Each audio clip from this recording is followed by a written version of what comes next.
SNF Pop-Up Radio with the Radio Workshop and Radio Pantheon. Hi, I go by the name Gatlisa Olwetu. I am from UCRFM radio station, where your voice is our joy. Mental health refers to the emotional well-being of a person. I just want to let you know that you are worth it. Even if you are not okay, it's okay not to be okay. Take care of your health. Surround yourself with positive things and positive people. Welcome to SNF Nostos. You're listening to SNF Pop-Up Radio by Radio Workshop and Radio Pantheon, where we tell stories that #refocus on mental health. Great. Kalimera, good morning, everybody. It is a beautiful, what day is it? It's a beautiful Thursday. Thursday. Yes. Thursday. Yes. And we're right here at the SNF Nostos conference for the 2023 edition. Welcome, everybody. Must say, we're going to have a fun time today. Yes, not just today and tomorrow. It's a 2-day conference, and it's packed with interesting talks, interesting panels, interesting activities even. So, yeah, it's going to be a fun 2 days. Exactly. Yes, it's a beautiful day. It's very sunny. People are here. People are working. It's like, oh gosh, it's hectic. It's beautiful. We'll have fun here at the Mental Health Conference. I think what I'm excited about definitely has got to be getting to learn a whole lot more about mental health. I think that's the whole peak of everything. I mean, we did have the conference last year, but it was a different thing because we were not focusing ideally into mental health. It was health more generally, yeah. Generally, exactly. Nonetheless, my name is Sia, and yes, we are broadcasting live from the radio pop-up, radio workshop, Radio Pantheon pop-up station right here. I know there's a lot of people who probably can see our faces and hear our voices everywhere around. If you're around, just don't hesitate, come say hi. Yes, come to say hi here. And we'll love to hear your thoughts. Because all we know is about relieve stress, have fun. And also learn more about mental health. That's why we are looking excited about this conference here today. Yeah, so Sia, you said you're Sia, but you didn't say anything else about yourself. I think I'm Sia, and I am happy. Okay, interesting enough. And Maschaba. Yes, you pronounce it well. Thank you. My name is Masachaba Mushlasho, and yes, I'm very short. You can tell, and also. Oh yeah. Yes, so I'm so nervous. That is the honest truth. But otherwise, I'll give myself 5. I'm doing well. So you two are different sessions, different people in for each session. But you are the 2 people for this session over from Radio Workshop. Yes. You were also here last year. We were also here last year at Radio Pantheon. I'm George Andrea Giorgio Skinner, one of the 8 people from us. And I mean, Sia said he's happy. I know I'm tired. What are you? How are you feeling? It's my first time here at the conference, so it's my first time in Grace. So I'm so nervous. That is the honest truth, guys. But do you like what you've seen of Greece so far? I'm so excited. I'm going to learn so much more about mental health and how it has affected my life. And most important, I'm looking forward to the guest. Okay, yeah. Speaking of which, I'm super excited to get to share with everybody that we're going to have a huge lineup of people. And we do have people who are a part of our team who are also on the field. So if they do come and ask you to just please come and comment or come and join us at the pop-up station, wherever you are listening to this, please do not hesitate, but please do make your way here. We really would love to hear a little bit more from you, from a whole lot of first-timers and a whole lot of annual people who usually come to the conference. Yeah. Yes, we'd love to hear more from you. So do come to our station here at Radio Workshop. So this conference, we need to tell people what this conference is in case they don't know. SNF Nostos Conference is an annual conference hosted here at the SNF Cultural Centre. SNF stands for Stavros Niarchos Foundation, right? And last year, the focus was on health more generally. This year, the focus is on mental health. All the talks, all the panels, all the events have a twist that, at least in part, is, regarding mental health. And, I mean, it's a very important, it's a very hot topic these days, and I think it's going to be a very informative conference. I think another thing that makes it super nice is the fact that everybody does relate to mental health somehow. I mean, you wouldn't relate to mental health if you didn't have a brain whatsoever. Yes, the conference is more about all over the country. It is an international conference whereby it's relatable. Our mental health is everywhere. You and me, we got our own mental health issues that we need to come across. So this conference is for me and you. So do come to our stations and have fun with us. and also learn more. Exactly. So definitely do expect to hear a little bit more from people who are going to be on the speaking line. I know we started yesterday, but do expect to hear a whole lot of the people that we've been having throughout the whole conference. We're going to try to get as much as we can. And Bona, we're not the only ones that are here. Yes, we got more. There is a whole lot more of other colleagues of ours who are going to be here on the pop-up station. So you don't get tired of our voices? So another thing, guys, I feel like I'm super excited, and we're going to be having a chat with somebody from the Stavros Niarchos. Yes, Stavros Niarchos Foundation, the Youth Advisory Committee. She's going to join us shortly. I'm looking forward to getting to touch base with her and hear a whole lot about... what is the conference all about? You know, exactly. I mean, back in our country, in South Africa, you don't just come into people's houses and just dictate, you know. So I think it's a lovely, warm welcome to everybody that's listening to us to get to have somebody who's been part of the background and the behind the scenes of the whole planning of the conference, being here with us, getting to share a whole lot. Definitely. It sort of eases us into the whole situation as well. So, I love the fact that it's also so much youth-friendly, thanks to them. So they're also going to give us a hint and nudge there. I'm pretty sure the whole first hour of speeches and stuff is dedicated to children's and adolescents' mental health. So, exactly. And, if you're just hearing us from wherever you're hearing us from, do not hesitate to just, I almost said be in touch on the social media platforms. But yes. No, you should just come here for selfies. Exactly. For selfies. And also, there is the Nostos app that you can always just download. Yes. And on your phone. Exactly. I know that there's a mood check that is there for everybody. There is. Exactly. Yep. And so I did mine. I did mine already. For the day already? Yes, I did mine. I did mine on the app. I think we should do that, Andreas, very fast. Should we? I mean, let's just wait for a little break first. I can't concentrate on more than one thing at once. Exactly. So we're not just having one person from the Niarchos Foundation, the YAC here. We're having other people that are going to be joining us. So we're going to be interrogating a bunch of people. That's all to come, of course. We'll be with you until 9 o'clock, I think, before the introductory talk by the president of the foundation, Andreas Rakopoulos, and after that, you'll be enjoying the conference itself.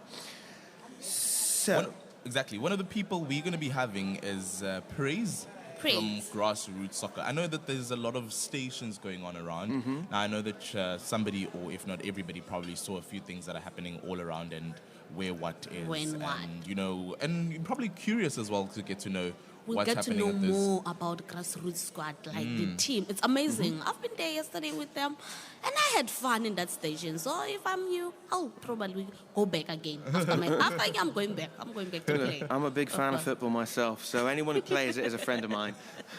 So it's good. We have so much in store for you. Yeah, so much in store for you. And as we did say, if one of our team members come through and they ask you for like a short insight, then please do not hesitate but share it with them and make your way to the pop-up too.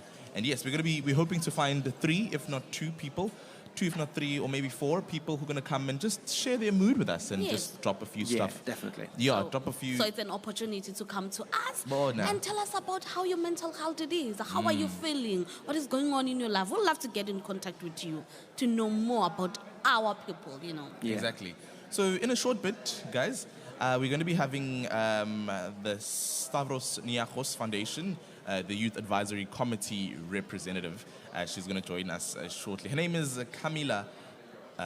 She's going to help us with the right pronunciation. Pronunciation has been... Pronunciation? There's no master of pronunciation. And everybody has been trying to pronounce everybody's name, and I swear these make it so Mine easy is difficult. I got a difficult name, so get used to it. Yeah, so she's going to come up. Her name is Camila Heribo. Huidebro. Yeah, got it. Thanks for that. Close enough. There's an O in there, not an E. I can't read. Let's just welcome her. I mean, we'd love to have her. We'd love to have her. I think we should do that now, And my name is Sinovio Vumisa. This is UCR-FM, where your voice is our joy. Normalize therapy, normalize meditation, normalize mental health. Welcome to SNF Nostos. You're listening to SNF Pop-Up Radio, a radio workshop and radio pantheon, where we tell stories that refocus on mental health.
right, so joining us as our first guest right here, I'm super excited for a whole lot more, but she is one of the behind-the-scenes people. You probably have seen her around, and you see her face on almost all of the screens all across the conference and the center. But her name is Camila.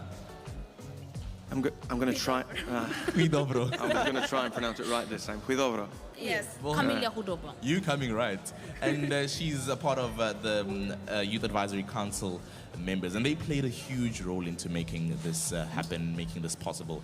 And yeah, I think it would be very wrong of us to not ask, because it's a mental health conference, and see, she's a psychology student. Yep. So it would make sense for us to check in with her. Hello, Camila, and how are you feeling today?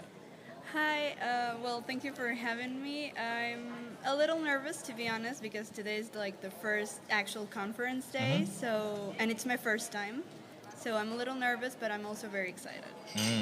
Now, I know it's your first time, but I believe everything Wow, is it's all your first systems time. go. It's also my first time. Yeah, but I'm also nervous. You're also nervous. I can relate. Yeah, so for somebody that doesn't know, what's the role of the YAC and your team? Well, it's basically coming up with ideas or ways to make the conference more youth appealing. Because it's not only for adults, we also want to get the youth involved. So our role is basically to come up with ideas or new ways to make everything about the conference more youth appealing, so many young people are interested. So could you give me an example of that? Yes, for example, like if they want to do a talk about, I don't know, suicide prevention, it's like, okay, for young people, what are the things that you'd like to hear about? How would you manage to?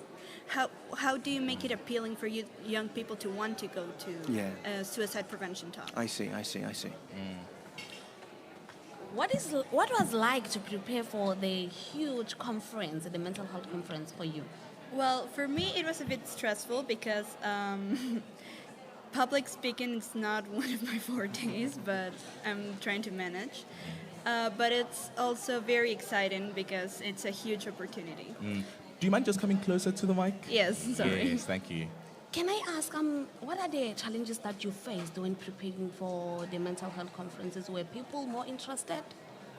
Well, it's definitely challenging. I mean, because of what I just said, like the stress part and everything. But one of the challenges I would say is like coming up with ideas to make it youth appealing, because it's true that it's a very important topic, but it's also true that when you have a lot of experts talking, young people are not necessarily interested in hearing a talk about the technicalities on a topic like this. So it was challenging. And I'd love to believe, in as much as it's challenging, and you just said it now, that it takes quite a lot of brain work and everything. If you don't mind me asking, do you maybe perhaps have any close link to the mental health, considering that the planning for the conference was hectic? Well, like a close link to the topic, to mental health. Well, you said before I'm a psychology student, so yes, when I found out the topic of this year was going to be mental health, I thought, well, this is just perfect. I mean, it's my first year, my first SNF Nostos conference, and it's about mental health. So. As we say in Greece, tamam. What does that mean? It means essentially a match made in heaven. Yeah, perfect. So like meant to be or something. Yeah. Match made in heaven. Yeah. So how are you feeling now that all the preparation has come to a head and this year's SNF Nostos is becoming a reality? You know, it's... Well, I'm a bit nervous. I'm not gonna lie to you. I'm really nervous, but I'm also really excited. It's finally coming together, like the 6-month work we've put into this. Like 6 months. 6 months. Okay. That's a lot of time to prepare. I joined the Youth Advisory Committee around January, so we kind of started there. So it's finally coming together. We're finally seeing the results of all that hard work, so it's really exciting. Any excitement, any relief? Yes, relief. I hope, well, I'll feel relieved when it's done and it went okay. But It will, I promise you.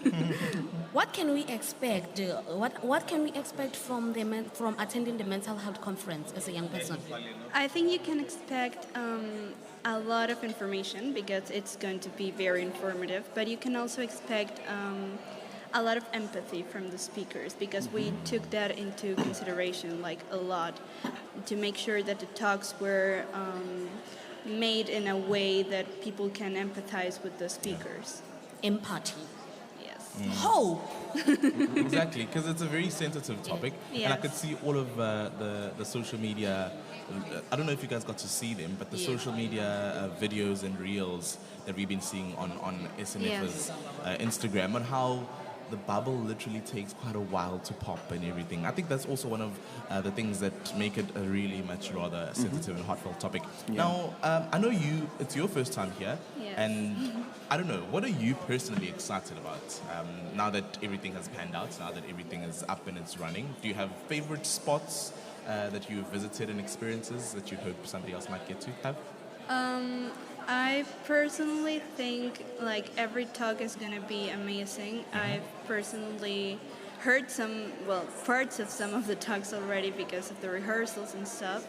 So I think people have a lot to look forward to, so that's amazing. Of course, I have talks I'm very excited about the one with President Barack Obama. Yes, the But I think president. everybody is so, yeah. Headliner.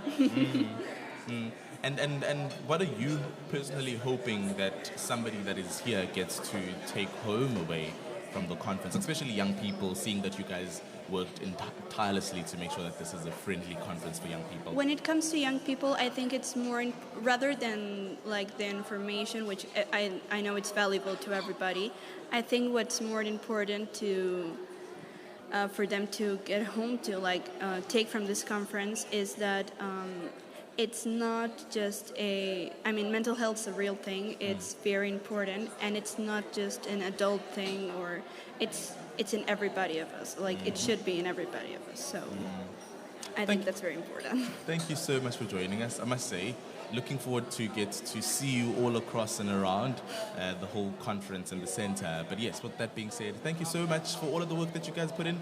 Thank you so much for joining us this morning. What are the most mental health campaigns are you most interested in? I would say anything related to mental health is something I'm totally interested in. I think after today, everybody will have a more clear vision or perspective on what they are interested in. But I would not say this is what I'm most interested in. I'm welcoming to everything that comes. You're open-minded. Yeah, when it comes to that aspect, yes. That's the way you should be. And that's the way we're going to be ahead of this conference. Thank you so much. Thanks for Thank your you so time. much. Thank you for having me. There we had it. It's beautiful time with the SNF Youth Advisory Committee member sharing a whole lot about this whole thing. And it's lovely that she's a psychology student, so she relates she's a so psychologist. much I've more got to learn so to much. everything. Exactly. Now, speaking of which, Yeah. we're going to be having a chat to grassroots soccer in just a bit. And just them.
So just as promised, we do have Praise Tlagama, all the way from Bulawayo in Zimbabwe, from an organization called Grassroots Soccer. He's here, and yes, he's right here. Yes. How are you feeling today?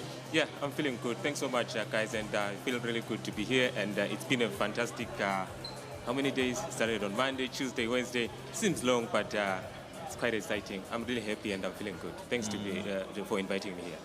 So before we get into the interview, is this your first time in Greece? Yeah, this is my first time. You like what you see? Very much, you know. I'm very Greece is happy about beautiful. that. Yeah, Athens is really nice. What brought you here? What brought you to the SNF Nostos conference? Yeah, definitely it's the mind skills curriculum that we have. We know that this is a mental health program that is happening in Athens under the SNF funding that Grassroots Soccer receives from SNF. So, yeah, we have got a beautiful area there, which is by the book Castle, and we have got some activities that are running, and we are doing 2 activities from our 12 activity curriculum, which is called the Mind Skills curriculum. So people can walk in there and they can just do those activities, and it's very helpful for young people. It specifically focuses on the mental well-being of the young people, because you realize that most of the times when we talk about mental health, people always think that it's something that's for the adults, like the older people, but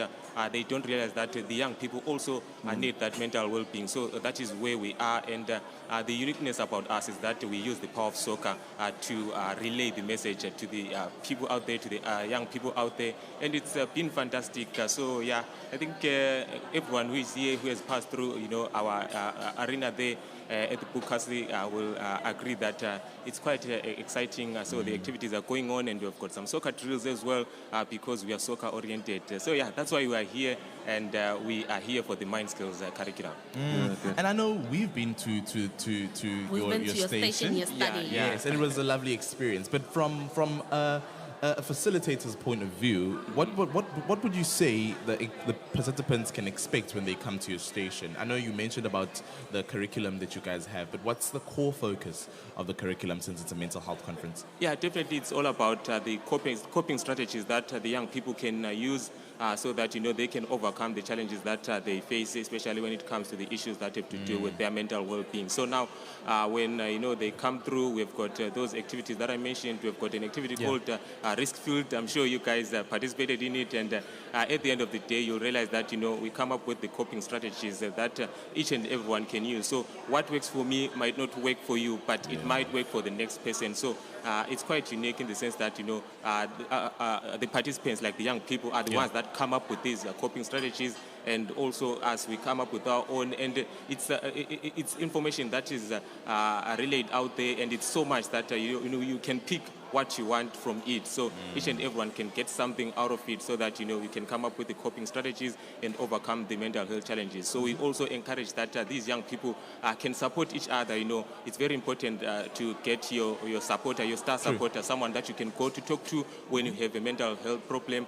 We also talk to them and tell them that it's always also important to make sure that you are empathetic to the next person. So try to understand your fellow brother, your fellow sister, and we work together as a team because we are Grassroots Soccer, and mostly our activities are soccer based. So when we do our things, we make sure that it's soccer oriented. So when you realize when you are doing a sports, or when you are in football or soccer, some call it football, some call it soccer, there is always teamwork.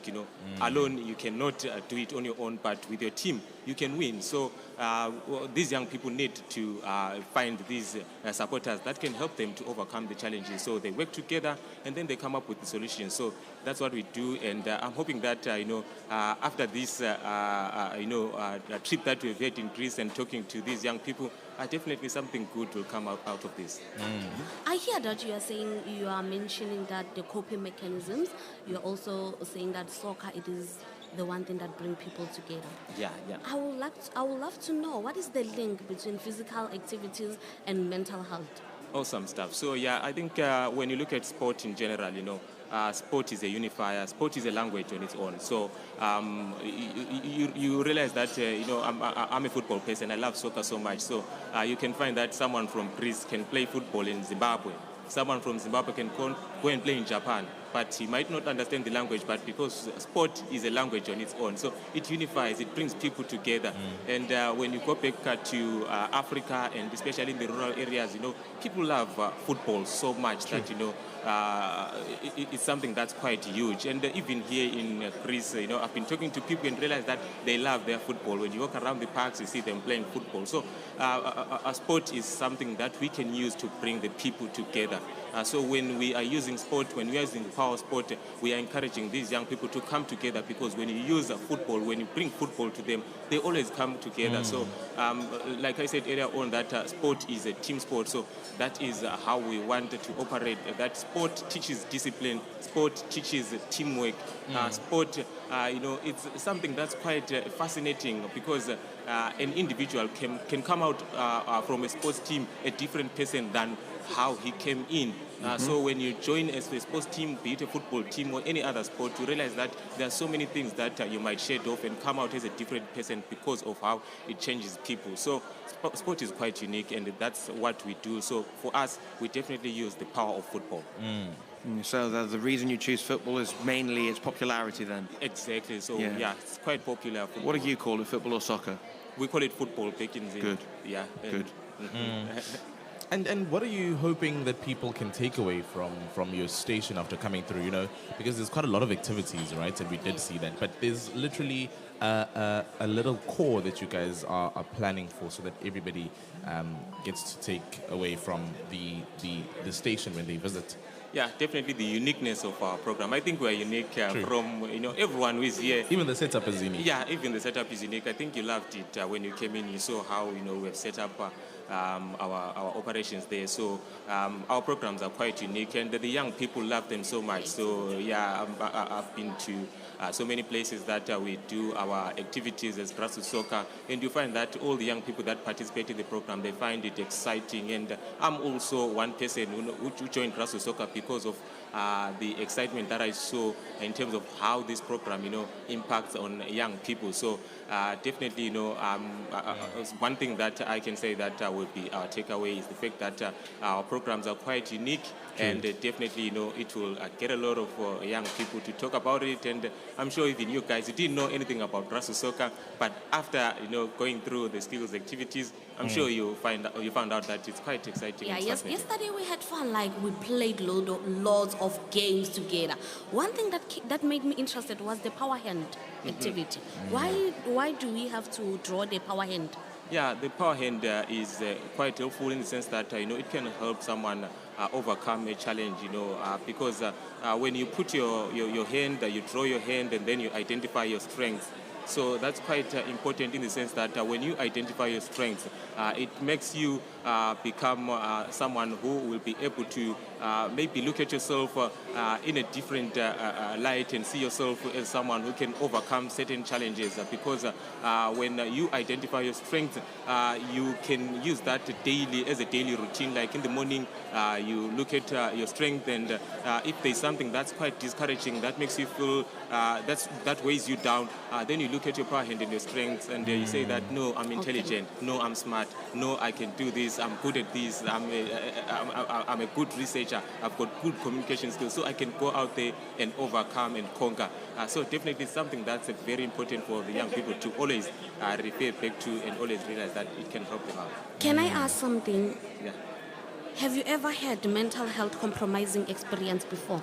Yeah, very much. In terms of the pressures that as a young person that you go through. So sometimes, I took a lot of responsibilities as one person. Sometimes you have to write exams. I was writing exams at that time. I had a job to do. I have a family, I come from a family. I've got my little nephew and niece. I've got my mother as well. So all these people, were centered around me. So I also do so many things, at the same time. And it became so much for me. It was too much to take in. So I was overwhelmed at that time. And I was worried that, I was depriving my family of my time. So it was a challenge for me, and I'm happy that I had someone I had to talk to. I went to a star supporter, and I told him that, this has become so much for me. I can't take it in, because right now, even at home, they are complaining that you are not giving us a try. We are here, but you are not here. What are you doing now? So I went to my supporter, I talked to him, and then he said that it's okay, but make sure that you create a schedule and then give your family some time, so that, they also realize that you are part of them and you are important to them. So after that, I felt better, and up to now, I still use those coping strategies that I can always identify a supporter that I can go and talk to, and then they can help me out, come up with something that's different, that can help me out overcome a challenge. Okay, so what are you hoping to take back home from the SNF Nostos conference? Yeah, I think so far so good, and it's quite unique in the sense that, we have had sessions that have been translated. So that's something that has never been done before by grassroots soccer. So we have got Greek translators around, so we'll be doing it in English, and then they will be translating. So it's quite exciting that you get these skills activities now getting to the young people out there in a different language that needs to be translated. So we've never done it before, like as a skills coach going out there and then facilitating an activity with a translator by your side, and then at the end you realize that the message out there gets to the participants, and you'll be wondering, wow, is this really happening? So it's quite exciting, and this is something that we can definitely take back home, that it's something that's new and something that has got us really excited.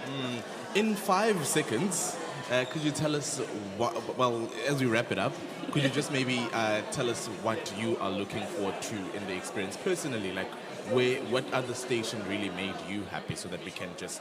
Our CEO at from 2:45 to 3 p.m. will be speaking today, so that's quite huge. Definitely will be there. There's Barack Obama as well. I'm happy that I registered, so I'll also be following that one. So it's quite exciting, and you guys as well, to be here, that's something that's unique, and I'm really happy about it, and I'm really excited about it. So I think it's so many things, and like you said, 5 seconds, I can't, let it all out. So I think you gave me a short time to talk about it, but I think that's what comes to mind for now. But I'm really happy, and thanks so much, guys, for inviting Grassroots Soccer here. Thank you for giving us time. Thank you so much. Thank you so much, guys. Exactly. I'm really happy. Thank you so much. Probably see you around. Cool. We'll definitely come back to play. Awesome stuff. Please do come and make sure that you invite other people out there and tell them what we are doing. And where can people find your station? We are at the book castle at the library. So when you are walking in, you can see the beautiful soccer field. It's green, it's lush, and it's got some soccer balls as well as some nets. So when you are walking past, you can definitely see that there's something that's happening there.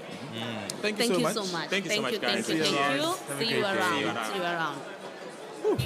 Wow. SNF Pop-Up Radio. Now let us imagine that you're in the middle of your disc jockey program. Hey, listen up, everybody. It's going to be so awesome. With the Radio Workshop and Radio Pantheon.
Now, because we did say that we are going to be sending a few people of our team, getting to find a few people for us who can literally come and share their experience of the mental health and the conference so far. We do have Rusha Chatterjee, a member of the SNF Nostos Advisory Committee, and she's actually studying political science at the University of Delhi in India. Now, and she actually aspires to a career in academic research.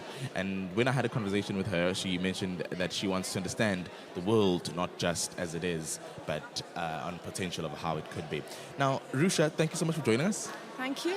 Hi, Risha. First of all, I'd like to say that I'm also a political science student, so we're colleagues. That's great. What motivated you to attend this year's SNF Nostos conference? Okay, so when I read about it, mental health is something that's very contemporary, right? And I wanted to understand the different perspectives that guide the discourse around mental health. I also understand that mental health isn't, from where I come, mental health isn't exactly the primary issue that is discussed by the mainstream. So it's usually a very elite concept. See, because we understand that unless your basic foundational requirements are met, mental health isn't something that you would talk about necessarily. But this platform gives you a chance to understand the nitty-gritties and a more local perspective and different global perspectives to it. So yeah, I'm here.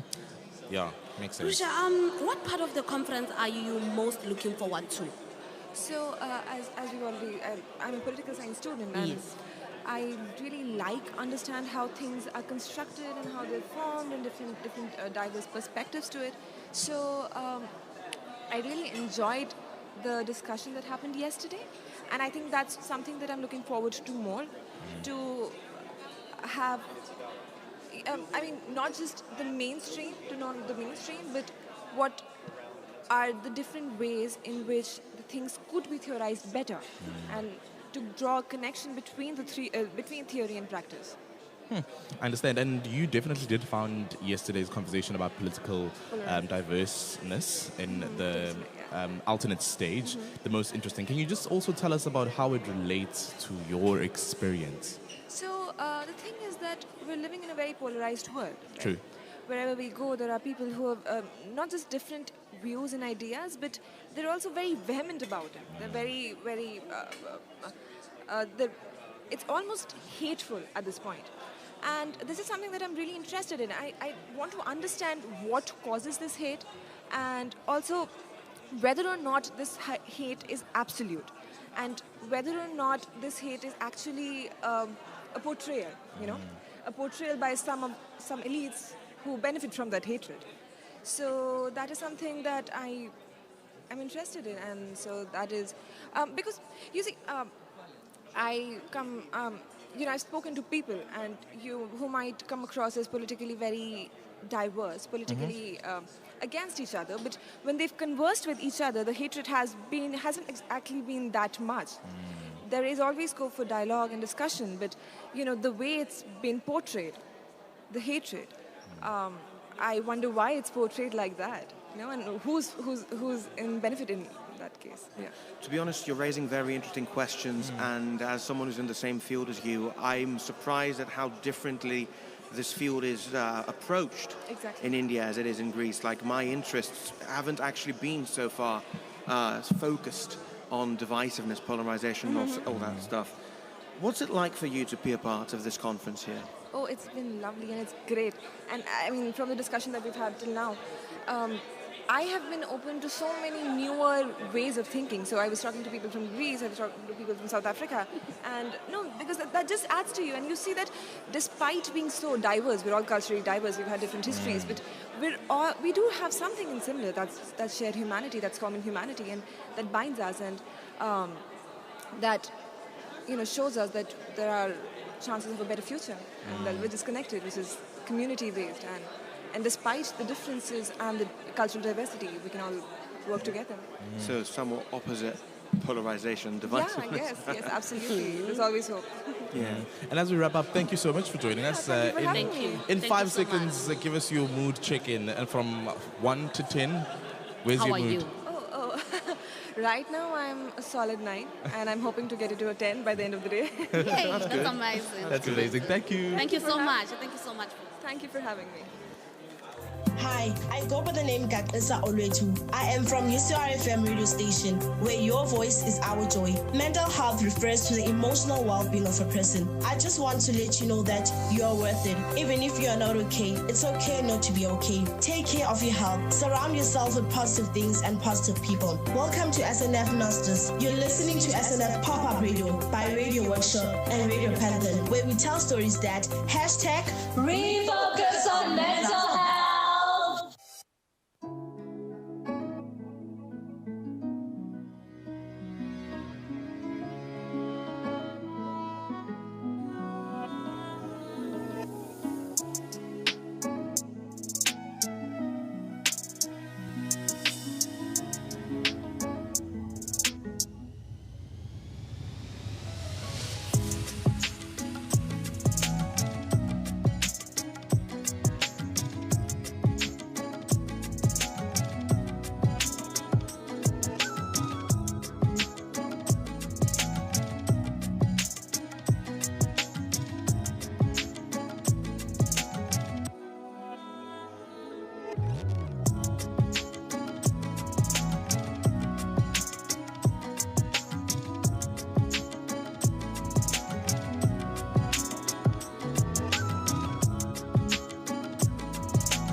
Amazing. Thank you still for joining us.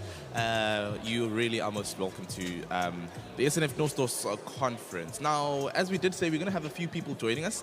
And now on the booth, on the pop-up radio joining us is the founder and CEO of the Contriment Foundation, Dr. Daniel Cordado. Welcome, Doctor, and really lovely having you here. Thank you for having me. It's wonderful to meet all of you. You're doing such a fantastic job with this program. Thank you. I feel like you're our shot of espresso this morning. We're all awake because of you. Thank you so much. Dr. Daniel, what motivated you to attend this year's SNF Nostos conference? Oh, great question. There are two things. Number one, there are 7,000 people coming from 50 different countries to talk about the future of mental health and well-being for humanity. I mean, how incredible is that? Number two... Do you mind coming closer to the mic? Thank you. And number two, the food. I always wanted to have great food in Greece. So those are my two things. Look for souvlaki. Yep, of course. Yes. The national dish, yeah? Should be. Should be. Food for the soul. Food for the soul. I couldn't agree more. Now, keeping that in mind, what are the parts of the conference that you are most looking forward to? Oh, meeting the people. All of these events are about the people, right? They're coming from all over the world. They have audacious ideas to help other people build extraordinary things that will support humanity moving forward. So for me, it's about bringing people together in community to unite around a shared vision for well-being for humanity. So you're giving a talk today at the alternative stage, and I think you're giving another one tomorrow. It's like in 2 parts. It's a 2-part series, that's right. Yeah, it's about the mental health revolution. Can you tell us what that is? Oh, I'm super excited about this talk. This is probably one of the coolest talks that I've ever given because of that stage. I don't know if you've ever seen it. Beautiful. 360 surround screen, incredible acoustics, and the opportunity to build intimate connections with all of the audience members. So what we're going to be doing is celebrating 500 years of human history coming up until this point in time in 2023, where we're about to catalyze a new revolution to support mental health for humanity. There's a reason why we're all here today. We have this shared human history that's united us around this movement, and we're going to be celebrating that in the talk today with a full participation from our audience. That's great.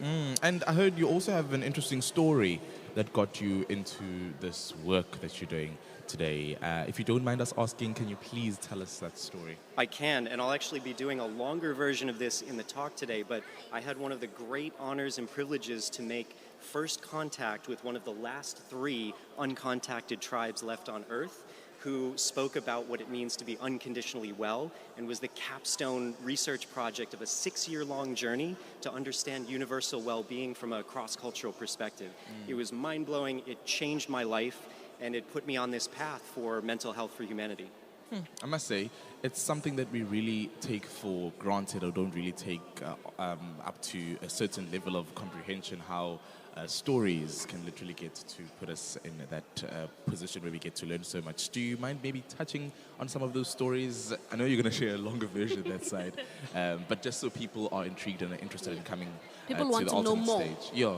Sure. So this was a part of an expedition and a personal exploration for me. I come from a place in the United States that was actually found to have one of the lowest rates of mental health in the entire country. So many of my family members, friends, kids that I grew up with really struggled with mental health issues. And so then I found myself in the position where, I was going for my PhD in psychology and really interested in well-being for humanity. So because of these experiences with my family and friends, I decided to get into this line of work and build the Contentment Foundation to bring Tier 1 mental health support at scale to people around the world. So this is very personal for me. I feel like I can now bring these tools back home and help the people that I love the most. I hear that this is a personal matter to you.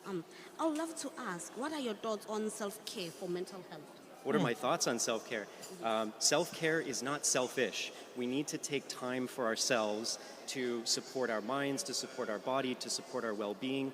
If we want this change to spread in the world, we need to be the change, right? You cannot give what you do not have, right? So if we want to provide mental health support to others, we need to be mentally well ourselves. That's where everything starts. It's inside. So taking care of yourself is not being selfish. Absolutely not. It's the start of this whole mission, right? We can't bring this to the world without understanding it for ourselves deeply within.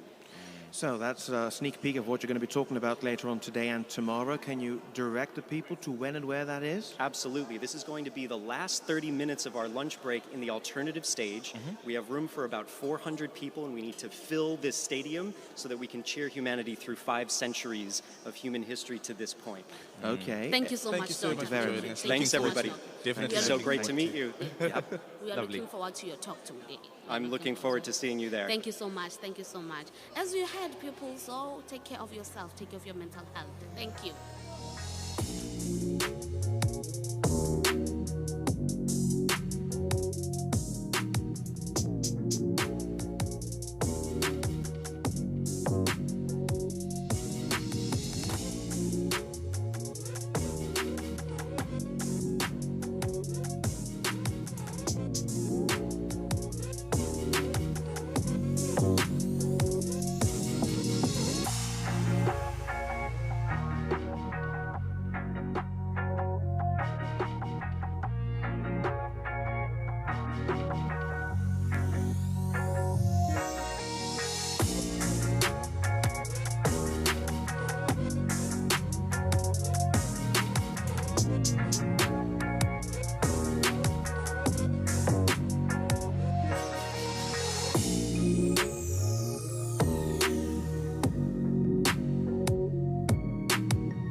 And we're back, and this has been a very informative first hour, I think, a very important first hour ahead of the first day of this conference. Now, this conference is not just physical, it's also digital. It has an application. In order to download the application, you need to have registered to attend the SNF Nostos conference. Check out snfnostos.org, that is snfnostos.org. Check the website conference section and click on the SNF Nostos app icon to download the app. This will keep you up to date with what's happening in the conference today and tomorrow, as well as put you in contact with other attendees and speakers. I know there's a couple of Q&As and votings that you can do live during events. Yes, you can vote. Which is always something active. We're going to be voting here in this country on Sunday, so it's like warming up. It's opening.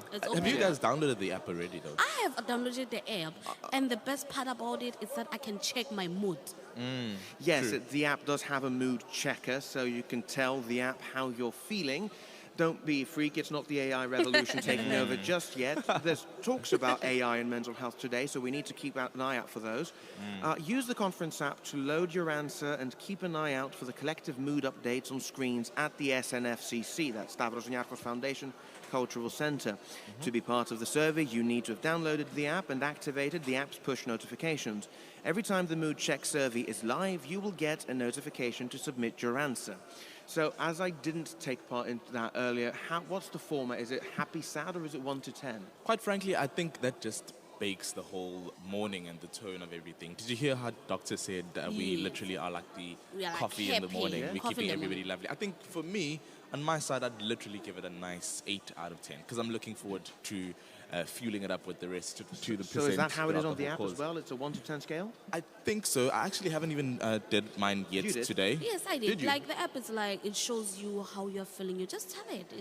It's amazing. So it's like an open space to get to type out how you're feeling. And the best part is that it's private.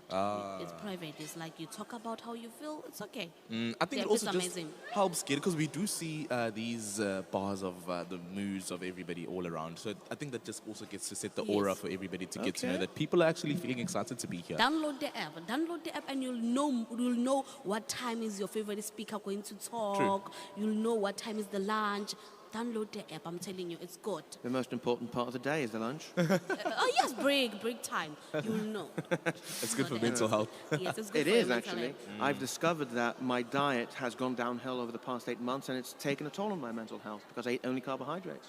Could you maybe just also touch base on how, we're all here on that, but I know you, knowing from the chat and everything that you have had, but do you guys maybe have any takeaways that you guys are having personally for the whole conference? I mean, we're going to be here for the next 2 more days. Yeah, today and tomorrow. Yeah. Me, I'm taking so much takeaways that I think they will not even fit in my bag. I'll have to buy another bag, I'm telling you. So for me, based on the mental health conferences, I'm taking so much. I'm learning more personally about my own feelings, my own emotions, how to deal with my own feelings. If I'm not well, what must I do? And now I understand that it's okay to ask help when you need it. You don't have to bottle things up and say, I'm pretend to be strong, while you are not. So that is the most takeaway that I'm taking from. Yeah. So far. Personally, as someone who is, dealing with mental health issues and, actually going to specialists about them and on medication, etc., I feel that this conference is going to give me even more different viewpoints into the whole issue of mental health, because it's not something anyone deals on their own. It's a social phenomenon, and it's going to give you access to certain social axes of this phenomenon. So it's definitely going to be interesting. The takeaways, however, I can only be able to tell you once the conference is over. That we say in Greek. I nearly continued the whole thing in Greek. That's something I should stop doing. What does it mean probably. directly? What does directly essentially, gathering it all at the end and, coming to a conclusion. So yeah, you'll learn in Greek here today. Definitely. I'm definitely Nini. So we've got a bunch of stuff today. It's going to be all the way till 5 o'clock, 6 o'clock, where we've got the Barack Obama dialogue and all that. In the meantime, we've got other speeches, other talks, and other breaks, including the pop-up radio, radio workshop, Radio Padion. So Southern Africa mostly, and Pantheon University in Athens, Greece, joining their forces once again. But between now and our next break, there are 4 talks happening at the Stavros Niarchos Hall, specifically here in the Opera building, the one to the left, if you're looking at them from the canal. To get in there, head towards the registration desks, and from there, they'll show you your way. So, as I mentioned earlier, these talks are mostly regarding children and adolescents and their mental health. There's first an introduction from the president, Andreas Drakopoulos, president of Niarchos, not president of America. He's talking at the end of the day, former president rather. And, it's going to be through that personal experiences of people working with children and the difficulties, etc., of getting the youth the help they need, which is a much overlooked chapter of mental health conversation. And remember that session is included, so you're more than welcome to make your way right to the Stavros Niarchos Hall. And yeah, starting with the opening remarks, I think it's also very lovely. I think we did say this, but it's also just as important It's to like lovely get to attend exactly the conference. get to understand a whole lot more, and instead of just jumping in people's spaces, just get to have a whole lot of lovely welcoming from him. Yeah, and if I can go by last year's conference, I think it's going to kick off a tremendous experience because we talked a bit about mental health last year when we were. We did actually. Yeah. I remember there was one of the stations, mental health and the AI, right there on top, that actually got to share a whole lot of different ways people can get to cope when they need mental health related assistance, you know. And I know that there's grassroots soccer. After attending their session yesterday, I think I've also managed to get... It was really fun. I also managed to get a few stuff that I feel is really necessary. And I feel like it's these little takeaway things that people can just take with them and just use them for the rest of their lives. Yeah. What I love about the conference is that we got so much organizations that are in here. If you ever need emotional support, we are here for you. There's even Radio a lot of Workshop is psychologists. here. Yeah. We got the peer health group. It's here. We got the grassroots. So everything is here for you, for your mental health. We got your back. Whenever you need us, you got me, I'll hug you. I got your back. I couldn't help but notice, right, because we were talking about the app and the push notifications, etc. I've actually got one. I don't know if it's visible on the camera. Aw, that's so but cool. it's about the beginning of the conference, so it's a push notification. The SNF Conference 2023 starts now. 10 minutes to the SNF Niarchos Conference. Get set for opening remarks from Andreas Strakopoulos, SNF co-president. So as we said, that's going to be at the Stavros Niarchos Hall. Mine just clicked on also. Did it? Yep. So it's getting to all of you, hopefully. Yeah, so at the Stavros Niarchos Hall at the National Opera, I think it's called, building. And it's going to be 10 minutes of the opening remarks and then about an hour of discussions all there. So welcome. Get over there. Have fun. Remember, have fun. Exactly. I And can remember, already see people getting there. Yes. I think we should also make our way there. Yes. Thank you. So, Thank you so much. Yeah, at the SNF Niarchos Conference. Enjoy. Thank you for tuning in and make your way there.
Sometimes it's black, sometimes it's white, like the cloudy mountains.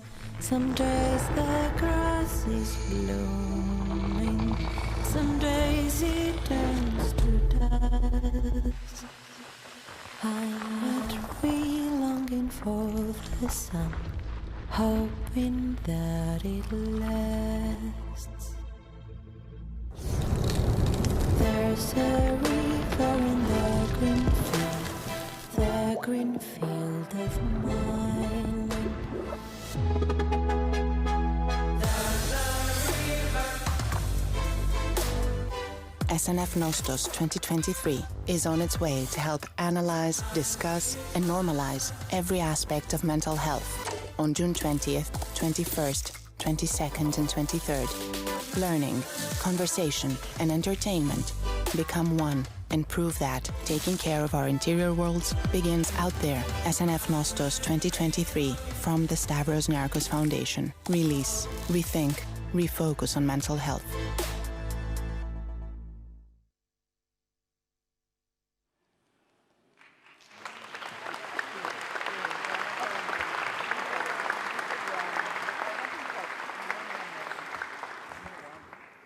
Kalimera, good morning. Distinguished friends, welcome to the 2023 SNF Nostos, our 12th get-together, our 12th annual conference. Thank you all for joining us in person and or online. Your presence and participation is much appreciated.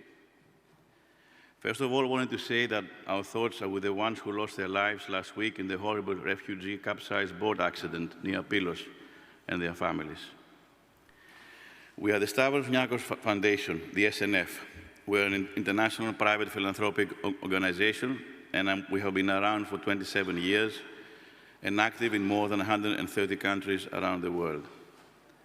This conference is taking place at the Stavros Niarchos Foundation Cultural Center, the SNFCC, which is our largest single grant to date and was designed by the great architect and great friend, Renzo Piano. We fully funded it and fully delivered it as a gift to the Greek state, to the Greek people, in 2017. We continue to support it. We are happy to be back for Nostos 2023. We do not have any policy agenda. We just partner up with our grantees in a collective and collaborative effort to contribute and try to make this a better world for all of us. We have touched on different topics across the last decade, plus in these, the last decade plus in these annual SNF conferences. Last year, the topic was health at large, and this year we have zoomed in to mental health.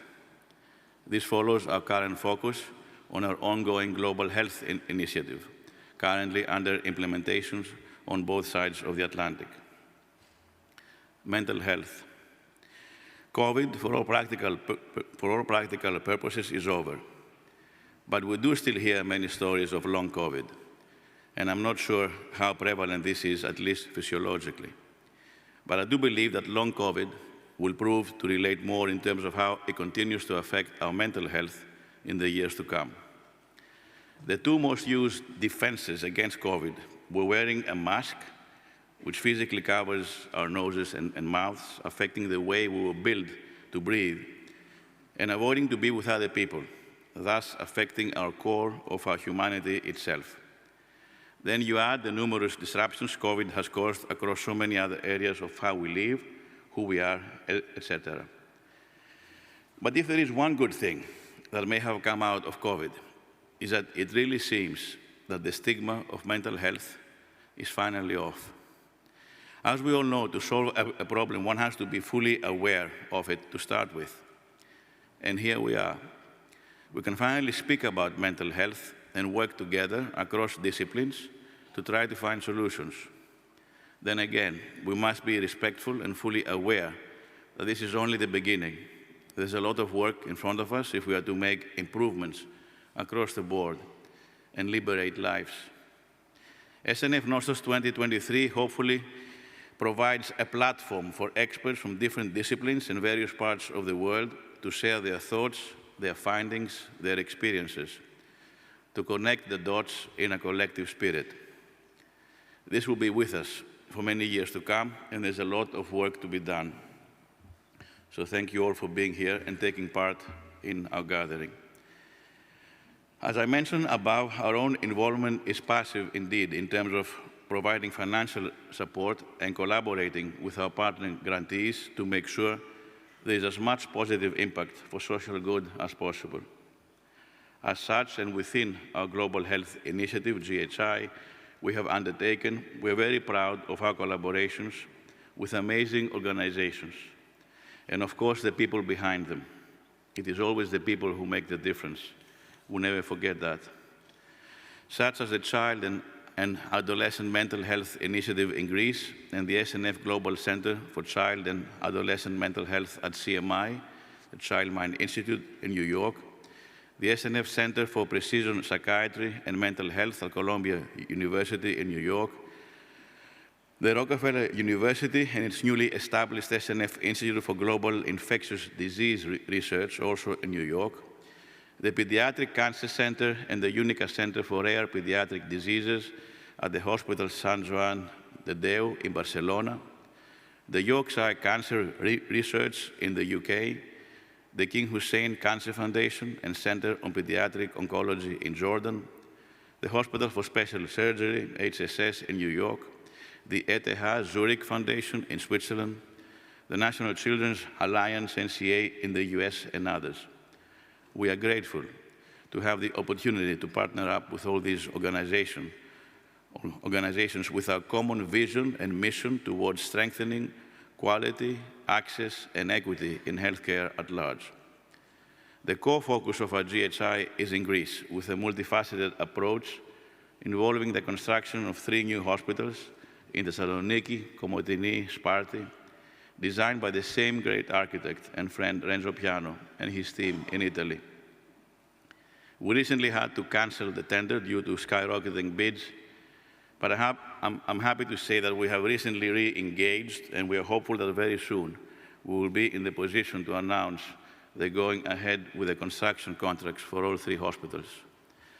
And numerous projects involving educational and training programs in trauma, nursing, infection prevention, medical and technological equipment, and new helicopter and aircraft procurement, supporting grants in other hospitals such as the Evangelismos and the Attikon hospitals, etc. But the focus today and tomorrow is on mental health per se. Again, we are grateful to our partner grantees and many other experts who have joined us from around the world to share their thoughts, knowledge, experiences on how we can improve the mental health landscape at large for the benefit of all humanity. The arts. We fully value the importance of arts at large and arts' positive effect on people's lives. I'm happy to see the A back into STEM education. It is now back to STEAM, as it should be. The arts in general can have a very healing effect on people's moods and mental health overall. This year, we teamed up with Release Athens Festival, one of the premier music festivals in Greece, to offer to our visitors and the public at large 3 days, the last couple of nights and also tomorrow, Friday, of 2-stage concerts at the SNFCC's Great Lawn and at the Platia Nerou, a few minutes away walking distance from here. To celebrate our new partnership, we'll be announcing soon €500,000 worth of additional grants in the mental health area in the name of SNF Release. The SNF pop-up radio. Like last year, we're very happy that we have our own Nostos radio voice, a beautiful collaborative spirit between Radio Workshop, formerly the Children's Radio Foundation, coming from Africa, and Radio Pandion of the Pandion University in Athens. It is the voice of the young that will cover the conference with their thoughts and music. Each annual Nostos conference takes a lot of work, more than we can even imagine. Work for the next annual conference starts the day after the current one ends. I would like to thank every single person who has directly and or indirectly contributed to what we all see here today and we're going to see tomorrow as Nostos 2023. There are many persons, many colleagues from the SNF and our sister organizations, IMED, RMP, Field of Life, and Baku Revival, who have worked tirelessly to make sure the end product can be as best as possible. I just wanted to highlight 3 individuals whom all of you active conference participants and visitors from abroad have gotten to know quite well, and whom without them, there will be no Nostos 2023. Thanasi, Dimitri, Lenya, please stand up. Where's Lenya?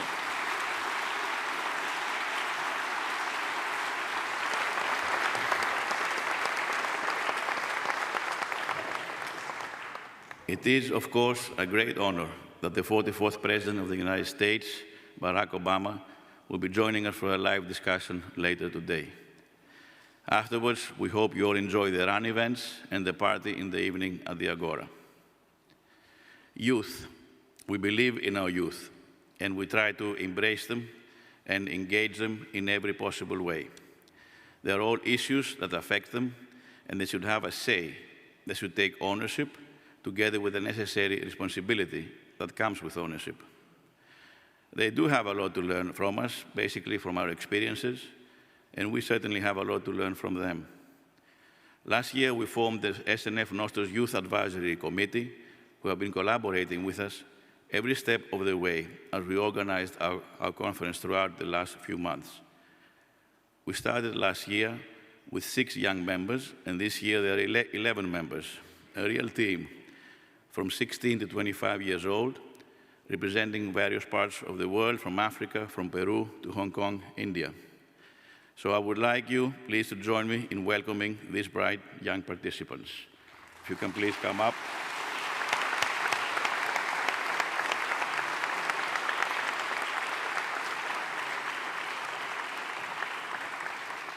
And we have asked them if they can please introduce themselves and tell us where they're coming from. And again, thank you. Hello all, my name is Thibaut Hirsch. I'm a proud member of the Youth Advisory Committee, and I'm from Los Angeles, and I'm grateful to be part of such an awesome group of people. Hello, my name is Joran Bale. I'm originally from Cameroon, based in Italy. I'm so excited to be here and to be part of this wonderful youth group. Hi, my name is Maria Andrikopoulos. I'm 20 years old and I'm studying law in Athens. It's an honor to be among these guys. Hello, I'm Yimin Bai. I'm studying in population health in the University of Hong Kong. I'm so excited to be here and meet these wonderful people here. Kalimera, 大家好. My name is Joy. I'm from Texas in the United States, and it's an honor to be amongst these great individuals. Hi, I'm Konstantinopoulos. I'm Greek American, and I'm really excited for the conference to get started. Good morning, all of you. I'm Rusha, and I'm from India, and it's such an honor to be here. Good morning. I'm Camila. I'm from Peru, currently living in Spain, and I'm very excited to be here. Hello there. I'm Beatrice Aket, and I'm based in Nairobi, Kenya. So excited to be here with everyone. Hello, I'm Yanis Vasilopoulos. I'm from Athens, Greece, and I'm proud to be part of this team. Good morning, everybody. I'm Mary Ann Nobele, and I'm really from Johannesburg, South Africa, and I too am really happy to be here. Thank you.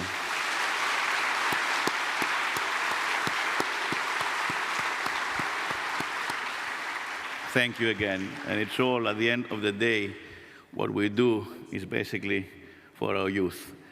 And for our youth to remember that they will not be young forever. So, so we are ready to get into our program.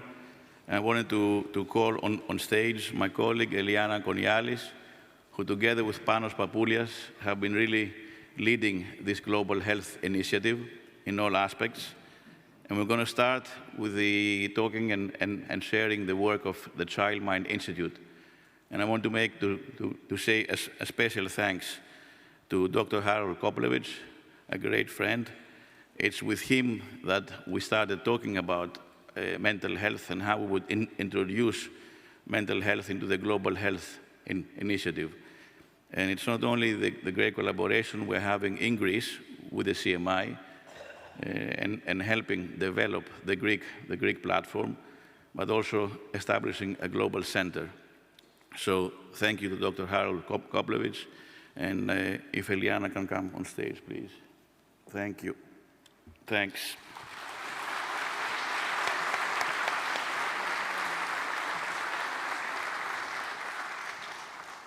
Hello. In the next 2 sessions, we will hear from esteemed partners of the Stavros Niarchos Foundation Global Health Initiative who are making a difference in the field of child mental health.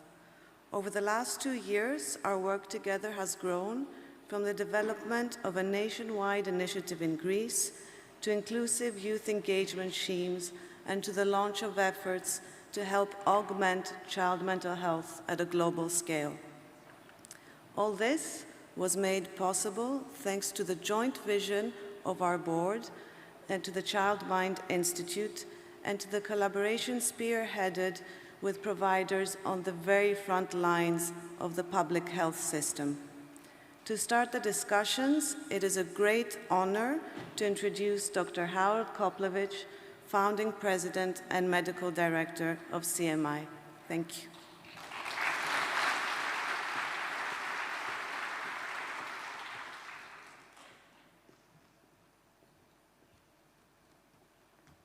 Good morning. A little energy. Good morning, everyone. What a beautiful day to be in Athens, and what a great day to be at this extraordinary conference. Thank you, Andreas. Your visionary generosity and philanthropy excuse me, is improving the state of youth mental health across the world. Looking at this incredible conference program and the attendees, including former President Barack Obama, should make it very clear that mental health is truly a defining issue of our time. Our focus this morning is child mental health, and that's the key to developing successful solutions to the global mental health crisis, because mental health disorders are disorders of our youth. 50% show up before the age of 14, and 75% before the age of 24. And left untreated, they become adult disorders. If there's any silver lining to COVID, excuse me, it's that the world is finally paying attention to this issue. Unfortunately, that's because the pandemic took a devastating toll on youth mental health globally, but more importantly, our children were already struggling. What if I told you that the number of people dying from cancer in your home country increased by nearly 60% in a decade, despite available treatment and prevention? You wouldn't believe it. And yet, deaths by suicide among 10 to 24-year-olds in my home country, the US, increased 57% between 2007 and 2018. In 2010, there were 4,900 suicides in this age group. In 2020, more than 6,600. Suicide takes more lives than the top 13 physical disorders. Let's repeat that. Suicide takes more deaths than the top 13 physical disorders combined. Let me just, oh good, they're taking care of this without me clicking. Thank you. And 90% of youth who die from suicide have a mental health disorder. Here's the most heartbreaking part of this, and that's that mental disorders are real, common, and most importantly, treatable. These kids don't need to die. Globally, suicide is the 4th leading cause of death for 15 to 19-year-olds, and in 2014, suicide was the #1 cause of death for adolescent girls. Over 200 million children and adolescents struggle with a mental health disorder globally, and those who don't get help are more likely to be chronically ill, unemployed, homeless, or incarcerated. And now here are some facts about what it costs. The World Economic Forum predicts that mental health disorders will cost the world economy around $6 trillion by 2030, more than the roughly $2.2 trillion projected for cancer, diabetes, and chronic respiratory disease combined. If you think this sounds dire, you're right. But we have solutions. So what's the holdup?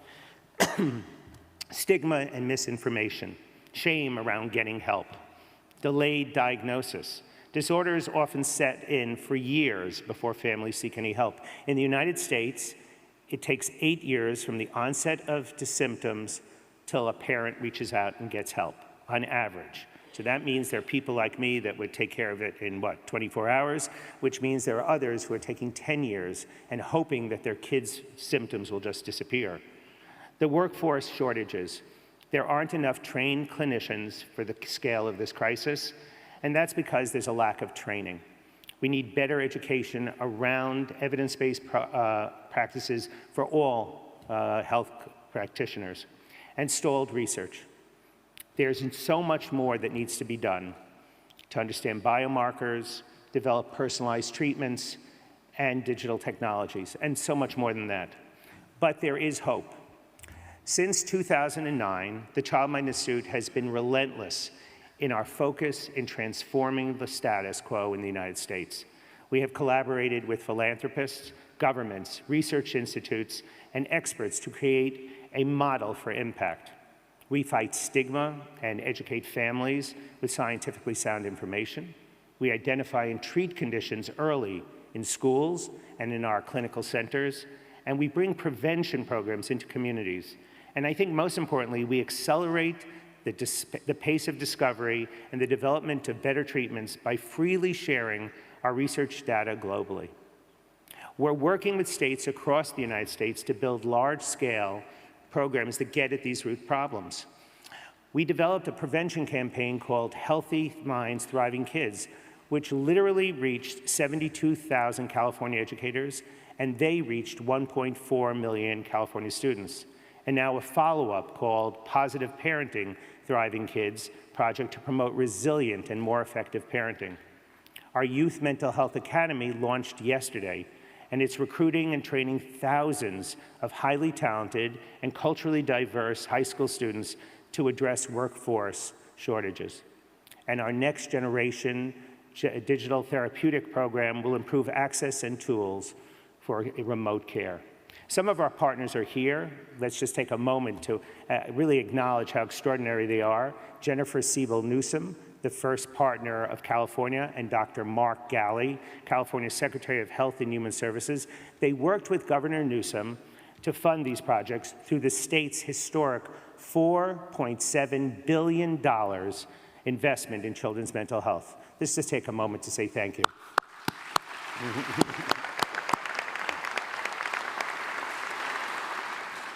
We are trying, by the way, very hard to get other governors in the United States to follow Governor Newsom's leadership. $4.7 billion is truly historic. Our federal government has not put $4.7 billion into children's mental health, and we recognize that without mental health, our children can't have physical health. But we're also experiencing a global mental health crisis, and help is needed worldwide. And that's what motivated me and Andreas. And by the way, in the middle of COVID, Andreas took me out to dinner in New York City. To remind you what that was like, we sat in a tent with a heater, and the food was cold, we were cold, and Andreas said to me, lean in, this is the moment to make sure we do something for children's mental health. I told Andreas he must be the only human on the planet who hasn't told me to step back, that I am overly enthusiastic, overly optimistic, but Andreas is truly a visionary. And it's because of that we put our focus onto Greece, given SNF's really remarkable health initiative, and to understand how the Child Mind Institute could collaborate with Greek mental health professionals to improve access to evidence-based care here. The result is that 2 years ago, we partnered with SNF to form the Child and Adolescent Mental Health Initiative, CAMI, a unique collaboration to enhance the capacity of the Greek public health sector to reach more kids and that they could get the care that they need. My colleague, Dr. Giovanni Saloum, will soon be joined on stage by an amazing group of Greek experts to discuss how this work is already having an incredible impact. And now CAMI provides a collaborative template for the Child Mind Institute's global initiatives. Because if we care about children, we have to go where they are. And 90% of the world's children live in low and middle income countries, but only 10% of mental health resources go to those areas. Dr. Mike Millam will speak to our emerging collaborations as part of the SNF Global Center for Child and Adolescent Mental Health at the Child Mind Institute, which will expand the work that we've done in Greece and take it to other countries. Children everywhere could benefit from this unique approach that creates innovative, homegrown solutions, and I hope that these presentations will inspire ideas for further collaboration and partnerships. Because in global work, the Child Mind Institute is not the driver, but it's a catalyst that helps accelerate access to quality care by partnering with local experts, creating local best practices, and developing digital tools. We are learning so much from our global mental health partners, including UNICEF, WHO, and the International Association of Child and Adolescent Psychiatry and allied professionals, all represented on the panel today. The Child Mind Institute's reach is increasingly global, but our impact remains very personal. As an independent nonprofit, we wholly are dedicated to transforming children's lives today. We work at the crossroads of clinical solutions, research solutions, and system solutions. We are nimble, we are ready, and we are so excited to partner with leaders across the world to multiply our impact. I thank you all for being here. This work is only possible because people like you show up every day for kids with mental health disorders. Thank you.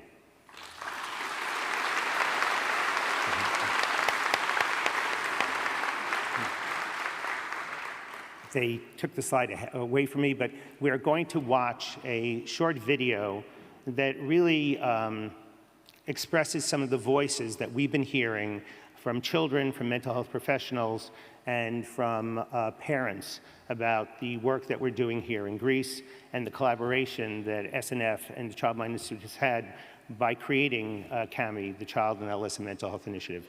Thank you very much. I just want to remind you that the next panel will be both in Greek and in English, so it's time to put your earphones, your earpieces in. Thank you again.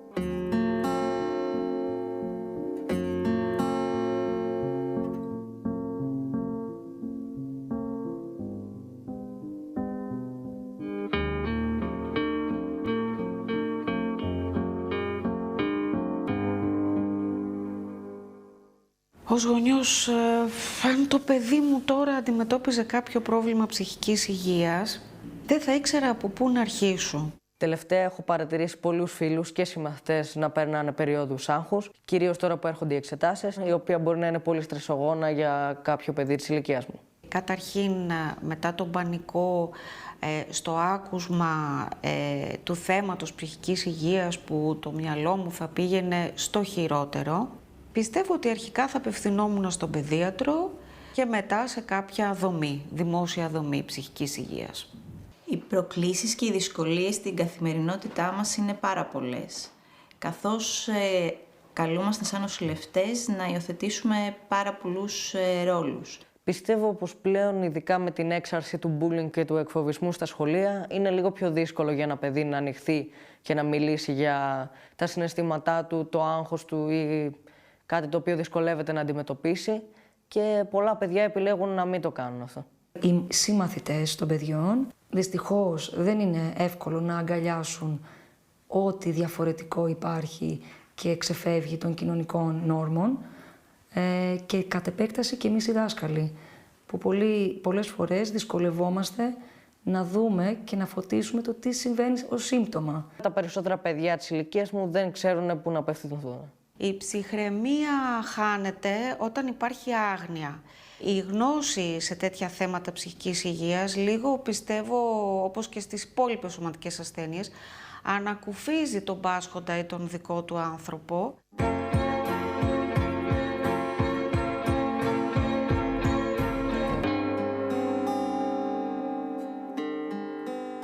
Δεν υπάρχουν αρκετοί μηχανισμοί στήριξης παιδιών, εφήβων και γονέων, έτσι, γιατί και οι γονείς χρειάζονται στήριξη, πρώτοι εκείνοι για να στηρίξουν τα παιδιά τους. Βλέπω ότι δεν υπάρχει αρκετή πληροφορία. Το διαδίκτυο σίγουρα έχει βοηθήσει πάρα πολύ στο να έχουν όλοι οι νοσηλευτές πρόσβαση σε επιστημονικά τεκμηριωμένη γνώση.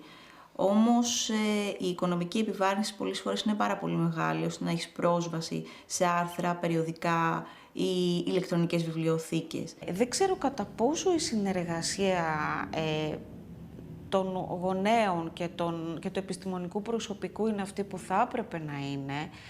Συνήθως υπάρχει αντίληψη ότι για αυτό που συμβαίνει στο παιδί μπορεί να ευθύνονται το οικογενειακό περιβάλλον.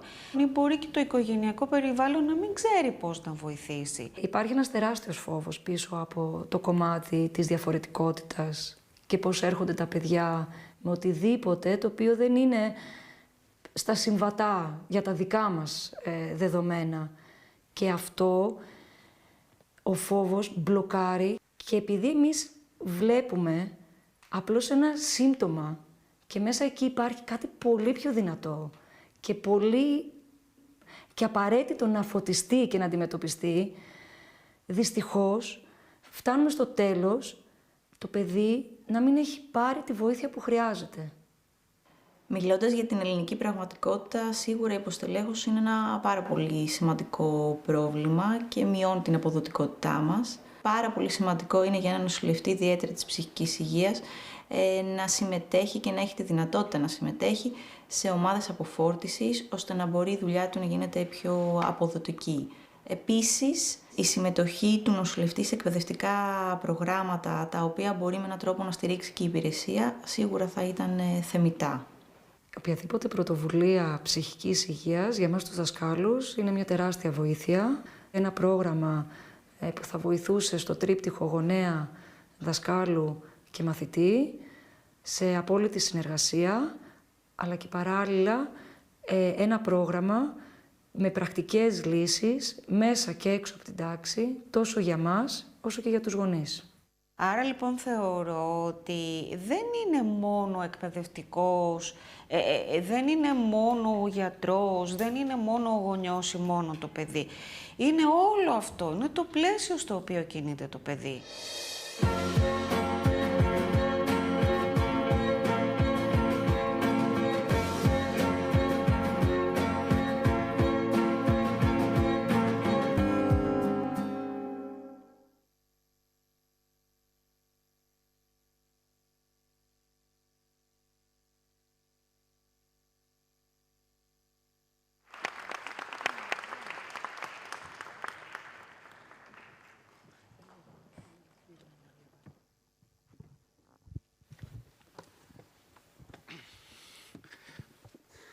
So good morning, everyone. Kalimera.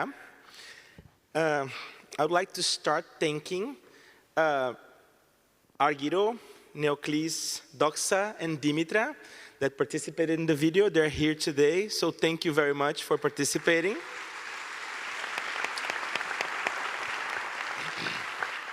So I'm Giovanni. I will be moderating the session today. And this session is the first session of the Child and Adolescent Mental Health Initiative.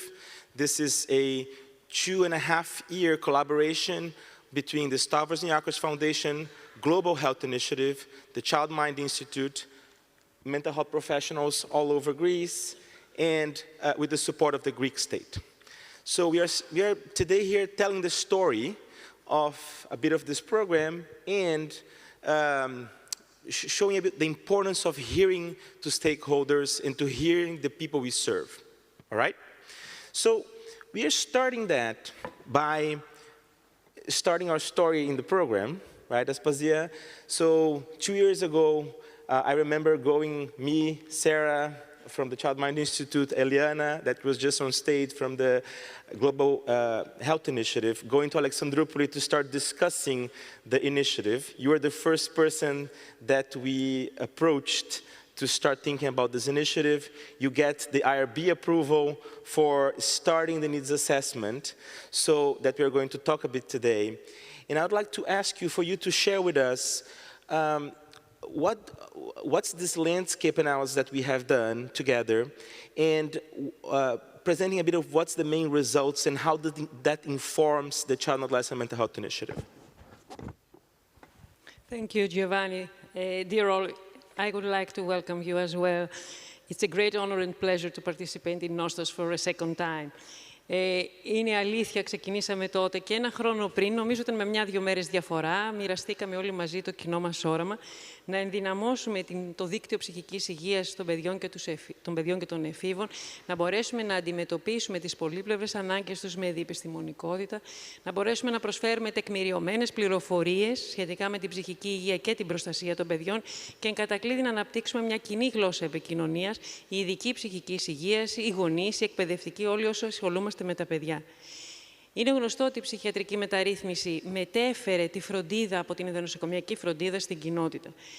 Είδαμε στο βίντεο εκπαιδευτικοί, μιλούν εκπαιδευτικοί. Πού εμπλέκονται αυτοί και γιατί έχουν ενδιαφέρον για την ψυχική υγεία των παιδιών και των εφήβων. Και στο τέλος, γιατί μας αφορά εμάς η γνώμη των εκπαιδευτικών για την ψυχική υγεία των παιδιών και των εφήβων. Πολύ απλά γιατί το σχολείο είναι ένα από τα υποστηρικτικά συστήματα του παιδιού, ένα από τα κύρια υποστηρικτικά συστήματα. And it is now recognized not just a vehicle for knowledge, it helps socialization, social inclusion, and it can offer a lot in the way of prevention, but it can also help afterwards because we know that it promotes inclusivity. Now, creating interventions, and in order for intervention to be successful, there must be a methodology behind it. So, Giovanni, the truth is that we were able to submit a methodology in order for us to move forward because we had to base ourselves on data. Now, community care, it requires recognition of needs of the health professionals, the participation of children and parents because they are on the receiving end, but also assessing their therapeutic results.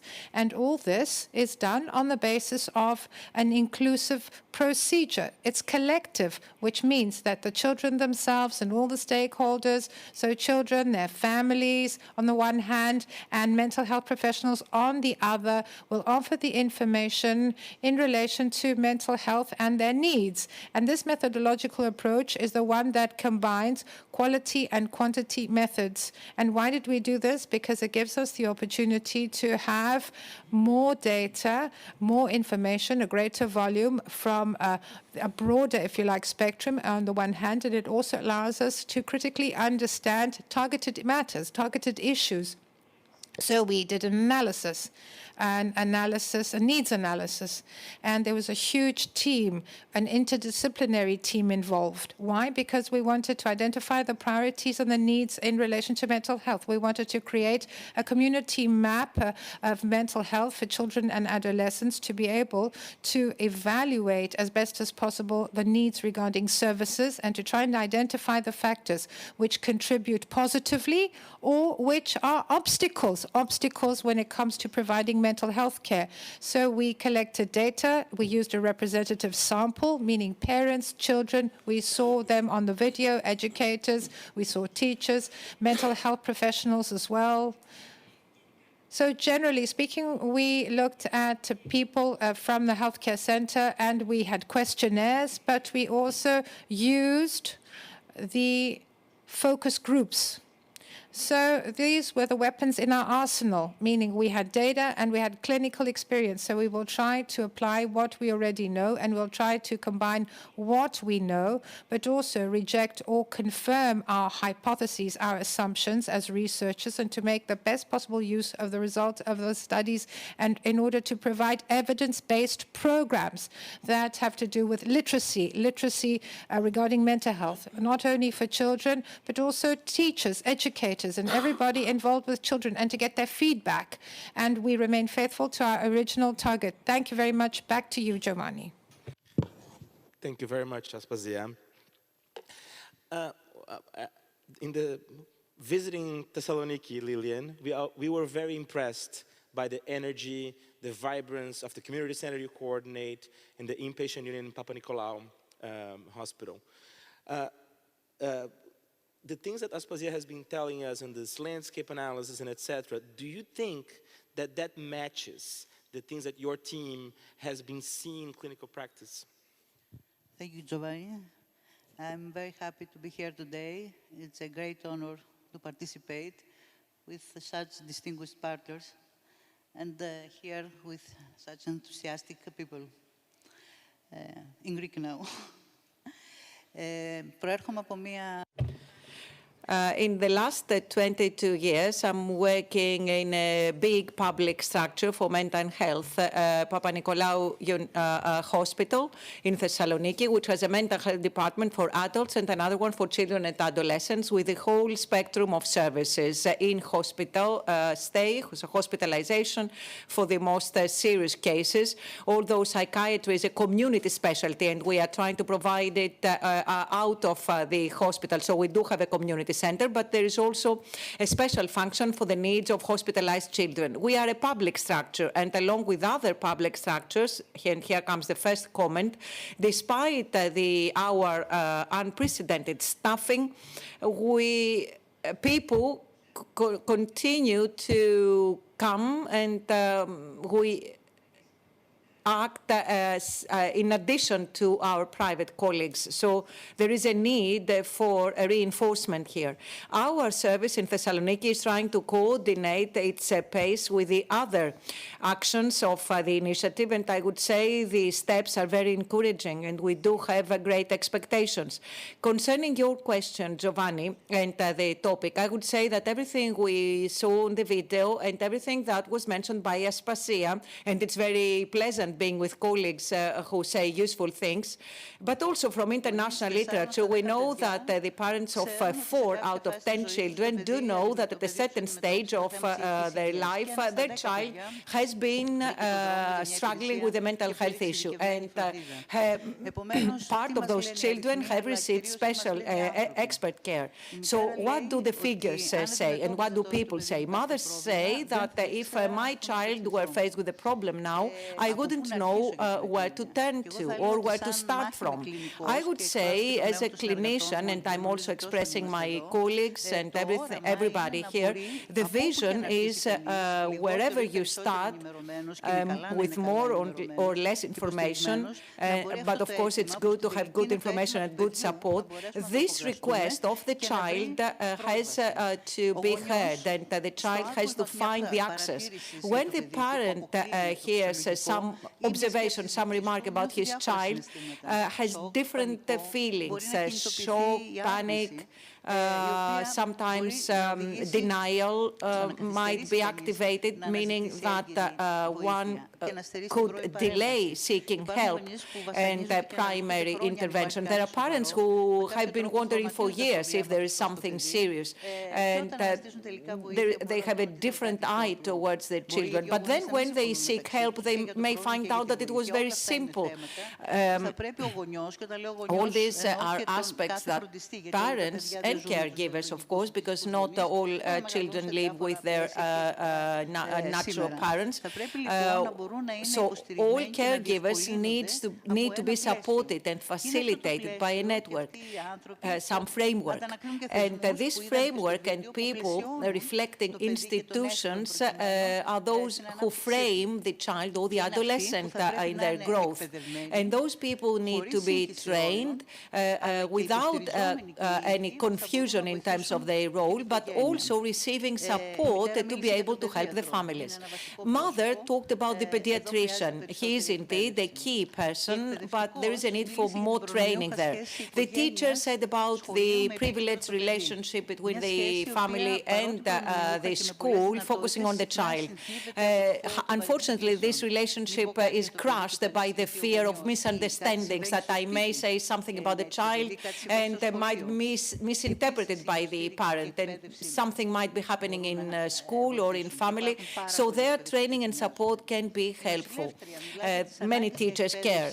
Then the nurse talked about the need for training, because in her daily clinical practice, she has to play many different and difficult roles, but sometimes ongoing training is limited.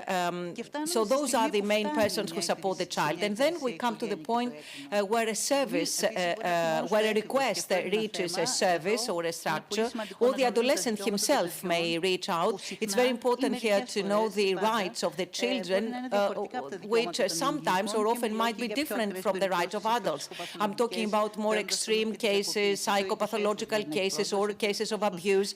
Adolescents themselves may have access. Mr. Moschopoulos has done a lot on this. So when a request comes to a service, whoever is there, whoever receives the request, must work as a member of a network that goes beyond the limits of the services. So a service may receive a request and provide help and support, but it may also facilitate referrals or have a cooperative approach, because there are many services that are mutually complementary, and so that this request for help is not lost in the corridors of the services. And that would involve secondary abuse for the child on behalf of the system this time. And people should not have negative opinions in their perceptions concerning the mental health services. The interdisciplinary team, in a scientific way, without criticizing the parents, even if the parents are part of the problem, which happens sometimes, but still there is room for cooperation and help. So they had to help and diagnose, focusing on the child, the rights and the needs of the child. So there is need for training, training in new or older facilities with new conditions. For example, intercultural or judicial psychiatry, abuse cases, or gender discomfort. In all these cases, the initiative can contribute a lot. We are not starting from scratch. A lot has been done. There is information, there are activities, but the initiative, with its actions, updates and integrates perfectly and holistically everything that is needed for a high-quality care for children and adolescents with mental health issues. Thank you. Thank you very much, Lillian. Oh, I'm sorry. So my friend, Anastasia, to me, and I think to the Child Mind family, combines the things that we value the most in mental health care, which is passion, hard work, and technical knowledge, right? Those things need to be combined to serve a child. And it's really an honor for us to have you and the team.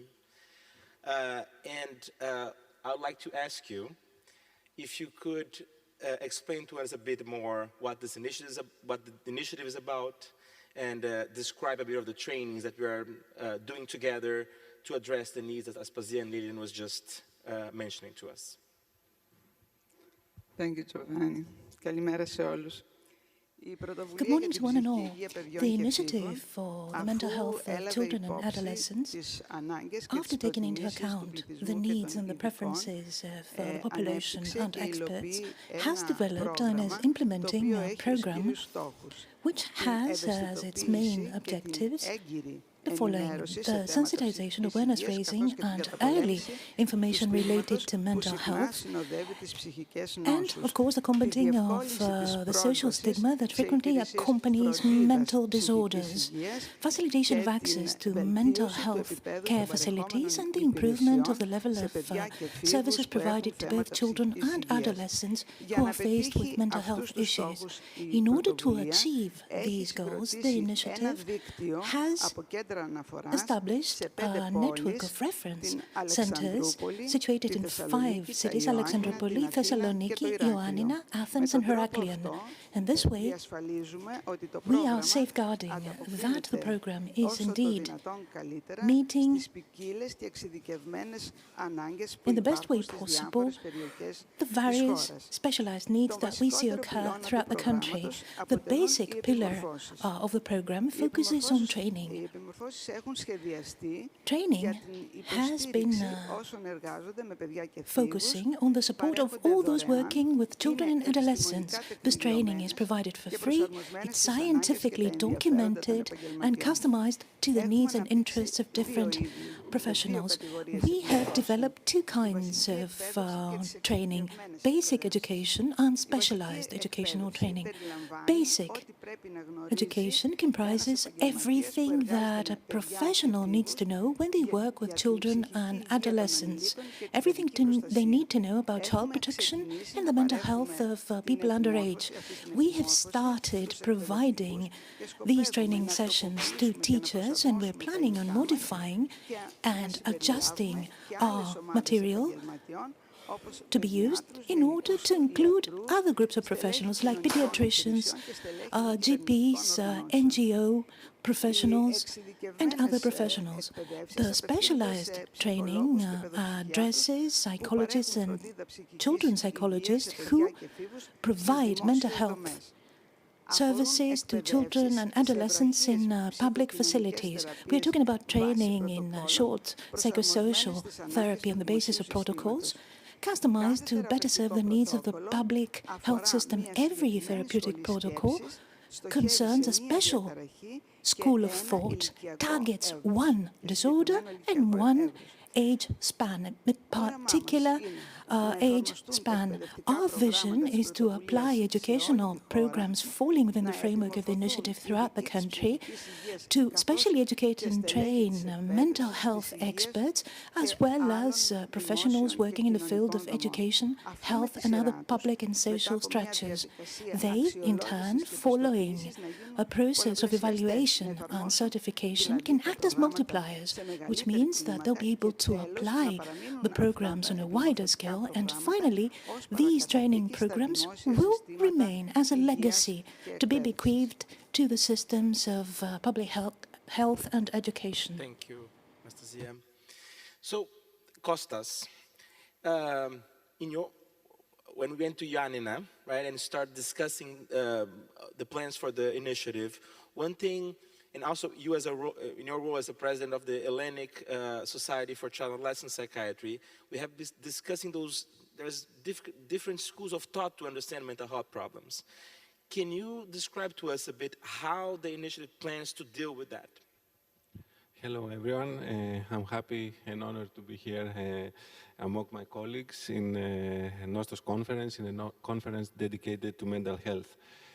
Giovanni, as you know, I'm coming from a city that has one of the biggest hospitals in Greece. However, the whole region, until recently, it was a rather geographically isolated area, and therefore training opportunities in evidence-based practice for mental health professionals were rather limited. But this does not minimize or decrease the mental health challenges for children and adolescents, and does not minimize or decrease the need for specialized and quality care. The Department of Psychiatry in Ioannina over the years has developed a wide network of mental health services to meet the mental health needs of all age groups, ranging from child psychiatry to old age psychiatry, with a community-based approach. In that context, our service is the only service in the region for children and adolescents, and recently its catchment area includes all the municipalities of Epirus. And therefore, as you can imagine, our services address the full range of mental health difficulties for children and adolescents. And this is the reason why we need a pluralistic approach. This is the reason why we need the different school of thoughts. And mainly, this is the reason why we need to integrate this different school of thoughts in the national health system. At the same time, this approach, this pluralistic approach, needs to be evidence-based in order to appropriately meet the full range of mental health disorders. So, the training of mental health professionals and the inclusion of this short, brief, evidence-based, manualized training programs in the national health system will further improve the quality of service provision, and I think that gradually will create a new culture, a different way of thinking about evidence-based care and measurement-based care as well in the field of child and adolescent psychiatry. And this, in my opinion, can ensure sustainability and scalability. And finally, a strong component of the program is the close collaboration among all colleagues, among mental health professionals all over Greece, with different perspectives, with different school of thoughts, but sharing a common vision, common language, and this can empower and strengthen our network, and in my opinion, also can ensure sustainability. Thank you. Thank you, Kostas. So, Maria, coming from Crete, Heraklion, you know well, like the biggest island in Greece, right?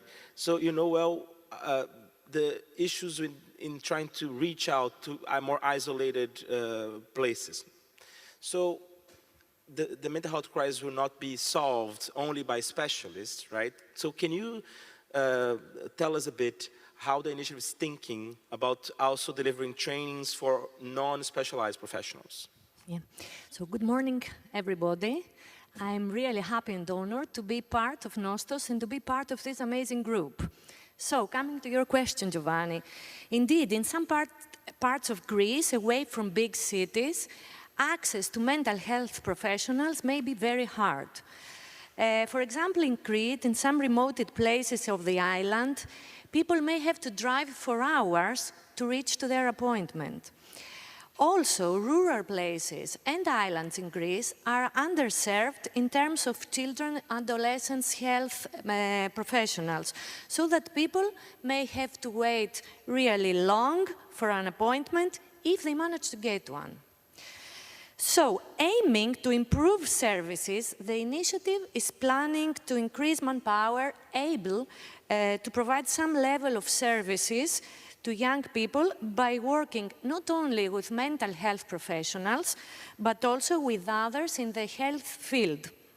So we plan to create a training program for pediatricians and general practitioners to optimize their skills in mental health. So this will have multiple benefits. First, it will help non-specialists to better screen and detect mental health issues in youngs. Also, cases that require simple interventions that may be handled by the trained pediatrician or GP could filter the amount of requests for specialists and optimize their capacities. Finally, more severe situations that do need further evaluation and treatment will be accordingly faster and more efficiently referred to the appropriate specialist using the network established by the initiative. Now, furthermore, apart from the short and practical training for pediatricians and general practitioners that will indeed increase knowledge and skills in mental health issues, a practical, user-friendly screening tool has been developed by the CAMHI. With this tool, filling up simple questions based on the problems that the young people may face, a short report will be provided to the guiding the health professionals what the next steps may be. So in this way, in conclusion, we are building training programs that also focus on professionals that are not on mental health. Because, as you said, the mental health fight needs all hands on deck. Thank you. Thank you, Maria. So, Niarchos, we have been thinking the ways of integrating the voice of youth since day one, together with the SNF team in this program. And we really would like to thank you also publicly for taking part of this program and all your previous experience as the ombudsperson for children, in your, dedicated your life to visiting children with underserved communities and really understand the reality of things. Can you explain to us the way that the youth engagement scheme is working and the importance of listening to the youth voices? Thank you very much, Giovanni. I'm also very, very happy to be part of this team and of the initiative altogether. I'll turn to Greek, last speaker. It's a great pleasure applying the practice of listening to the voice of children in this program. It's not just a pleasure, it's a common practice in the last 20 or 30 years. I mean, listening to the voice of the child in organizations implementing actions with and for the children. But it's not just a good practice or a luxury, it's an obligation, a requirement that stems from the International Convention for the Children's Rights, Article 12. So with my experience as an ombudsman for the child and from other organizations worldwide, we designed the Youth Engagement Program, Youth Engagement Scheme. YES is the acronym to make it more friendly for kids. And we have established 4 for this year. Next year we'll have 1 more on Crete, 4 advisory groups in 4 cities with around 80 children whom we meet regularly every month. We have exchanges physically or online to listen to their opinions on several topics. This year we have selected the topic of stress and anxiety in adolescence. The title is Don't Tell Me to Calm Down. We chose the title together. A very important component of the scheme was that we connected with schools. We had partners, amazing people, teachers who participated in our scheme voluntarily, and we carried out actions in 40 schools with 1,600 children who gave us their opinion on such topics. So we listened to the voice of the children. We had the causes and factors of anxiety that had to do with school, family, personal change, change in their image, not enough time in their life, even sports, even leisure, which is very stressful sometimes because they want to make achievements. We heard about stress management, panic, which is very common in adolescents nowadays.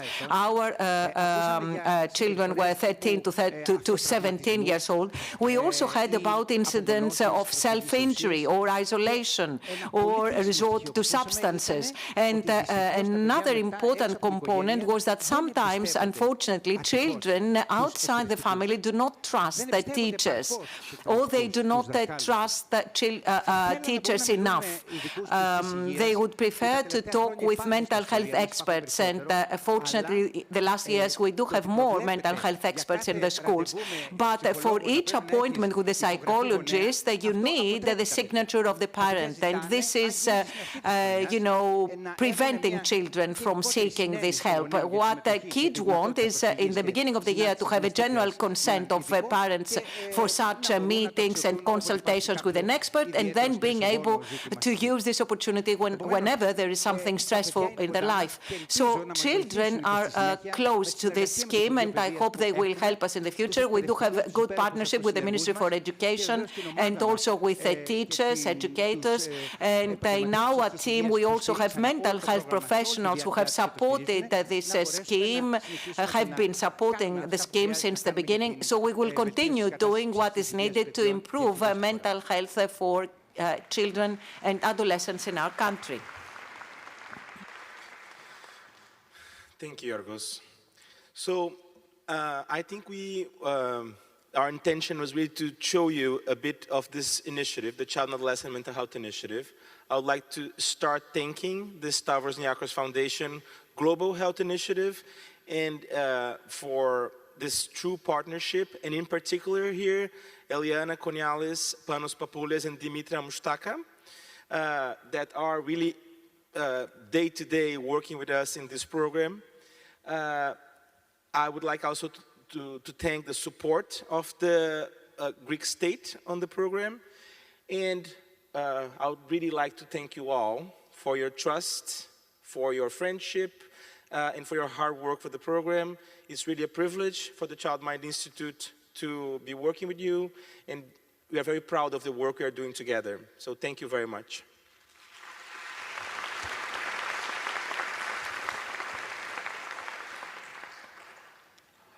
I would also like to take this moment. So this work has inspired the Child Mind Institute and the Stavros Niarchos Foundation Global Health Initiative to take a next step in thinking of ways in which this program can inform programs elsewhere. And this gave birth to the Stavros Niarchos Global Center for Child and Adolescent Mental Health Initiative at the Child Mind Institute. And I would like to call on stage our colleagues from my colleague from the Child Mind Institute, Mike Milham, and our colleagues from Savi Brar from UNICEF, Chiara Servilli from the WHO,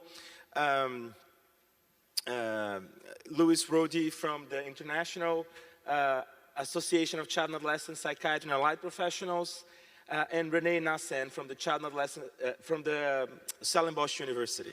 So thank you very much for your attention, and please enjoy our next session.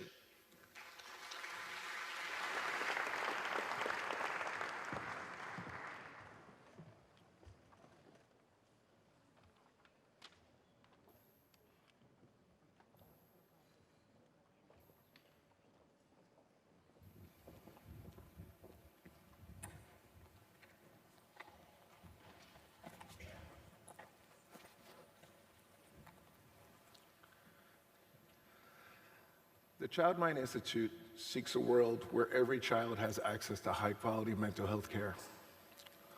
A world where clinical decision-making is based on scientifically validated tools and interventions rather than subjective observations. A world where cultural identities are guiding lights in mental health care rather than obstacles. A world where emerging technologies can be used to innovate and scale mental health care rather than create new perils, and where open principles and collaboration are embraced over proprietary interests and silos. The crises, events, and trends of recent years have highlighted both just how far we are from the world that we seek and the urgency with which we need to achieve it for the sake of the world's children. Accordingly, the Child Mind Institute has partnered with the Stavros Niarchos Foundation to establish the SNF Global Center for Child and Adolescent Mental Health. The Global Center has 6 initiatives that aim to systematically increase access, quality, and equity in child mental health care worldwide. Our experts here today are already in this space, operating in this space and making significant strides. And they share our excitement about the opportunities that the Global Center presents. The first key goal of the Global Center is to map the landscape of child mental health around the world. Toward this goal, Savri Bra will be describing UNICEF efforts to provide reliable data worldwide on child mental health and discuss the systematic survey approaches being used to overcome disparities in access to reliable data between different countries. Thanks, Mike. Mental health conditions contribute significantly to the global burden of disease among adolescents and young people, with anxiety and depression accounting for 40 to 50% of all mental health conditions, and self-harm being the 5th leading cause of death among this population group. A significant challenge, however, is the lack of data and validated data collection tools to measure the population-level burden of mental health conditions among adolescents and young people in low and middle-income countries. In order to fill this gap, UNICEF, with technical support from the George Washington University and Karolinska Institute, as well as interdisciplinary expertise from several countries such as Brazil, Belize, India, Nepal, and South Africa, just to name a few, developed the MMAP initiative, or the Measuring Mental Health Among Adolescents and Young People at the Population Level. The goal of MMAP is to address the lack of reliable data and tools related to adolescent mental health. We do this by focusing on 4 key domains: symptoms of anxiety and depression, functional limitations, care-seeking and connectedness, and suicidal thoughts and behaviors. These 4 domains are selected very carefully through expert consultation, as well as based on the global burden of disease, which I mentioned previously. The MMAP initiative aims to bridge the mental health data gap through 4 mechanisms as well. The first is developing a culturally adaptable and clinically validated tool that will be integrated into our multiple indicator cluster survey, or the MIX. The second is producing guidelines for cultural adaptation and data interpretation.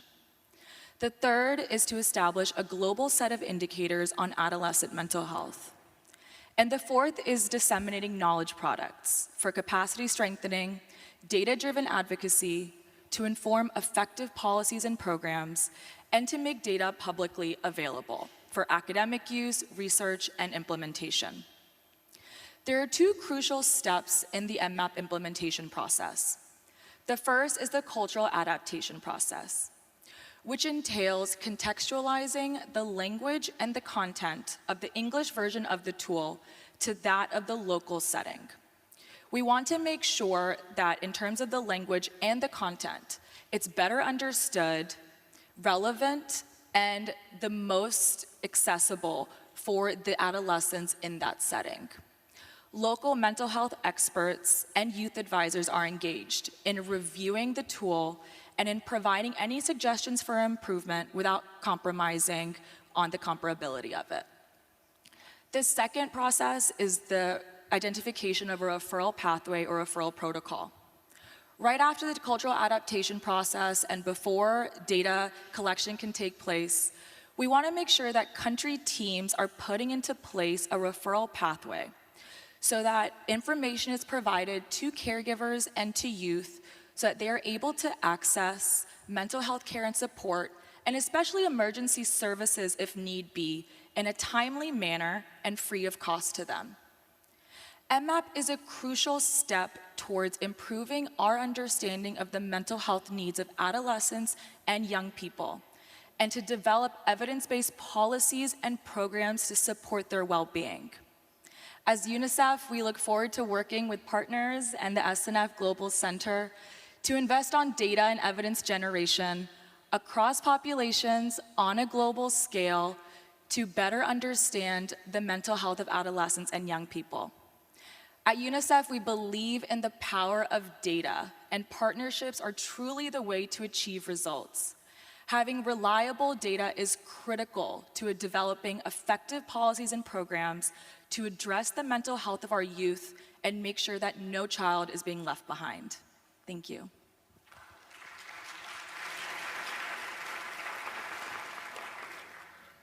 The second key goal of the Global Center is to develop, validate, and disseminate multicultural adaptations of scalable psychosocial interventions.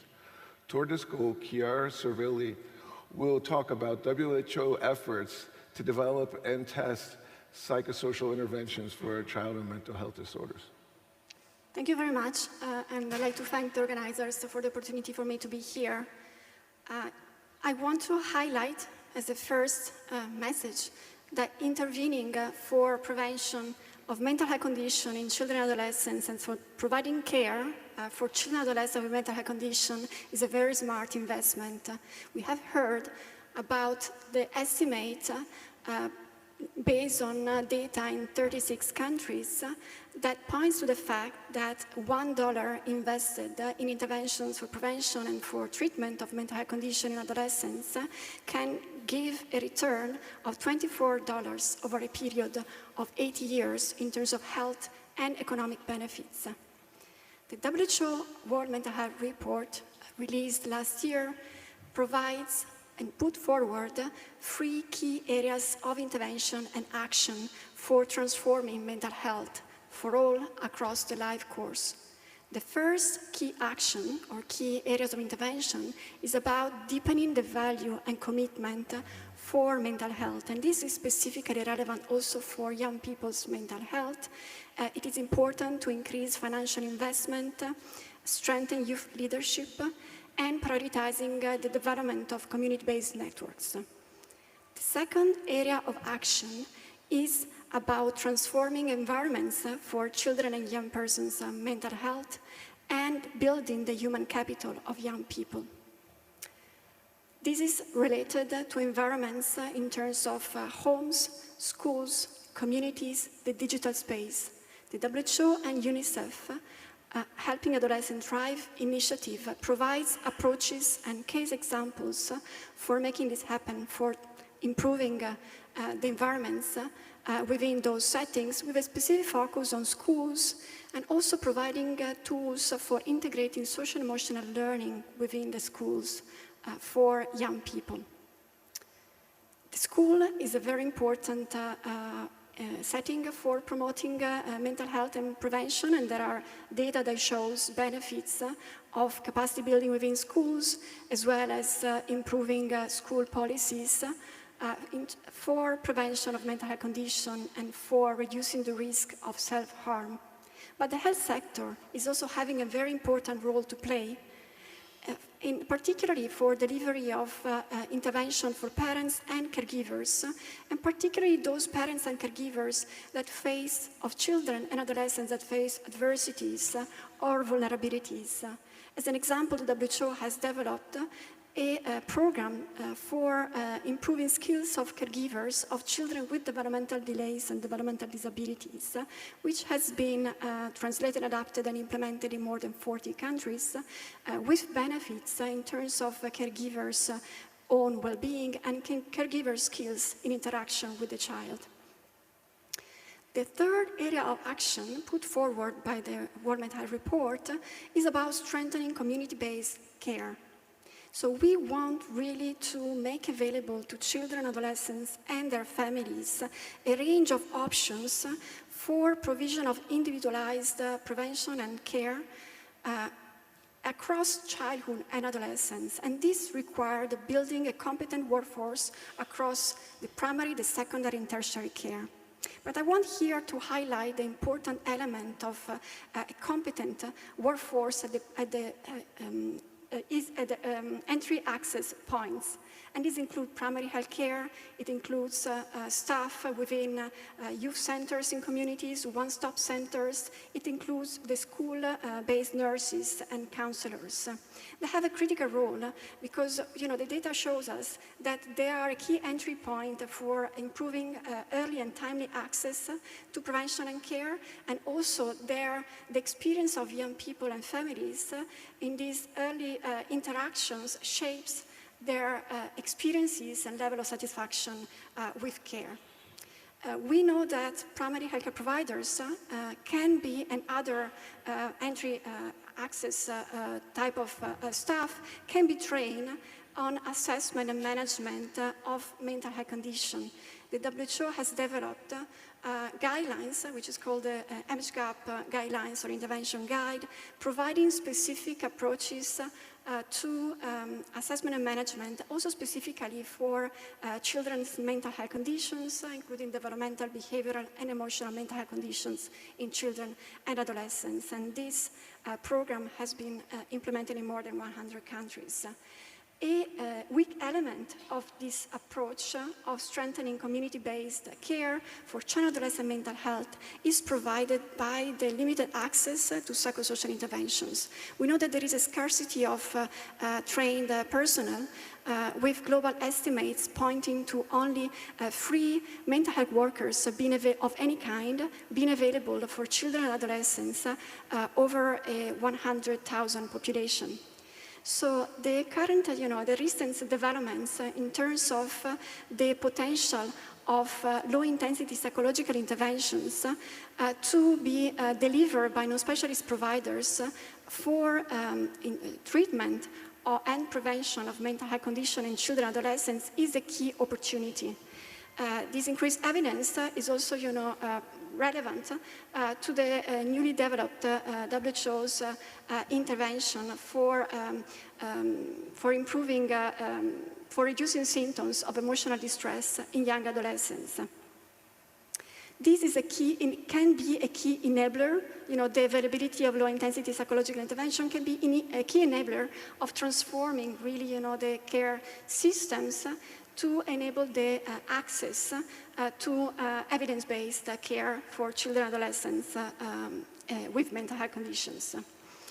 The Global Center, the SNF Global Center's commitment to strengthening the workforce and to evaluating and developing approaches for interventions for mental health condition in children and adolescents provides promising opportunities to strengthen efforts and to accelerate actions to make transformed environments and improve care systems for children and adolescents' mental health a reality in countries.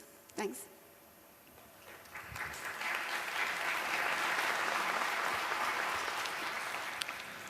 Another goal of the Global Center is to train future mental health leaders from low and middle income countries.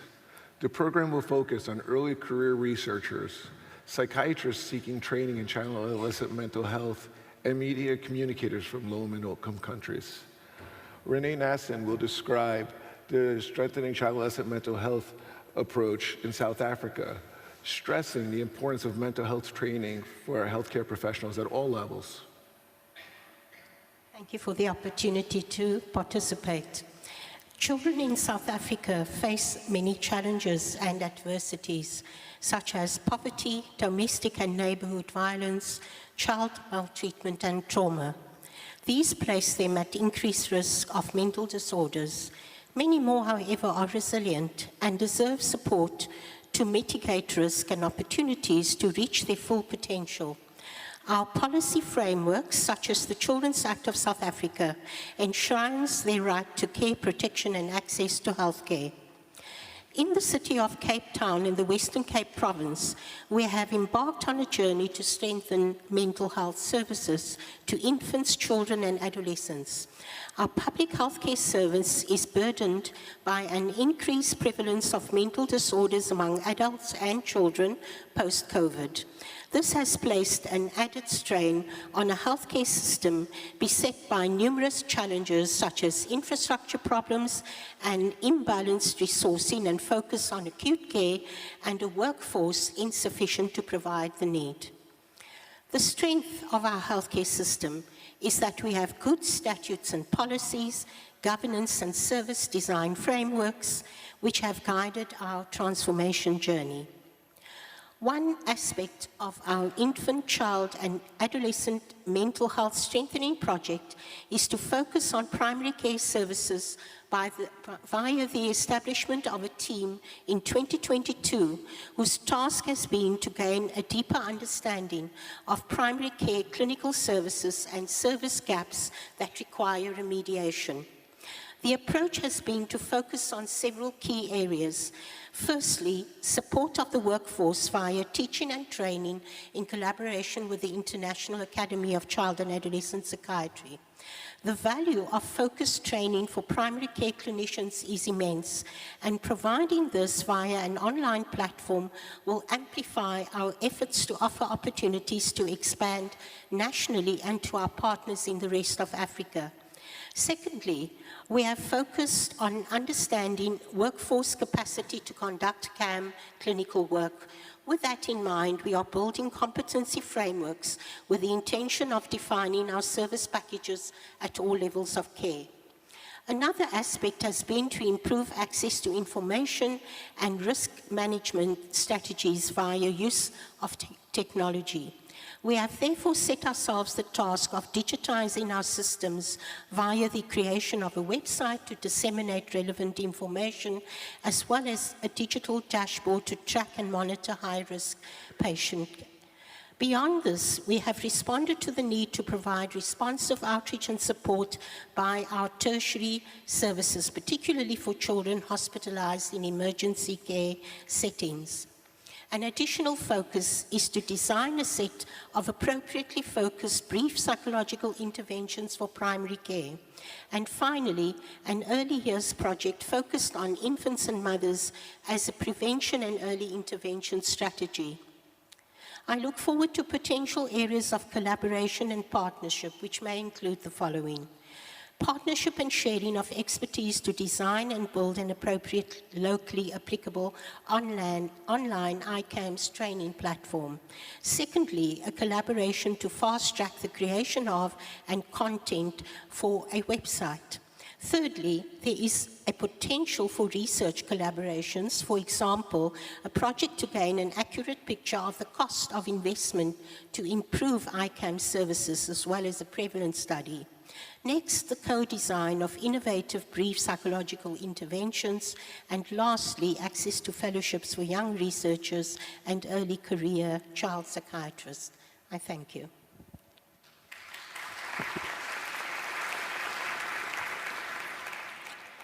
Additionally, Luis Augusto Rode will describe the shortage of child psychiatrists worldwide and the importance of expanding training opportunities for those in low and middle-income countries. Good morning. Last year, the American Academy of Child-Adolescent Psychiatry launched a document alerting for the shortage of child-adolescent psychiatrists in the US. At that time, 10,500. This is probably few child-adolescent psychiatrists, considering a population of 73 million children and adolescents in US. But let's change the geographic scenario for a little bit. Can you imagine a country with 73 million inhabitants, half of them being children and adolescents, with just one child psychiatrist?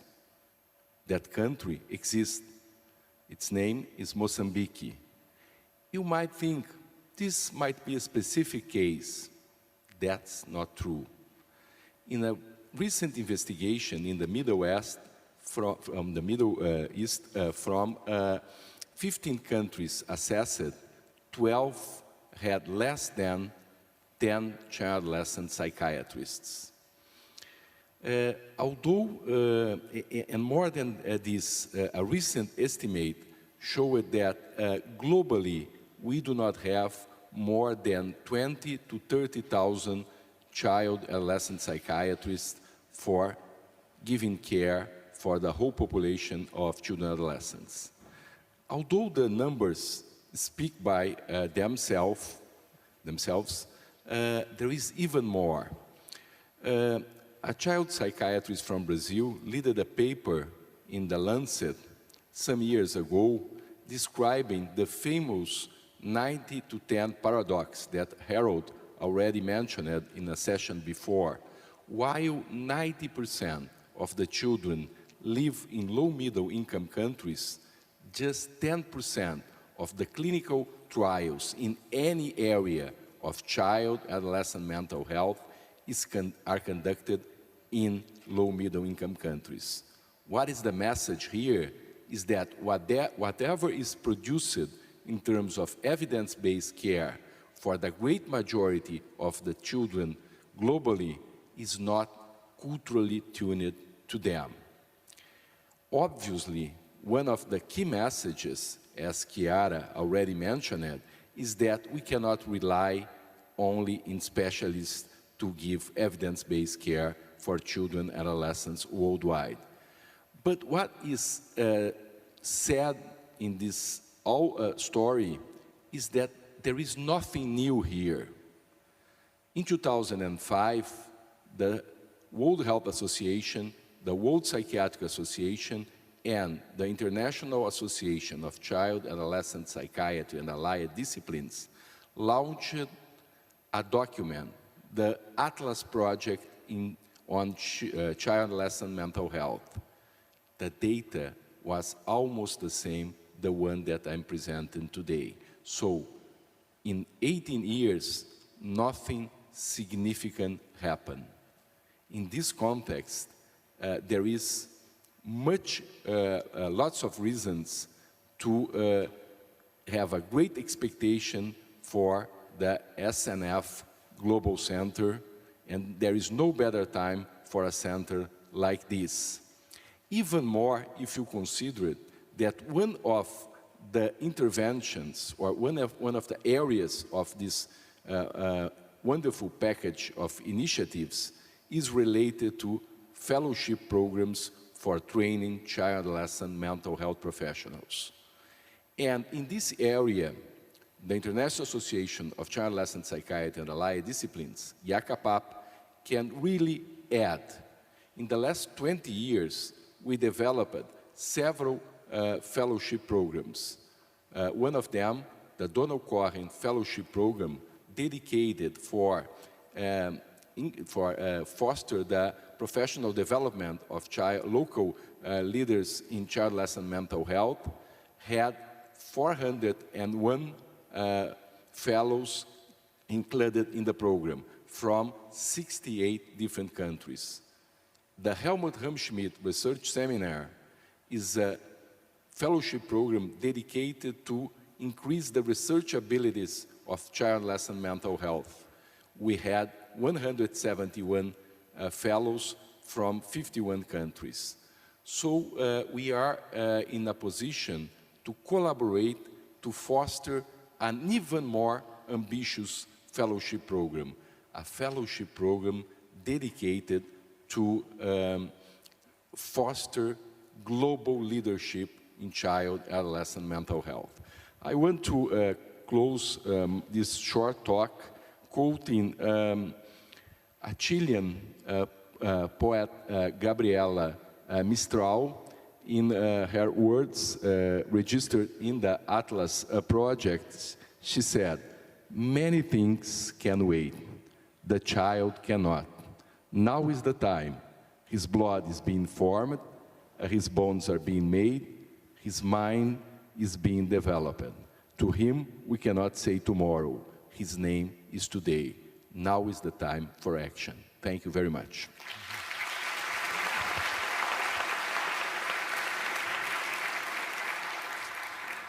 Finally, the Global Center will build, test, and deploy new technologies to augment mental health care and mental health research. These efforts will leverage the Child Mind Institute's open source mobile app building platform, along with wearable sensors, to create novel mental health assessment and intervention toolkits.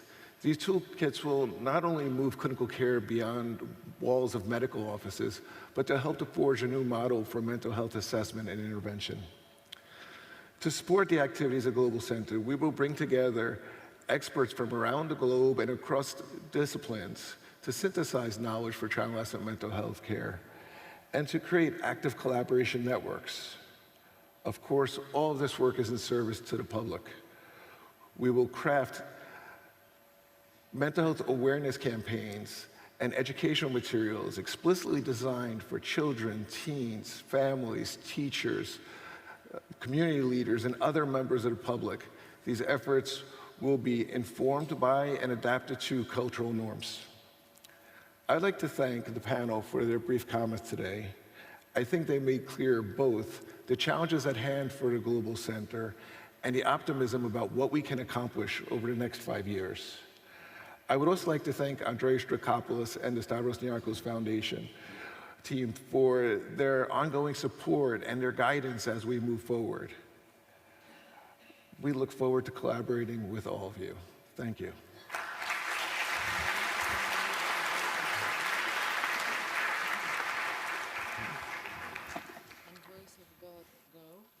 All right, everyone. I am Rusha Chatterjee with the Youth Advisory Committee. Before we move on to a short break, let's check your mood today, as you've let us know through our SNF Nostos app. A solid 38% of you are happy, 28% stressed, 14% overwhelmed, and 20% excited.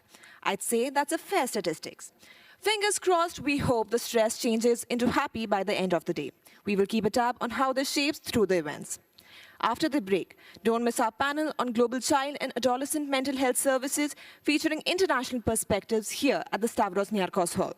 For our younger attendees and their parents, join Game On, an interactive workshop by Grassroots Soccer over in the library. Finally, don't miss the Field of Life activity at the Dome. See you back here at the Stavros Niarchos Hall in 5 minutes at 10:40 sharp.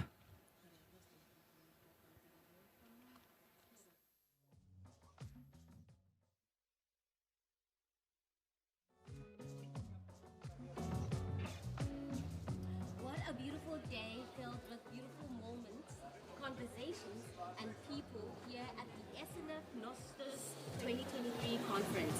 My name is Wisele Ganciani from South Africa, and I'm with the radio workshop. Of course, we are at the SNF Nostos 2023 pop-up radio. I am not alone. I am with two awesome souls. I'll let them introduce themselves. Thank you. My name is Andrea Becchiri. I'm from Radio Pandion. I'm so happy being here with you guys. So happy. I'm a student in Pandion University and a radio producer in Radio Pandion. And I can't wait for the conference. I can't wait for seeing things here. How about you, Hara? I feel the same way. My name is Hara Kashioti. I am a 22-year-old fourth-year psychology student at Pandion University. And I'm also a producer at Radio Pandion, where I host a music album review show with my best friend. I'm so excited to be here. I think this is a great opportunity. And of course, I feel that when it comes to things like this, where we have the chance to connect with people with the same mindset and talk about the same thing, which is mental health, Yes. in this case, it's really great, it's really important, and it's unique. You meet people with the same mindset, and that's always beneficial. That's amazing, Hannah. And seeing that you're talking about your radio show, your radio show at the Radio Pantheon, and you're talking about music, I'm really excited. I got to attend Rosalia last night. It was amazing. And I heard you guys are actually fans, you know? We are huge fans. Yes. Of course, we attended too. We attended a lot of concerts that day, Siddhartha, Rosalia, and Tinashe.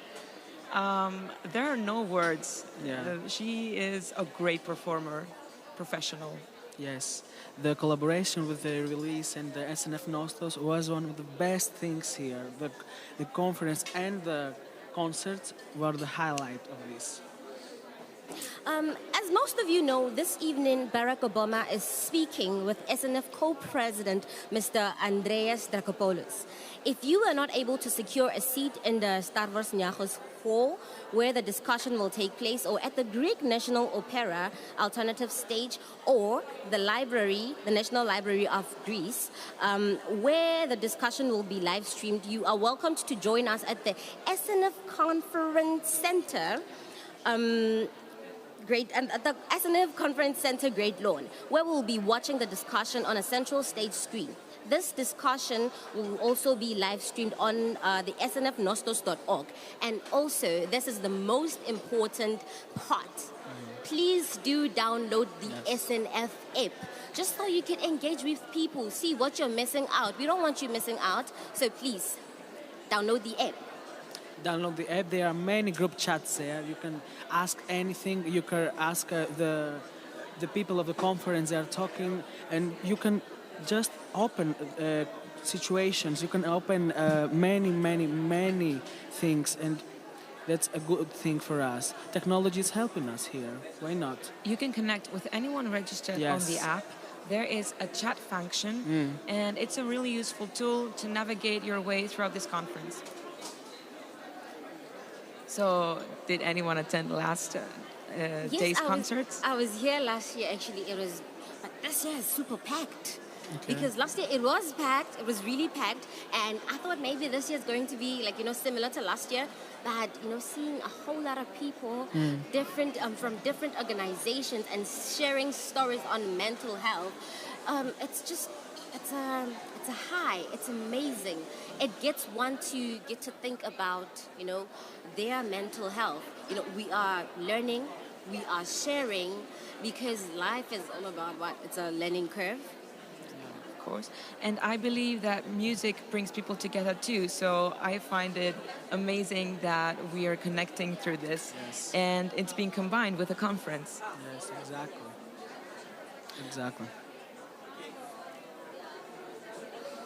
We attended M83 last night with Andreas, and we also have to say, what an amazing performance. Yes, amazing. The energy was electric. People were clapping, jumping around, screaming, and I've never seen them before live. I never expected to. Yes.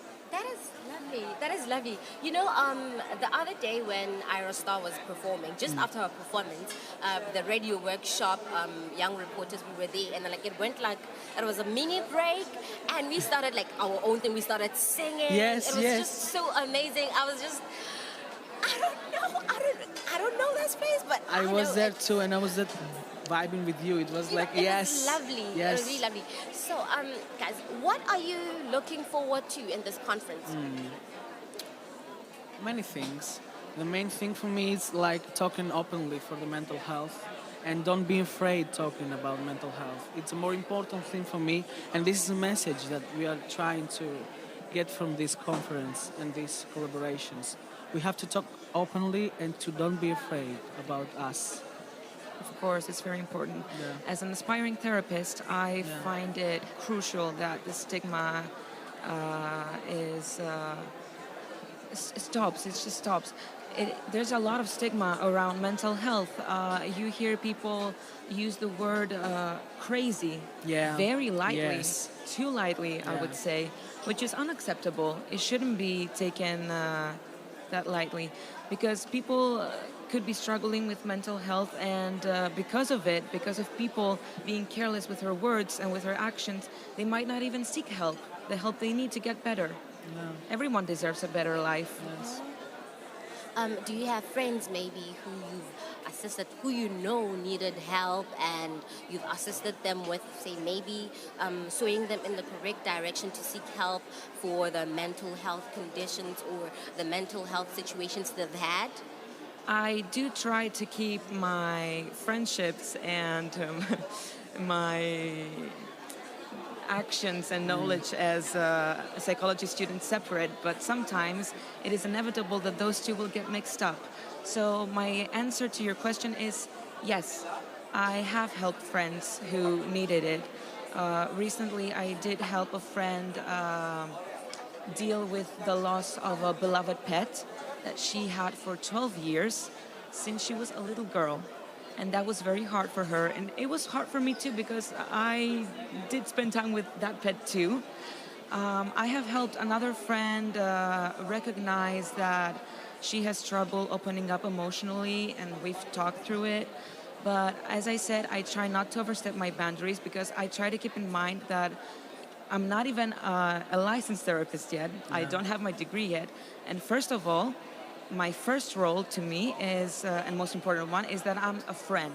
And I try to help as a friend, not a therapist. I think that's really amazing, because you are acknowledging that you're not the expert, but you are there as the friend. You are the shoulder to cry on.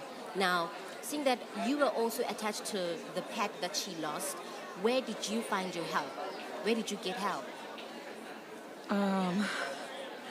I believe, I will admit, I maybe should have taken better care of myself, because my priority at that moment was comforting my friend, who obviously took it a lot harder than I did. But I believe I should have talked to someone about it. I still haven't. Actually, this is the first time I'm talking to someone about it. Okay. So yeah, it did make me sad. I'm trying not to think about it. I'm very busy these days, so that helps a bit, definitely. There are many skills, in my opinion, that we have to learn from those conferences. Being respectful, and in my studies in anthropology, we try to be more respectful. It's the first thing we do when we talk with people. We ask them very important things. The first thing we do with our methodological skills, it's like respecting and letting the people speak openly without cutting them. And this is very important for me, I guess. And making a safe space for everyone involved. Creating a space, exactly.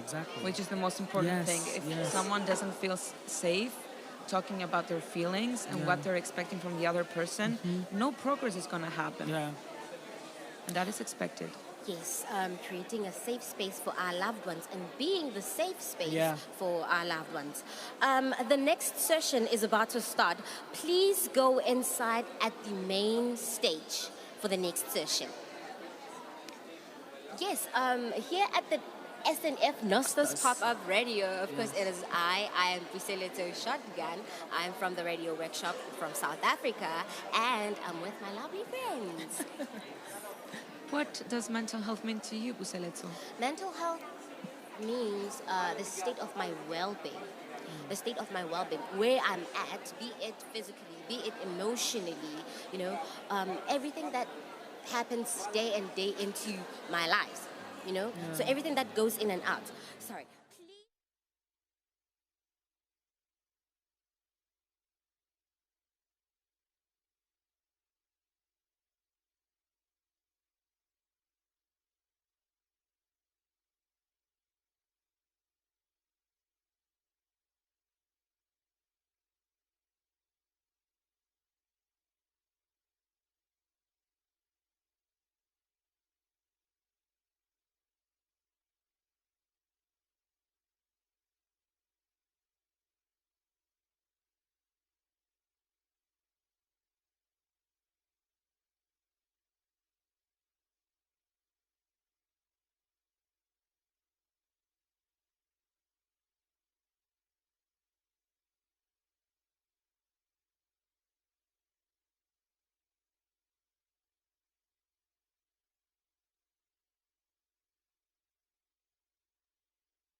My name is Thibaut Hirsch, and I'm a proud member of the Youth Advisory Committee.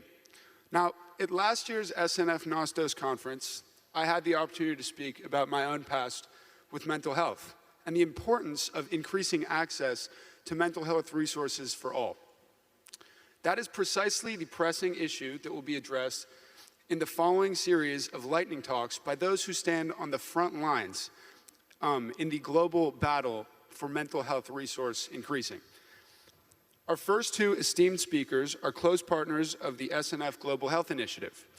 Dr. Michelle Miller, who serves as Director of Mental Health Programs at the National Children's Alliance in the United States, and Dr. Inmaculada Insa Pineda, Child and Adolescent Psychiatrist at the Sant Joan de Déu Children's Hospital in Barcelona.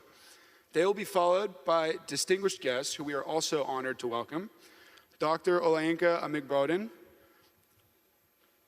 Professor of Psychiatry and Provost of the College of Medicine at the University of Ibadan in Nigeria, and Dr. Shekhar Saxena, Professor of the Practice of Global Mental Health at Harvard University's T.H.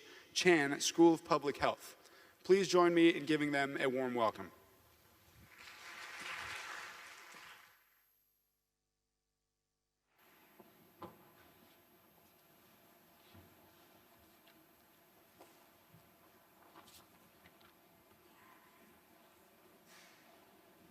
I am honored to stand before you today and share information on responding to child abuse with a focus on helping children heal from their abusive experiences.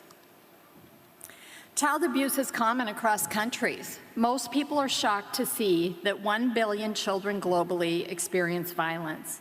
In Greece, for school children ages 11, 13, and 16, 9.4% reported exposure to sexual violence. The number is likely higher due to limited data availability and underreporting. In the United States, in 2020, child abuse referrals were made on 7.1 million children, and there was an average of 5 child fatalities per day. Children are our most vulnerable population and our future. These statistics are unacceptable. National Children's Alliance is the membership and accrediting body for children's advocacy centers in the United States. Children, no matter where they live, should have access to the same high-quality services, and our accreditation standards work to ensure that. We have 950 CACs and 50 state chapters. Our CACs have trained nearly 1.6 million people in child abuse prevention. In 2022, our CACs served nearly 390,000 children.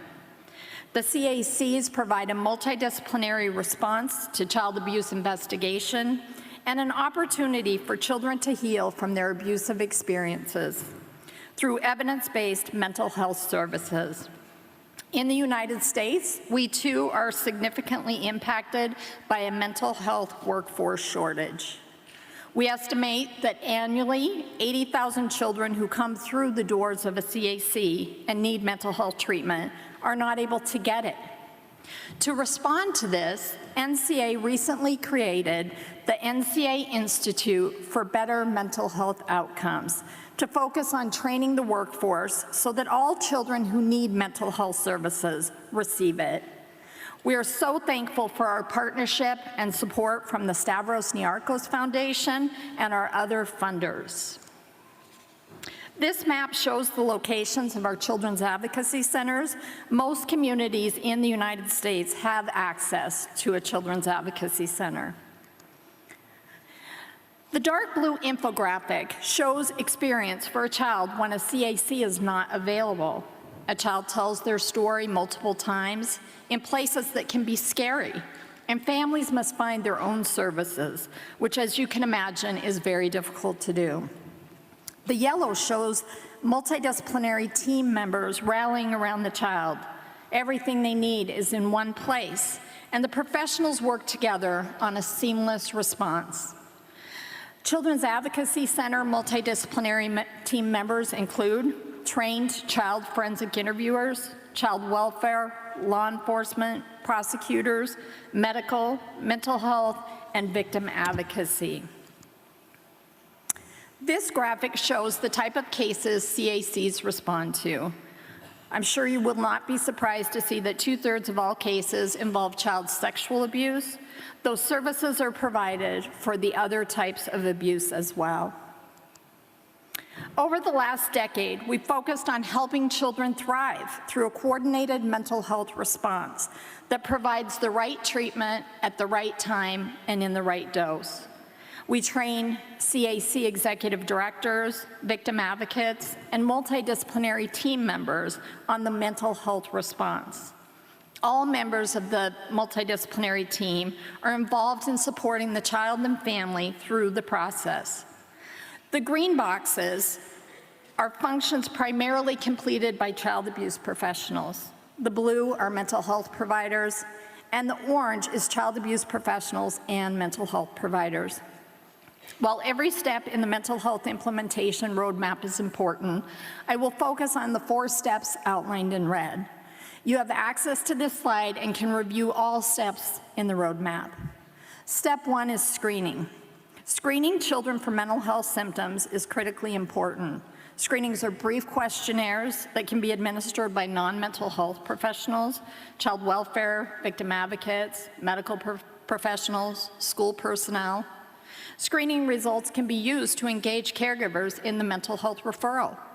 Approximately 30% of children seen at CACs reported suicidal thinking in the 2 weeks prior to their CAC visit.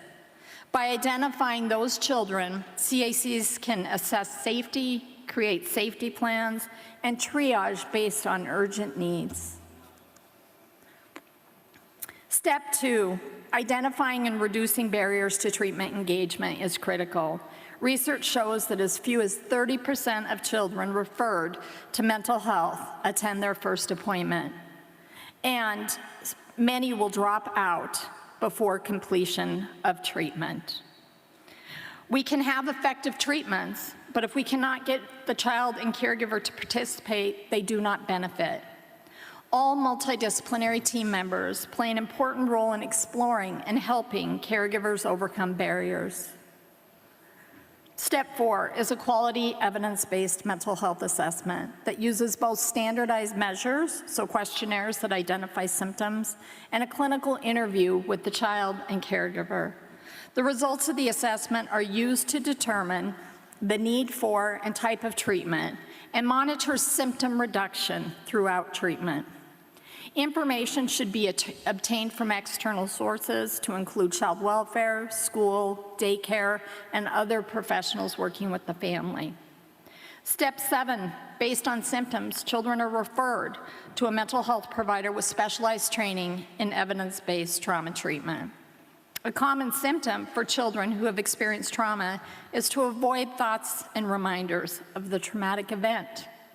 Evidence-based treatments use gradual exposure throughout, and over the long term is more effective and less disruptive than avoidant behaviors. Non-offending caregivers are critical to child's healing. All evidence-based treatments that meet our accreditation standards involve caregivers. There is hope. Kids and caregivers can heal. I will give 2 examples of evidence-based treatments that are available at our children's advocacy centers. The first is trauma-focused cognitive behavioral therapy. We refer to it as TFCBT. It's delivered over 12 to 20 sessions and uses gradual exposure throughout.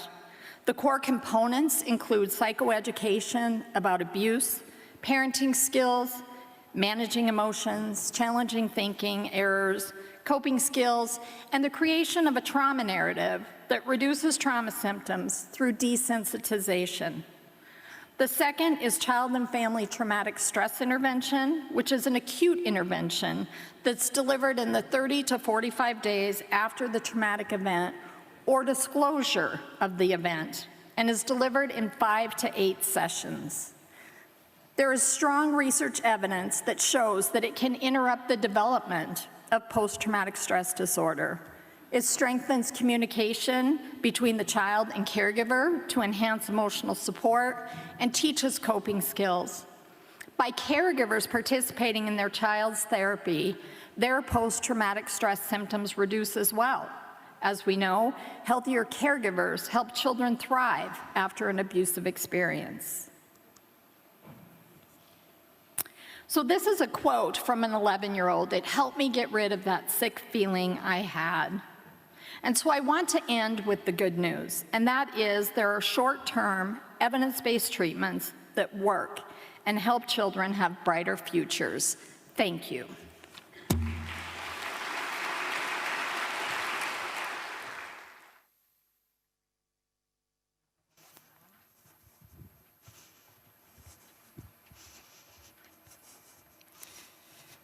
Kalimera, I'm honored for being here. My talk is about a companion, a novel multimodal intervention plan. First of all, I would like to explain that this program depends on Sant Joan de Déu Hospital.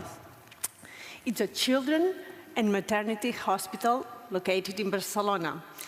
It's one of the main pediatric hospitals in Europe. It's private, non-profit institution, and it's subsidized by public health system. Humanization and hospitality are our core values, and all facilities are designed to make the patient and family experience more comfortable. And what about our child and adolescent mental health department? In the next slide, you will see some numbers about the visits made, the number of professionals, the number of devices, but I would like to highlight that we attend the 20% of population in Catalonia. The mental health care offered in our hospital accompanies the patient in all stages, from prevention to the end of the specialized treatment. And now it starts with the program A Companion. This program is a residential, educational, and therapeutic unit for children and youth patients with a severe mental disorder and also with a high social and family complexity. We have a capacity for 28 beds. 6 of these beds are for children under 12. And the ratio patient professionals is 1:3. This unit is designed by educational coexistence therapy apartments, in which that means we have common areas in where we work social skills. The target, our patients, has high complexity, high risk of social exclusion, and from families at risk of claudication. But what does it mean, claudication? It's the loss of the abilities, the family disabilities, to attend in an adequate way the needs of the patients. And sometimes that means, or that develop into a withdrawal or custody. For example, high complexity, what does it mean? 84% of our patients have more than 3 diagnoses in mental disorders. 20% have intellectual disability. 30% have suffered sexual abuse. And all of them have serious behavioral disorders.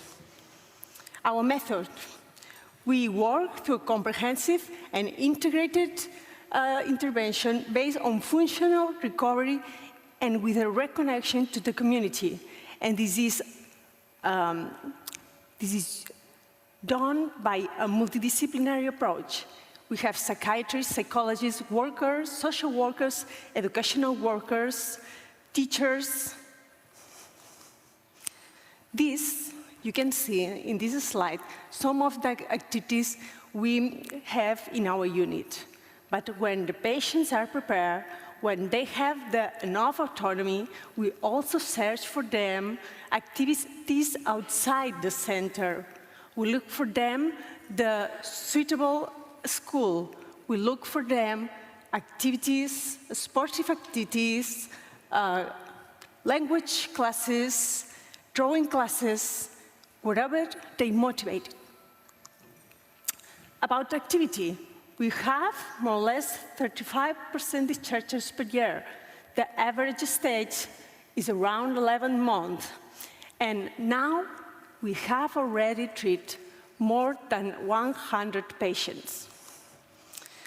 In results, in all cases in which the family had the guardianship of the patients, family claudications has been avoided. There is 26% discharges of those patients under guardianship that have returned to their original homes.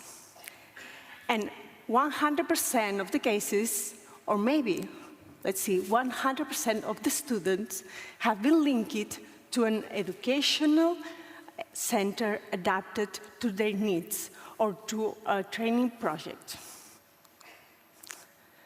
Let me finally,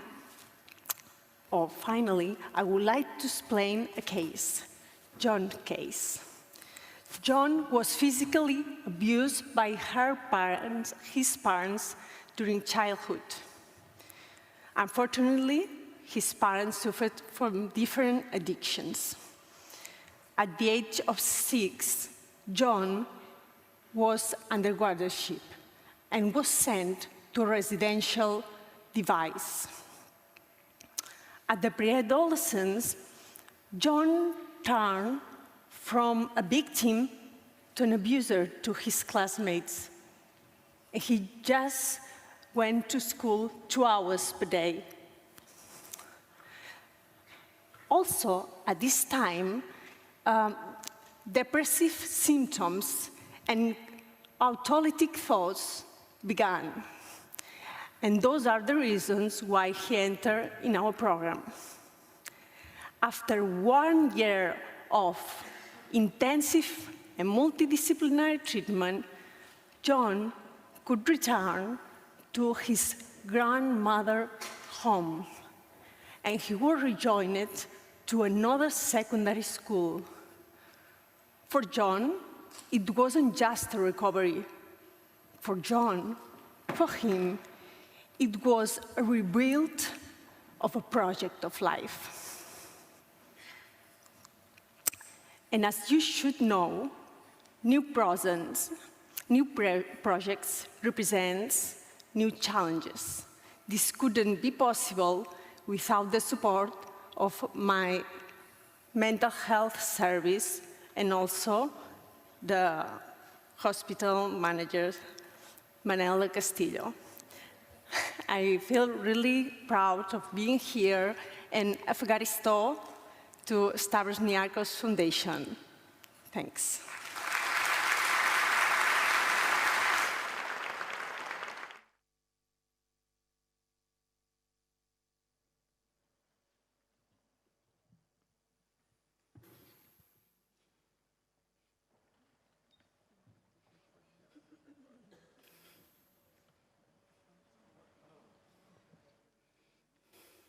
I'm deeply grateful to the organizers for inviting me to come and speak about capacity building strategies effectively employed for child and adolescent mental health in sub-Saharan Africa. I tell you this morning a story, a child and adolescent mental health story of why we did it, how we did it, and what were the results. Why did we have to build capacity for child and adolescent mental health in sub-Saharan Africa? Just over a decade ago, there was virtually nothing in existence, very few services, very few trained professionals. And in addition to that, poverty, people living in slums and in very difficult situations. Even up to now, we find that in most sub-Saharan African countries, between 70%, 60% live on less than $1.9 a day. You can see the deep areas.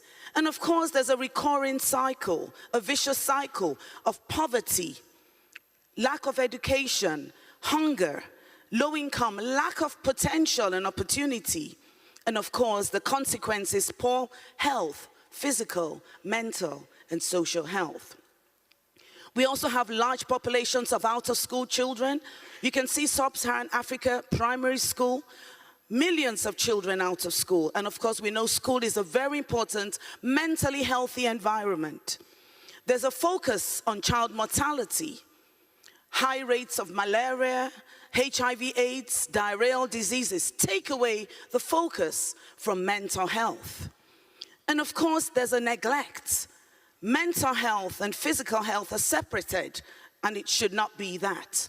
In addition, the burden increases because we have children in especially difficult circumstances. Street children, walking children, children in institutions, and you can see this a juvenile justice institution, lots of children with mental health conditions, children in chains and in pain, children seen to be demon-possessed or witches. Even when mothers come, many times with depression, we have higher rates of depression in the Sub-Saharan Africa. The depression doesn't manifest as depressed mood or loss of interest, but in their children as frequent malaria, neurodevelopmental concerns. 1 in 5 would have a mental health condition. And of course, 50% of adult psychiatric illness starts before the age of 14. What was the state of calm about over a decade ago? Few camp services, shortage, lack of training opportunities, no mental health in child health services. So that was why we embarked on this capacity building story. And that's the story I tell you. How did we do it? We felt we needed to have an 18-month training Masters of Science program in the College of Medicine, University of Ibadan. And what were the 5 ingredients we needed for this? The first important, funding. We're so grateful to the MacArthur Foundation for providing us with the seed money that we started off with. Funding is key to so many things. We also needed services and facilities to train. Fortunately, I had been involved in developing services. I initiated the first mental health clinic for children and adolescents in my hospital and built this up through training. It expanded. We also needed trainers. There were virtually no trainers on the African continent in Sub-Saharan Africa. So we built partnerships on the International Association for Child and Adolescent Psychiatrists, and all through collaborations with Harvard Medical School, Imperial College, and particularly I must emphasize that we had Africans in the diaspora who came to help us in the initial period. And as we built local capacity, they were less able to come. We did not need them so much anymore. Trainees also. We needed scholarships, which we got from the funding. We used networks to attract trainees into our program. And of course, curriculum was very, very key. And I give you 5 ingredients, 5 essential aspects of the curriculum. First of all, practical clinical sessions to change attitudes were very, very important. Collaborative methods with parents. Leadership was very important because these were pioneers going back to their countries. Multi-professional training. It was not limited to psychiatrists or psychologists, but we brought in different people. And of course, research was very, very important. You build research, and that leads to policy. And then we use free online resources. The IACAPAP textbook and the MHGAP, a WHO package. And then I give you very quickly 10 outcomes of this capacity building story. The first is that we had, in just 10 years, 124 trained, and of course, more females than males. These are the sets we turned out year by year. Year by year, we were turning out, and then from 14 sub-Saharan African countries, we were able to train. Cameroon, Eritrea, Nigeria, Ghana, Liberia, Sierra Leone, Rwanda, and so we were building up capacity for mental health, child and adolescent mental health on the African continent. That's the advocacy has started in all these countries, and our graduates have pioneered services all over the African continent. Multidisciplinary training, sustainability. Those who are running the program now are graduates of the program. Research, we've been able to produce 23 peer-reviewed publications, and these are still ongoing. And then attitudes have changed. Many of those who came now know that mental disorders are manageable very effectively. NGOs are formed across the African continent. And then the 10th component is leadership. Many of our graduates are now leaders. We have Simbogani Kayola, country director for Massey Course. We have a leadership here from Cameroon, a youth commissioner in Lancet Commission for Child and Adolescent Wellbeing. And then the African Association for Child and Adolescent Mental Health is led entirely by our graduates, the president, vice president, the secretary, leading child and adolescent mental health services, facilities, advocacy, policy on the African continent. That's the precedent. And with that, I end my story of why, how, and what with regards to capacity building for child and adolescent mental health in sub-Saharan Africa. I thank you for listening.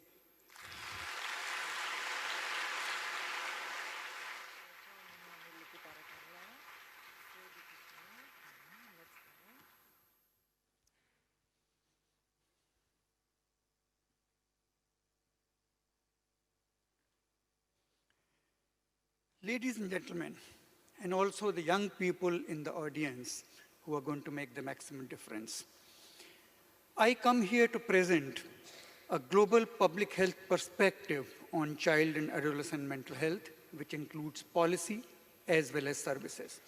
I'll focus on three aspects: determinants, data, and decisions.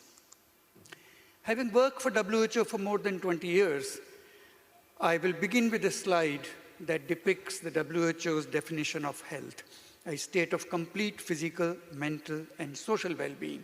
And all the three aspects are related to each other. We realize it every day. If we are physically unwell, we cannot be mentally well, and even socially well, and vice versa.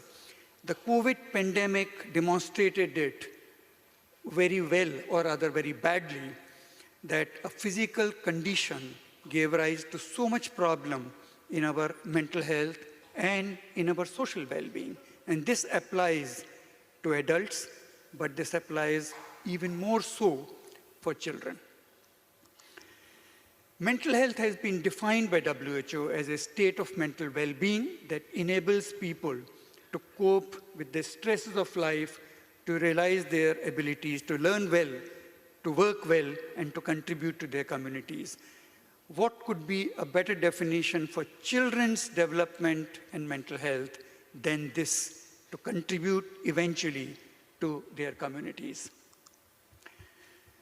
The children of this world cannot be divided into two groups: those who are mentally normal and those having a mental disorder. It's just not as simple as that. This is the traditional clinical perspective. You wait for children to have a disorder and you identify and treat them. This is not the public health perspective. Public health perspective is taking mental health as a dimension. There are children who are developing normally. They have normal mental health, so-called normal mental health. You can still promote their mental health by giving them an environment that is mentally healthy. Some children will have developmental delays and disorders and mental distress. You can prevent them developing a mental disorder. Of course, some children have a mental disorder or a developmental disorder. You can treat them, you can achieve a remission, and if there is a disability, you can strive towards a full recovery. Mental health of children is affected by a large number of social and economic determinants. In fact, my task has been made so much easier by the earlier speakers demonstrating various kinds of determinants, and also in the earlier session by the representatives of WHO and UNICEF. These are public health aspects that need to be kept in mind. Extreme poverty, one of the major determinants of mental health, in children, adolescents, and in adults. And not only in poor countries, not only in a country like Nigeria, which you heard so much about, but in all countries. In fact, poor people in rich countries have a very high vulnerability for mental health, and there are poor people in all rich countries. Similar issues about abuse, violence, substance use, homelessness, and lack of education. Still, hundreds of millions of children do not receive the education that they are entitled for, and many, many others. Policies to improve the social and economic environment can have a large impact. In fact, that perhaps is the intervention that can have the largest effectiveness for promoting mental health of children, preventing disorders, and these interventions are extremely cost-effective. Of course, children who have a disorder need treatment, nobody doubts that, but resources need to also go into promoting the environment in which children live, and here I'm talking about all children. We need accurate and timely data to implement what I'm suggesting. Population level data is critical to developing policies, and data needs to come from a variety of sources and not only from the health sector. Population level data can help us to identify children at high risk. The potential of big data and artificial intelligence is something which could be very great, is still not being realized fully, but it has the potential to be a major game changer in providing the environment which children need to develop healthy mental health. We are involved in an initiative which is called the Countdown Global Mental Health 2030. You can read more on the website, which accumulates data and presents it for the entire world, for all countries, on a variety of determinants. In this map, I present the mean years of schooling. Imagine that this kind of global map could be converted into local maps about each country, about each community, about each neighborhood. And that's what will give us the kind of data that can make into better policies for all the children who are living in that neighborhood or in that country. Children's mental health should be a whole of the government responsibility rather than only of the Ministry of Health. I hope there are some people in the audience who are responsible for other sectors, and that's where their contribution can become so critical. Mental health of children is too big and too important an issue to be left to the Ministry of Health. Children's mental health is the most critical asset of all societies and countries. Let's protect and promote it by data-driven population-level policies. Thank you very much.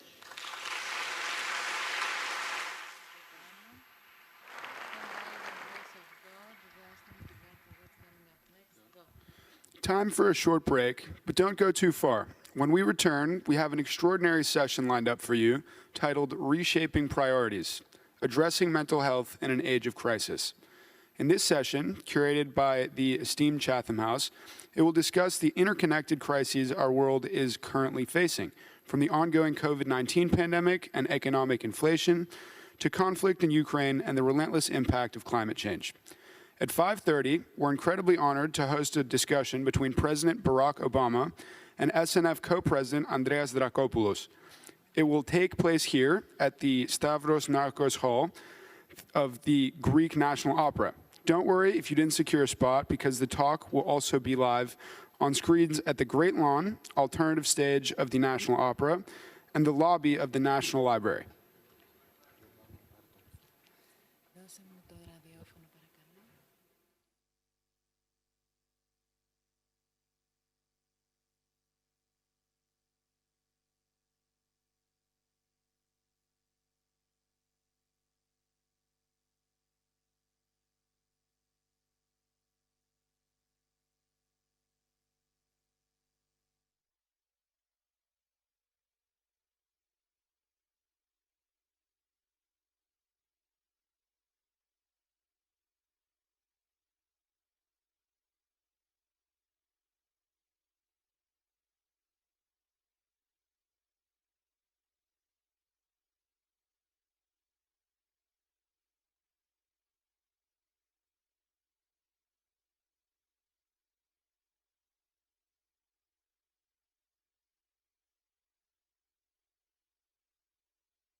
Radio. Now let us imagine that you're in the middle of your disc jockey program. Hey, listen up, everybody. It's gonna be so awesome.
Welcome back to the SNF Nostos Pop-Up Radio, live from the National Opera Building of Stavros Niarchos Foundation Cultural Center. We will be your company for the next half hour pretty much. I am Elena, I am studying International Relations and I am from Pantheon University. Here, let everyone introduce themselves. Hi, hello everybody. My name is Mkansi Tato. I'm from South Africa, of course, and I'll be your co-host for today. And of course, there's three of us here. I'm the only male with females in the room. Introduce yourself. Thank you, Tato. Hi, everybody. My name is Zanele Mola, and I'm a youth reporter from Radio Workshop, Cape Town, South Africa. And as you guys are aware, this is literally day 2 of the conference, and I would like for you guys to reflect on how the conference has been so far. I most definitely know that my highlights have been the digital telling workshop and also Rosalia's performance, because the girl is a performer. Like, we can all agree that she does her job very well. So, Helena, how's the conference been so far? It has been lovely. Everyone is so friendly. Everything is just so nice and well organized. My highlight was also Rosalia. The release festival is going amazing, and she is a phenomenal performer. Tato, how about you? Yeah, it's been a very great, amazing journey, and I'm also hoping for better when we move to the last 2 days of the day. So I'm very excited, I'm very happy for this. And my highlight has to be yesterday's conference. So yeah, the activities we did, it was very great and very amazing. So yeah. And also, how are you guys feeling? Let me just do a quick mood check. How are you feeling? Like, what color best describes how you feel today? Because like, I'm feeling like yellow, I'm bright, you know. I'm a little bit nervous, but I'll be okay. Yeah. So I'll be definitely a pink. Not because I'm wearing pink. Oh. Not because I'm wearing pink. I was a little bit nervous, but everything is just flowing so smoothly, and it's so refreshing to see that everyone is coming alive and the conference is going so well, and most definitely having these insightful talks in between. So yeah, how are you feeling, Elena? I'm actually feeling a light blue. I'm feeling pretty calm. I was not expecting to get over my nerves this easy, but you know, going on air, talking with people you're connecting with, it's just a very nice experience and it helps you relax. All right, so for a quick lineup on what we have in store for you today, we're going to have 2 guests who are in the... Well, we'll check on that later. But we were supposed to have 2 guests who are in the IMED team. But for now, since the focus is mental health, I would like for us to just break down what our expectations are. And I also saw on the talks, we're going to have Obama tonight. Yeah, that's what I'm excited about. Very excited. Former President, Mr. Barack Obama, excuse me.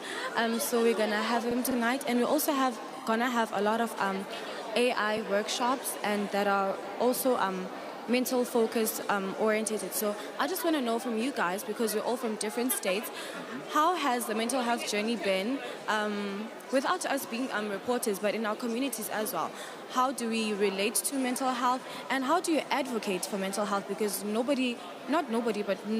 not everyone understands the concept of mental health and how to advocate for it. Well, I can say for me it has been a very quite long journey and a hard journey, because like I feel like I relate to most of the alternatives or perspectives of mental health issues. Like I live in deep rural areas, communities where they're based more on cultural norms, gender stereotypes, things like that. So I relate to most of the perspectives of mental health aspects, things like that.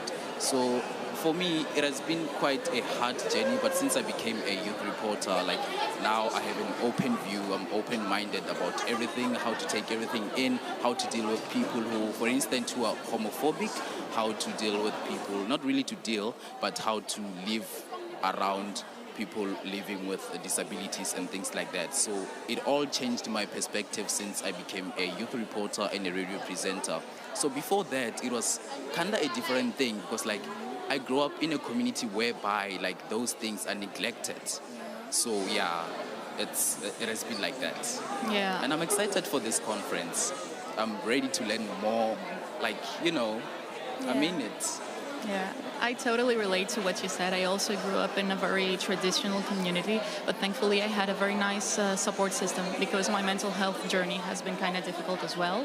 And it has been a very, very long journey. But I'm very happy to be where I am today. This is just the beginning, and I try to remove the stigma myself by talking about it and being open.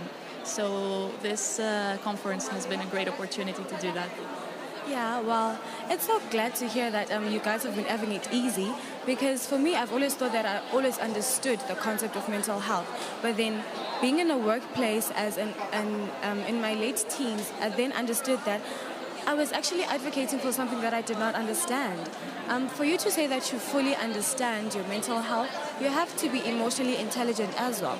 And that has been a journey that has allowed me to be in tune with myself and my emotions, and to be emotionally and intellectually inclined to the extent to understand that we are different and will respond differently to different situations. So round about now, we're going to call in one of our youth reporters to reflect how the conference has been so far, and also one of our field reporters, because they've been going around making dialogues with people, meeting y'all, seeing unfamiliar faces. So we just want to get a better understanding of how everyone is feeling in the conference. Yeah, and what are their moods for today?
And just like that, we're back with Ulitabo, just as we promised you. So she's one of our youth reporters, and she's just going to reflect on how the conference has been. Ulitabo, how are you? I'm good, thank you, Zanele. And how have you been, guys? Amazing. Of course, you're amazing. Great. Thank you so much for the platform, guys. Since earlier you said you wanted to have a feedback on what's happening in all the field. Well, so far it has been so hectic, and we are meeting great potential people from Africa, inside of America, as well as Asia. So it's something like a worldwide. So this is the biggest conference ever. So any difficulty yet with the field reporting thing? For me, so far, I'm not facing any difficulties because people around here are so friendly. It's a high place with big potential people. Exactly. So you just need to know how to approach and have the time for them. And don't just do your field work and like leave. You just have a space to have a conversation and all that stuff. Yeah. So can I ask you, how are you feeling right now? Can you please describe your feeling for now? Oh, man. So far, I'm so tired. But work is work. I gotta work. And I'm so happy because I'm meeting new people, actually potential people, and more opportunities coming in hand, not only for me but for other kids out there, actually, in Africa. Yeah, so yeah, I'm so happy and tired. Yeah, because it's important to keep your mental health up and positive and bright and shiny. Exactly. Yeah. That's why I have water with me. That's why I have water with me, just to cool down. And then I don't, hey, Tabo, you gotta go back to work. And I just go around and jingle around. But so far it has been so nice. I've been getting good feedbacks about mental health and how people keep up with their mental health and how they do good, actually. And some, I was never aware that for you to keep your mental health so good, there's something that you have to do. It's so different, like trying new dishes. I never thought it was a new recipe to keep your mental health good. So I was told by one of the grassroots coaches. It was like, oh, you have to try new dishes. And I was just before the show, I was having a conversation with this lady. She's from Africa. Apparently also when she's struggling with her mental health, she tries new meals, Nigerian meals, African meals, American meals, like all meals that she can do. And later on, she'll be attending the session 2 of the president. Yeah, so it has been so exciting so far. Oh, that's so nice. It's so nice to see people with different stories from different backgrounds, giving their insight on how they deal with their mental health and how they try to make their days better. So it's very informative, not only to learn how other people manage this, but also to get information on how you can improve your mental health. So thank you so much for the feedback, Litabone. Good luck with your fieldwork, girl. Like, all the best. Yeah. And just as we promised, coming up next, we have an interview with Celia from the IMED team. See you soon.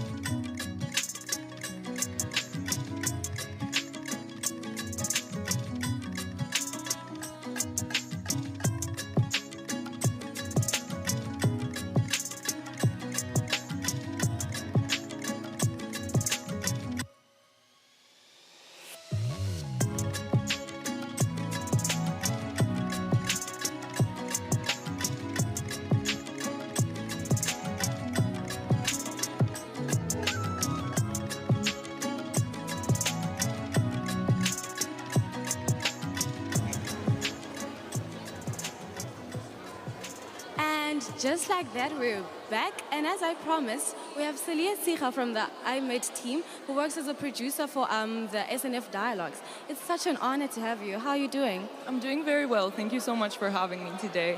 It's only a pleasure. So Celia, I just want you to tell us about a time where you felt like your mental health was struggling at some point in your life.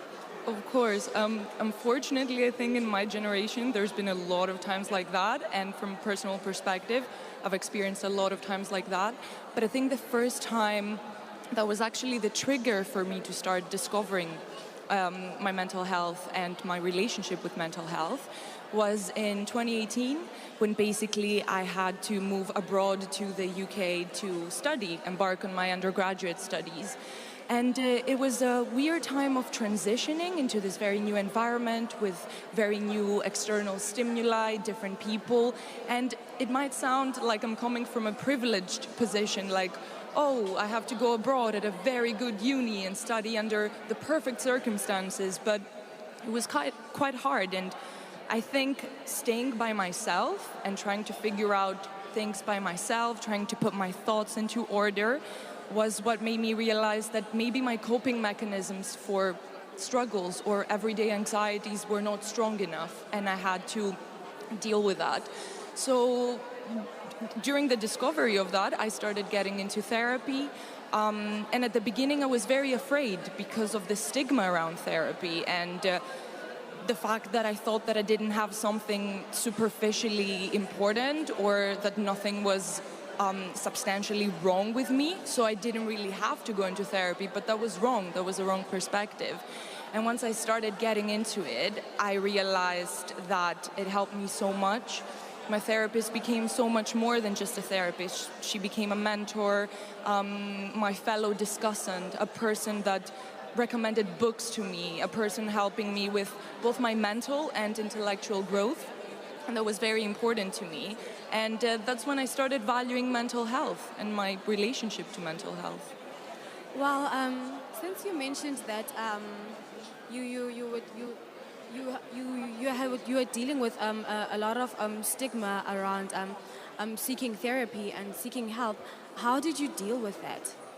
I mean, at the beginning, it was a bit of a rough situation within the family as well. Like, we would even hide it from my grandma. I would go to sessions and my mom would say, don't say anything in front of her because it would seem like something was wrong with me. So at the beginning, it was definitely hard to deal with it, to externalize my experience with it, share it with different people. But the more I got into it and the more I started destigmatizing it, seeing online that other people were going through the same thing, I started being more open about it and having a confidence within me to share it with other people.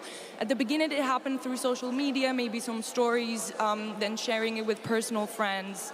And then I guess within my circle, I started becoming a more avid advocate for it. I was sharing with all my friends the books that my therapist was suggesting to me and how they were helping at the time and how each experience or each session was special. And I think that was my initial way of dealing with it.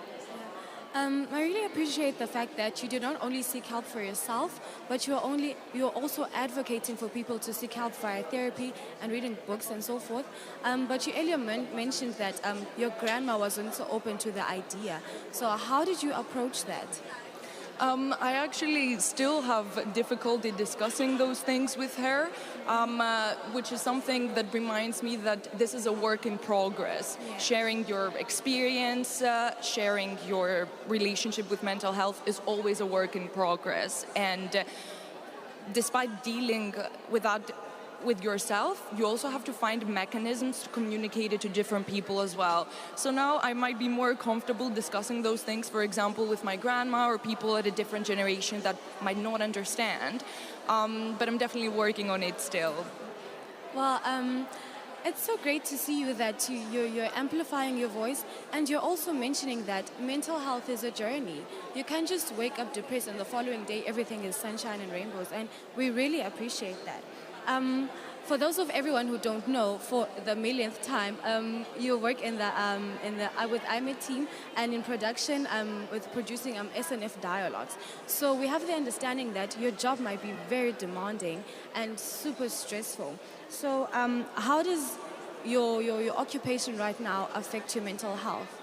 To be fair, it was quite stressful because I only started very recently, just in April, and during this whole time we had to curate the whole SNF Dialogues event that some of you might have seen yesterday, that kicked off the whole conference, and it was about mental health and political polarization. And to be fair, during this job, like researching, finding speakers, proposing stuff, rejecting that, and proposing stuff all over again, I found myself within this. I started relating to the content of the things that I was curating. But I also felt the pressure to meet deadlines, to make sure that everything would be on track by the time the conference started. But I think my passion for what I was doing and the incredible team of people that I was working with made all that stress and the pressures go away, or maybe if not go away entirely, it definitely made it easier for me. This has been such a wholesome interaction. And what should we look forward to in the conference? Obviously, we have the lineup, but we'd like to hear of what's coming up, what's next. There's so many sessions that are going on for these next couple of days. So many interesting panels, lightning talks, but people who are experts in mental health and the intersection of mental health with so many topics that are relevant, like AI, our participation as citizens in society, and so many more. So I'm really excited for everyone who's here and will get to participate in those. We're definitely excited as well. Tato, is there anything you'd like to say? Yeah, I've also heard you saying there's going to be things like AI. I'm so much interested in that, so I'm looking forward to that. Thank you so much. Thank you so much, everyone, for having me. It's been a pleasure. Thank you so much. SNF Pop-Up Radio. Now let us imagine that you're in the middle of your disc jockey program. Hey, listen up, everybody. It's gonna be so awesome. With the Radio Workshop and Radio Pantheon.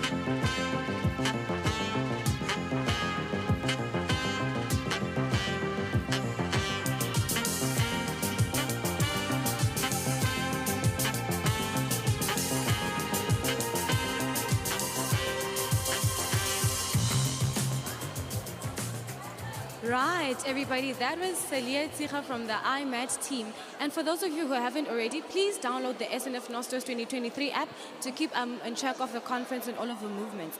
And right now, we are with Yolanda from the IMAT team, who's also going to share her personal experiences with a mental health and a mental health journey. Tada, right over to you.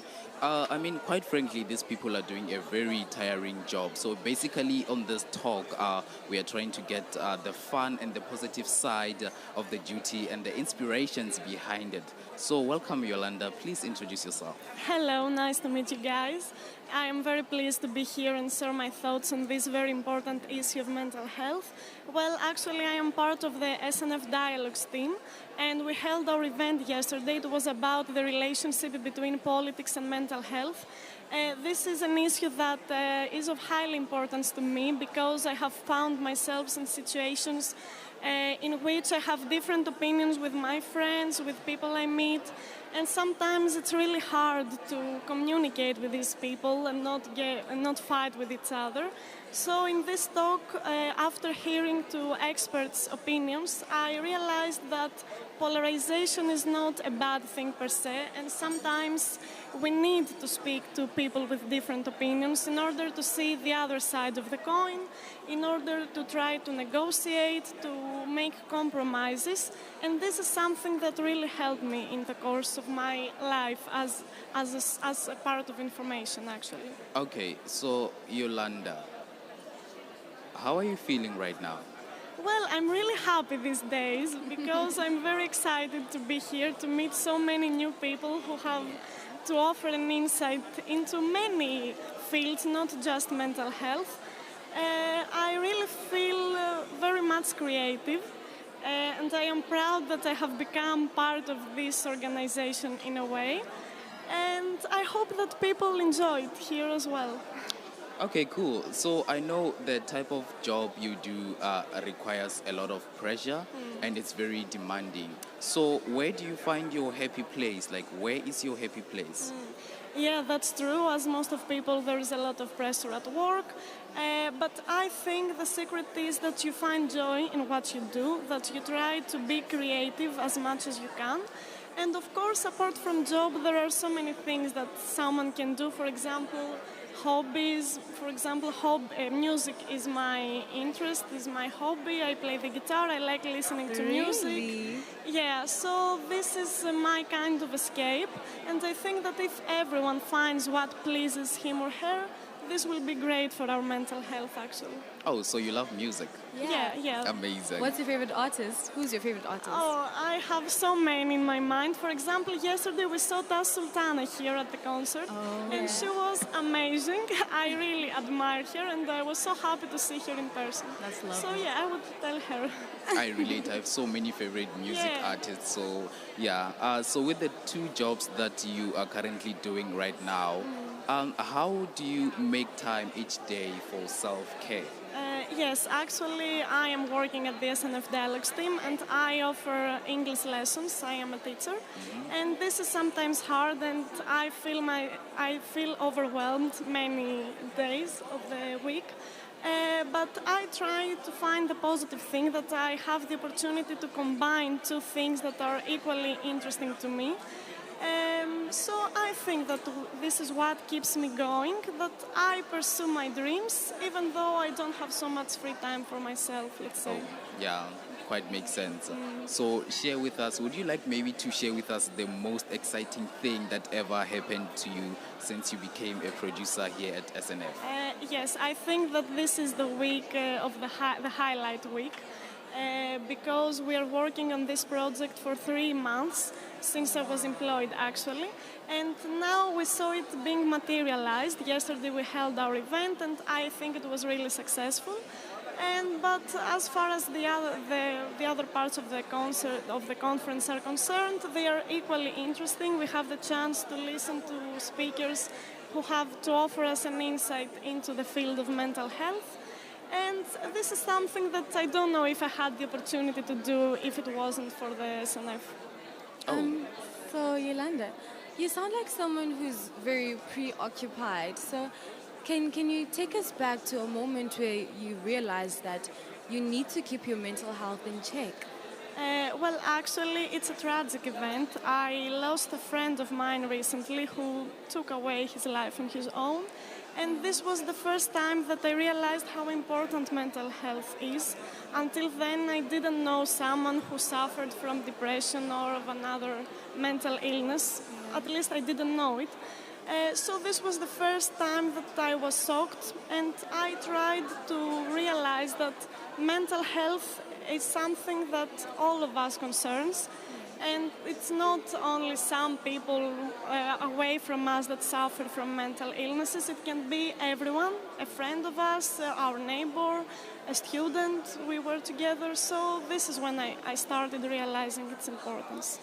So how did you cope with the grief and your grieving process? How did that look like? It was hard, but this is when I realized that maybe it was his wish. I don't know, he suffered from depression. Maybe this was the only way to escape from all the things in his head. And I thought that maybe he was happy, if I could say that. Maybe this was his real wish. And despite what all the others felt about it, if this was what he wanted, then so be it. I don't know if this is a correct mindset, but this is the only way I tried to deal with it. Okay, so what would you say to someone who's having a depression or maybe any kind of mental health difficulty because of work or maybe workload? What would you say to that person? Yes, I think that the number one rule, let's say, is to ask for help. This friend of mine didn't ask for help in his life, and I am sure that if he had done so, there were many people who would offer their help, and this might have been prevented. So I think that we should be strong enough in a way in order to ask for help and deal with the problem, not just neglect it.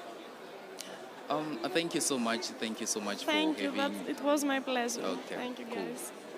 SNF Pop-Up Radio with the Radio Workshop and Radio Pantheon.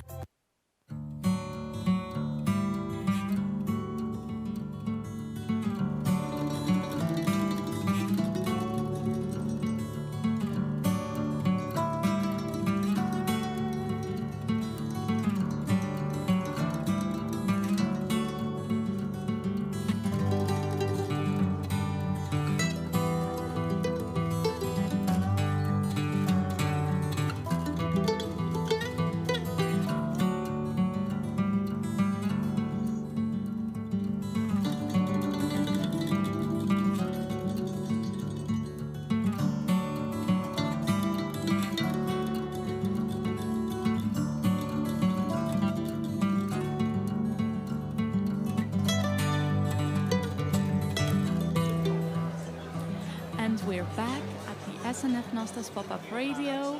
We had two very insightful interviews. I think that they have us all thinking right now, both the positive and the negative aspects of mental health and dealing with it.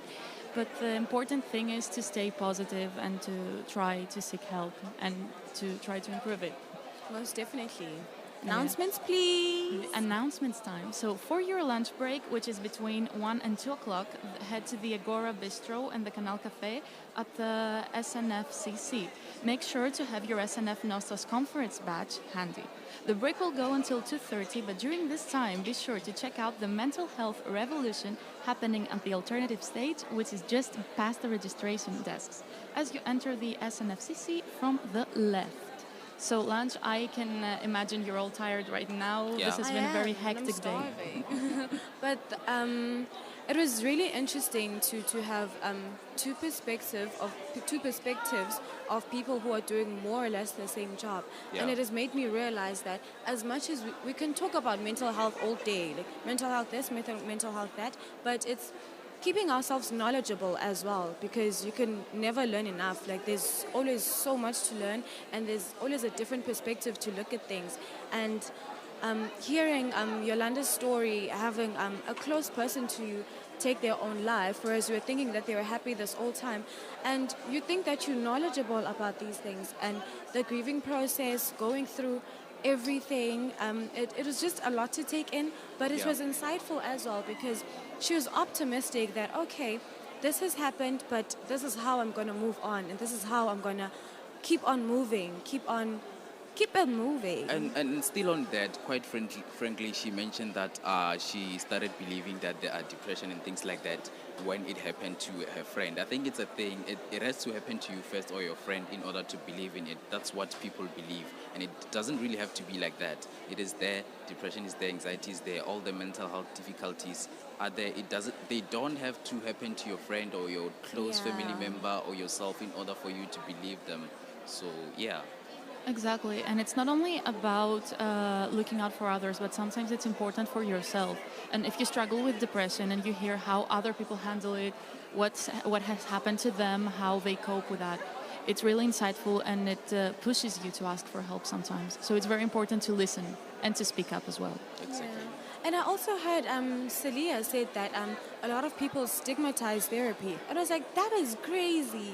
Yeah. Like, I would die to afford a therapy session whenever I wanted to see like a psychologist or psychiatrist or a therapist, because those are services that aren't really common where we come from. So to have a person stigmatize therapy, like, girl, shock attack, like what is going on?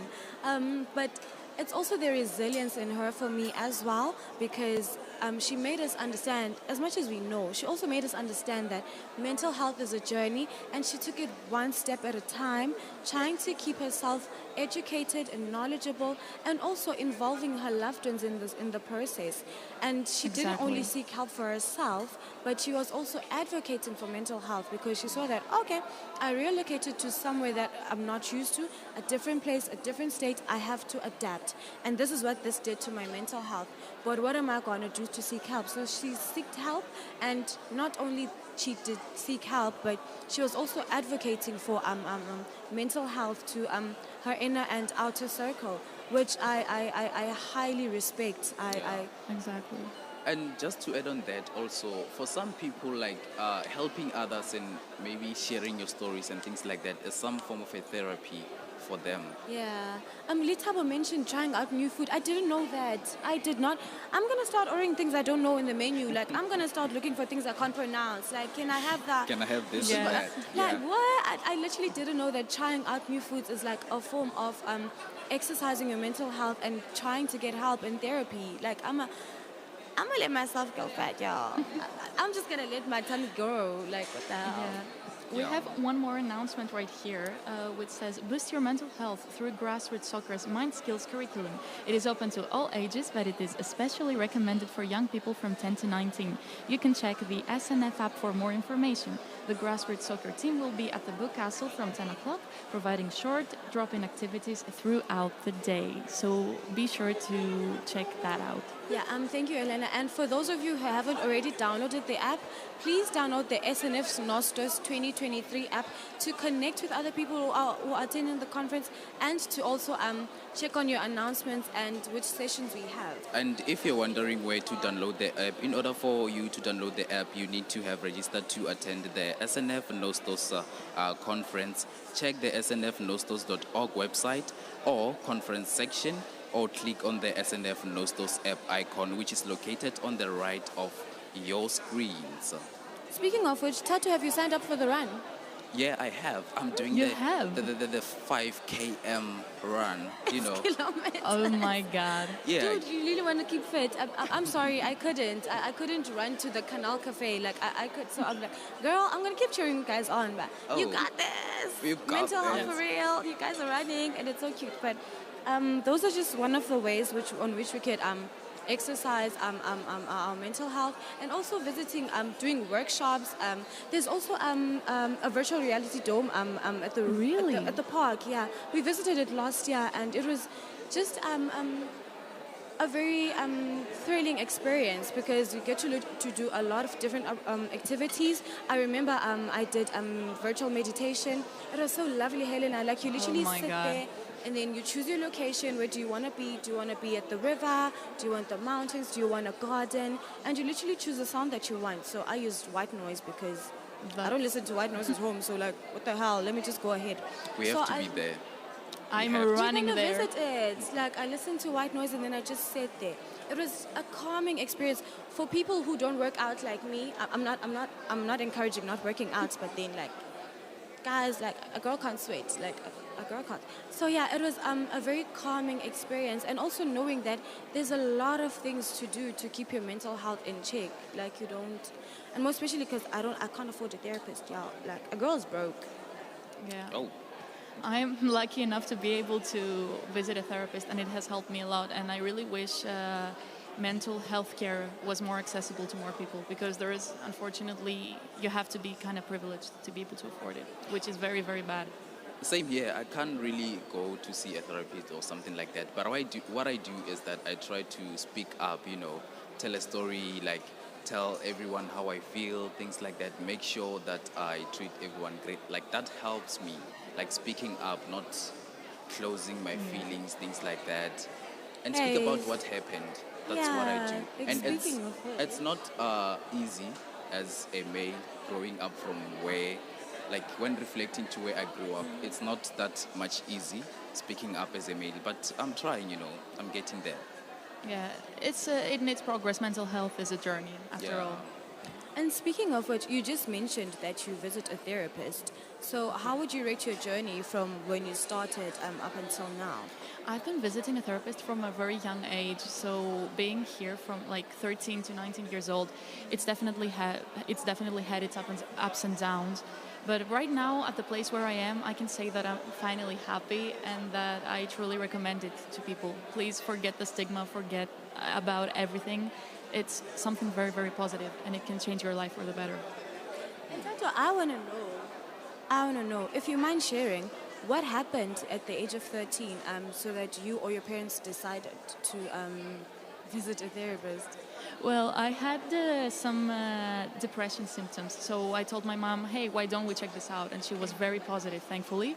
So I got my diagnosis, and I just tried to learn how to live with it. And that's what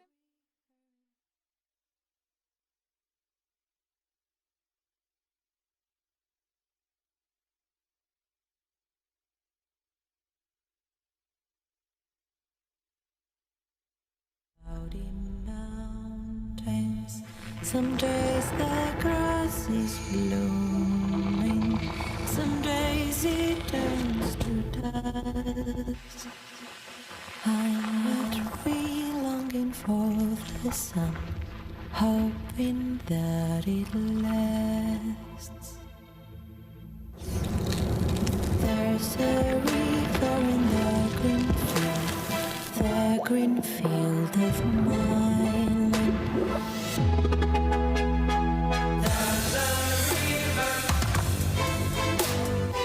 SNF Nostos 2023 is on its way to help analyze, discuss, and normalize every aspect of mental health on June 20th, 21st, 22nd, and 23rd. Learning, conversation, and entertainment become one and prove that taking care of our interior worlds begins out there. SNF Nostos 2023 from the Stavros Niarchos Foundation. Release, rethink, refocus on mental health.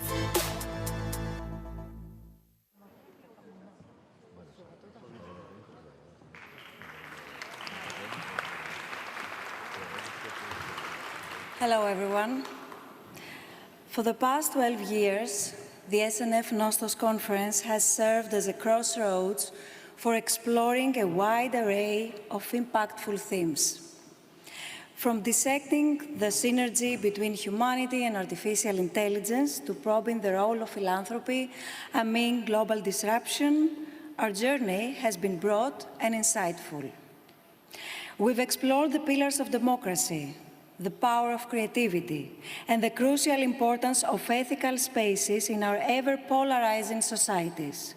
We've cast our gaze over the Mediterranean and Balkan regions, examining their distinct geopolitical challenges. We've explored sustainable education, health, artistic commitment, and social welfare, always with an eye towards solutions. And let's not forget our focus this year on the future, on young people seeking new pathways to empower and uplift them in a rapidly changing world. Its theme, unique on its own, threads together in a tapestry of our shared human experience. And this year, we pull on a thread that's woven through every discussion we've had, mental health. Our shared history and very long collaboration with Chatham House, for which we at SNF are very proud, finds a new manifestation today.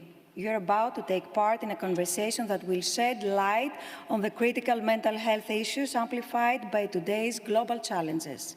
The session title is Reshaping Priorities, Addressing Mental Health in the Age of Crisis.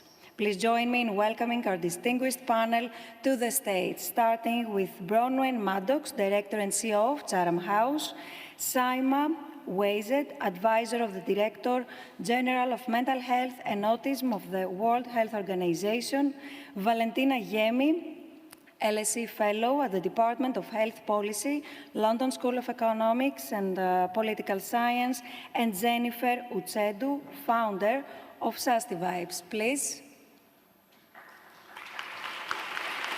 Joan Miller, also Chief Law Enforcement and Intelligence Analyst at CNN, and Marvin Krislov, President of Pace University, will also join the discussion. Enjoy.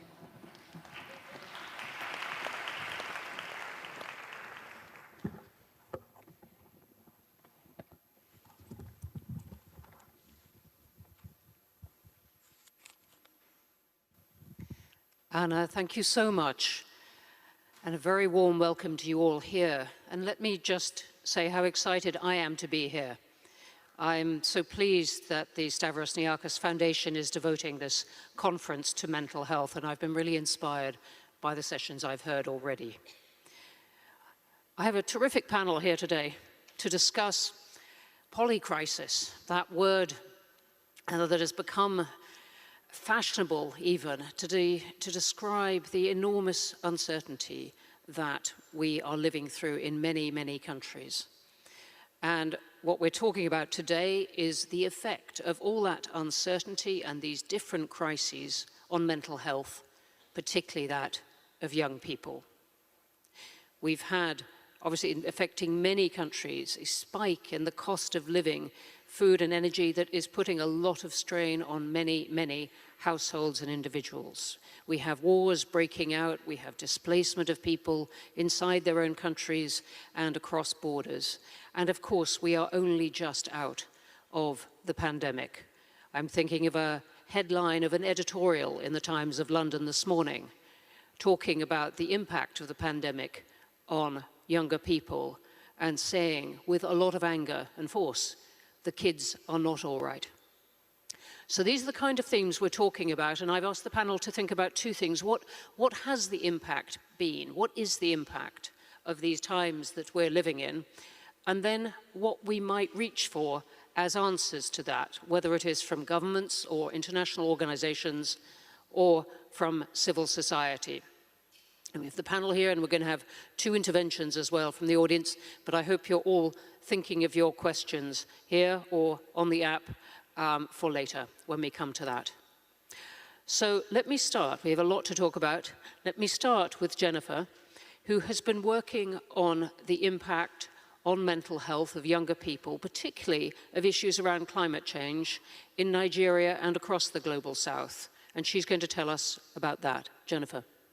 Thanks a lot, Bowen.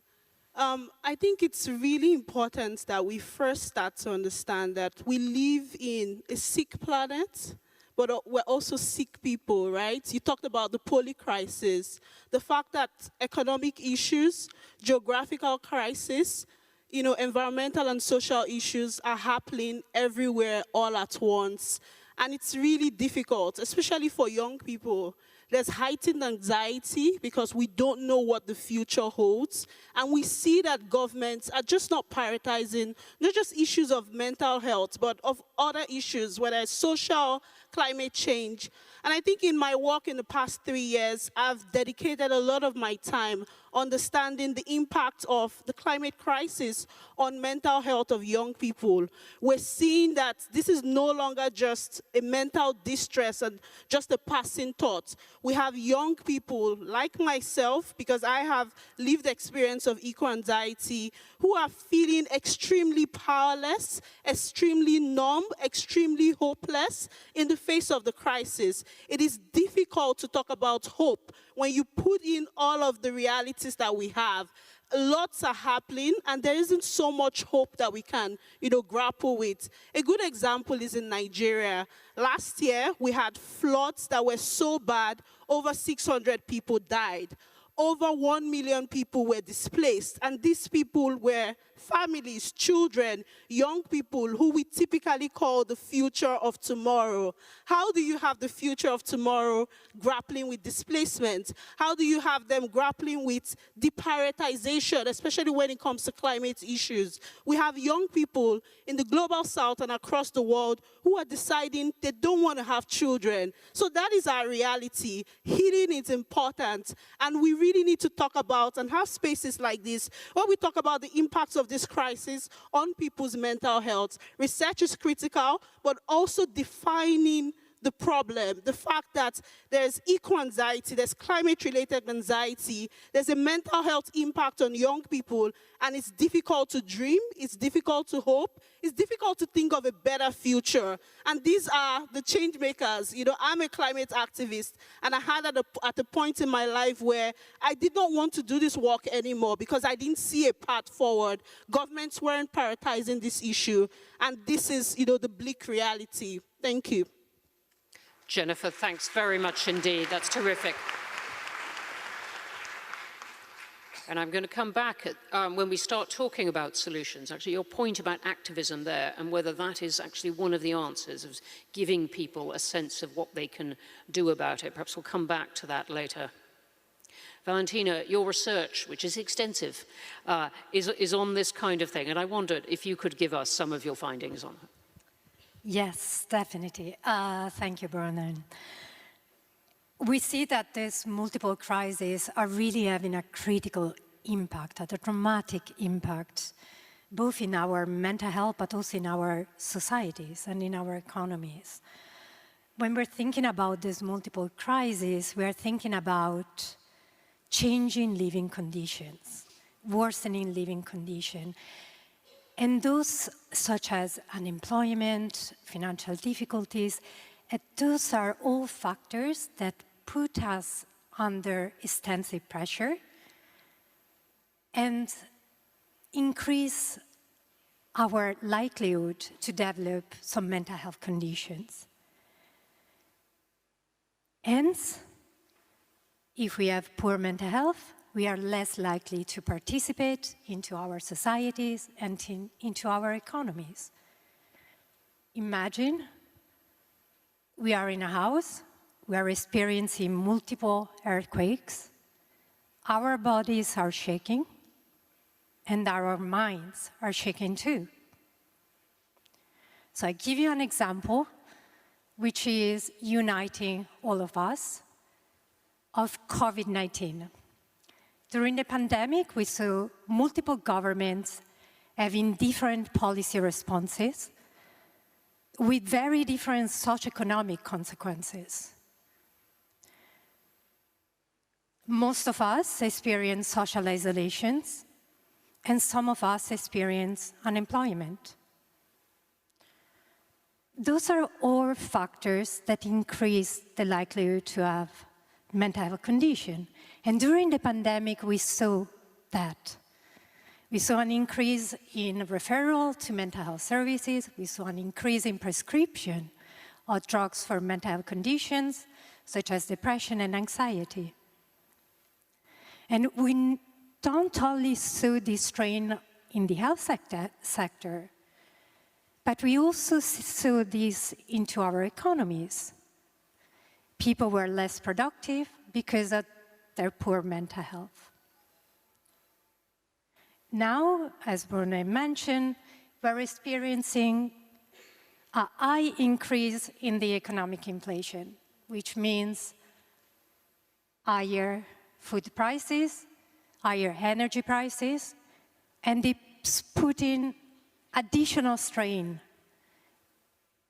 in our mental health. So we do have multiple crises, interacting crises, all having an impact on our mental health and on our society and economy at large. And we do need governments to act on it. Thank you very much. Let me ask you one thing, perhaps whether youth unemployment is a particular factor in mental health, whether your research has looked at that. So we do have evidence on youth unemployment, and if we're taking the example of COVID, COVID affected disproportionately young people, and especially young people that were entering into the job market. Not only because those young people lost their relationship, their interaction with their peers, but also because there was a freeze in jobs. So all of a sudden, their life opportunities disappeared. Yeah. Thank you. Thank you for that.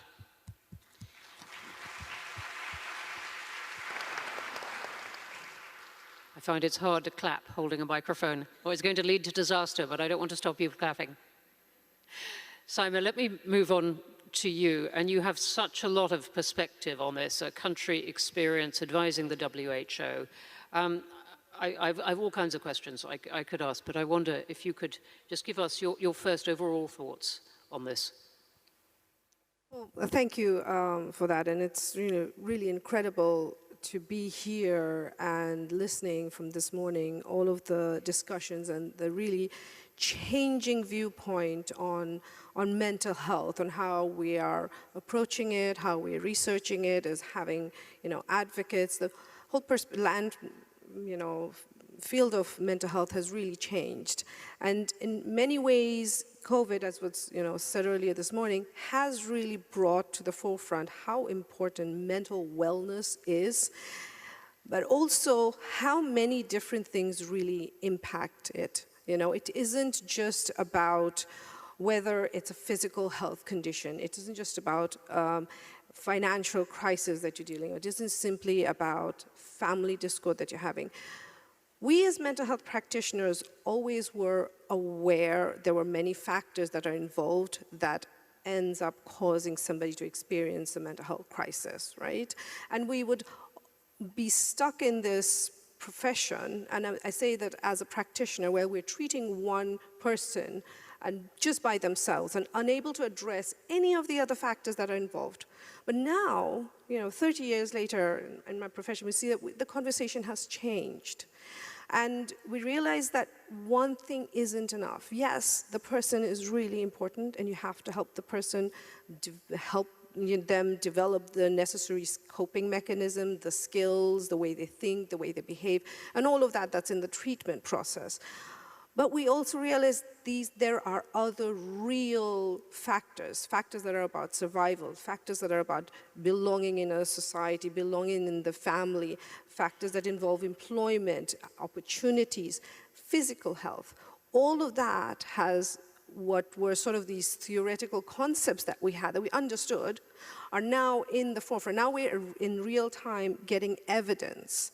And it's actually a wonderful opportunity because the field of mental health really needs to change. We started as a profession, from philosophy and in medical science. We've kind of been stuck in a certain way of treating it like a disease, and it really doesn't fit that model.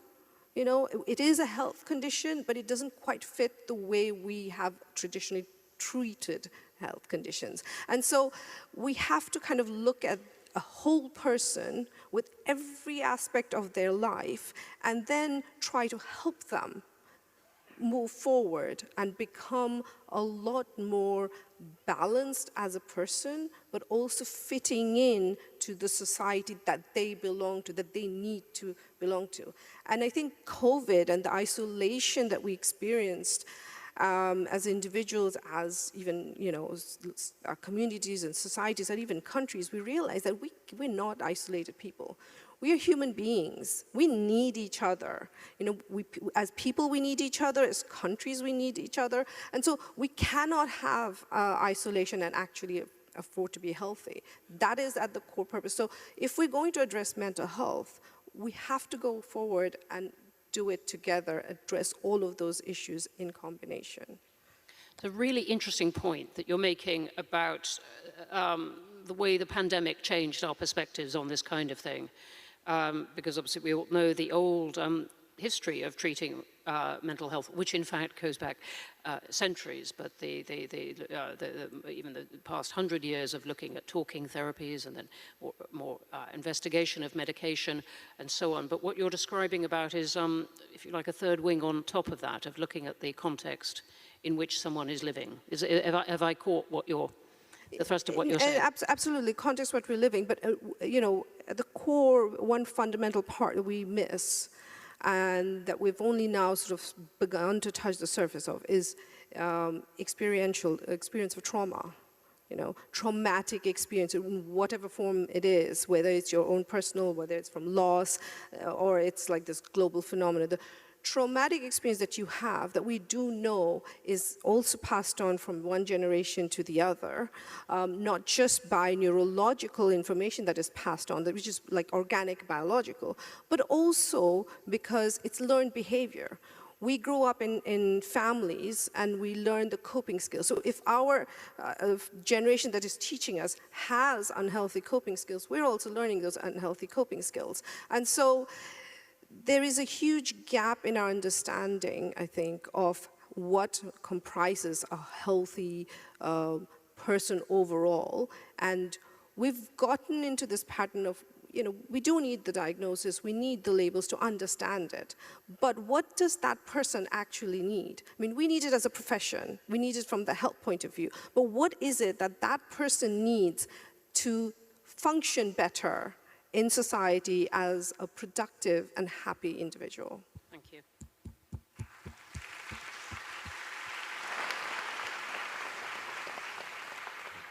Jennifer, I wanted to come back to a point you made that I was very struck by about hope. And you said part of the strain of the world that we're in at the moment is that it can deprive people of hope. They have no sense of control, therefore they can't plan for their futures. Their plans they make get smashed aside. It could be by a flood, it could be by war or displacement, and it deprives them of that sense of control and looking at their own future. Do you see that in your work on quite a lot of fronts, not just about climate, and what do you see as some of the antidotes to that? Absolutely. I think young people, I work with young people, so my experience has been with youths in Africa, Global South.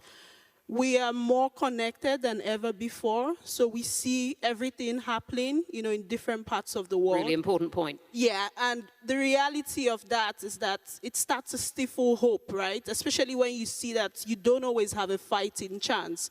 And I think for us in Africa, it's worse because the vulnerabilities are heightened when it comes to corruption, when it comes to, economic issues, injustices. We see, the brunt of this oppression, as it were, in our reality. You see how, for example, climate crisis can impact food security and impact your life on a day-to-day basis. And I think the reality for young people is that it's difficult to dream. And I think dreaming and hoping, they're very important and essential for, balanced and productive society. And we see that in our work. We see young people who are climate activists also talking about the politics of the issue, the economics of the issue, because they're all interconnected, right? And that is why the poly crisis becomes even more important to look at. It's how everything is connected and how it impacts a young person, from the school, from the childhood, everything, just being together and impacting one person at the same time.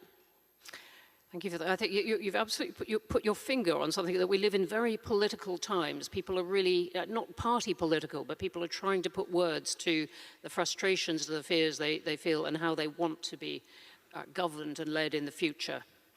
I want to call now on the first of our interventions. I'm going to call on Marvin Kryslov, who's president of Pace University, and I believe, but I could be surprised, that he is going to make some points from his own experience about the impact of the pandemic on younger people and students. Marvin, very warm welcome. Thank you very much. I'm Marvin Kryslov. I'm president of Pace University, which is a multi-campus university in New York, famous for being a leader in upward mobility, particularly among children of immigrants and also first-generation college-goers.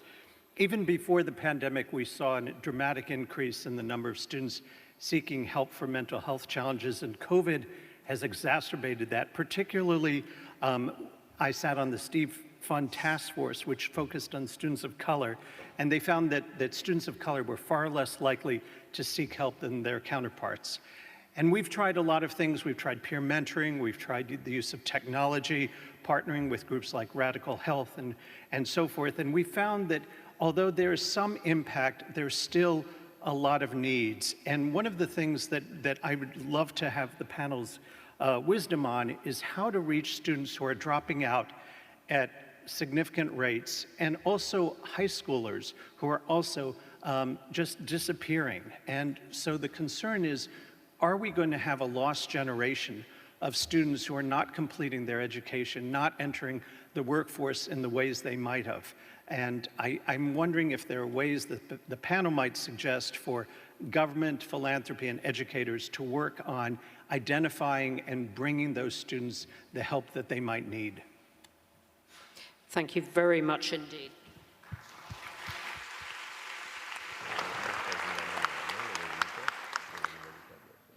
And there, Marvin has put an emphasis on the particular impact on students and students' mental health, which I think will resonate with a lot of people here. I now want to call on the second intervention, John Miller of CNN, the Chief Law Enforcement and Intelligence Analyst for CNN, who has some wider and I think quite surprising points about the effect, particularly of the pandemic, on mental health. Thank you. Thanks to SNF for having me, and to Anna for the entire event, and Bronwyn for wrangling this conversation and keeping it on track.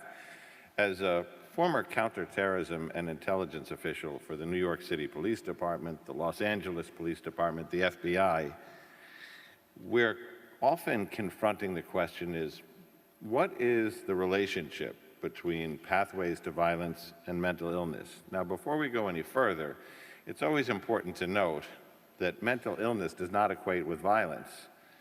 As Harold Koplowitz, who spoke this morning, reminded me earlier, people even suffering from severe mental illness are far more likely to harm themselves than anybody else. But that aside, looking at the anomalies that we've seen, we have seen some pathways to violence coming together, and we have seen the COVID crisis as a bit of a driver of that, as particularly adolescents were locked up at home, going to school on computer, and then spending their afternoon with the computer as their playground and delving into unexpected and dark places. If you think about it from an American context, the list of names is really nearly endless. You're talking about Peyton Gendry, who used an assault weapon, driving 200 miles across the suburbs of upper New York State to open fire on black shoppers in Buffalo in a supermarket, or the young woman who returned to her grammar school in Nashville, Tennessee, and opened fire on small children, or the high school student who was due to graduate the next day who showed up at a school in Uvalde and attacked grammar school children. I mean, these stories repeat themselves in that we are seeing more active shooters or mass shootings than we are seeing days in the year. And to translate that to Europe, where they're not as mad and gun crazy as Americans, we see it in the form of knife attacks in Great Britain or Paris, ramming attacks with vehicles. And COVID has been a driver. So if you look at the more organized form of terrorism, we see mental illness as a recurring factor in a very interesting way. While mental illness is just one of the many vulnerabilities that may draw people to organized extremism, it's clearly not the cause. Radicalization happens when an individual comes to accept the ideology of us against them and a war to the end and against some perceived existential threat. But some studies have given us important clues.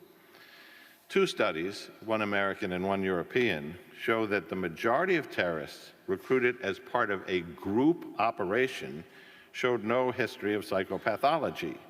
They were far more likely to be motivated by group dynamics, external factors, but a European study of lone wolf attackers, it was discovered that 43% had a history of mental illness. The odds of a lone actor, a lone wolf attacker, having some diagnosed form of mental illness were actually 14 times higher than the odds of a group actor having that. So collectively, it seems to suggest on the back end of the COVID crisis, under the backdrop of the terrorism we've all lived with in the post-9/11 world, that we need some more thoughts on how organizations who are not a natural fit, law enforcement, intelligence, mental health providers, NGOs, social services, how they can work together. So what are some thoughts on how law enforcement and intelligence agencies can work together with a greater focus on mental health opportunities for intervention, especially in the before, or as the Brits call it, the prevent strategy, where the signs are early enough to get in front of the behavior that could end badly, not just for the actor, but for victims in the wake. Thank you. Don't rush away, because I want to ask you something. Thank you very much indeed for that. And there was a lot of really interesting things you've woven together there.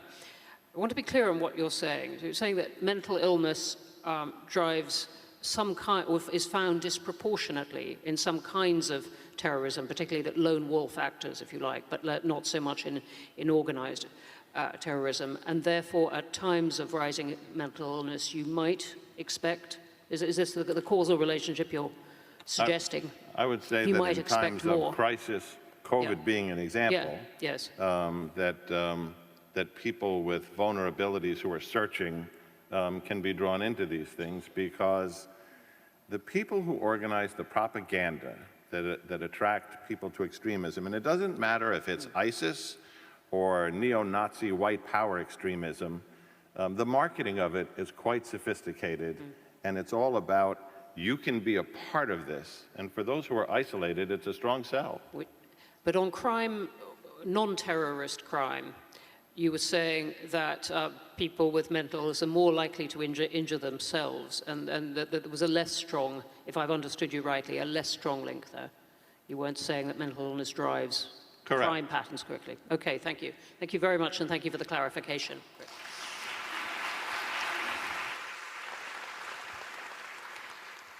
And John, there at the end, began to suggest some ways in which in the particular world in which he's talking about, we might begin to look for solutions. Like some of these agencies, who, as he put it, don't normally work together, beginning to work together and understand more clearly what the patterns of the impact of mental illness and ill health might be on the wider phenomena they're looking at. That's why, partly why I pressed him on the links and the patterns he was talking about. Well, that serves as a perfect pivot to talk into the second bite that we're going to have at all this, about what things we might do. And by we, I really do mean that in the wider sense. We as individuals, we within our families, our workplaces, our countries, what we might want our governments, other organizations to do. So Jennifer, I'm not asking for any ringing, definitive, single account of this, because this is such a complex question. But where would you start with your preferences of the kind of answers you'd like to see to the problems you were describing? That's a tough question, because I wish we had all of the answers. But I do think we need to move away from the current status quo of just doing and fixing and solutions, and think of regeneration and healing and rest and slowing down. I think we need to start to think of values around compassion, purpose, service, joy, and hope, and bring it into formal conversations and settings like this, because they're crucial, especially if we think of ourselves as individuals, parts of communities and families. And I think more research obviously needs to be done on the impact of this intersecting crisis on people's mental health, especially in the global south. Now, you see a lot of research happening in the UK and in the US, but what about the global south? What about communities and countries who are even more impacted by these issues? So I think it's really important that research focuses on that, and that it goes from a lived experience point of view. And what that means is that local researchers are empowered with the right finance to do this work, and that, you know, we start to see this issue from a more sort of contextual point of view. And finally, I think it's important to empower local community-based interventions and NGOs who are doing this work, you know, across communities, and learn from them, learn from local wisdom, indigenous practices, you know, spiritual ways of healing, and really start to think of alternatives. One scholar once said, maybe we need to pause and think, are we actually the crisis? And, you know, part of the problem, as it were. So maybe we need to pause, reflect, and think of some alternative ways of doing. Thank you. Thank you very much.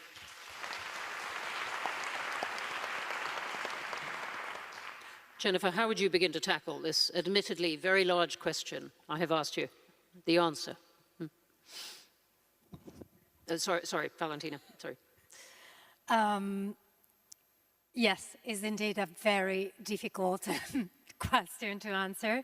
And I like the idea, as Jennifer said, to slow it down.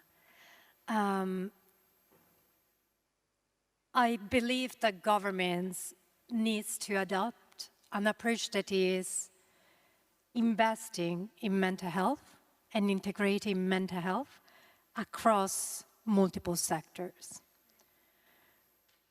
In my 15 years of experience as a researcher, I really saw that the most gain in mental health are not in the healthcare sectors, that are in other sectors.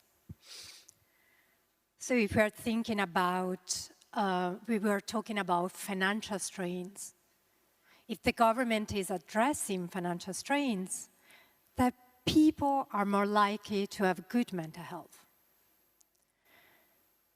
Then if people with mental health condition receive support in the workplace, they are more likely to stay and to be part of societies.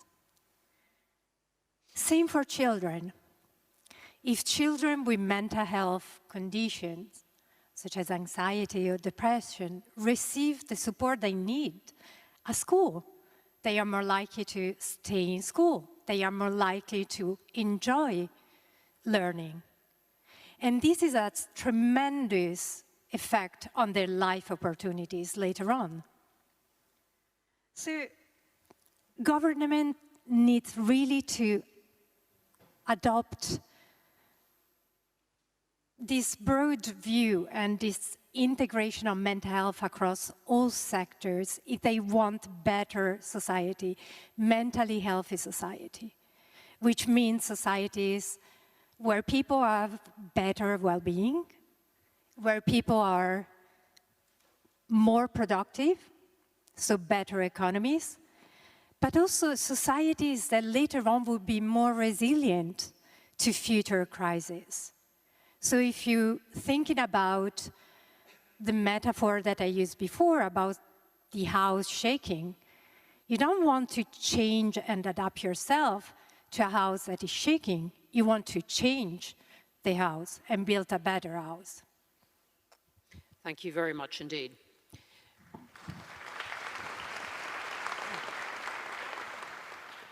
It's a really interesting point, what governments themselves can do. And there's a lot of attention this week in the UK on this because of interest rates going up yet again in a society that has even prided itself on having a lot of home ownership. This is causing real fear along a lot of people. A lot of the newspapers this week concentrating very much on that. At the same time, I notice much more willingness among senior figures in government and other institutions to talk about mental health. I'm thinking the head of the British Army, General Sir Patrick Sanders, talking about his own questions of mental health and trying to get rid of that taboo. And things like that from, if you like, unexpected places. The army is not somewhere until confronted with real problems of mental health, and it's soldiers taking their own lives in some cases, forced to look hard at this. So those things do make a big difference, leadership at that kind of level. Simon, what are your feelings about this as we begin to just explore solutions, or if not perfect solutions, things that could be done to improve things? Thank you. Actually, I have a really good example of how we could improve things. We've been very fortunate that for the last decade or so I've been working in Bangladesh, in the Southeast Asia region, and really learning as I go along. And like I said, this last 15 years or so, we've had so much information that has been out there. Bangladesh has been selected as one of the WHO special initiatives for mental health. And that really gave my organization, Niarchos Foundation, and I the opportunity to really hunker down and address this, not just to sort of understand what is going on and theorize about it and advocate for it, but actually designed a very comprehensive strategic plan on how we can possibly address it in a very, complex situation where we don't have enough resources, we don't have enough resource persons, we don't really have the sort of commitment that we would want. So how can we actually do it in a developing country with the situation that we have towards it? So our strategic plan cuts across all of the different sectors. So it starts with health. We've got education. We've got women and children's ministry. We've got Ministry for Disaster Planning and Management. And what we did with our colleagues, with input from people with lived experience, people with experts that are working with academicians and experts from WHO, we sat together and designed this very comprehensive plan that identifies across 31 sections like what could be done as a first step. Who would be the potential partners in the country, as well as where would the potential resources come? Then identifying what are the specific things that are missing. Is it human resource that's missing here? Is it advocacy that needs to be done here? Is it actual sort of training and resource persons that have to be developed? And when I'm talking about resource persons, I'm not just talking about mental health experts. No, I'm not talking about psychiatrists and psychologists, but actually who can work at the community level. So we had opportunities to develop, to give input on adolescent health program. Can we incorporate information that's mental health related that, say, teachers could be talking about within the curriculum? And yes, we did that. Could we have teacher training opportunities that sort of addresses mental health in a very benign kind of way? Like, what can teachers not do to aggravate a situation? What can teachers do to identify a potential child who's experiencing issues? So we incorporated that as well, along with really also within a community-based mental health infrastructure. Who can help? So we have these wonderful sort of programs that we call, like, where they go in the villages, within homes, and just sort of educational programming. So we've got, these aren't very highly educated, a lot of them times they're women living in the community, they're volunteers, they learn different techniques and educate on nutrition, sometimes it's about breastfeeding. So there are different programs they've done awareness on vaccination. We consider them as very skilled professionals, really, in the community, teaching them about what they could do in order to help build up a resilient community, to seek help when it's needed, to support one another when it's needed, using this sort of like the realities of our country's situation. I think we've done a tremendous job of designing a plan that's low cost, that's sustainable, that is part of the, health and social development structure. So it's something that can be embedded within the program, because I think the way to address mental health is, as ambitious as we want to be, we have to see the reality of what a country can do. If we want to go to a certain place, we have to see where we are and start really step by step. So to me, this plan, as comprehensive and daunting as it may be to a policy expert, it's actually just the beginning. But it's the right beginning. It's what will lead to the next step.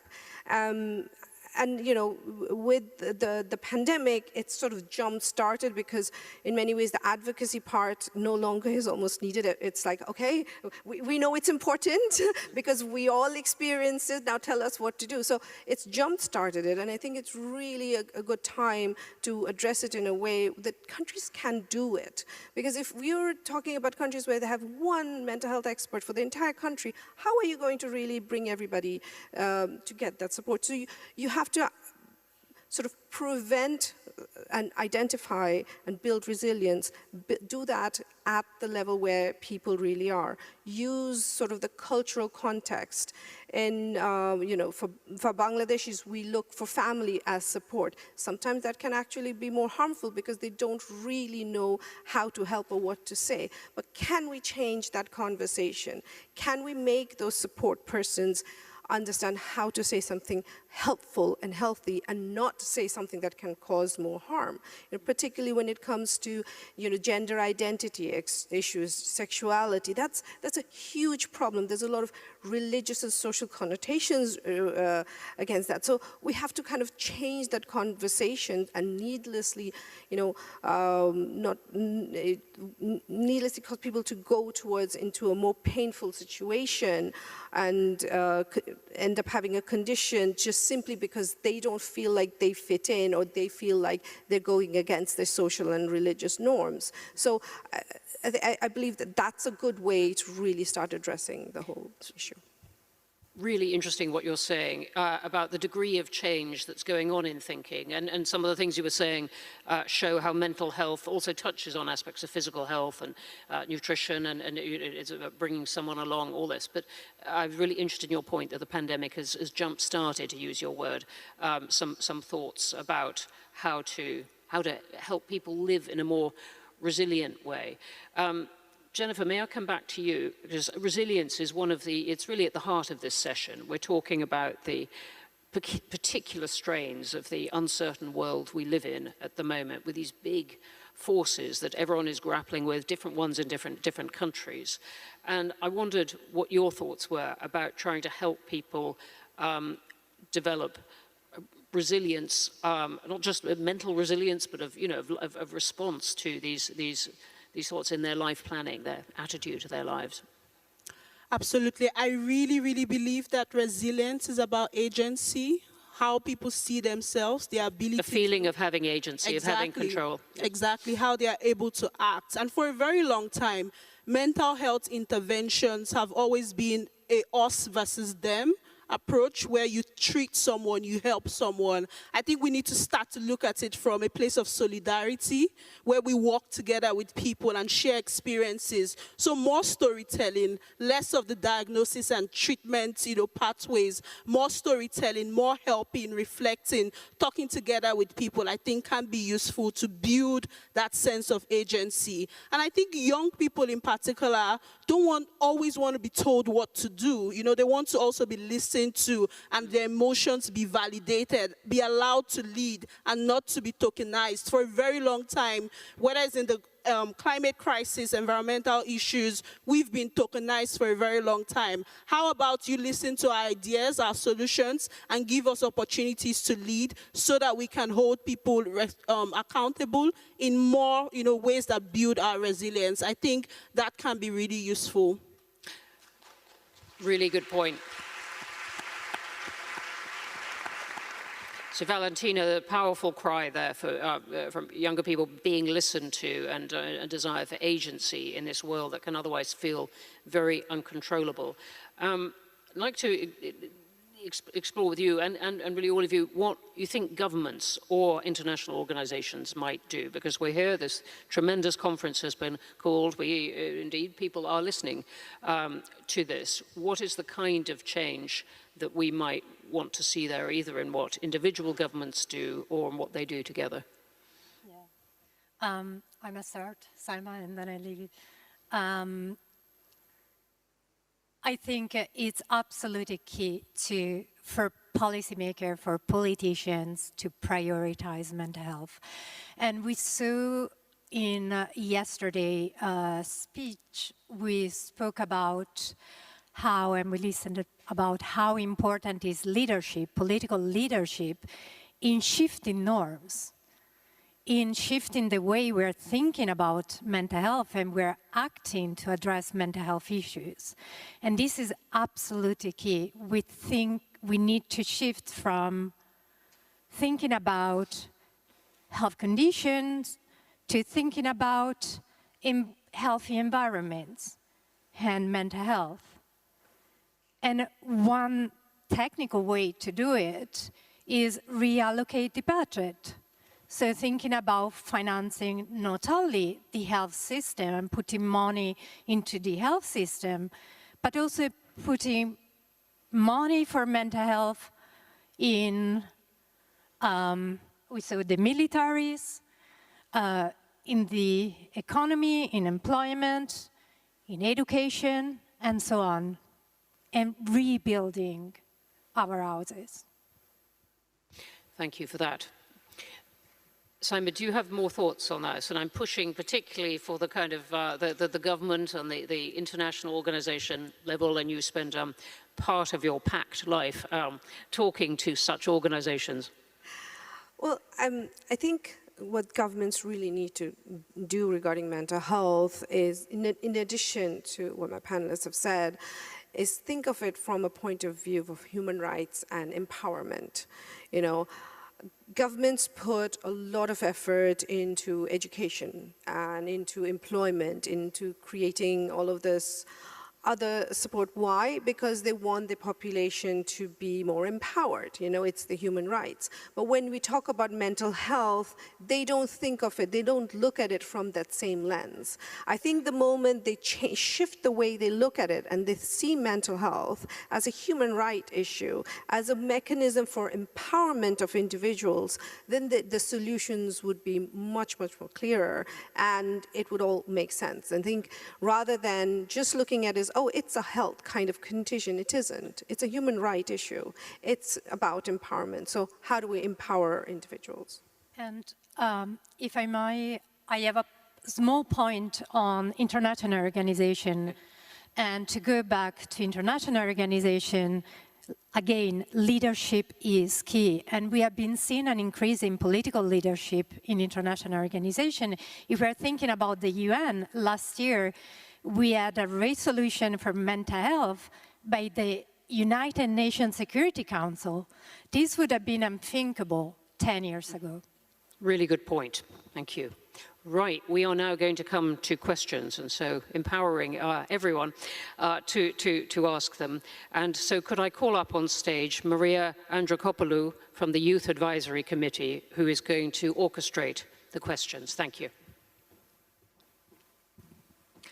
Thank you very much for such an insightful and gripping discussion. I would like to kick off the Q&A with a personal question. How can we ensure that mental health services reach out young people in remote and underserved areas, considering the additional barriers posed by crises like the pandemic, climate change, and inflation? Thanks. Who would like to start? Well, I think the only way to reach out to young people is to reach them through the mediums that they are most familiar with. And thankfully, they're very, very proficient at it. We're in the generation that needed to have a lot of face-to-face conversations. And thankfully, the newer generations don't need that. And there are many, many mediums that are much more accessible, much more easier for them. And we have to really utilize those and use the most sort of benign way, easiest way that they can, and that's how we reach them, conversing with them at their level. Another thing is, you know, young people tend to listen to other young people. I mean, I wish they'd listen more to us older people, but you know. It is what it is, and so if we also give them that skill, like the youth masters that we have, you know, we give you the right tools and right skills so that you can help each other. That's going to go a long, long way. I could just add to that, and thank you, Sam, absolutely spot on, to say mental health needs to be mainstreamed. So because it's not mainstreamed, it becomes an other conversation, and accessibility becomes difficult. When it's mainstreamed, you know, everyone wants to learn more about this, learn more about tools, and we begin to help each other, especially looking at it from the point of view that we're sick people in a sick planet. We need to help each other. Yep. Thank you very much for your answer. The next question comes from SNF Nostos app. As the world seems to be in a continuous crisis mode, what would you recommend is the best strategy to keep sane and prevent our children's, as well as our own minds and bodies from constantly shaking? Constantly shaking. Who wants to start? Yeah. That's a very hard one. A very difficult one, and I think very much linked to what we said before about children and youth accessing services, definitely. There is no easy answer, again. It's about building mentally healthy environment and prioritizing mental health of people, of children, of our families, of our loved ones. And one way to do it and to make sure to protect our children is to give them a voice when this voice really matters. And a good example is the participation of youth in decision-making. And we see youth participating more and more in decision-making, for example, at global level. We know that mental health is a priority for young people. And, for example, in 2021, at the G7, the youth group made a statement and included mental health in the statement. They were trying to push government to act more on mental health at a higher level. So giving youth the voice to set the priorities and to change. Yeah, I could just add to that by saying, I think we stay sane by slowing down. We live in such a world that is capitalist, growth-minded. Our idea of success is doing profit, and that has an impact on our mental health. Maybe we need to rethink our system of the world in terms of what success really means and think more of impact and happy people. Indeed. So for the last question, please raise your hands. Yeah, I see you. We'll pass in the microphone shortly.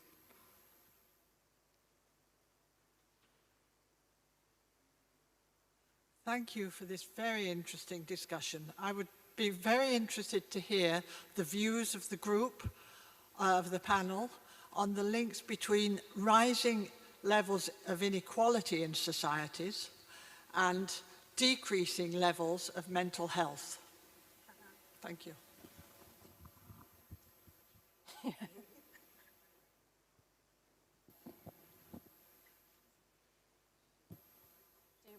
Take a few, or... I will happily start on that. I think it's an extremely interesting, resonant question. No one is going to say that there is a direct, inevitable link in all kinds of ways, but we can see in many countries how extremes of inequality and people struggling at the lower end of that inequality and a sense of unfairness and a sense of immobility. If you have all those things, it absolutely contributes to mental ill health, and more than that, contributes to a degree of political ill health. A degree of inequality may be helpful for some societies, but there are limits many societies find, beyond which there are strains on how society and politics work. And I think you've seen many countries run into this. I don't regard this as a grand political statement, but one about observing countries. So I was thinking, as the others were talking, in response to the previous question, how part of the answer to this is about recognizing mental health and the problems and giving more priority to that.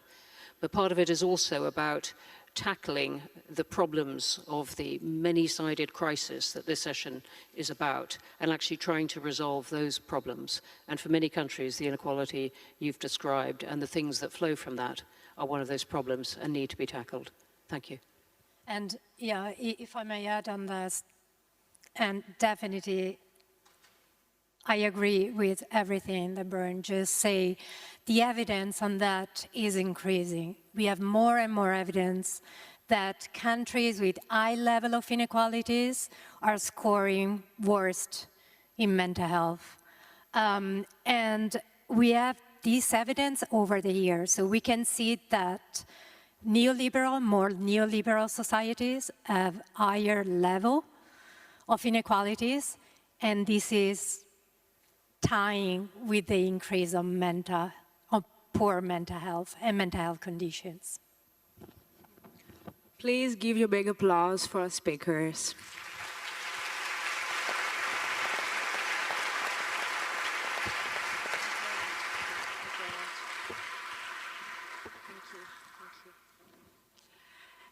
And before we go on a break and empty the room, allow me to tell you a few information about the SNF Nostos pop-up radio station that you've probably seen in the lobby.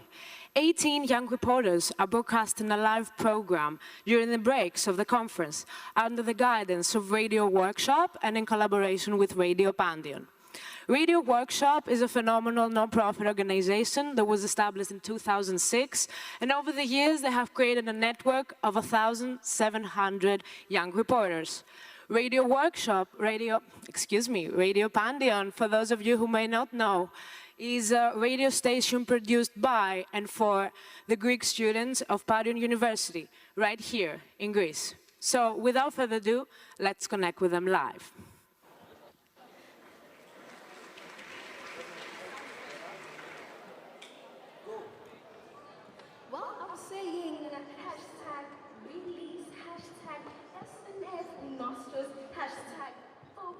Mental wow. How are you guys? Hi, we're good. Well, my name is Tinyuko Luyanda Mate, and we are broadcasting live right here in Athens. How are you? I'm feeling good. I'm feeling good as well. I'm just over the moon right now. I can't believe that I'm here, but hey, we made it. But on the real though, I'm hungry. Like, and we're not getting a lunch break, but that's okay. That's okay. We're here for you. But lunch break is exactly in an hour away, so it's right now. So if after this we're gonna get lunch, girl, don't worry. Don't got worry. you sorted. Yeah, absolutely. But as we're moving right along, I think, what do you think about today, the conference, the conversation we just had right now was reconnecting and reconnecting our priorities and addressing mental health in an age of crisis? Yeah, I think that it was a really interesting conversation, the dialogue we just heard. And we are going actually to continue that with our guests today. We will have together with us Mo Wishu, and we'll also be discussing about his mental health in crisis, in environmental crisis, in the COVID crisis. We've got a lot to discuss today. What did you take from it? I think personally, what I really took away from it when they said the countries that have a lot of like inequality suffer a lot from mental health, and I can totally agree with that. Because I mean, in my country, the poor are really poor and the rich are like extremely rich, and that really does have a lot. And I think there's something that Jennifer mentioned. She said people are constantly hungry for money. Yeah. But you know, it also goes back to the same thing as like people are constantly trying to get money, but they still suffer from depression. Like you'd have millions of dollars and you'd still find people committing suicide. Yeah, absolutely. It also shows that like there's a lot people that go through that has an impact on our mental health. You know, so we're talking about mental health in terms of how COVID has affected them, because a lot of people like, this COVID happened, how did it affect you? So we're speaking more about how COVID-19 affected him, and also we're speaking to Jennifer Owechendu also about, you know, the economy and the how she's more in the environment, how that also has impacted on people's mental health. Yeah, absolutely. I think I'm excited for the hashtag release. I'm excited about that. And I'm excited for the refocus on mental health. Yeah, also, and learning from each other and the guests as well. It will be more informative for us also as young people, because like, you know, knowledge is power and young people carry that power. So, yeah. Are you going to the run? Yeah. Definitely. You know, I signed up for the run, but at this point I'm just like, do you really want to go to the run? But I'm excited for it. I'm excited for the party after that. But yes, I think more than anything, something that really stood out for me from the whole discussion, or rather from a crisis that a lot of us involuntarily go through as human beings, one really has to be COVID-19. Like, it really took a toll on us as people in general. Like, where we are now is like the new normal. And one thing about humans, we adapt, right? Very quickly. I mean, we've survived through eons, you know what I mean? But I feel like at some point we're constantly evolving, but also it really has an effect on us, good and bad. And I think that's why having a conversation with Mo is so important right now, and just having him tell us how it affected him. I think I have good and bads with COVID-19. Yeah, for all of us, I think as we were talking about the matter beforehand, we also shared like some of how it affected us, and I think we all kept something good and something bad from our experiences in this crisis. And how to adapt to the new norms of changing how you do certain things because COVID is around. Yeah. But let's go for a quick break, just a small nyana, so that we can welcome Mo in. Yeah. SNF Pop-Up Radio. Now let us imagine that you're in the middle of your disc jockey program. Hey, listen up, everybody. It's gonna be so awesome. With the Radio Workshop and Radio Pantheon.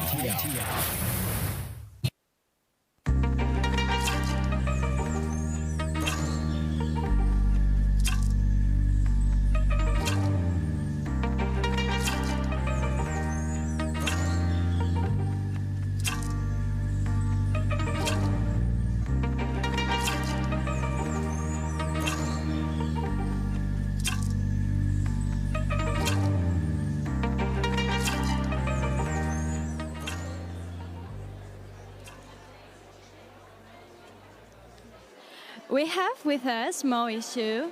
Mo is a young radio producer from Lagos, Nigeria, and today he's going to share with us how did he cope with COVID-19 and how did crisis affected him.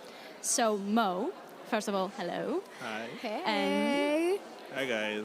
Our first question for you today is that what was going in your mind when you first heard about COVID-19 and your country shutting down due to the crisis?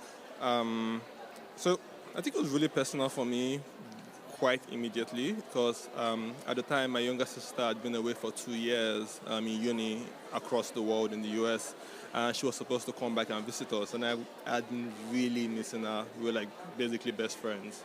And so immediately all those travel bans started being implemented across the world. It was scary to think about going an indefinite amount of time before I saw her again. And so when that started, I was immediately like impacted by that, and and it was not easy at all. I know that was definitely something I had to like work around. Also, we work because like working from home, you can lose track of time and lose track of like focus. Facts. Definitely that's something else that I think greatly impacted me. Then you spoke about how that affected your daily life, how your sister had to come back. How did that make you feel? I mean, so I think we eventually had to like set up a different way to keep in touch, but it took some getting used to. It took.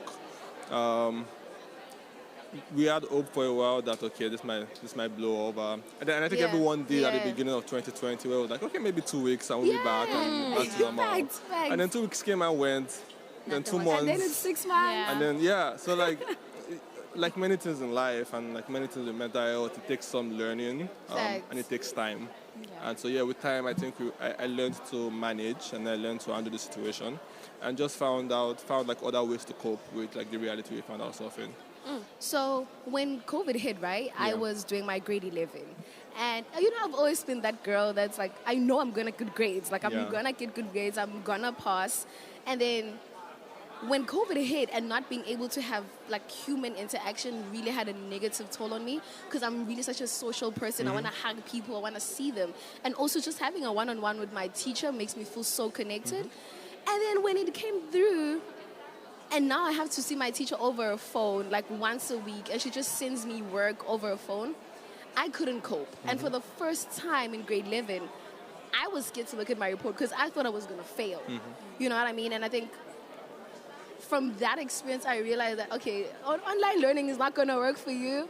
And it really had a negative toll on my mental health as well. Is there maybe like a moment that you remember and you're like, COVID, you did something to me right now? I mean, that was such a good example because immediately I'm thinking about like my relationship with my phone changed during COVID, and I definitely started having way more panic attacks, and they could be triggered by my phone ringing because all of my work, and at the time I was doing my first job, and I already had all of this anxiety attached to just work and performing at work, and now that was also attached to every time I had my phone ring, have I messed up in some way?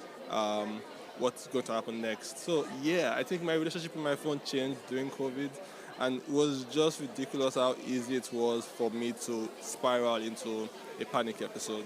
And that was something I definitely think at the end of 2020 I had to find ways to walk around and like change the way my life was structured so I could have a healthy relationship with things that had now become very triggering for me. I'm so sorry. When you mention I have like anxiety attacks, how does that look like? I think that's a very good question, and I would try and think of like a particular episode maybe to paint a good picture. I think there were some mornings where I would wake up and literally what would wake me up would be like a panic. Like I would wake up and think, oh no, I'm supposed to be working right now, and then I start thinking about all of the ways that I am not doing what I'm supposed to be doing. Start like catastrophizing all of the ways that I will do it badly. And start just expecting like everything to go wrong. And so I was like creating all of these fantasies where things were going in exactly the opposite way as I need them to go. And that was not a good place to be. So there were times where I'll just be like caught up in my shower for like hours, just waiting for that to pass over and like get my heart to calm down and like actually handle it was very difficult. Started doing breathing exercises. I think that helps me a lot, still does. Yeah. When I'm in like a very anxious situation, or like just before I enter an anxious situation, I would just take one deep breath in and out. And meditating. then do it. Yeah. And that helps, sometimes to just zone out of the world and just, say like, it's okay to feel anxious, it's Yeah. okay. Yeah. But you spoke about something powerful, that a lot of things change, like your routines change. Yeah. But I want to know, how do you practice self-care when you're struggling? How did you do it? I mean, I definitely started running a lot. So I'm very big on running. I'm running the 5K later today. And so like a lot of times when I'm like feeling super anxious, I'll just go for a run. And I love doing that because it's a very simple action. It's just one leg, then another, then another. And then it's like a metaphor for life, right? Yeah. Like things are really difficult. Like every time I start a run and I think to myself, this is a long run. I'm going to be running for an hour. But like, I don't have to think about the 1 hour ahead. You just have to think about the next step. Facts. And then I do that over and over again. Then at the end of an hour, I've done my run and I feel like, yeah, I could do that. So I could probably do other things that are difficult in life. Just think about the next step. Thank you. Thank you. I mean, and with everything you have shared with us, what are you taking away from your experience with COVID? Like we talked about before, we take both good and bad stuff from our experiences. What about you? I mean, I think COVID was a time when a lot of us were dealing with loneliness. Yeah. Me especially, like I spent so much time by myself.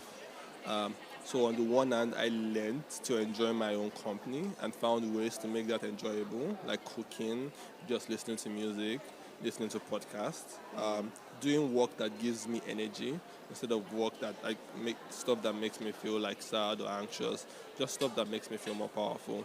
But it also it gave me an opportunity to improve the way that I kept in touch with all of my friends.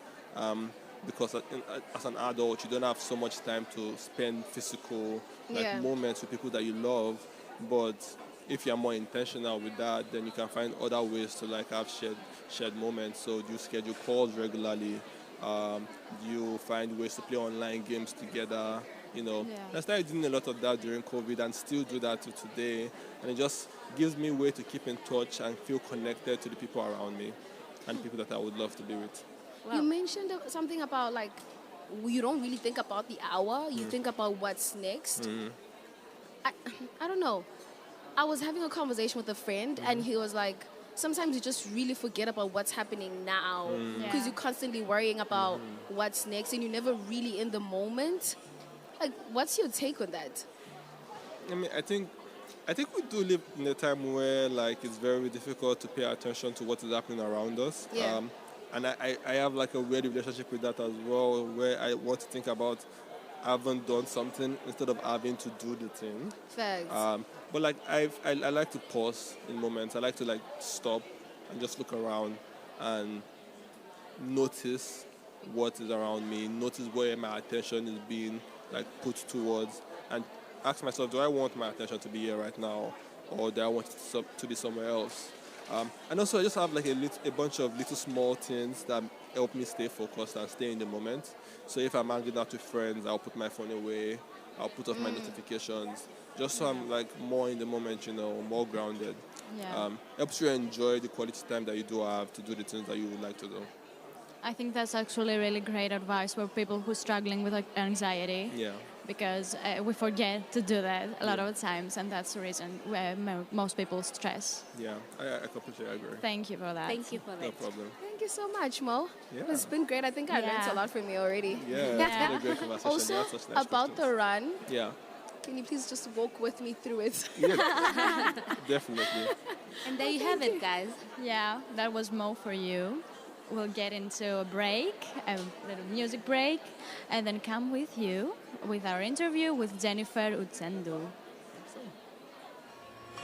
Hi, I'm Karabo Masemola, all the way from South Africa, and welcome to the SNF Nostos. You're listening to the SNF Nostos pop-up radio by Radio Workshop and Radio Pantheon, where we tell stories that #refocus on mental health. Refocus on mental health.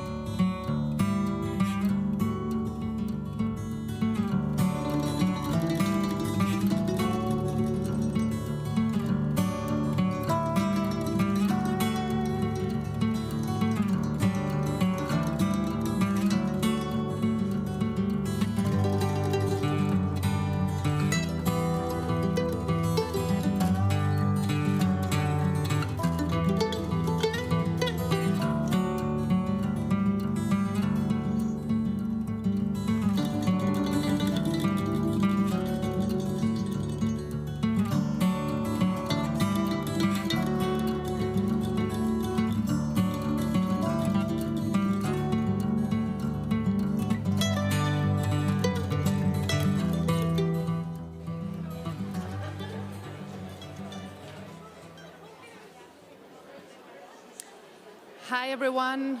This is an important announcement for the flow of our day. We know you're enjoying lunch right now, but if you have left your bags in the main hall, you need to take these out immediately, please, because in the next 5 minutes, we will need to lock the doors of the main hall, and you will not be able to pick up your things until the end of the day today. So please, you have 5 minutes to pick up your bags from the main hall. Thank you very much.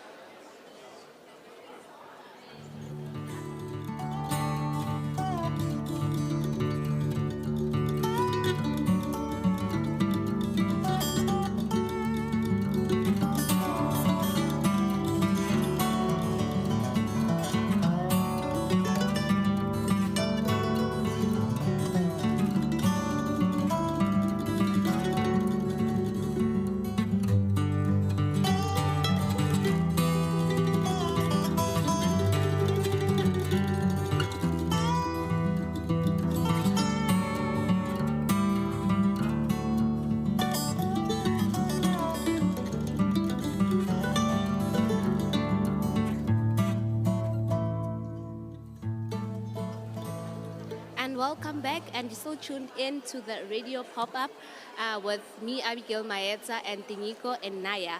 And we'll be having a conversation with Jennifer Owechendu. She is a mentor. She's a founder of the Sustivive young-led organization. How are you, ma'am?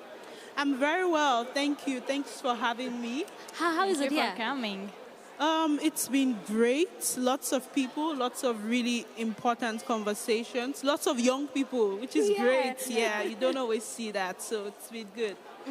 So now I want to ask you about, tell us a moment when you realized the significant difference on climate around you.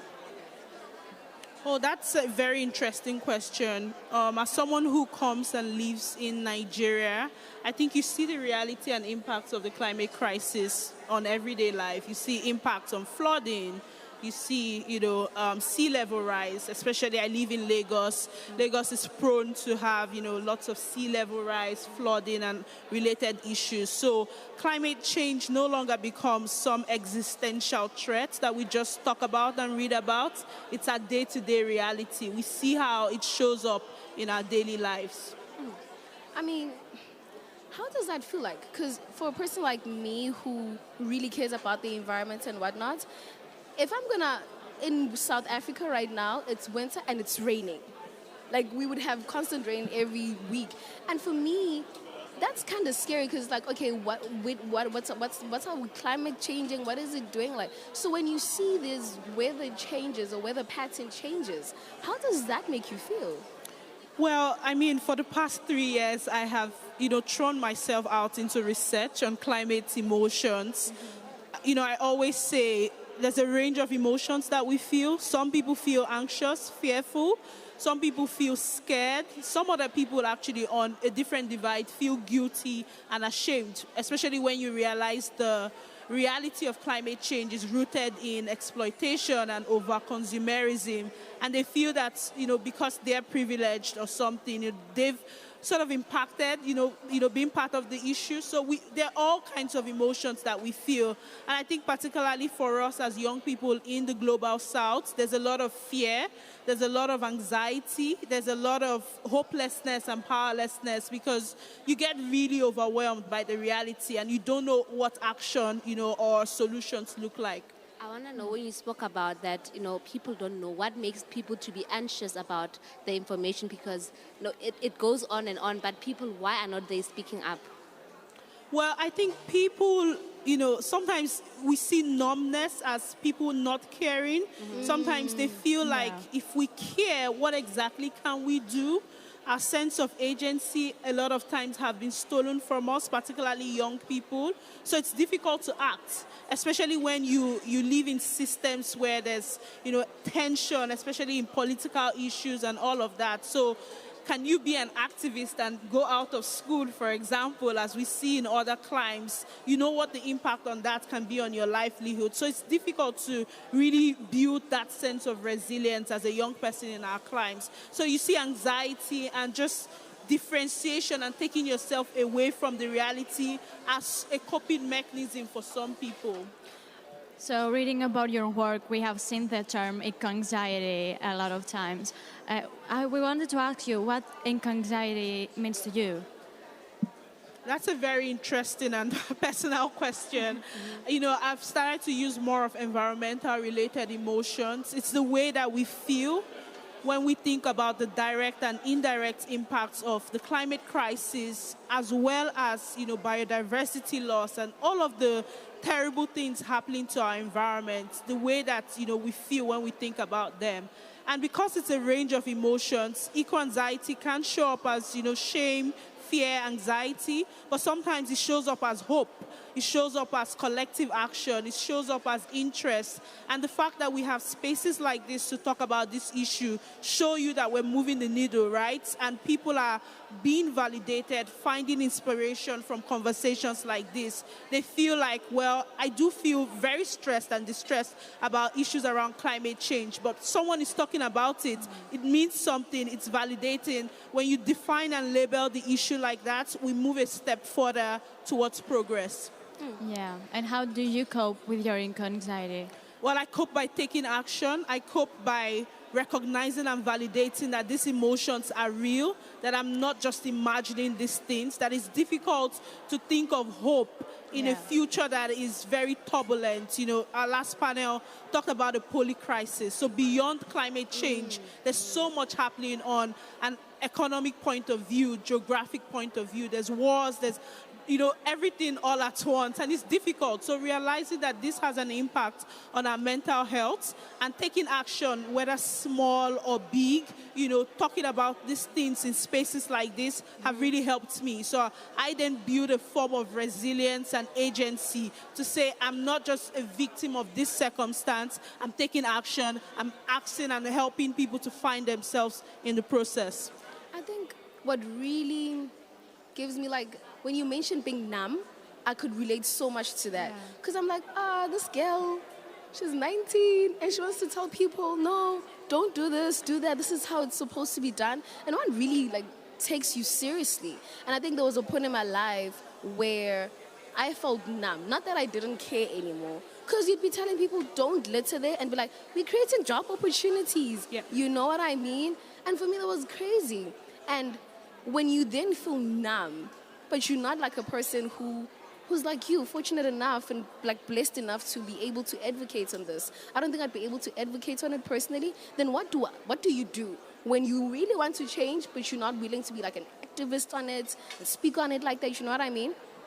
Well, I think one of the really good antidotes for issues like this is encouraging young people to join communities, volunteering communities where some of these issues are, you know, being spoken about. But on a more practical level, it's encouraging mainstream conversations about this issue.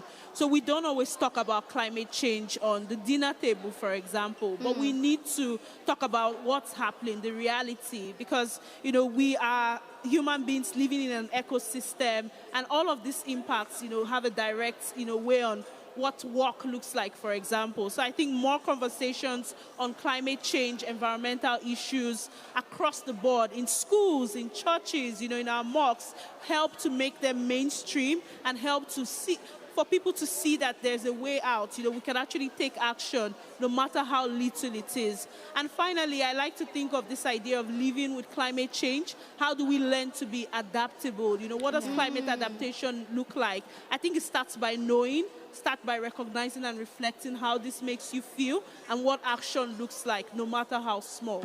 Yeah, powerful. But I just want to know, I just want to take you back. I read that in 2022, you experienced eco-anxiety. Can you please explain how it felt like, how it looked like for you? Absolutely. It's a story that, you know, I've really been comfortable sharing. And I think it was when I attended COP25 at the time. And COP is this large climate change conference. Every climate activist wants to be there. It was my first experience at COP. But unfortunately, I was there in the midst of all of these powerful leaders, government leaders, and I couldn't feel the sense of urgency and prioritization in how they spoke about the crisis, because I know what my people, face back home. And I'm like, you guys are in the position to actually make, credible changes, but you're just in your suits having really nice, conversation. And that really stressed me out. It's that inaction by government, that feeling of betrayal. Put that side by side with the fact that all my life I've been told that I'm the leader of tomorrow. I have the hope I can change the world. But the reality is that, well, I don't think I can. I don't really have that power, because you have the power. You are not doing anything with it. And, I guess all of that together, created a very strong sense of powerlessness. And I felt that maybe I should stop being a climate activist. Maybe I should do something else that would give me some form of short-term, satisfaction, because it just didn't feel like there was progress on this front. I think that has been my experience of eco-anxiety, that peak period where I did not want to take action anymore, and I wanted to just look for a new path. And it's the same with a lot of people who experience eco-anxiety.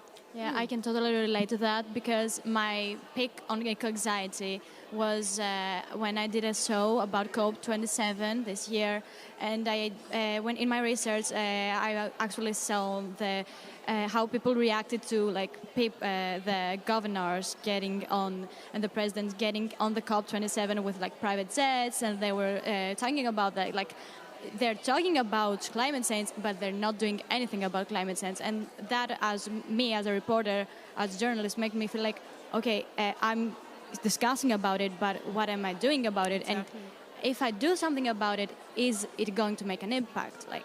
Because I have been to Fridays for Future movements before, and I'm trying to be eco-friendly in my daily life, but what am I doing to actually do something better?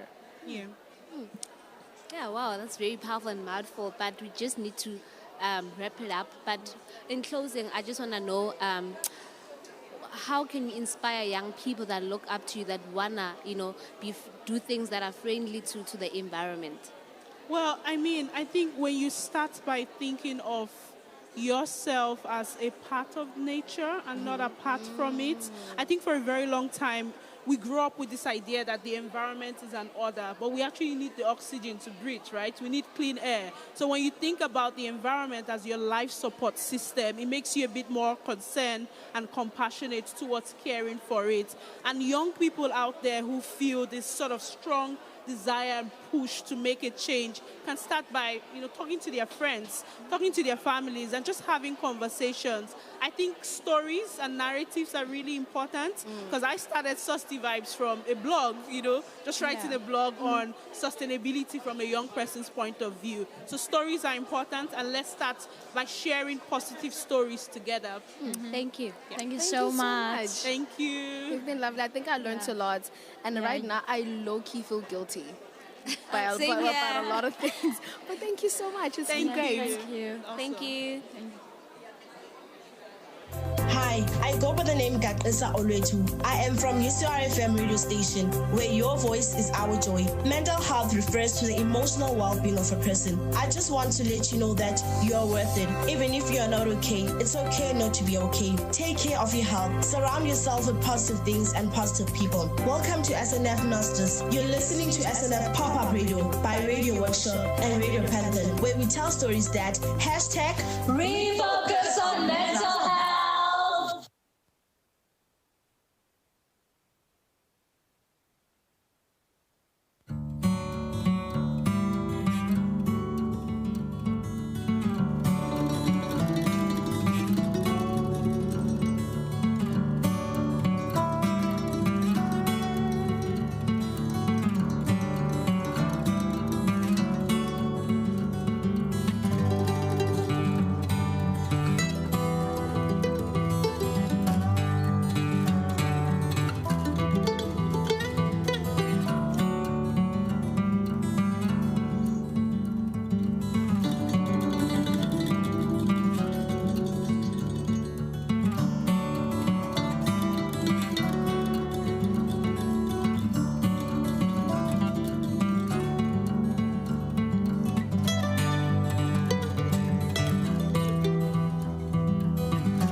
That was so enlightening. I think I took so much from these interviews. So many information. I definitely agree. I believe now I'm a Abigail 2.0 because there was so much information, and also, you know, I feel like I'm more equipped now. Yeah. Are you moved to take climate action? I think I moved. Guys, I feel guilty more than anything. I'm not gonna lie, because out of all the pieces that come together and make one environment, we're the only species causing damage to our planet. And I think that really says a lot about human beings and the type of creatures that we are. And I feel guilty every time I buy like a plastic bottle and throw it away. I'm not gonna lie. That's the thing. From where I come from, recycling is just like such a... It's more of a concept, not a thing. Yeah, it's not a thing. yeah. Like, it's only like a very few individuals that get to happen to like recycle, and it becomes like a long process. You know what I mean?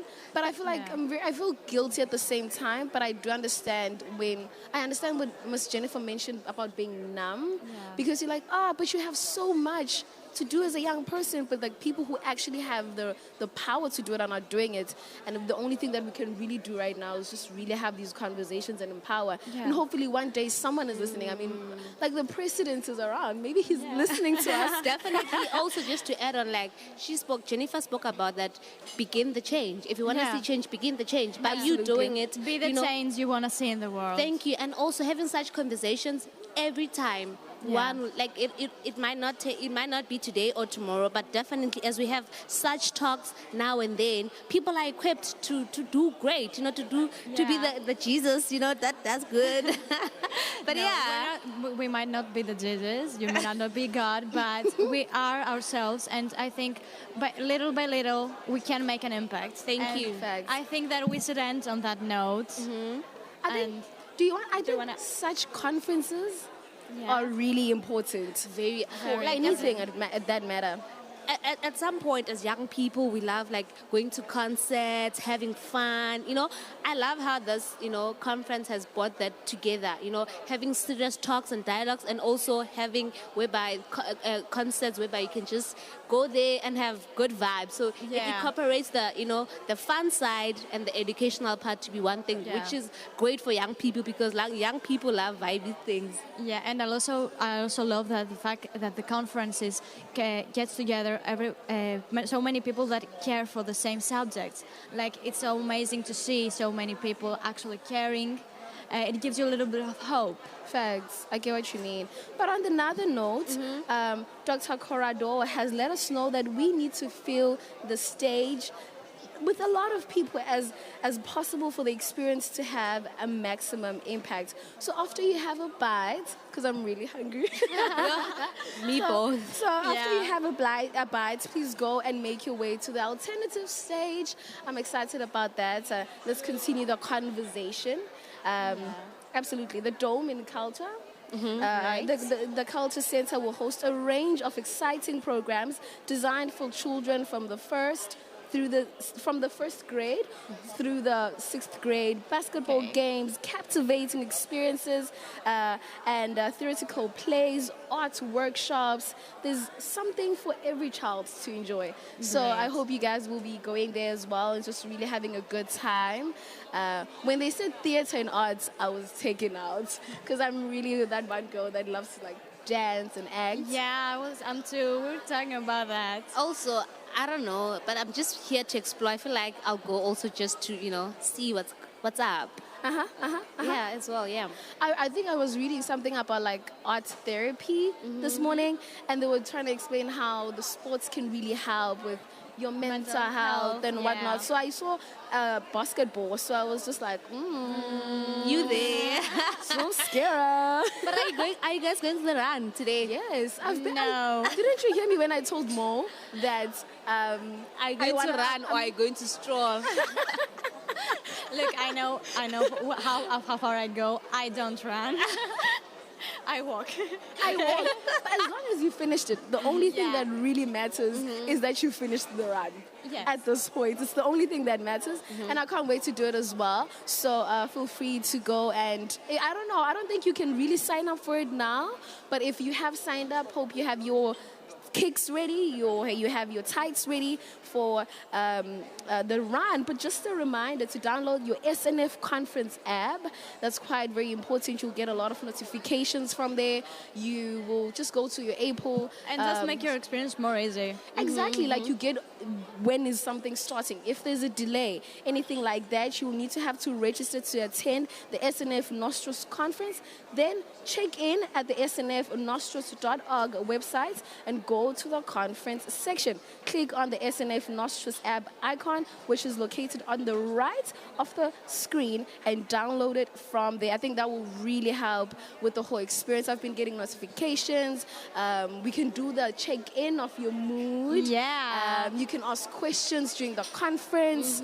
And another feature that I really like is but if you're not practically there to ask the guest, you ask the question on the app, and they really ask that the question that you really want to know, and I think that's really interesting. It really makes the conversation and the whole experience really worth it, you know what I mean? We live in the digital world, so everything is just on the go. About the check-in, can we just do our check-in and see how we are? Like, Naya, you can start. Okay, I can start. I'm great. From a scale of 1 to 10? 1 to 10, I would be like a 9.5. Woo, that's really good. That's really good. Hey, I'm even asking myself, like, okay, but I'll say a solid 9 as well. Because like it was very impactful. My mind is blown away. Like the information that I got here is just mind blowing, and I'm happy that I'm here. But I think one thing, I feel like a solid 7. Solid 7? Why 7? Where did the 3 go? No, I feel like a solid 7. After we eat, then I'll be good. But okay, I get it. I get it. Yeah. Let's go on a quick break. Maybe I'll be a 9 when we come back. We out. Hi, this is Renu Kumar. Welcome to Son of Nostos. You're listening to Son of Nostos Pop-Up Radio by Radio Workshop and Radio Python, where we tell stories that #refocus on mental health.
Back. It is exactly 19 minutes to the hour 1, and I'm feeling quite good. I'm not gonna lie. Like I'm not a solid 7. My rate hasn't increased. I'm still a 7, but I'm doing much better.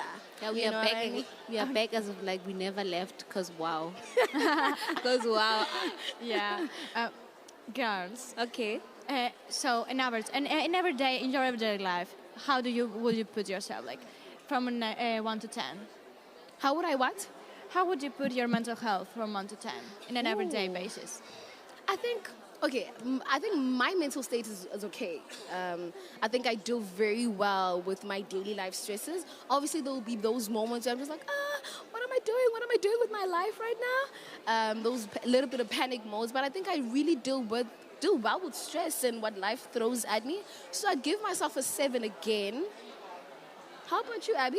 I'd say a 5, because we go through certain things in life whereby sometimes it's beyond your control. So I'll say a 5 because sometimes you're still, figuring your way out, and also being a reporter whereby you work with different people that have different issues whereby you need to, be present and also think about yourself. So I'd say 5 because, we deal with different things. Like, I get that. I would also say 5 because, like, some days it is I'm okay, I'm great, and others I'm just down, and that's okay. Like, Absolutely. I think it's really important to know that you can be down sometimes, you cannot feel bad, and that's totally okay. You can be unproductive for one day. The world will not end there. Like, I feel what you're saying.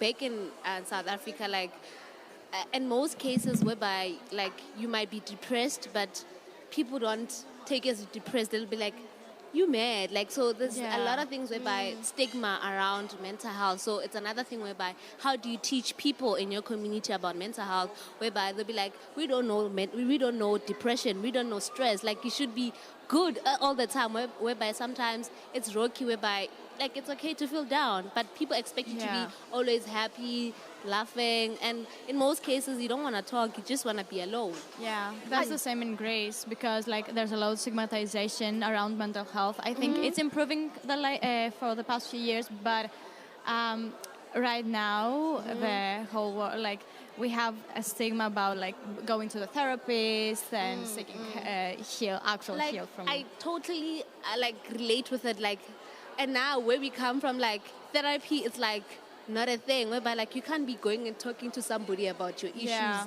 They don't really know what's going on in your life. So, like, they have this thing whereby it's for the white people therapy. Like, us as black people, we don't go for therapy, and that's the problem because now you end up dying inside, not knowing where to go for help. Dying on the inside and dying actually because suicide rates is a thing.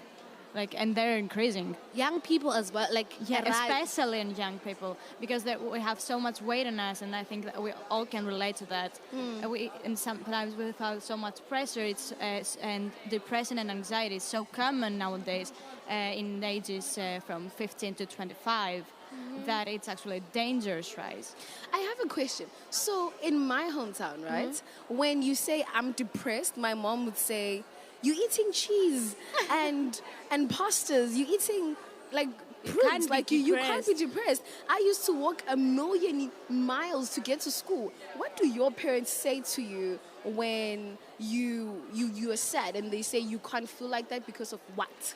So I'm actually very privileged because my parents are educated and informed about mental health, and I feel like I'm really privileged on that. But I have heard from many friends of mine in my close circle that their parents consider their mental health and their mental health declining something that they should deal with themselves. Like, you cannot be going to the doctor. That's a privilege for people with money or for people like who are actually quote unquote crazy. Like, you're not. If you're depressed, you're not actually crazy. You should just deal with your quote unquote sadness and quote unquote because it's nothing like that. You mentioned something about, like. Oh my goodness, now I lost my trail of thought.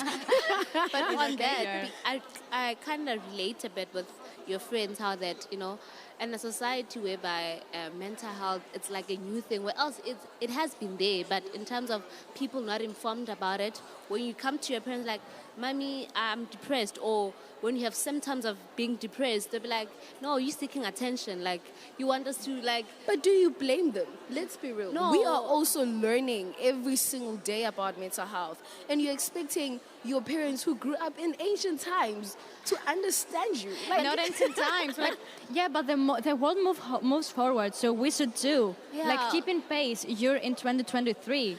When you mentioned that your parents are educated, that's what I wanted to say. Yeah. That it's a reflection that if you're educated and you know certain things, you then react to it differently. Thank you. You know what I mean? Also, doesn't mean that people making excuses that I'm old, I can't learn new things. And if you wanna grow, you should learn new things. I would like to mention here that it's not only an education thing. Like, okay, my father does have some degrees, but my mother was like a nurse.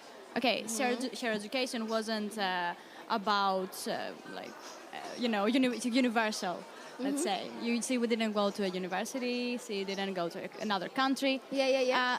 So it wasn't about her education, it was about her life experience that made her educated. And actually wanting to learn about himself, educate yourself. Yeah, education is power, guys. Education is power. Knowledge is power, guys. So well, thank you so much.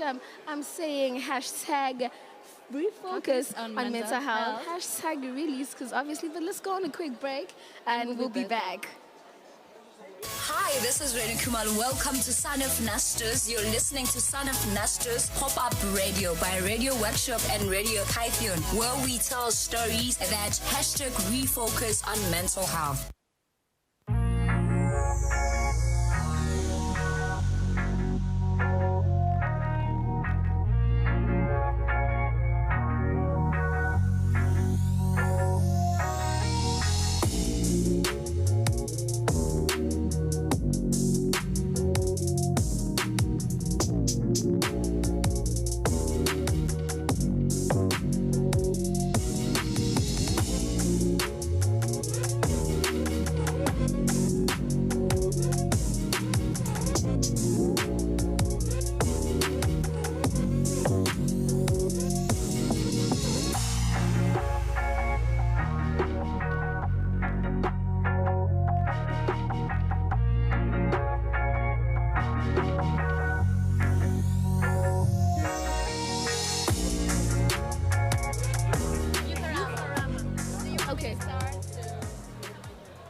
Well, right now we have Mr. Euphorama. Yes, thank you so much for joining us. It's a pleasant moment to be with here. So it's an honor for us to be here. Euphorama is based in Thessaloniki, in the second city of Greece, in a suburb, in Panorama. Yes. And we focus on inclusion. Most of the youth programs are for with and without disability. And we have mobilities abroad, mainly through Erasmus Plus programs, also with the support of Stavros Niarchos Foundation, mainly about sports, because inclusive sports is also like a key element. And we have also an international campaign called the Ball for All. And the Ball for All is active all over the world. And we donate medium-life footballs, and we deliver also projects for youngsters aged 13 to 30 years old. And actually, we just came back from Champions League in Istanbul, and also we're in like a Europa League in Budapest. And it is so nice to be all together, to team people with and without visual impairment.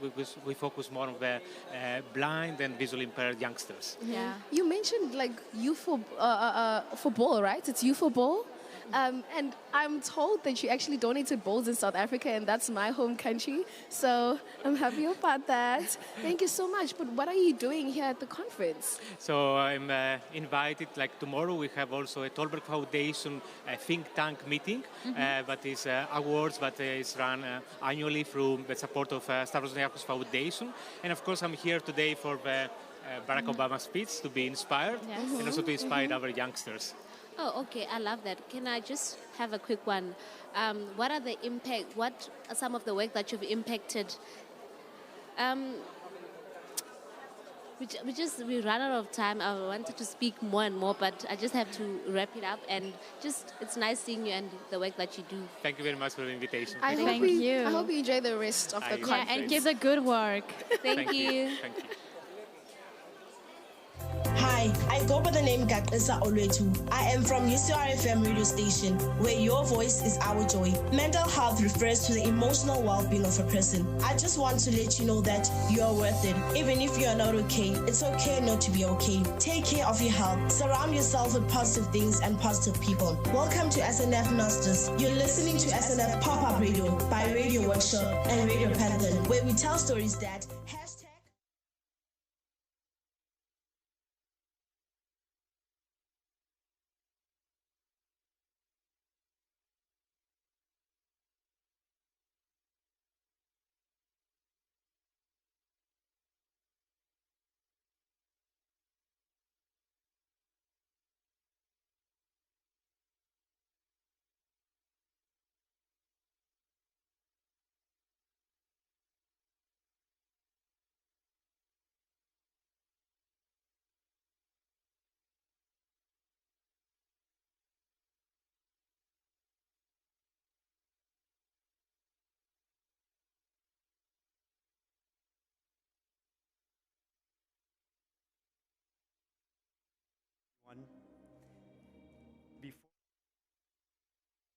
make this talk a memorable experience for everyone, I need 4 volunteers from the audience who would describe themselves as enthusiastic people. 1, please. 2, please. 3, yes. 4, come over. Please give our volunteers a round of applause. Join me on stage. So I need your help. Where's our 4th one? There we go, thank you. I need your help to lead a conversation and a journey through space and time where we're going to take all of our audience through the journey of human history to this moment to understand what makes Nostos 2023 possible today. We have 4 revolutions that fundamentally impacted who we are as humans and made the mental health movement what it is today. So each of you will be one of my revolution leaders, and you're going to be leading an audience section which will cheer humanity through history. Are you willing to help me with this? Yes. Audience, are you willing to help our revolutionary leaders? Thank you. Number 1, this is your section. This section represents the scientific revolution. Audience, can you cheer scientific revolution? Say it with me, scientific revolution. Now you try. Say scientific revolution. Scientific revolution! Fantastic. Number 2, you're going to represent the industrial revolution, and this is your section. Okay. Audience, industrial revolution. Industrial revolution! Amazing. You try. Come on, industrial revolution! Industrial revolution! Fantastic. Volunteer number 3. You're going to represent the digital revolution. Try it with me. Digital revolution.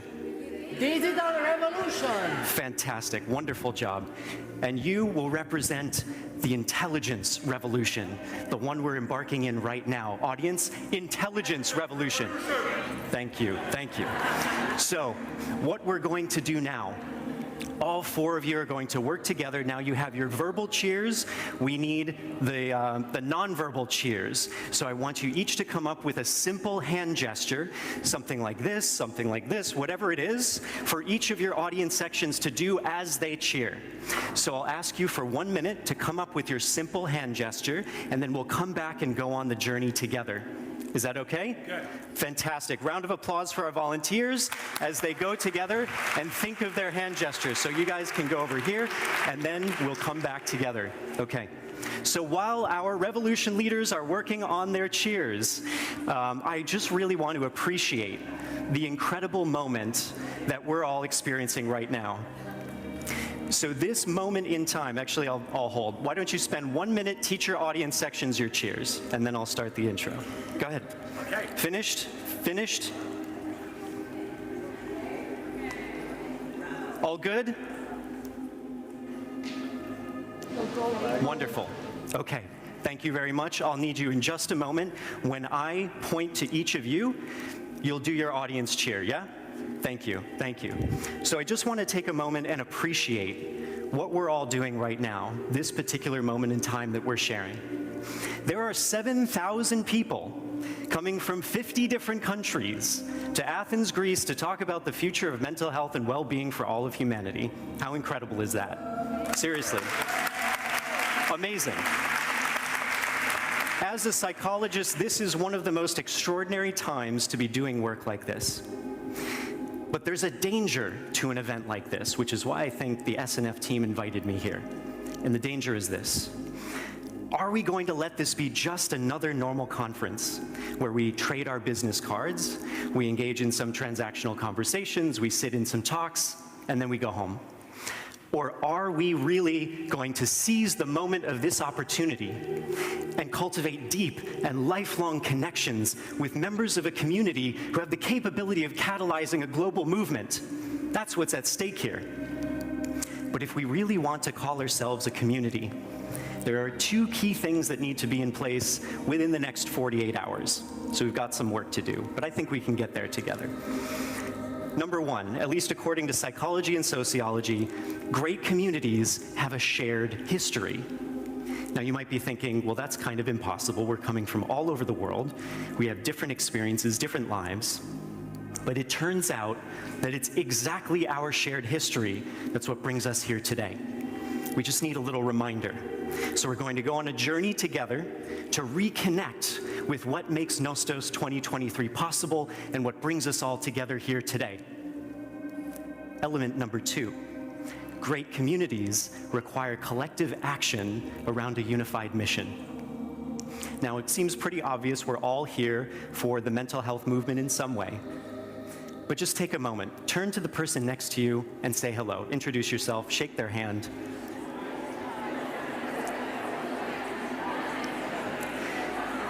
The person that you're talking to right now has the vision, the inspiration, the team, the resources, the network to have a significant positive impact on the lives of others. And so do you. Imagine with me for a moment what you could create with this person. Imagine what would happen if your entire audience section decided that they were going to support one another on both a personal and a professional level. What could we do as a united community around the shared mission of well-being for all humanity? The possibilities are unlimited. And so what we're going to do is come back here tomorrow as a community and start building this from the ground up, building these deep and personal connections that will last a lifetime. Are you with me? Yeah. Let's do it. Time for our time travel adventure. Are we ready, revolution leaders? Yes. All right, let's make this happen. Okay. The first point in our journey is one of the most fascinating times in human history that we now know as the scientific revolution. Cheer time. Beautiful. It's 1543, and Nicholas Copernicus points his telescope up to the heavens to make what might be one of the most controversial discoveries in history. The Earth is no longer the center of the universe. In fact, it's kind of the other way around. We're now just a small, interconnected part of a much larger galaxy that's all governed by the same laws and principles. It's open season now for scientists around the world to begin decoding these laws and principles for the first time. There's a scientific collaboration across cultures, the likes of which humanity had never seen before. And the scientific revolution starts to change the way we think about the world around us. We start to value logic and reasoning and testing our assumptions. Our beliefs turn into hypotheses that can be validated and falsified or replicated. And then, in a grand culmination of physics and astronomy and optics, Isaac Newton presents his universal laws of gravitational motion, which bring together the heavens and the earth as one. It was so inspiring at the time that this catalyzes a mindset change for many societies around the world, and it had a name. It was called the Clockwork Universe. And the Clockwork Universe is the idea that the entire universe and all of the particles in it, including ourselves, were a part of a giant machine, like a clock, that was designed to perfection, wound up at the beginning of time, and would continue ticking on forever. This starts shaping our psychology in fundamental ways. You see, we didn't have the tools at the time to understand psychology and human behavior, so emotions start to become the enemy of logic and reasoning. And anything subjective is met with skepticism. It's almost as if during this time, in the enthusiasm to understand the world outside of us, we start to disconnect a little bit with what makes us human on the inside. But then this Clockwork Universe concept, and all of the incredible science that underscores it, inspires a new love for machines and automation that catalyzes our second revolution, the Industrial Revolution. New machines are now being created that can multiply the impact of a human hand by thousands of times. Humanity is about to bear witness to the single greatest economic event in history, next to the domestication of plants and animals, which, by the way, happened 10,000 years prior to this moment. The modern corporation is invented to house hundreds and thousands of workers, each of whom are one small component in a larger industrial machine designed for productivity and efficiency. Now, how do we train all of these workers with enough speed to keep up with the extraordinary demand for economic growth? The Industrial Revolution gives birth to our modern education system. It's a new state-mandated learning program that teaches the basics like math and reading, as well as some of the gems from the scientific revolution, to students in the hopes that they get out of the fields and into gainful employment in modern factories.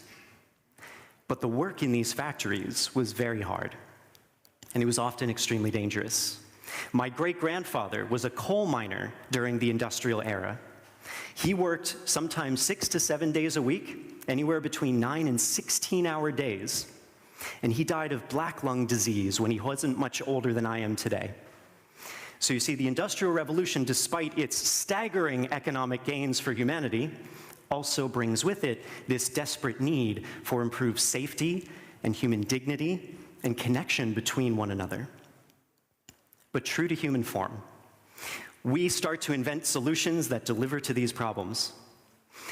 Logic from the scientific revolution merges with machines from the Industrial Revolution, powered by electricity, to give rise to our third revolution, the digital revolution. You guys are fantastic. New digital devices are now being invented that remove the need for dangerous human labor. Entire operations, complex processes can be managed at the push of a button. My grandfather, who's the son of the coal miner, started his career working as a switchman on the railroad. He would physically be on the railroad tracks, switching the train tracks so that the trains could find their way. When he started his work, he was literally there next to moving trains, making his career choice one of the highest rates of catastrophic injury at the time. Luckily for me, during the beginning of the digital era, my grandfather moves off the railroad tracks and into an office where he can manage much of the operation from the touch of a keyboard. And he can pick up a telephone receiver and communicate seamlessly with the rest of his team.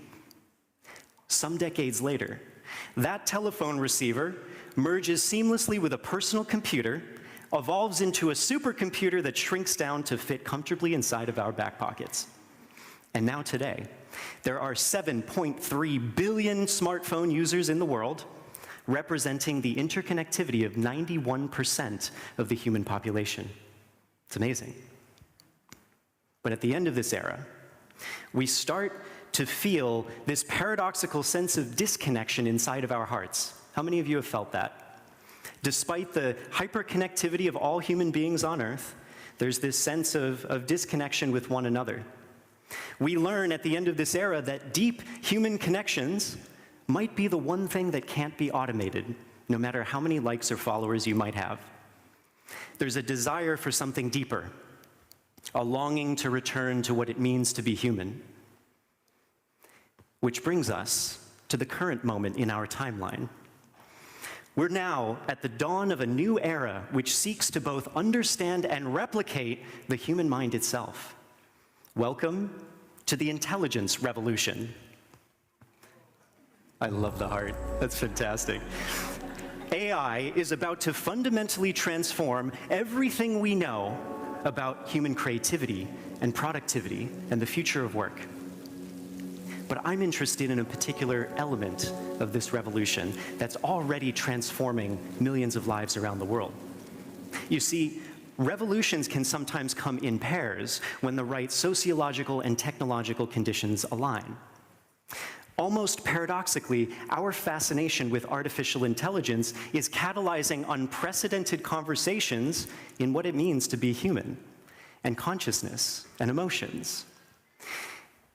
In this new era, the desire to build this new artificial intelligence infrastructure is inspiring unprecedented movements around what it means to be well and what it means to be human. In a fascinating way, almost seemingly paradoxically, in the artificial intelligence movement, we're now seeing these major patterns shifting towards the understanding of the psychological sciences. And because of those sciences, we now have the shared vocabulary to take these fascinating conversations to a global stage like this one. So in the end, the pandemic did catalyze a lot of these interesting discussions. That's for sure. But that's not where this movement got started. This movement that we're now seeing is 500 years in the making.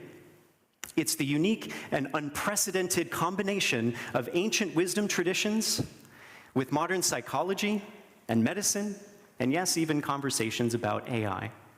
You see, we're not in the middle of a mental health epidemic. We're at the beginning of a mental health revolution, and that's what makes Nostos 2023 possible and what brings us all together here today. Everyone, round of applause for your revolution leaders and for your sections for cheering humanity through 500 years of history. You can move back to your seats if you'd like, or you can stand here and join me. That's fine too. Thank you. But our journey isn't over yet. We've just gone through the perception of well-being through one lineage, one tradition, through the lens of science. But there are so many other wisdom traditions around the world that have been speaking to this question of what it means to be well since time immemorial. I want to invite everybody to close your eyes with me. We're going on one more adventure together with the time that we have left today. I'd like you to imagine a place that's far away from here, high up on a mountaintop, with endless valleys of fresh green trees, where the air is clean and crisp and cool. There's not a sound to be heard, save some birds in the mid-afternoon. Now I'll invite you to open your eyes and join me in this place. We're now standing in the high Himalayas of eastern Bhutan, in a place that traditionally outsiders are forbidden to go to. Yet in 2014, I found myself in this place, about to make first contact with one of the 3 last uncontacted tribes left on Earth. This was a group of people who had likely migrated from Nepal some centuries ago. They had no knowledge of the scientific revolution and all the empiricism and logic that came with it. They weren't impacted at all by the Industrial Revolution. There were no machines, there were no factories. They weren't impacted by the digital revolution. There was no printed media. No phones, no computers, and no electricity. But this group had been living in peace for centuries. They worked hard, they supported one another on both a personal and communal level.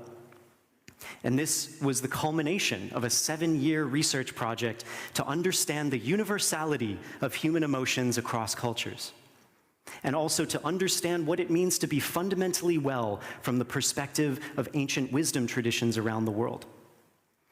And as we spoke with this group of people, they told us about one particular emotion that they valued above and beyond all else. They said it's the one that we cultivate personally and the one that we teach to our children as quickly as possible.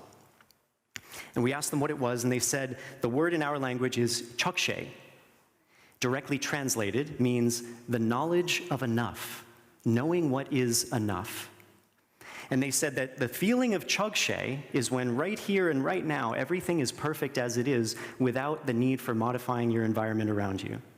It's a feeling of unconditional acceptance and wholeness in the present moment, when we feel complete as we are. It sent shivers down my spine. And then I felt a little bit depressed because I realized I hadn't felt much chokshe in my life until that moment. But this inspired my team so much that we started a whole new line of research on contentment, which is the direct translation to English. And this was while I was a faculty member at Yale University. We were studying this fascinating state across cultures, and we were looking at over 24 ancient wisdom traditions to find mentions of this word. We were stunned to find it in the ancient Vedas, written 4,000 years ago. It was there in the ancient Greek Bible. It was in the Torah. It was in the Quran. It was in the Tao Te Ching. It was in many of the ancient African oral traditions, and over a dozen other cultures that we studied. All of these cultures and communities were speaking of a state of nervous system balance and relaxation that almost seemed like a gold standard for clinical psychology work. And when the dust settled on this research project, we had finally found the connection point between these ancient philosophies and modern science. And I want to just show you what it looks like. Oh, thank you. It looks like this. Well-being is an adaptive and stable nervous system that's easy to regulate. It doesn't sound as magical as Chogshay, I'll give you that. But it works. Let me break it down.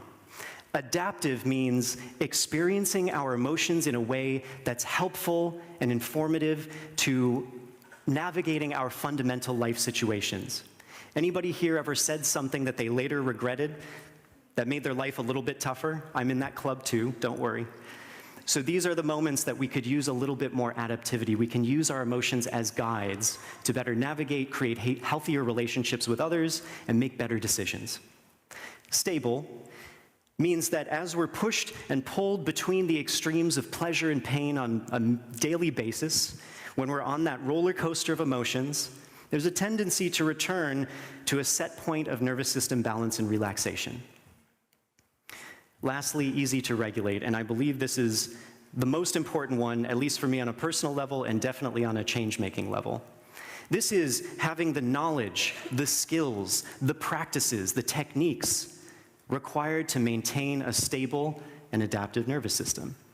These are practices like mindfulness, compassion, empathy, trust, forgiveness, gratitude, conflict resolution, emotional intelligence, self-curiosity. All of the things that I wished I had learned in school, but never had the opportunity to practice until I had a PhD in psychology. Which is why we started the Contentment Foundation. We're bringing all of these great practices, the best of the psychological sciences as they overlap with thousands of years of ancient wisdom, as a Tier 1 mental health support system for schools, for teachers, for students, and family members around the world. And through our Cities of Well-Being initiative, we're bringing this program at scale. But we can't do this alone. We don't want to do it alone. This is a big job. And this is the moment that we're all here for right now. This is the opportunity we have in this catalytic event in human history, where we can come together to provide the tools, the skills, the resources and practices to the next generation of our children so that they can live safer, healthier, and more well lives than the ones we're living today, where they can make better decisions than the ones that we're making today because they have the tools to think clearly and to create loving relationships with one another. So the invitation is this. It's time to unite. It's time to pool our resources together and spark the next step of this movement in the mental health revolution. Thank you, everybody. I'll see you tomorrow. We'll come back here tomorrow at the same time. Please return and bring a friend, because we're going to be building these communities right here on stage with me. I hope you'll join. Enjoy your day.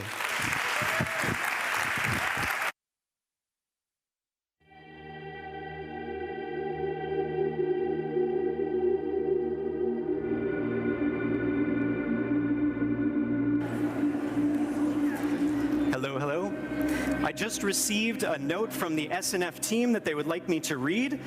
Coming up in just 10 minutes, we have a conversation that you won't want to miss. Tazos Bakasetas, the captain of the Greek national football team, will be engaging in dialogue with SNF co-president Andreas Dracopoulos. Please note this session will be conducted in Greek. For those of you who require translation services, do remember to grab your live translation equipment, so get ready for some insightful exchanges and stay tuned. Thanks, everyone.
There's a river in the green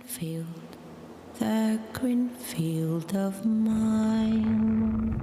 Sometimes it's black, sometimes it's white, like the cloudy mountains.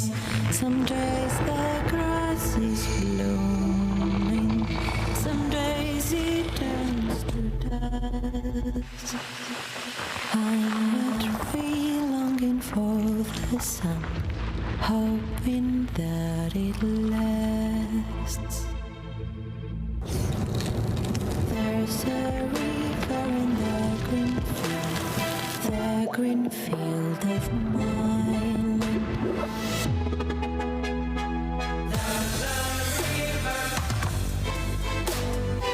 SNF Nostos 2023 is on its way to help analyze, discuss, and normalize every aspect of mental health on June 20th, 21st, 22nd, and 23rd. Learning, conversation, and entertainment become one and prove that taking care of our interior worlds begins out there. SNF Nostos 2023 from the Stavros Niarchos Foundation. Release, rethink, refocus on mental health.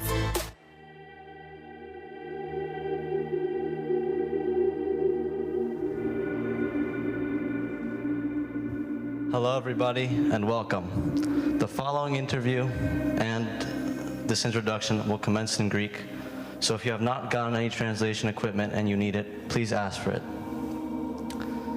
Οι προκλήσεις της ψυχικής υγείας Challenges of mental health are of concern for us all, even of those we admire and we think that they are heroes, our heroes.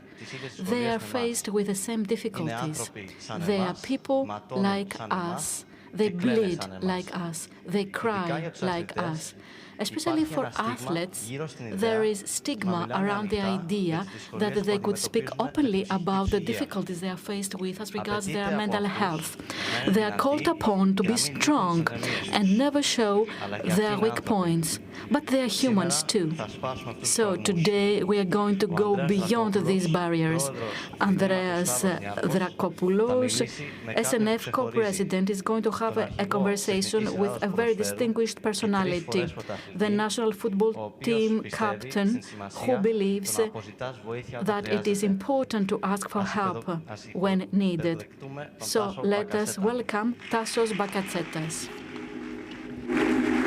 Χρειάζεται δύναμη, ναι.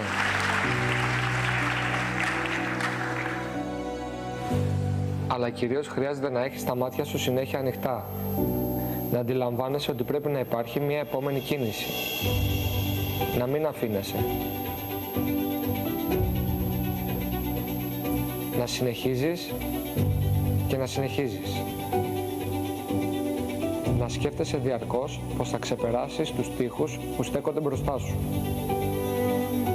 Πως θα φτάσεις στο στόχο σου όσο μακριά κι αν είναι. Και φυσικά να έχεις ανθρώπους δίπλα σου να σε στηρίξουν.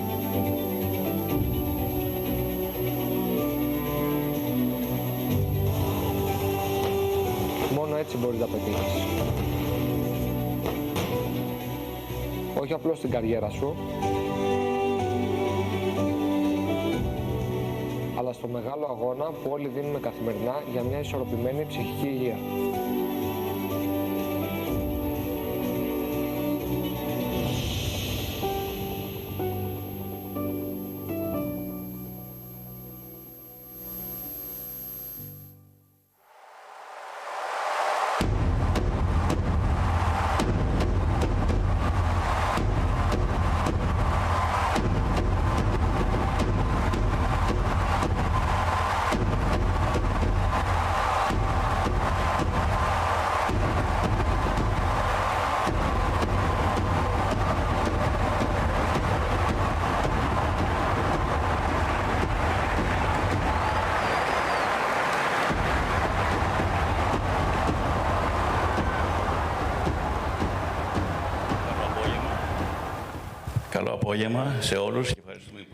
Good afternoon. Thank you for coming.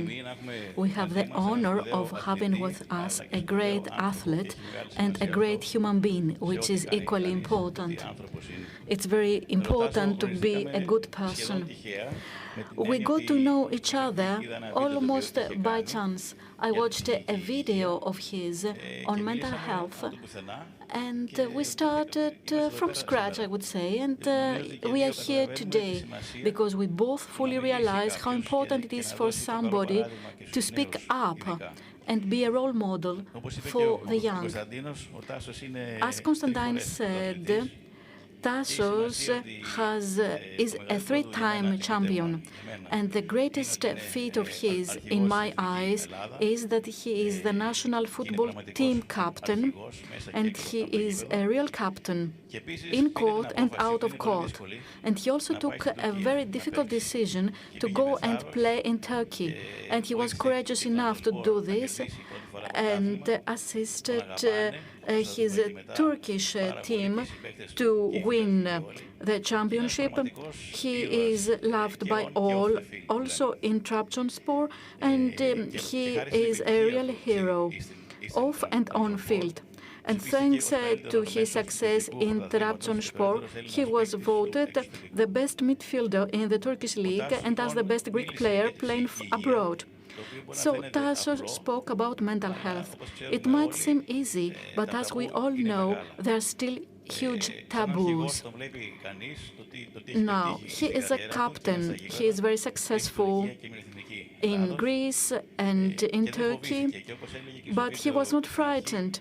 And as we saw on the video, this was a huge assist to break the barrier and see that it's okay, even for our heroes, to need help sometimes and be courageous enough to talk about it. Tassos. First of all, I would like to thank you, Andreas, for your nice words. Thank you for the invitation. I'm very glad to be here now. I think that people should know what happens outside this public image, because we all tend to believe that money and whatever we see on TV is reality. But this is just part of our lives, and there are more important things. During training, during the year, the season, there is frustration, there are mental health issues, because competition is very, very fierce, and you need to make many sacrifices. So I thought that it was the right thing to do, and I found the courage back then. After the discussion I had with my friend Panos before PSAP Awards, we talked about it. I felt okay to come out, and I think that this has been helpful for many. This is what I wanted. I have received messages coming from children or adults. They said that I gave them strength. This was the greatest reward for me. And now I think that I'm ready to talk more about it. What do you have in mind? Let's talk more. Let's make people aware. Okay. Thank you. Now, let's watch another video. There are two co-players. One of them is a friend. Because this is very important, you know, to see the type of person somebody is. And this makes it even harder to decide to speak. If everybody thinks you are so wonderful in everything, then you become insecure. How are they going to treat me now if they know that I'm vulnerable? And before watching the video, it is great that he went to Turkey to play without fear. And I think that he has done something many politicians haven't done. Thank you very much, Tassos. Thank you. We thank you as Greeks.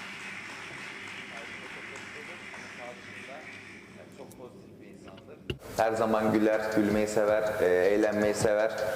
Bir insanı üzgün veya negatif bir şekilde görürse her zaman ona destek olur, moralini düzeltmeye çalışır. Ben bundan seneler önce, 2,5 sene önce büyük bir sakatlık yaşadım. Futbol hayatım bitecek mi, bitmeyecek mi diye konuşulurken. Beni Yunanistan'a davet etti ve orada beraber tedavi olabileceğimizi, orada çok iyi bir doktor bildiğini, beraber bunu yenebileceğimizi söyledi. O yüzden Baka'yla takım arkadaşı olmak gerçekten güzel bir şey. Ό,τι κάνει, το κάνει επειδή βλέπει κάτι σε σένα και θέλει να σε βοηθήσει. Δύσκολος εν μέρει στο να εργάζεσαι μαζί του. Σαν φίλος είναι και την ψυχή του θα σου δώσει και θα σε βοηθήσει στα πάντα, αλλά αν εργάζεσαι μαζί του και όπως σου είπα, σε γουστάρει επειδή πιστεύει σε σένα, θα σου βγάλει το λάδι. Μου θυμίζει πολλούς ανθρώπους αυτό. This reminds me of many people I know. But anyway, for those that are here, please share what happened at that moment, what happened that really helped you a lot. It was a very personal issue, but what made you decide to share? And what would you say to the young people in a similar situation? When do you realize that this is part of life? First of all, I was thinking a lot when I first, I was in Panionios football club, and I was among the 11 best football players of the year. And my whole family was there because I was awarded a prize, and this was a very important prize. But I was not feeling happy because my mind was elsewhere. I had dark thoughts, and I couldn't be glad about this because I couldn't live the moment. I wasn't thinking a lot about it. Before leaving, I was with Panos, and I was taking a shower, and this was the same room. I thought about how I felt the last time I was there. I kept remembering about this, and I said, Panos, you know, I'm thinking of something now that I'm going to get this award of the Professional Football Players Association. Last time I was there, I was in depression, and I was fighting against depression. May I say something about this now that I'm getting this new award? So this is how it happened. When they said that I was awarded the title of the best Greek player playing abroad.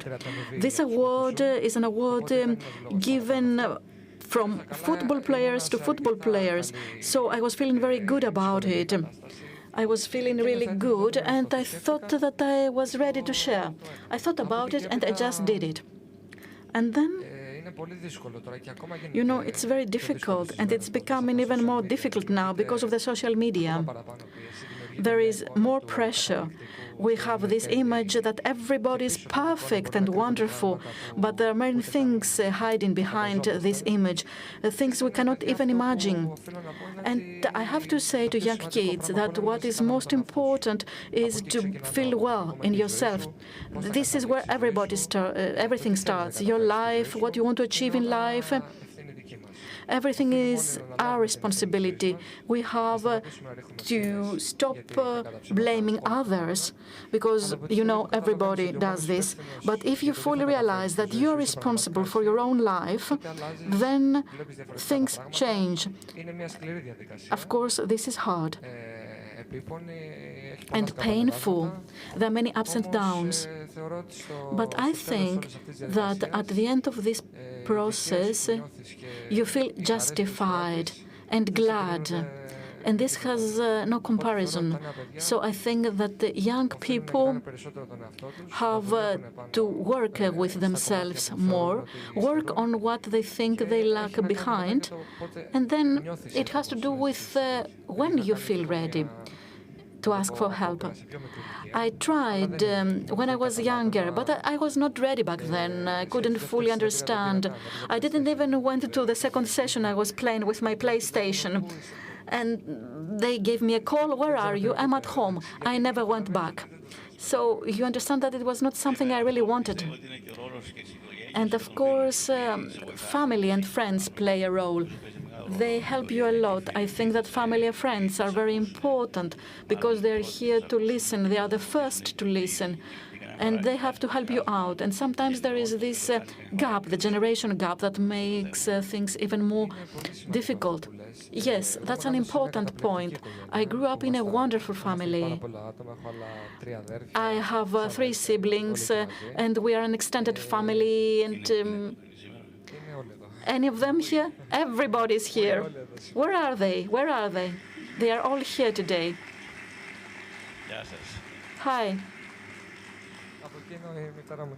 That's my father and mother. Hello, my siblings, nieces, and the husbands and wives of my siblings. We did it on purpose.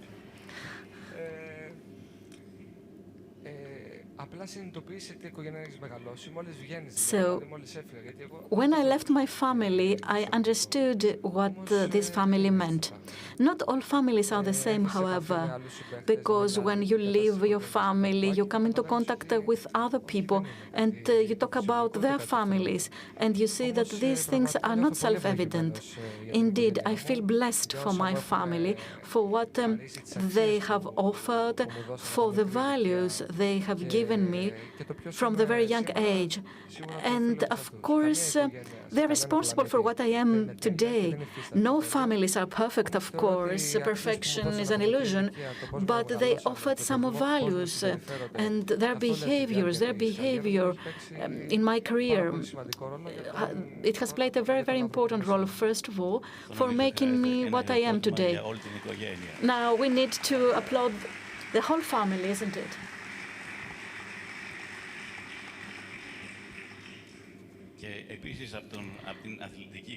And from the sports point of view, it was very interesting to hear you explain how you realized that you had a problem when you were in the field.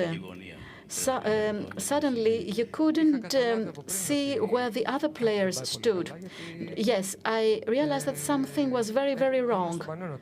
I was playing at the Panionios. I was quite successful, but I felt no joy.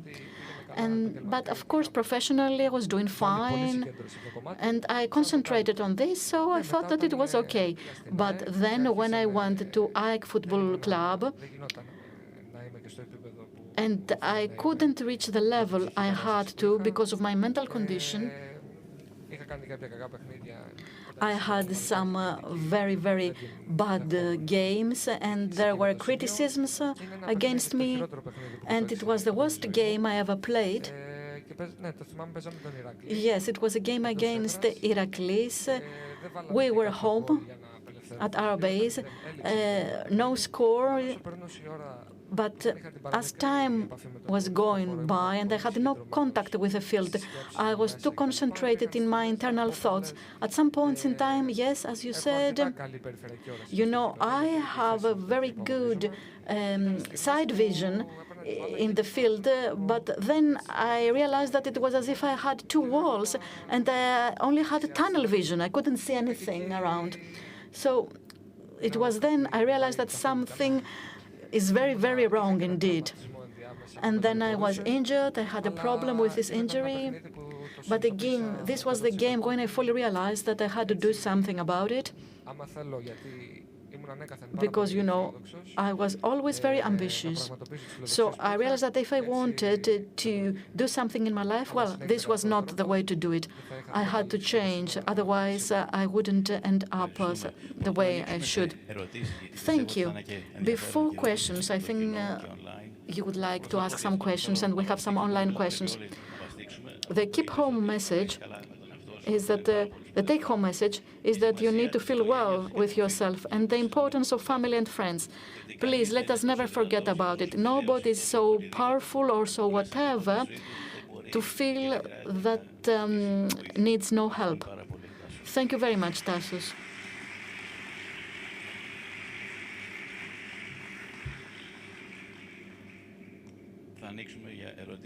Now, our Q&A session. Thank you. A first question from me, and then I'll give you the floor.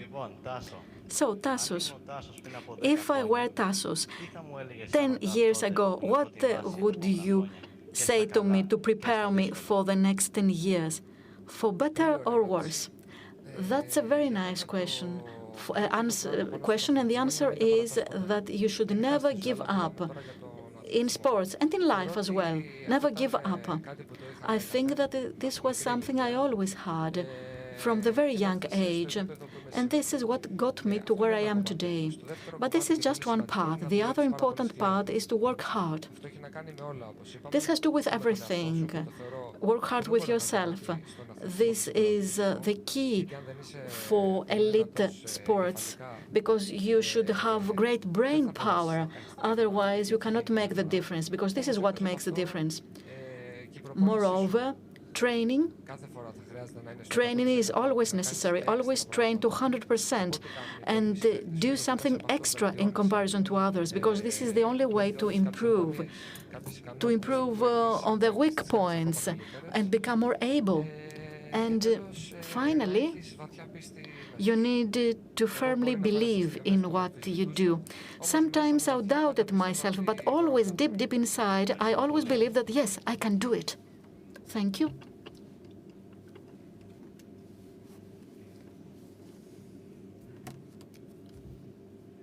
Microphone, please.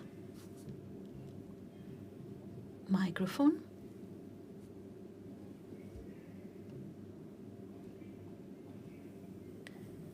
Unfortunately, we cannot hear the speaker.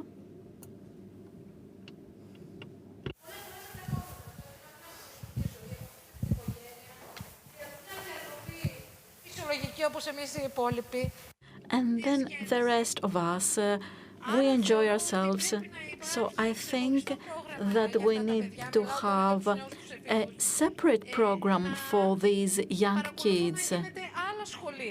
We need to have special schools, because some kids have to train for 4 or 5 hours a day, but then they have to attend school and have many other obligations.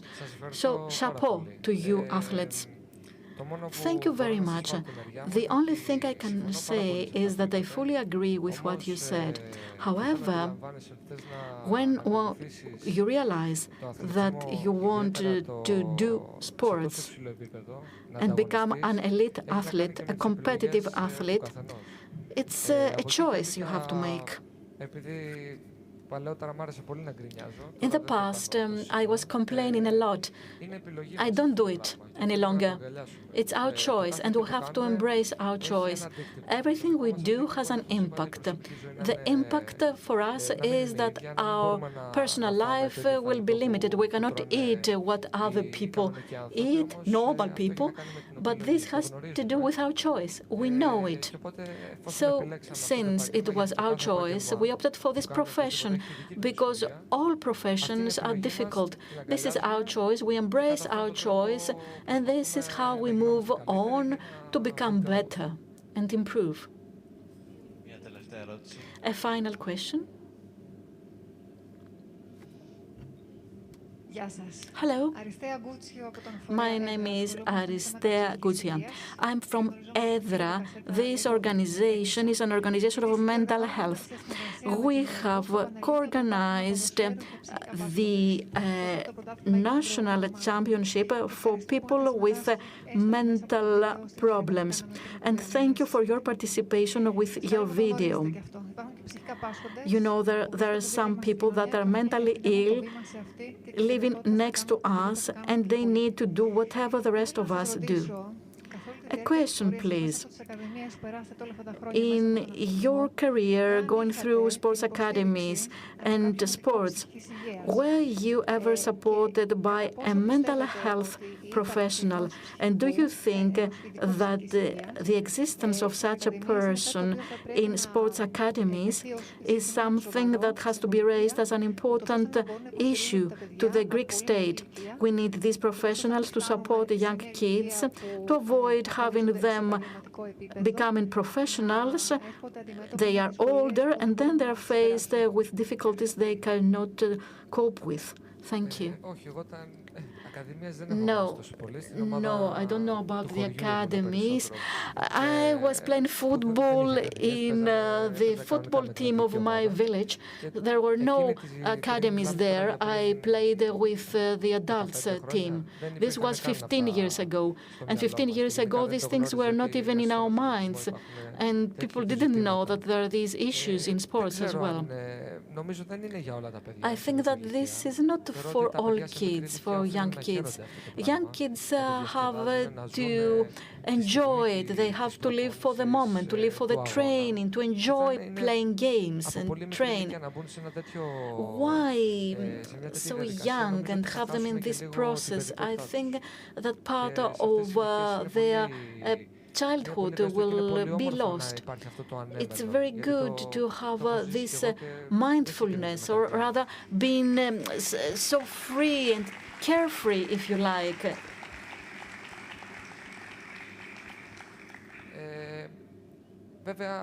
Of course, definitely there are some children that have been treated differently, or maybe they grew up differently, and they might need to speak to a mental health professional. But generally speaking, no.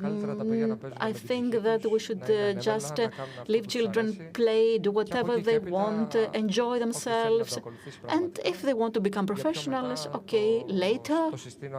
Okay, yes, later, yes. Thank you. Thank you very much, Tassos. Indeed, you are a real captain everywhere. I wish you all success with our national team and all other teams. Thank you very much.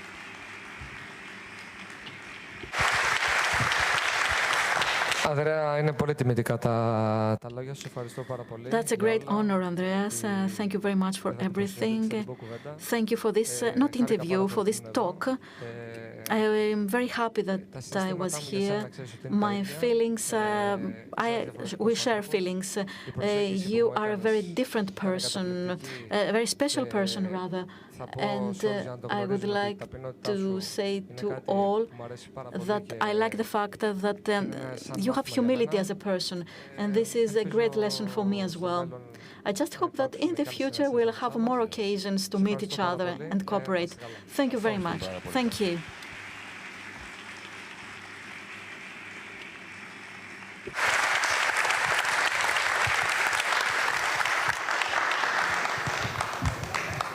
Next, we are very fortunate to have the founder and CEO of Grassroots Soccer join us.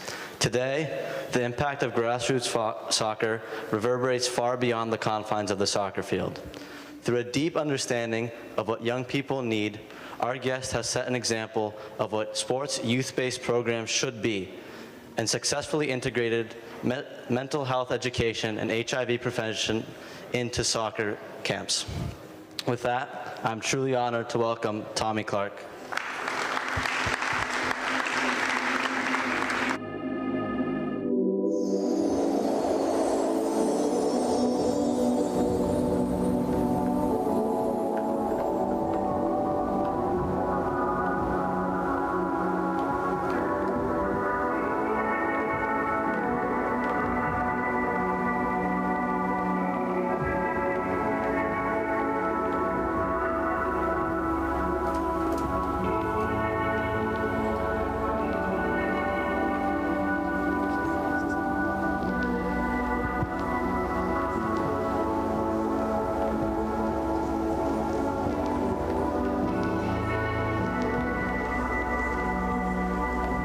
Hello.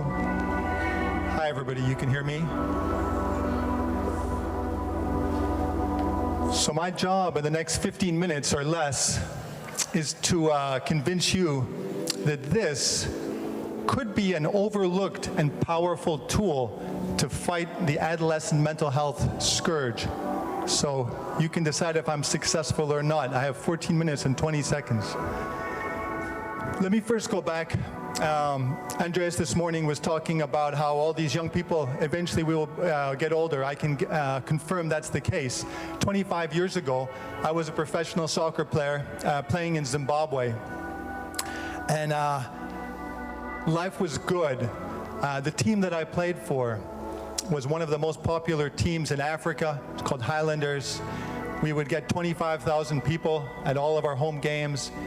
Everywhere in town, when we drove around, people would honk their horns and they'd wave from their cars.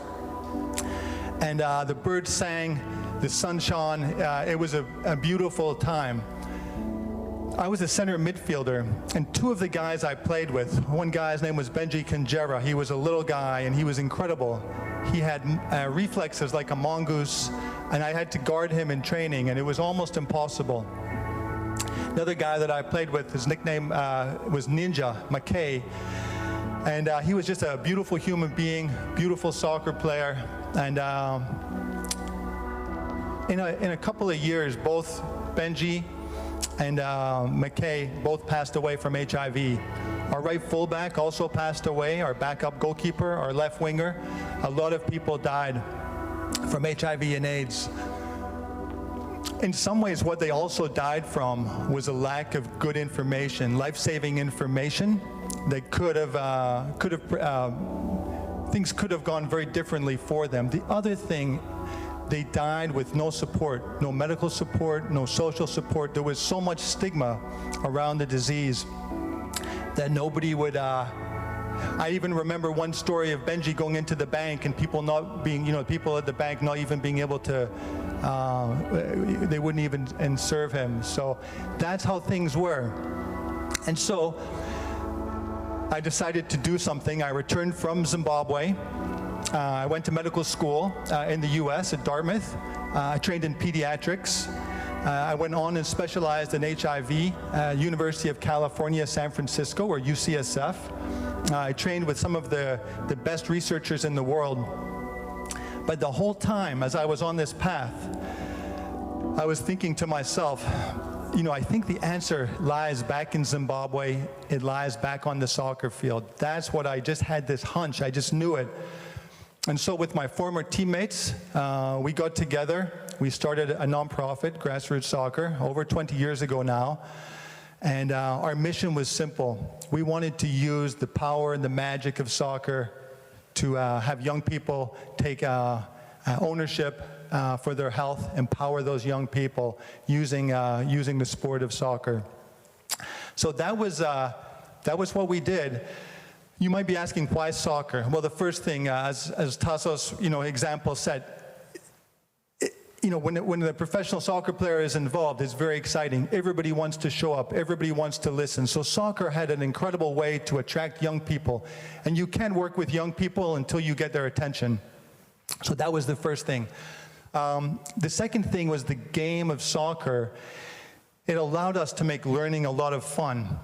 We could use games, so we could play catch, and one person would dribble one soccer ball, one person would dribble two soccer balls, and one person wouldn't have a soccer ball.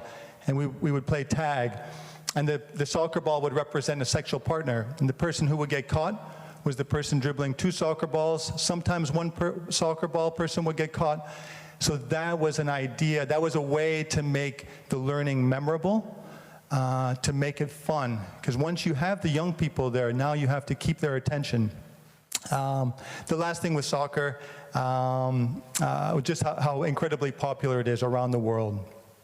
So that was the idea. And so 20 years later, there's over 18 million young people have gone through these programs. We've worked with over 50 partners across Africa and around the world. We've raised close to 130 million US dollars. We've done 40 different research studies, including some randomized controlled trials. And so this has gone from a nice idea to something big, something that the world is taking notice of, and most importantly, that's changing the lives of young people. We're using our approach not just in HIV, but other issues, gender-based violence, unplanned pregnancy, malaria, and now increasingly mental health. I first came sort of face-to-face with the mental health crisis in Zimbabwe. There was a woman there, one of our coaches, her name is Taonga. She's HIV positive. She's incredibly inspiring. She's a fierce individual, and she's a lot of fun. She was telling me, we were looking at data, and we were having a hard time with a lot of the young people who are HIV positive staying on treatment. And I was asking her what was going on, why were we having this trouble? And she told me, these young people they feel hopeless, they're depressed, they're anxious, and unless we treat their mental health, we can't think about treating their HIV. And so that conversation was a turning point for me. I realized mental health is the foundation. If you ignore it at your peril. So that was telling. And I also found that there was a lot of parallels between HIV and mental health. These were enormous problems. They affected young people. The problem was growing, and there was a lot of stigma. And so I thought at Grassroots Soccer, what can we do? First thing is, we know adolescents quite well, and the adolescent brain, in some ways you can think of it like wet cement. It hasn't set yet. Such a critical window of time. And we had a methodology, a way of working with adolescents, and lessons learned, beliefs, behaviors, identities in adolescence, those will end up lasting a lifetime, those memories that will last a lifetime. So we had a way of reaching adolescents. Second thing is we had access. We have this partnership network and a way of working with partners. So we felt that we could access a huge number of people. So the next step for Grassroots Soccer was to see if we could design a mental health curriculum. And so with support from Stavros Niarchos Foundation, we've taken our methodology and we've adapted it for mental health. The program is called Mind Skills. Just to give you an idea of what this program is like. Remember I talked earlier about my friends Benji, my teammates, and McKay. Lacking information, lacking support. And so we're taking those two things and applying them to mental health. And so if you think about for young persons, think about stress. Young people, they feel stress, it affects them, but they might not be able to name it. They might they might not understand what they're feeling. And so we'll play a little game, a little circle, maybe 6 or 7 people, and we can throw a soccer ball or we can pass a soccer ball. And we can talk about all the things that young person needs to balance in their life. School, maybe you have exams coming up. Chores, what type of chores? Maybe you have to feed the animals. Maybe you have to help in the yard. Maybe you have to look after your younger sibling. And so every time a young person names one of these things, we add it to the circle. And so at the beginning, we're passing 1 ball, and it's quite easy. Then we're passing 2 and 3 and 5. Pretty soon, the balls start to drop. And so we'll talk to those young people. What happens when the ball drops? What happens when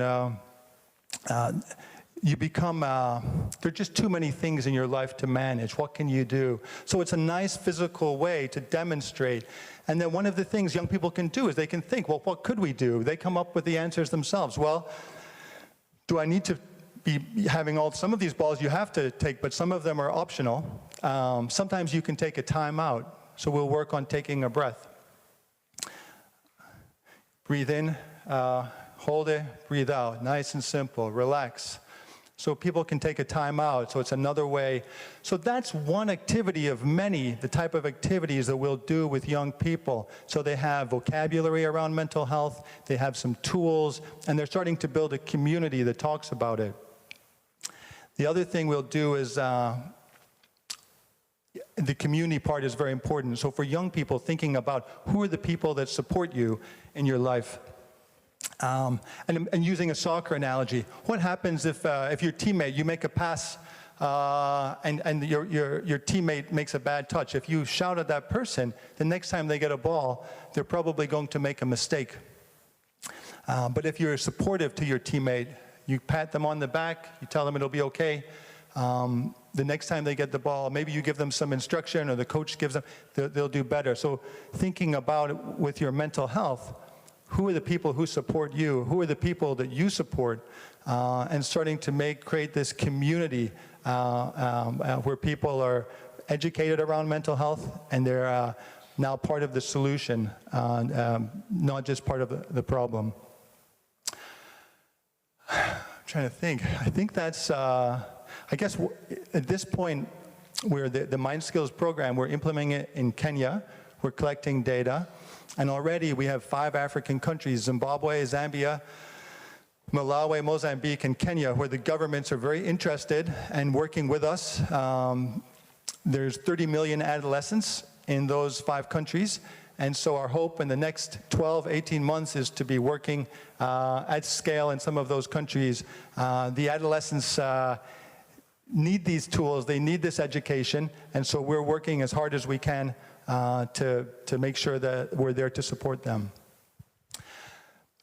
We're going to have Calvin come on stage and just, he'll demonstrate. He's going to lead us in something that we do with young people on the ground, but I'll leave it to him to explain more. He'll do a better job.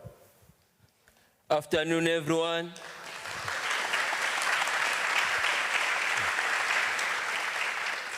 My name is Kelvin Ngove from Grassroots Soccer.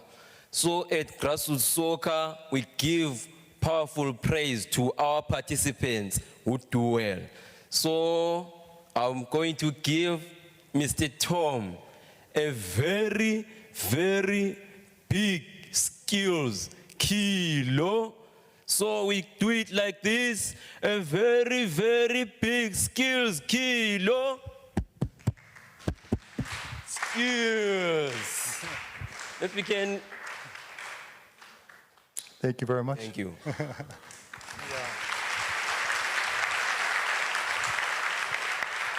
And I think, Rosalind, if the live stream, we have when you come in the front door on the right in the library, there's a live demo. And so tomorrow, I think at 11 o'clock, you can go and try out some of these activities if you're feeling energetic and not too sweaty.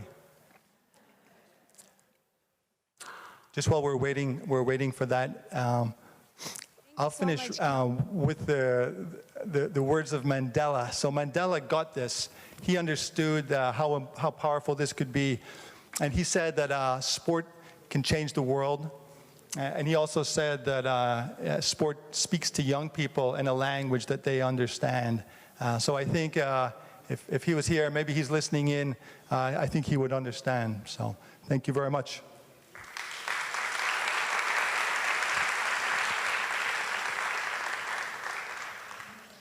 Tommy. Thank you so much, Calvin, for that powerful demonstration of the fun that we have as grassroots soccer. My name is Ndombigaise Ngube, and I am a grassroots soccer coach from Zimbabwe. I would love to welcome you to our space at the Bukef Library area. Please do join us as we have some exciting activities like Juggling My Life, as well as the Wristfield. And these activities where we leverage the power of soccer to educate on mental health, because we have an understanding that soccer is a universal language and we are playing for life. Thank you.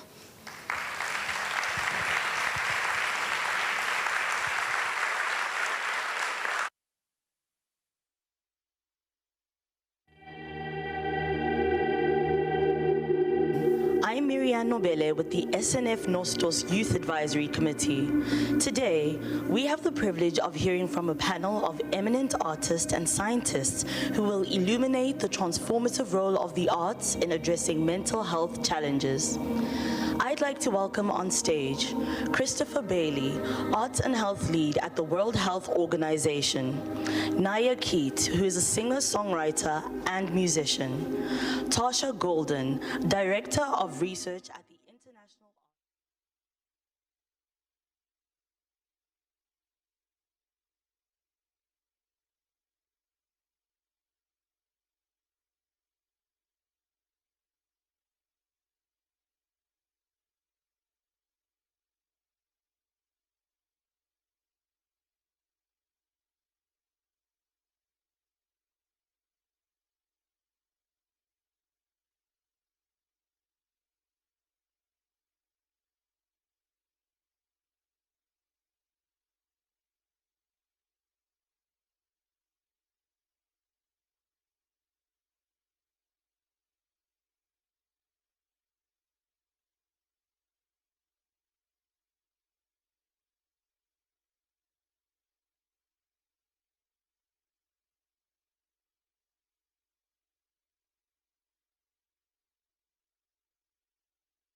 You are my sunshine, my only sunshine.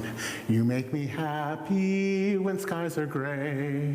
You'll never know, dear, how much I love you till you take my sunshine away. The other night, dear, while I was sleeping, I dreamt I held you in my arms. When I awoke, dear, I was mistaken, so I held my head and I cried. That was the song that my father sang to me every night before going to sleep because I was afraid of the dark. I sing this song tonight for a couple of reasons. What was happening? Well, it was a song that comforted me when I was a child. It was also a song that I remember now that helps me find a meaning in the catastrophe that happened in my life. It also gives me the opportunity to honestly say that I have sung at the National Greek Opera.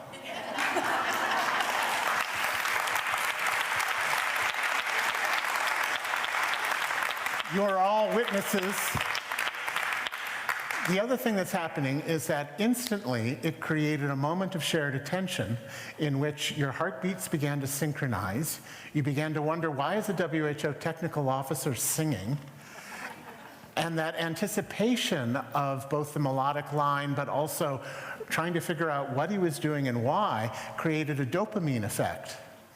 And in the deep aesthetic experience, when it eventually lands at that moment of revelation, which is both, it gives a feeling of inevitability, but also surprise, is what Aristotle called that moment of catharsis. You get a little shot of oxytocin, which creates that sense of awe, and also reinforces a sense of community of people in the room. This is all part of the underlying neurology of the healing power of the arts. Now, a couple of weeks ago, I was in Nigeria for helping support their National Arts and Health Week, and I was meeting in this little clearing, this man named Sigun, who had spent the last 20 years in this old abandoned factory space that he was squatting in, creating a community theater to help the community deal with their everyday problems and the issues that they were facing. And we sat at sunset sipping herbal tea and trading war stories. I was telling him about some of the work that we were doing through our Jameel Arts and Health Lab of working with freed Yazidi women, freed from captivity, using the arts to try and gain repossession of their bodies, their story, their future. And he was telling me stories of what he was doing, his practice in that slum in Lagos. And at one point he stops and he turns to me and he says, you know, I don't really agree with what you're doing. And I said, so what am I doing? And he said, well, positioning the arts as curing something, in my experience, the arts don't cure anything at all. And I said, so what do they do in your experience? And he says, well, they help us acknowledge the pain that we felt. They help us imagine a more hopeful future. They help us find a meaning in what's happened that is personally authentic, that allows us to endure. It helps us practice our skills. It helps create a sense of community. It helps us honor and celebrate those moments of joy. And I said, well, you've just basically paraphrased the WHO definition of mental health. It's not about solely the elimination of illnesses and disabilities and conditions. It's not merely about surviving. It's about thriving. And then he began to explain the difference between Western notions of aesthetics and African notions, and how, and began to quote Brecht and Stanislavski and Pirandello. And I said, where did you get your training? And he said, oh, the internet. And I said, is that your only training? And he said, no, I come from a village in the north where as a young child I was picked out to be part of this group that would create these performances for the king. And the difference between what you do and what we do is that these performances, there was no distinction between dance and song and story and visual arts. In fact, there was no distinction between a healing ceremony, a political ceremony, an athletic event, a performance. It was all the same thing. And so I had the privilege of getting this deep dive short course in African aesthetics.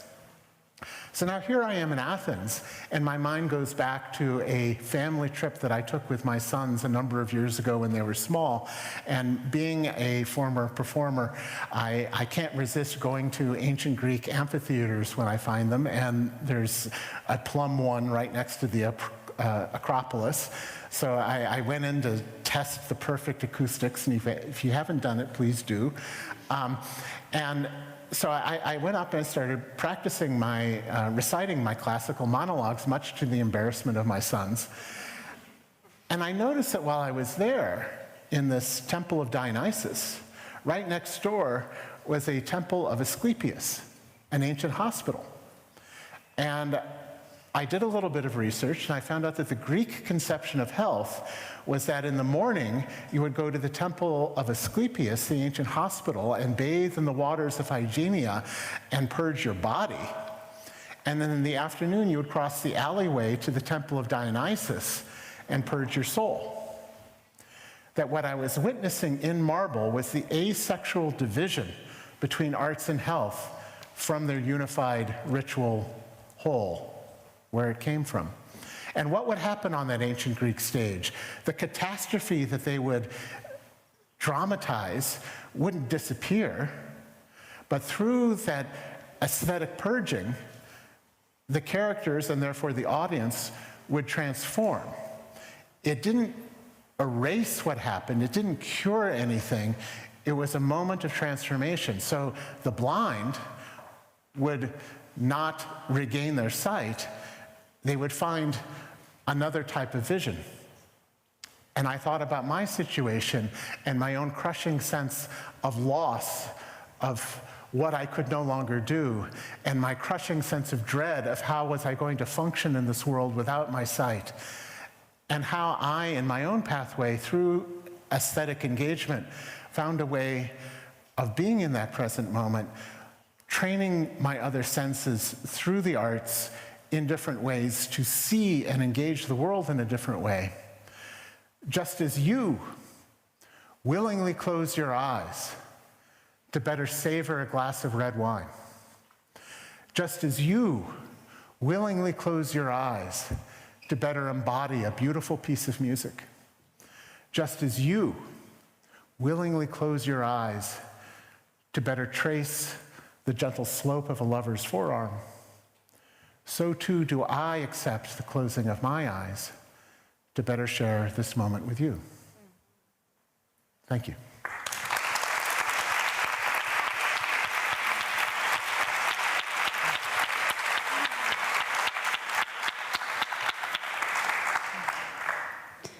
My name is Naya Kete. I founded a program called Song Healing Trauma.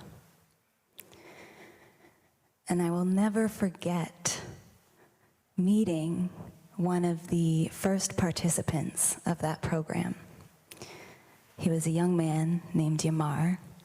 We met at his therapist's office. Her name is Jessica Protis and is a dear friend and collaborator in this work. And when he walked into the room, the first thing I noticed about this young man was that he had a big knife in his pocket. And Jess was like, Yamar, why did you come into the room with a knife? You don't need a knife here. And he's like, yes, I do.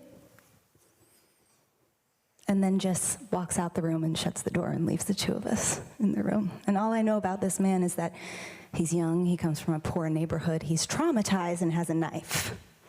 And here I am alone for an indefinite period of time with this young man. And then what happens next moves me. He kind of took me in for a moment and said, you know what, I don't need to hold on to the knife. You hold on to the knife. And he handed me the knife handle first. And I took the knife and I held it in my hand for a second, just receiving the depth of this moment and I placed it on the table between us. And Yamar then proceeded to tell me a story that I share with permission of how he had been serially sexually abused by his stepfather from the time he was a child up through his teenage years. When I left the room that day, I felt sick. His was just the first of many stories, horror stories I heard that day. And here I was tasked with translating that trauma into song. And so when it came time to actually translate Yamar's story, I composed a song on his behalf, and I sent it to Jess, his therapist. And she replied, she said, I don't know if I want you to share this with him. I don't want to get in the way of your artistic integrity or expression, but I'm afraid it's going to re-traumatize him. And something in my gut just told me that that wouldn't be the case. Something in me just knew, but I said, okay, Jess, let's talk to him first. So before I played him the song for the first time, the three of us were sitting in conversation with one another, and Jess was sharing how the reason she became a therapist was she wanted to go into the spaces where God didn't exist and bring light to those spaces. And then she looked at Yamar and she said, like, what happened to you? God didn't exist in that space. And he looked almost taken aback for a moment, almost angry, and said, what are you talking about? Of course God existed.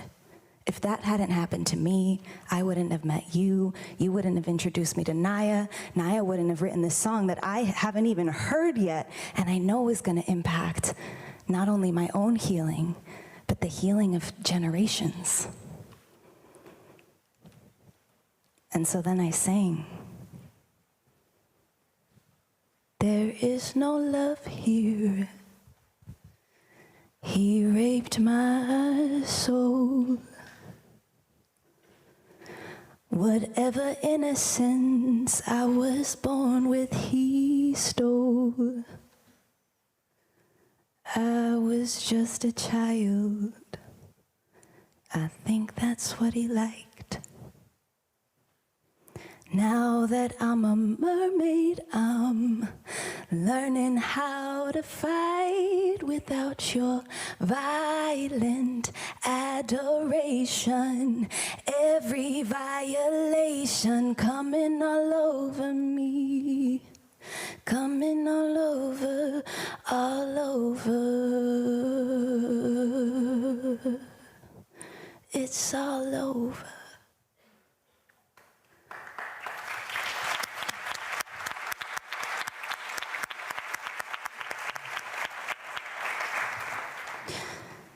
When I finished singing the song for Yamar, he looked at me and he just said, yes, that's it.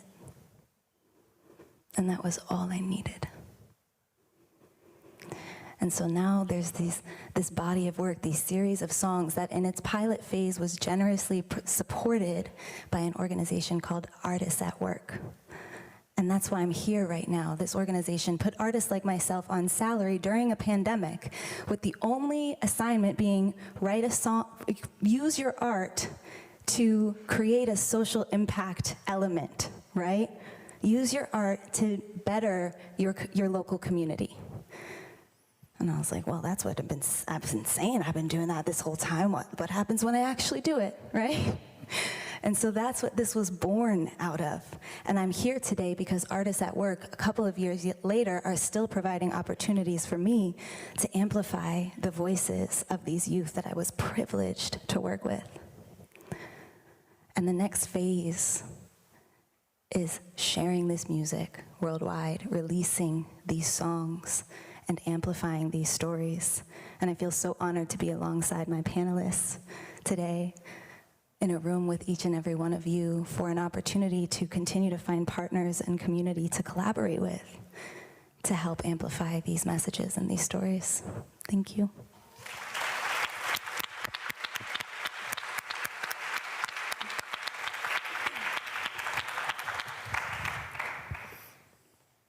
years ago, I was sitting alone at a piano in a big dark room, not unlike this one, and I was writing a song that would change the trajectory of my career as a touring songwriter and eventually lead me here with you all today. I had, from a young age, written songs as a way to process and share things that I couldn't talk about otherwise. And that night, what I was processing was my family's history of domestic violence. And in particular, the fact that so many women survivors lived with this haunted fear that what had happened to them was somehow their fault. And that fear was so unfair and so painful. So the chorus of the song that I wrote that night just said, "You did, you did everything right. You did, you did everything right." I didn't think I would play that song for anyone. It felt way too personal. But a few weeks later, I played it at a concert, and afterwards, that was the song everyone lined up wanting to talk to me about. They said things like, "That song is my story too," or "I needed that message too," or "I thought it was my fault too." So I made a commitment that I would play that song at every show from then on. And as a result, over the years, I've had hundreds of people stay after shows and share with me really personal stories about abuse, about mental illness, about suicide ideation. And many of them would follow that up by saying, "I'm the first person they had ever told." Think about that.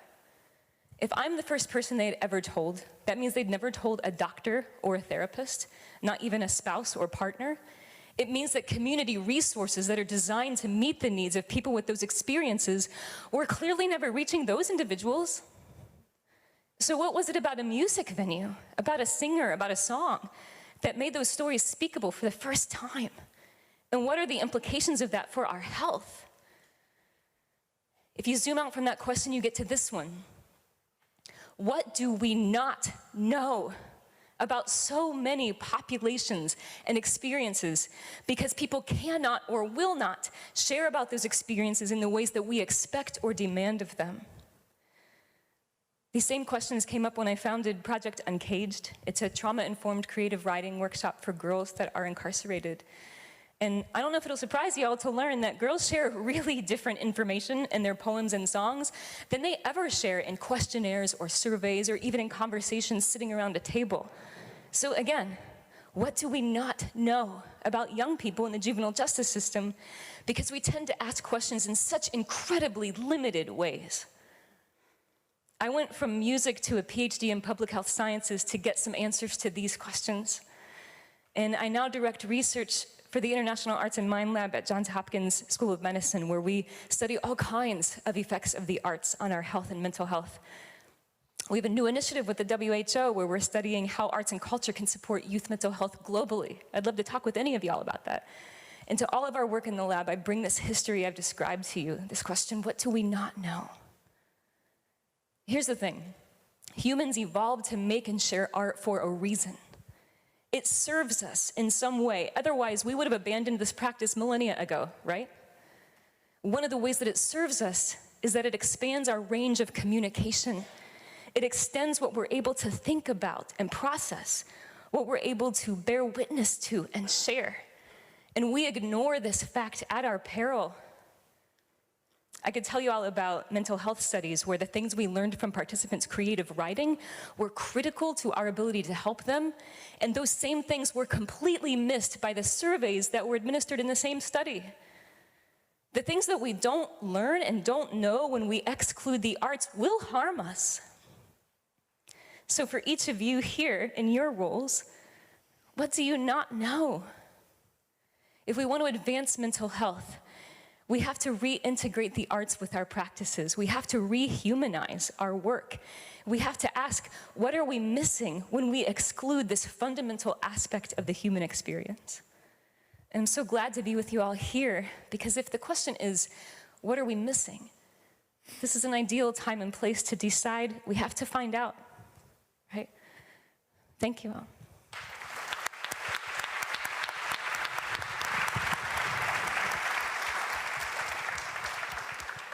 Hi, everyone. I'm Konstantina Theophanopoulou, and I'm a neuroscientist.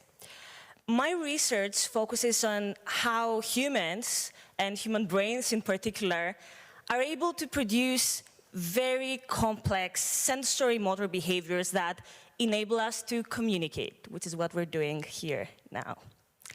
And so the two main behaviors of communication that I'm working on are speech, what I'm doing right now, and dance, that I'm doing at my free time. I'm also very interested in finding out therapies whenever there are deficits in these behaviors. And I'm working on both drug therapies with a focus on oxytocin, but also on art behavioral therapies with a focus on dance therapy. And this is where I think that several disorders come into the conversation. Like, for example, autism spectrum disorders or Parkinson's disease that I'm working on. Because what's happening is that in these disorders, we see several mental health issues that do not only take the shape of mood disorders, depression, anxiety, they also take the shape of basic communicative deficits. For example, as is the case of the speech deficits that I'm working on. So in these cases, I think that dance and dance therapy can be truly impactful. But I was not able to understand this until I started studying dance in parallel with speech. Because both speech and dance, they share several similarities. First of all, both speech and dance are motor behaviors. So although you cannot see them right now, while I'm speaking, my laryngeal muscles are constantly moving extremely fast here. In the same way that while we're dancing, our arms and our legs are moving constantly in order for us to move to the rhythm of the dance, right? Secondly, both of these behaviors require that we coordinate very well, that we integrate very well an auditory stimulus to a motor output. So in the case of speech, in order for us to speak in the right way, we need to be able to hear what our interlocutor has to say. As also we need to hear the beat of the music that we're listening to in order to entrain our body movements to the beat of the music, right?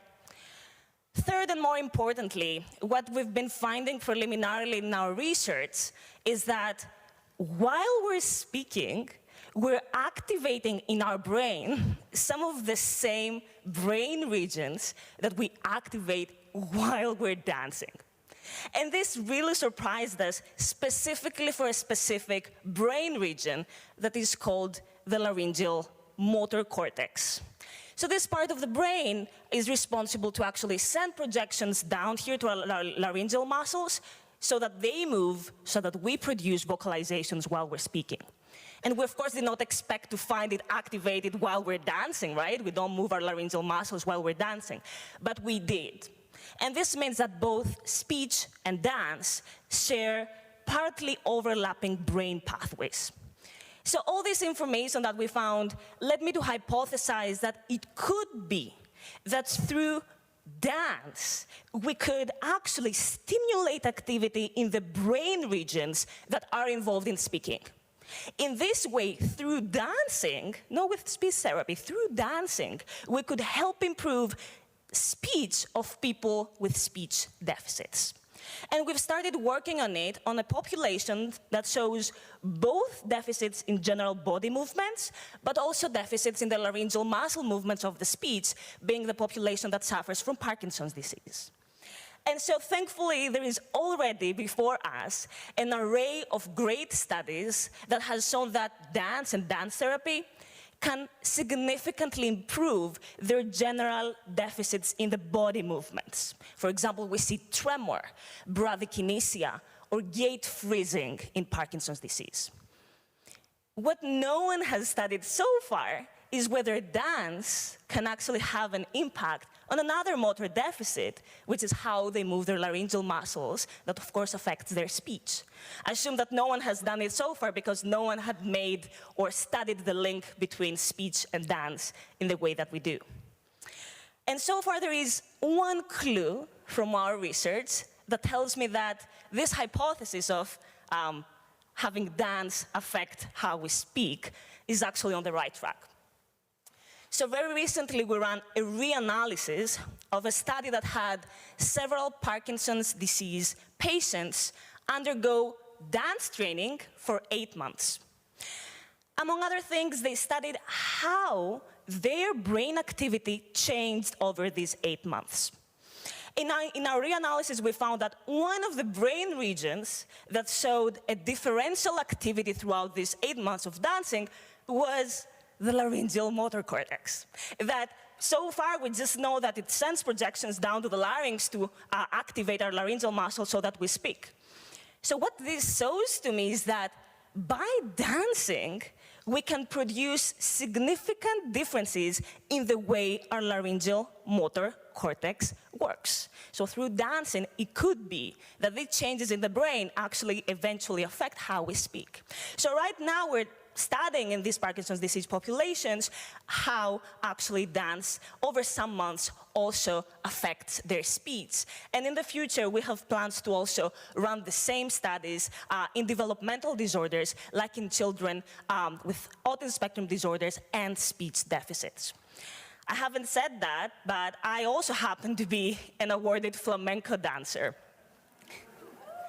And so this is the point in my life that I am able to bring my interests together and to have my experience in dance inform my neuroscientific framework in my studies.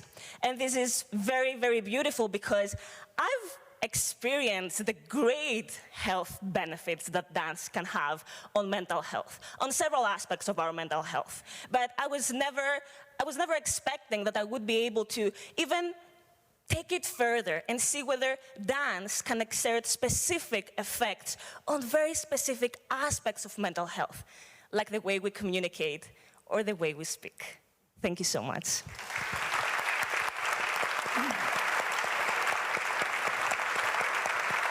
Now, we have a couple of minutes before we get to the Q&A, and I'd like to take advantage of that for a couple of comments myself. You'll notice that with the speakers, myself included, we've deliberately tried to include a bit of the artistic expression in the delivery of our remarks, because part of the whole point of this Arts and Health Connection is that our ways of knowing are not just in the frontal cortex and our conscious mind and our problem-solving abilities. It's not just the bullet points in the PowerPoint slide. It's about tapping into the midbrain, tapping into this sense of a shared experience, the mirror neurons, the other sensory ways of knowing that make something more meaningful and a deeper connection. And we've tried to embody that a little bit. And in particular, Tasha, who I know as a brilliant researcher because she actually undercut her role. She not only works for Johns Hopkins, but also University of Florida. Both of them are collaborating centers with our network at WHO. But I've now seen a totally different side of her and feel like I know you much deeper than I had before. So that's a gift to me. And Naya, I just in a few minutes, I feel like I've shared your journey. But Konstantina, you did not dance.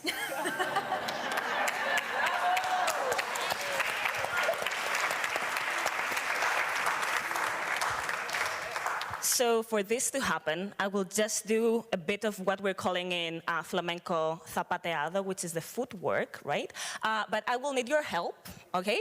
Which is that I want you to clap to the rhythm of that I will start clapping, and don't, focus on exactly what I'm doing. Just focus on your rhythm of your claps, okay? Help me. Thank you. We promise. Okay, so.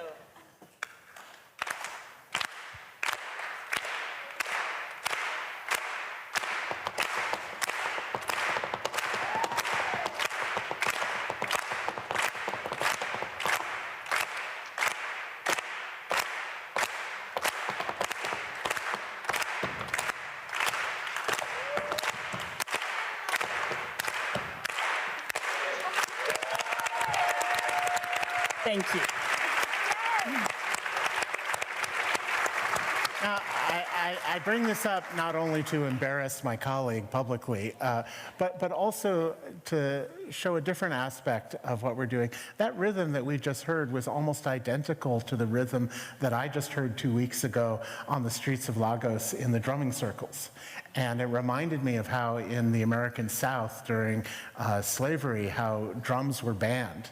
And that's how tap dancing developed, was an almost subversive way of keeping that rhythm alive.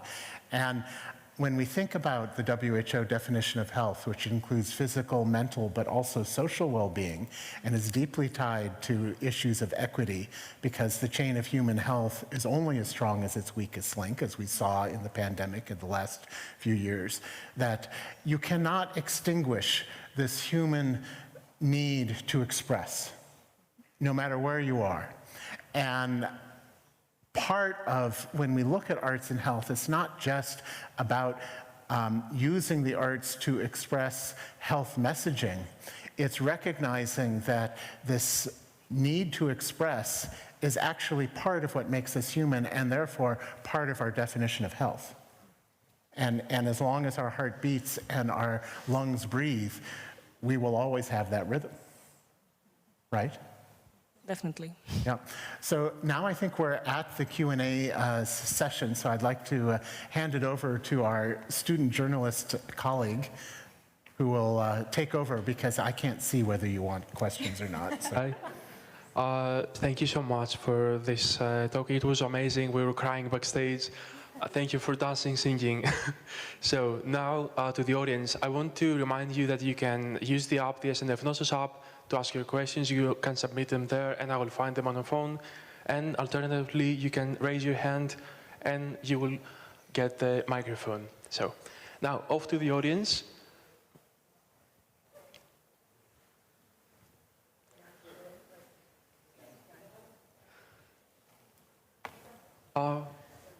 Yep.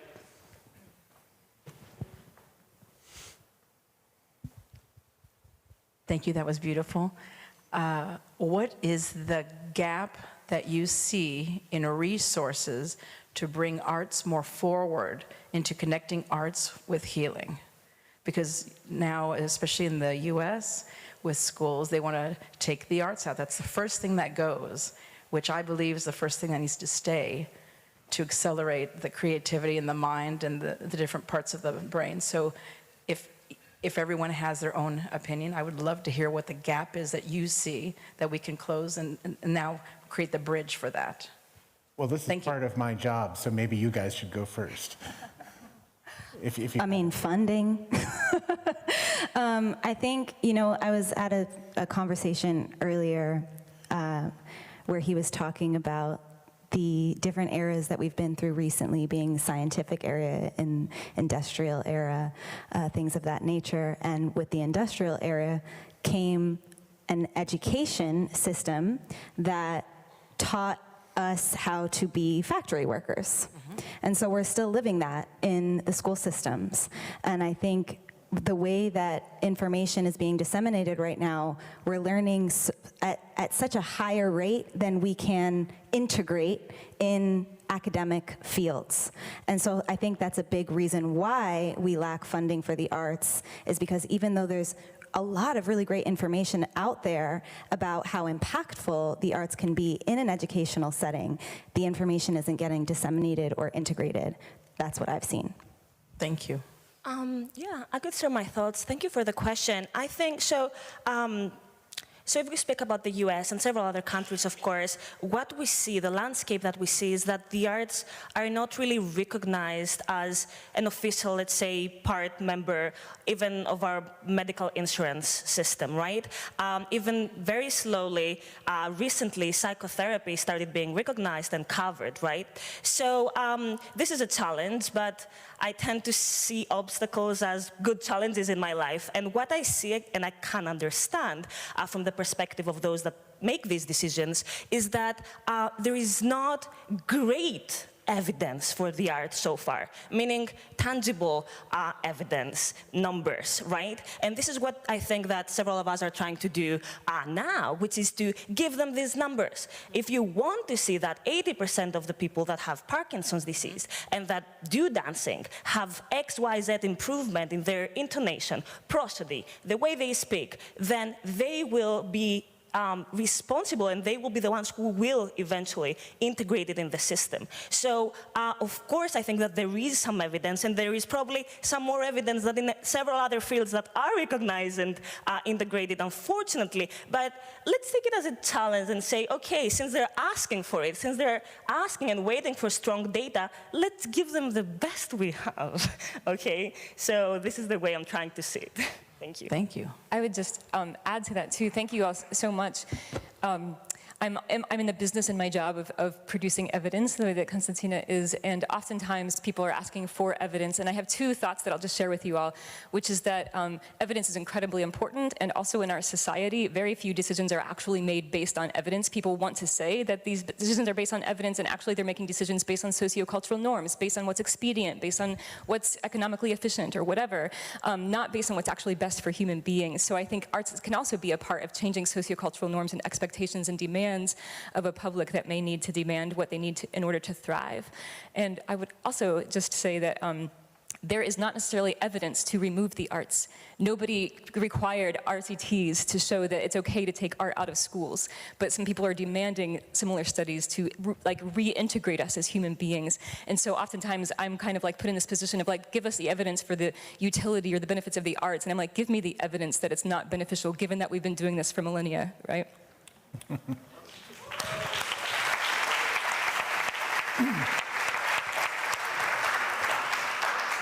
So at WHO, one of the things we focus on, particularly through the Jameel Arts and Health Lab, which I co-founded with some partners, is this virtuous triad between research, practice, and policy. Because it's not just we need money, we need the policy in which the money can flow. And that we're actually seeing some shifts.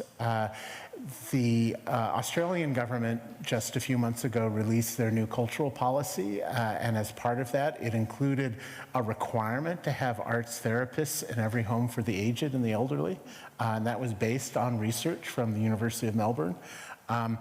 We have seen, well, I was just in Ireland a few weeks ago opening the first National Arts and Health Resource Centre in Waterford, and that's a shift. In the US, you have last September, the executive order that came out of the White House calling for an all-of-government approach to cultural institutions. And if you actually read that document, the third paragraph explicitly says, for the purpose of improving health on an individual and community level. And that's huge. They're not saying it's just to preserve cultural identity or to spur the creative economy, which have been the old arguments, but a new argument that recognizes the value of the arts intrinsic to health. How do we do that at WHO? Well, we took a small program in the UK called Music and Mums, which was essentially singing groups to help women who were managing postpartum depression find their way through. And what was significant about this little program was, first, there was a randomized control trial. So there was a control group where they used play groups instead of singing groups, and there was a marked difference when they sang, and that was interesting. The other was the focus, that it wasn't solely on the child's well-being, but the focus was on the mother's well-being. And that was an interesting shift. From that, WHO was able to encourage national pilots in Denmark, Romania, and Italy. And in the fall, when the numbers come out, the EU will be involved in that discussion, where if the numbers hold up, they've already committed to rolling it out across the region. So that's an example of the pathway to policy. The money is there. The question is, how do you unlock it? Another point I wanted to add on that, just on what you said, is that a big difficulty that we have in the arts is the topic of reproducibility. Because what's happening when you have a drug therapy, right? It's the same drug, right? You can inject it, let's say, to anyone. It's the same drug. What's happening in the arts that I've been trying to face is that, let's say, for example, that we use dance, right? As dance therapy. We only have 1 minute left. Yeah, as dance therapy. But it's very difficult to have the same, let's say, choreography dance class for many different groups across the globe. So we have to write a protocol that says we will do in minute 1 of the dance class this, in minute 2 of the dance class that. And in this way, this drag dance will also be reproducible. So this is another thing I want to add.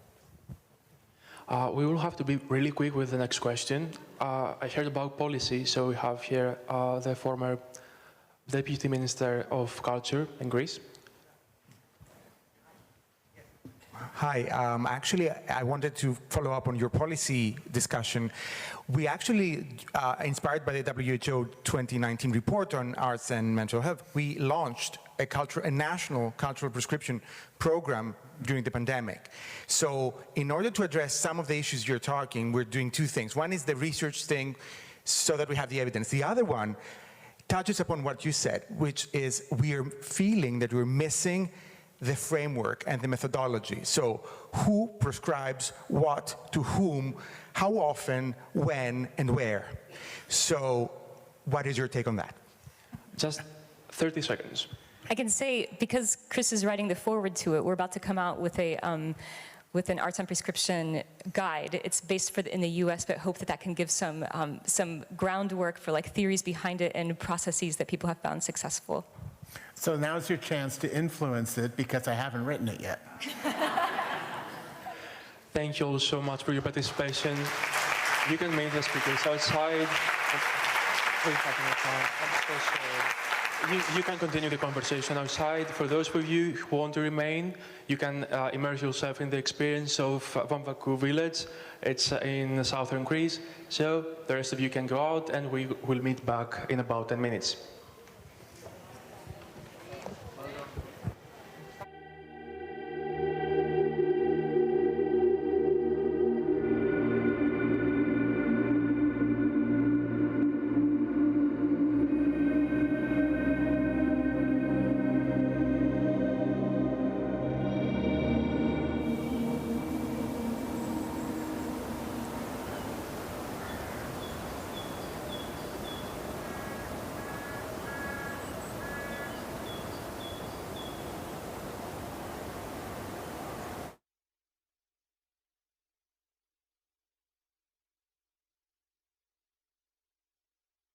Radio Pantheon.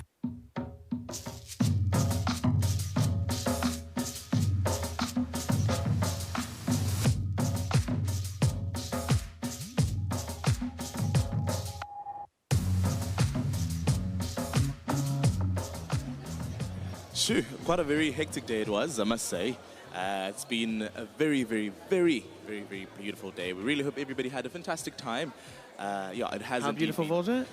It was hectic, it was creative. We had an amazing day, to be honest. Like, it was filled with a lot of information, a lot of creativity. Come on, we learned so much. Mostly about our mental health. Exactly, a lot of mental health. Do you guys feel like we should do like a last check-in since the morning? Yes, a last check-in mood. Yes. It's a necessary. We cannot live without checking our mood. Yes, out of 10?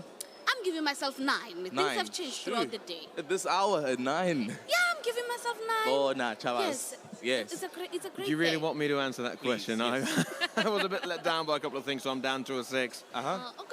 I think it'll get better. I'll give you a hug and it'll get better. Oh, Nachava's hugs makes everyone feel better. I think I'm going to fare 6, 7, 6.5. I think it's been a very hectic day and we met quite a lot of people. Speaking of people we met, I'm super excited to meet again one last person who's going to join us. Yeah, I do not want to butcher her name, but I know we actually had a very nice chat session, and she's also been a huge fan of everything that has been happening all around. Yes, after just this short break.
All right, so just at the booth, we're joined by Alison. Yes, Alison Omoni. Omoni, yeah. Yes. Oh, It's tell Alison us. Omoni. You got it. So, yeah, hello, Alison. And I mean, it's been a hectic day. I don't know. Do you mind giving us your mood out of 10? I would say 9. A fair 9. All right. It will probably be 10 after we see the president. That's what everybody's looking up, course. looking forward to. But to just touch base on, I believe, well, we did have a chat earlier on, and I must say, it's really lovely to know that you came all the way, and you've been telling us about all of the experiences of other countries that you went to. What's your link to mental health? Okay, so I'm very happy to be here. I am a student mental health nurse at the prestigious University of York in England. So I've come to represent my university, and I am also in association with the Office of Philanthropic Partnerships Alumni. So I'm a mental health advocate. I'm also a student leader with the Council of Deans of Health in the UK. And I'm also a student social prescribing champion. So I've come to listen in and learn a few more things about what's happening globally to ameliorate the mental health challenges that we face, because mental health is one of the world's most pressing challenges. True. And you're very passionate about it, right? Absolutely. Can you maybe tell us of a time when your mental health, if you're comfortable, tell us of a time where you had to deal or face, if you have some sort of mental health challenges or relations with any close friend, maybe? Sure. I think that, so previously I was a dental care professional. So I've had to I left that career so I could pursue mental health. So I went from dental to mental. It's a bit of my tag. Because there were so many things that have happened, family and personal and everything like that.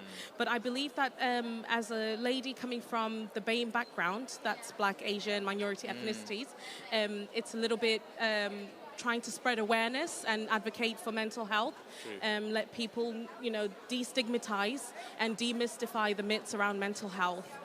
So basically, that's why I joined. Me personally, the challenges of going to university as a mother, as a wife, as a mature student, having to navigate, because I go to clinical placements and I deal with, really hard, difficult situations on placements. So the way I let out is I use my husband as a venting point. That's amazing. Yeah, he's just there. Yes, he is. He's moral here with me. support. And my children as well. I think about why I started, why I'm doing it for them. And I also think about all the lives that I'll possibly touch and the people that I'll see. I just want people to feel that they're in a safe space, that they can talk about their mental health without any stigmas. Can I just say, you said you went from dental to mental, right? And dental care is notoriously often excluded from healthcare in general. I find myself that mental health care is often not talked about as much as the rest of healthcare. So what do you think about that? How do you think that both of these subjects, and especially mental health as it's this conference's main topic, can and should be, if they should be, included in healthcare in general? I think that it just depends globally where you are. So I feel like in countries such as the UK and the USA, dental care is quite prioritized, and mental health for so long has been a bit pushed under the rug. People don't feel like they're comfortable to talk about how they're feeling because they don't want to be labeled or they don't want to be stigmatized. And so me joining that workforce, because I was in dentistry myself and I specialized in orthodontics, so that's quite like a vanity section. People wanting to get their teeth straightened as well, but then there's also health reasons for wanting to do that. So I just looked at what was going on around me, and then I decided to make that change myself, and I thought if it's not too popularized, then why not let me take the step? Do you have any advices for people who are struggling with their mental health? How can they deal with their mental health issues? I'm very big on holistic therapeutic aspects of combating mental illnesses, such as primarily anxiety and depression. So talking about things, looking for something that you love doing and maybe focusing on that. So I do sometimes dabble when I'm on placements. I dabble with occupational therapy type of roles. So going out to the garden, taking some of my patients that I work with for daily extracurricular activities, and I find that people release that way and they feel a little bit better. But I'd always encourage you to talk and seek help. To go to therapy. Yes. Therapy is so important, particularly for people who are traumatized. People shouldn't be ashamed to seek for help. I'm also suicide awareness trained, so I do ask people questions or talk to people and try to get them to open up a bit more. And when someone's of a lower income, because often therapy and other mental health services aren't available for free, you know, through the state, wherever you are. How do you suggest people who don't have access to these services, what can they do instead?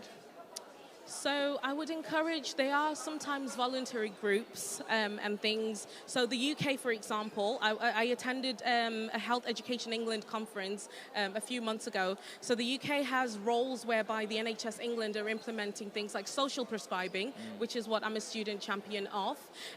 So those services are they're implemented to assist with the GP, with the general practitioner and the doctors, to just alleviate that pressure so that people are not running straight to the doctor, because it could be that they could join a local group for arts and crafts and music and things like that. And I noticed that we've got the Reflect mural as well, and a few other arts and crafts here, which can also help with people who, you know, might have mental health challenges, to focus in on those. Wrapping it up, do you maybe have any last words that you can say to somebody else that's here? Something that you believe you took away, you taking away from the conference? Words of encouragement. Exactly, yeah. You know, I really just want to advocate for mental health so passionately. My number one thing is for people to feel safe, to feel like they're not alone, that everybody, we all have mental health, that the difference is that whether others have more severe issues or more pressing challenges. I also took a lot of encouragement from the plenary sessions. I've been watching them live. I can't wait to attend the one with Goldie Hawn and, of course, President Barack Obama. Goldie Hawn's going to be talking mainly about the children, how to, you know, raise mentally fit children. And as a mother myself, I'm looking forward to honing in and getting some advice from there as well and learning. Thank you. Thank you so much. Thank you so much for giving us our time. Thank you so much. Lovely. I must say, with that being said, I do not know if we still need to get somebody else, because I'm looking at the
Next, join us for a thought-provoking talk by Patrick Kennedy, former U.S. representative and co-founder of the Kennedy Forum. Today, he is going to share his insight and experience in mental health and substance abuse issue. In the wake of COVID-19, the United States has been seeing unprecedented rise in the addiction issue and mental health problem. But now, it is not a unique problem to the U.S. So please join me in welcome Patrick Kennedy.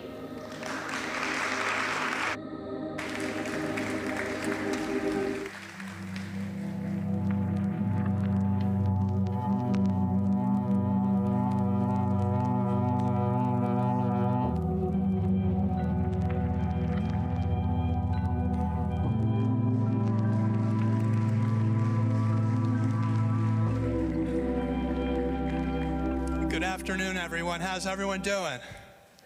Isn't this a fantastic conference? I mean, just fantastic.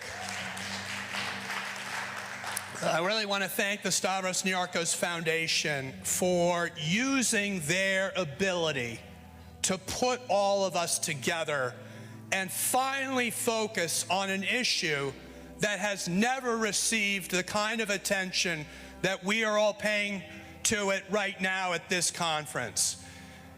I am someone, my name is Patrick Kennedy, I am a person in long-term recovery, which means for me that I have not had to drink or drug or use any mood or mind-altering substance since February 22nd, 2011. That was...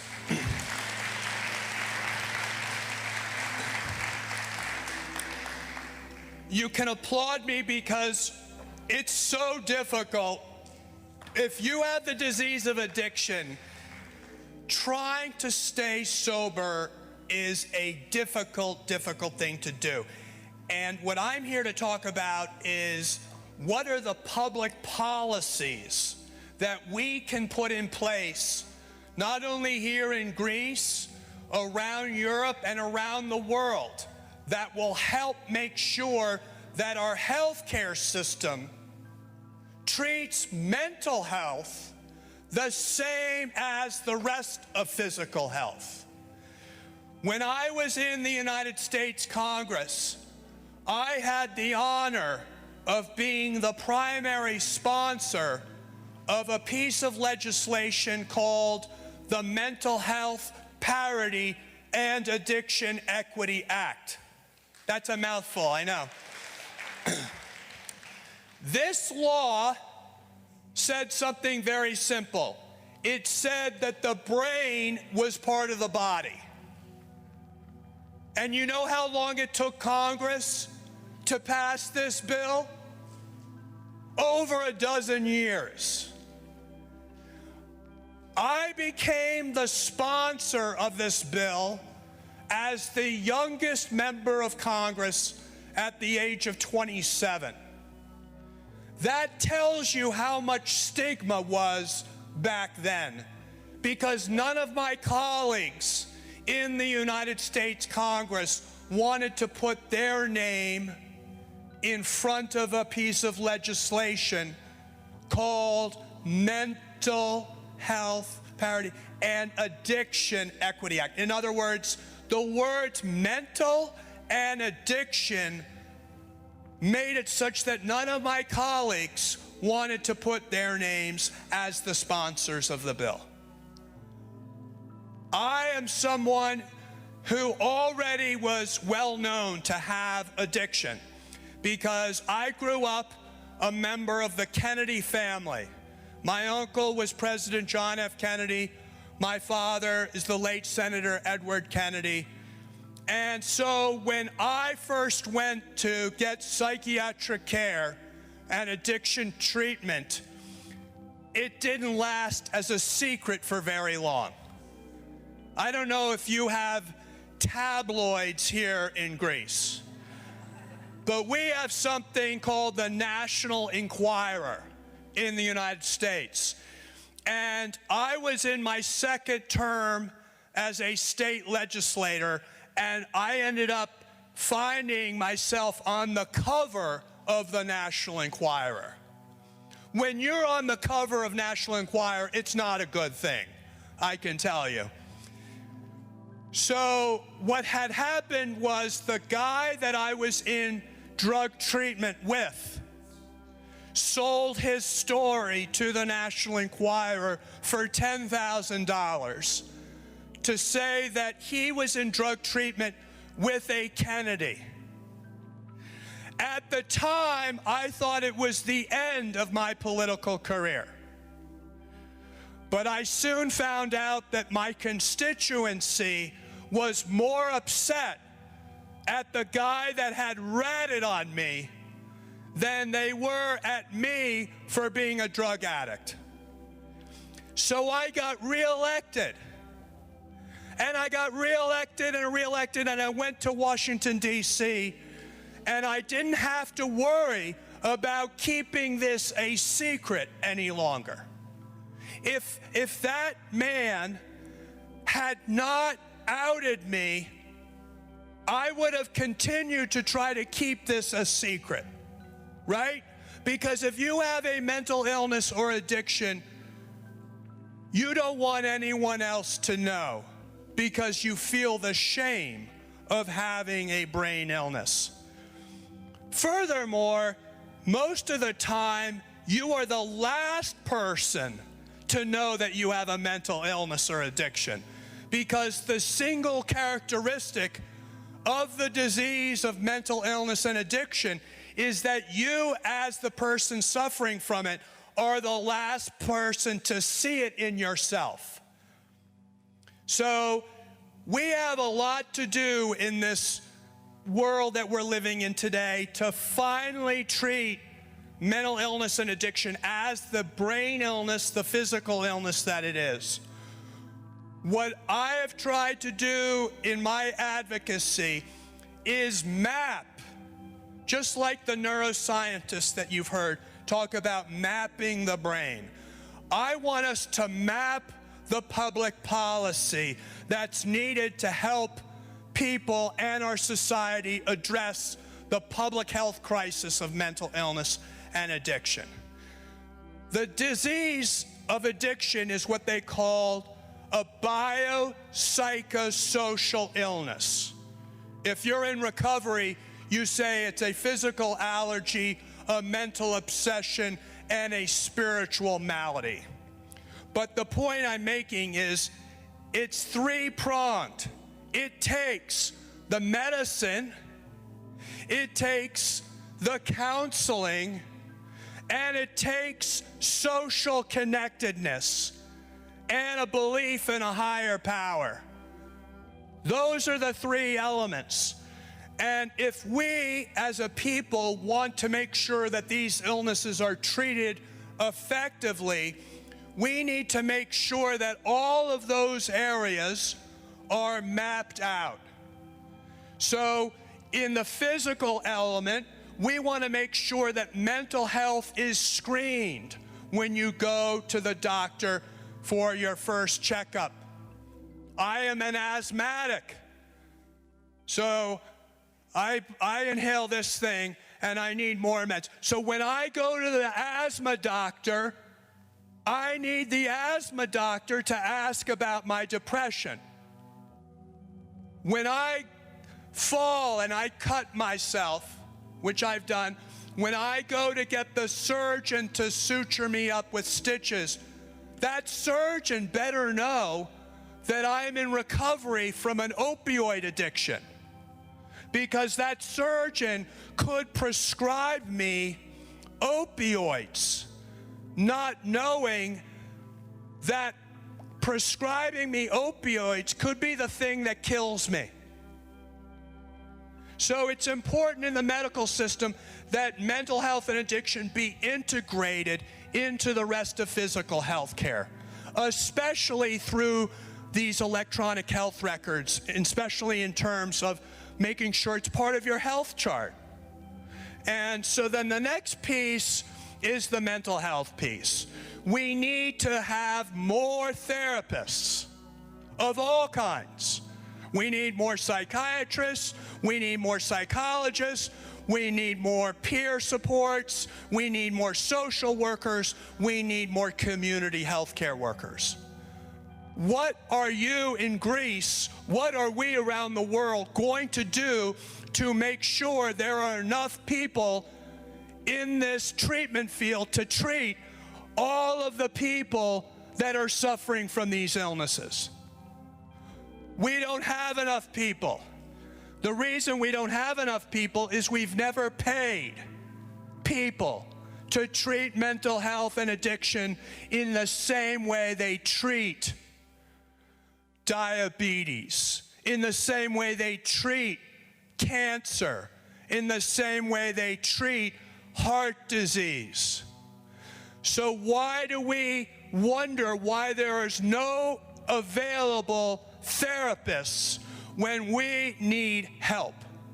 Because the medical system, which by the way is a reflection of our society, so your politicians here in Greece need to make mental health a priority, which also means that we, all of us who care about mental health, need to make sure the politicians know that we care about it.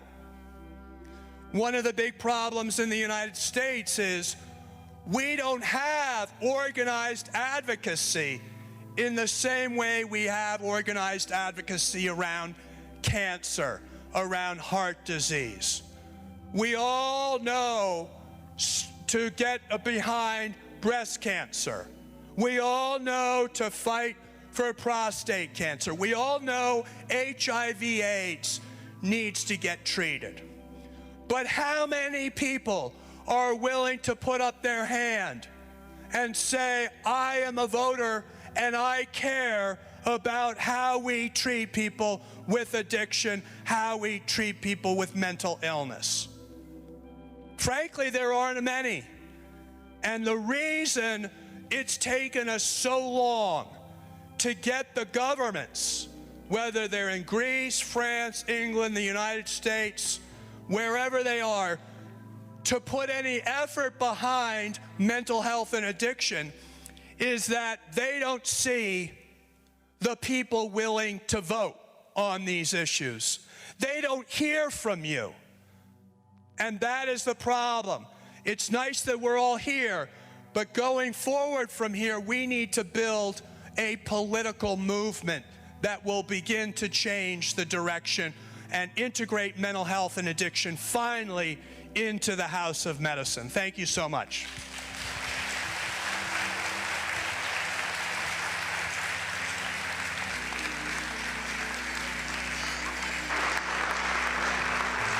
Thank you so much for your insightful talk. And now I would like to kick off our Q&A session with a question from our SNF app. What is the biggest barrier to mental health parity at this time, and what is required to correct this? So, as I said, it's not just medicine, it's housing. If you want to treat someone with addiction, they need to have a stable place to live. If they're living on the streets, you can't expect them to recover simply because you give them some medication and some medical care.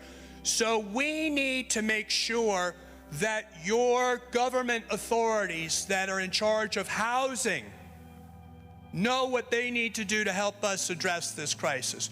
We need to go ahead in the crisis, and that is try prevention. Prevention, prevention.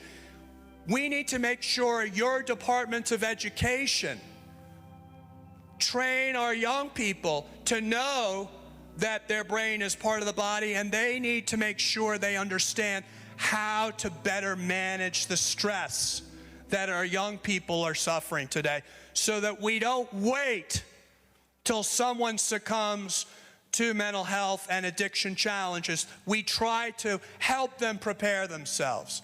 And so that's Department of Education. And there are many other departments.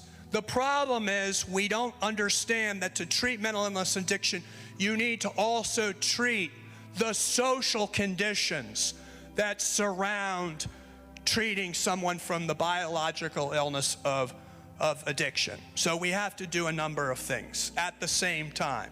Yes, thank you. Thank you so much. As we're running off of our time, thank you again, Mr. Patrick Kennedy. I want to acknowledge I have my wife and my 5 children here, and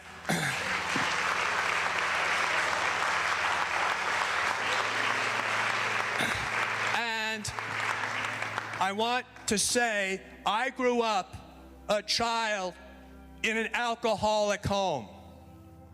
None of my children have ever had to see either one of their parents under the influence of drugs and alcohol. If we want to make a difference in the future of mental health and addiction, parents, all of us, need to do a better job at how we model our behavior towards our kids. Fortunately for me, I got into recovery just before many of them were born. So for me, I am hopefully trying to break the cycle of addiction in my family, which runs deep. Thank you so much. Thank you.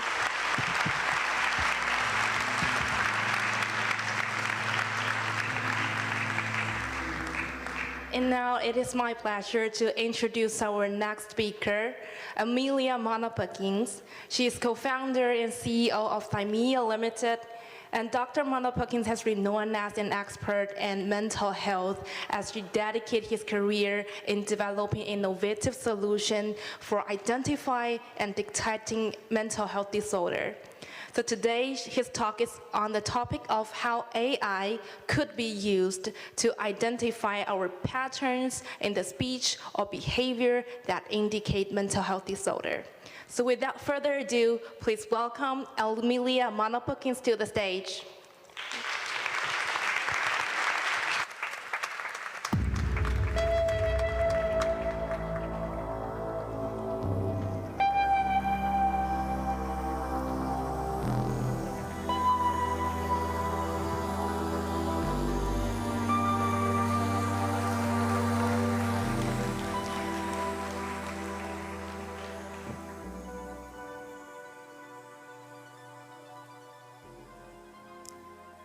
In the past 2 weeks, on a scale of 1 to 4, have you felt like you've lost interest in your hobbies? Have you felt like you've been eating more or less than usual? Have you felt sad? Finally, have you felt like harming yourself? These were the questions that a psychiatrist asked my best friend 4 years ago when he suspected she may be experiencing depression. Based on her answers, he concluded she had minor depression, but she was well enough to go home with a prescription for antidepressants. Just 2 days later, my friend tried to take her own life. Now, I wish I could say that this is a unique or a highly unusual situation, but unfortunately, the reality is it's not. Mental illness is a huge societal and economic problem. It affects over 1 billion people worldwide annually, and it contributes to over 8 million deaths. And yet, it can take over 10 years to find the right diagnosis and treatment for someone. Did you know that 75% of people experiencing a mental illness will never receive the help they need? But why is this the case? What my friend psychiatrist did was use the best tools he had to hand.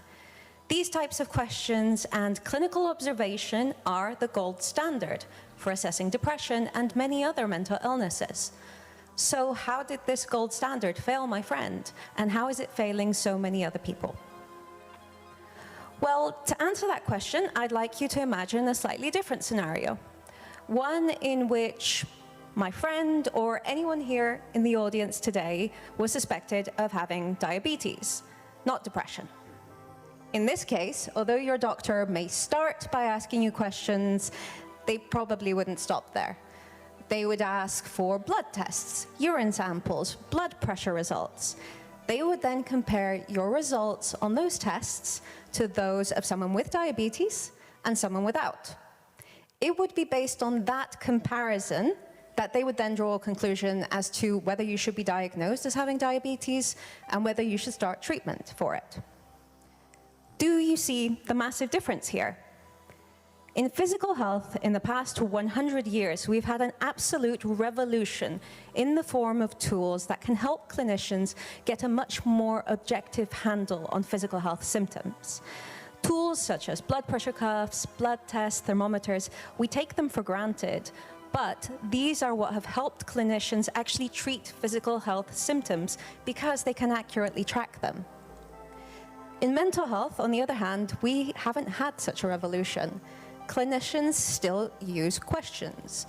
There is no such thing as a blood test or a blood pressure cuff for depression, for anxiety, or other mental illnesses. But what if I were to tell you that actually the solution to this problem may be staring us in the face, quite literally?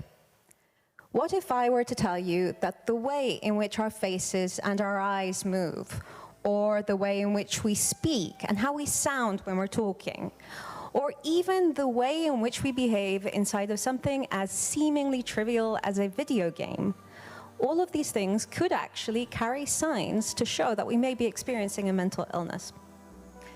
As a neuroscientist, I spent 12 years researching whether people with various cognitive disorders speak differently to people of the same age, gender, education, but who do not have these disorders. It turns out the answer is a resounding yes, they do speak differently. My research was part of a much, much bigger movement that's found that also things like how you sound when you're speaking, so your intonation, the loudness levels, the way your voice might crack, all of these are actually significant indicators of depression, anxiety, and other disorders. But it doesn't just extend to language, it goes beyond that. These signs can be found in our facial expressions, in our eye movements, in our body movements, and in our behavior in different scenarios. When I saw my friend experience depression, I resolved to find a way to bring what was just research at that point into the hands of clinicians to help them. I left academia, I joined an accelerator program, and that's where I met my co-founder, Stefano, an expert in multimodal artificial intelligence. We together created Themia. Inspired by the fact that even in her darkest times, my friend found comfort in video games, we decided to use this very same medium to gather the data we needed from people. Now, bear with me, I know what you're thinking. Video games, really? That's not the obvious thing that comes to mind when you're thinking about tracking mental illness. But bear with me. They seem very simple, but video games are incredibly powerful. You see, a video game is simply a beautiful, engaging interface that has a set of winning and losing rules at its core. But those rules can actually be anything. So we decided to build video games where the rules were based on validated neuroscience experiments. We use these games to gather speech patterns, facial expressions, and behavior from anyone playing the game, and then we can compare it to our data set of thousands of patients and thousands of healthy individuals. And it's based on that comparison that we can start to see whether they may be experiencing, potentially, something like depression. So, how does it work? I'll focus on depression in particular to give you a concrete example. Now, even though everyone experiencing depression does experience it differently and for very different reasons, there are some commonalities across everyone experiencing depression. Commonalities that have to do with the way their mind works and how this is different to people who do not have depression. So, broadly speaking, when you're looking to find a signal for depression, you're looking at two different things. The first type of signal you're looking for is depression traits. Now, these are incredibly consistent cognitive patterns. They are there regardless of whether you're in a high or in a low mood. If you have depression, we expect to find this pattern. So, if we do find this pattern, this gives us a good handle to see whether, actually, yes, you may be experiencing major depression. This is one type of signal. The other type is very different. These are depression state signals. Now, these are different because they fluctuate depending on your mood. So if you're in a high mood or if you're in a low mood, we would expect to see very different patterns. So if we can see these, we can actually assess whether you're responding well to treatment or not. So you see, quite simplistically here, of course, but if you can track depression traits and depression states, and you can combine the two, you can get a good idea as to whether someone should be diagnosed as having depression and also whether they're responding well to treatment. I'll show you a few examples. This is a depression trait game. It's a memory game. We ask you to tap the screen whenever you see a number that matches the immediately previous number. Simple, right? Well, actually, if you have depression, we expect to see a very specific pattern of reaction times and error rates, false positives, false negatives, and so on. This is a different example. It's an example of a depression state game. Well, it's not exactly a game, it's more of a gamified activity, let's say. We show you a beautiful animated illustration, and we ask you to describe what you see. As you talk, the scene changes. We're capturing your speech and your facial expressions. Now, depending on whether you're in a high or in a low mood, we expect you to be speaking very differently. If you're in a low mood, we expect you to be using a lot of negative words. We also expect a lot of flat intonation, a lot of pauses, and we also expect you, interestingly, to be using a lot more personal pronouns. So I, my, mine. This is because when you're in a low mood, you have more of a tendency of fixating inwards on yourself. And so you're talking more about yourself rather than what other people may be experiencing in the scene. Now, in this way, you can see that potentially AI could help us to create essentially the equivalent of a blood pressure cuff for mental health.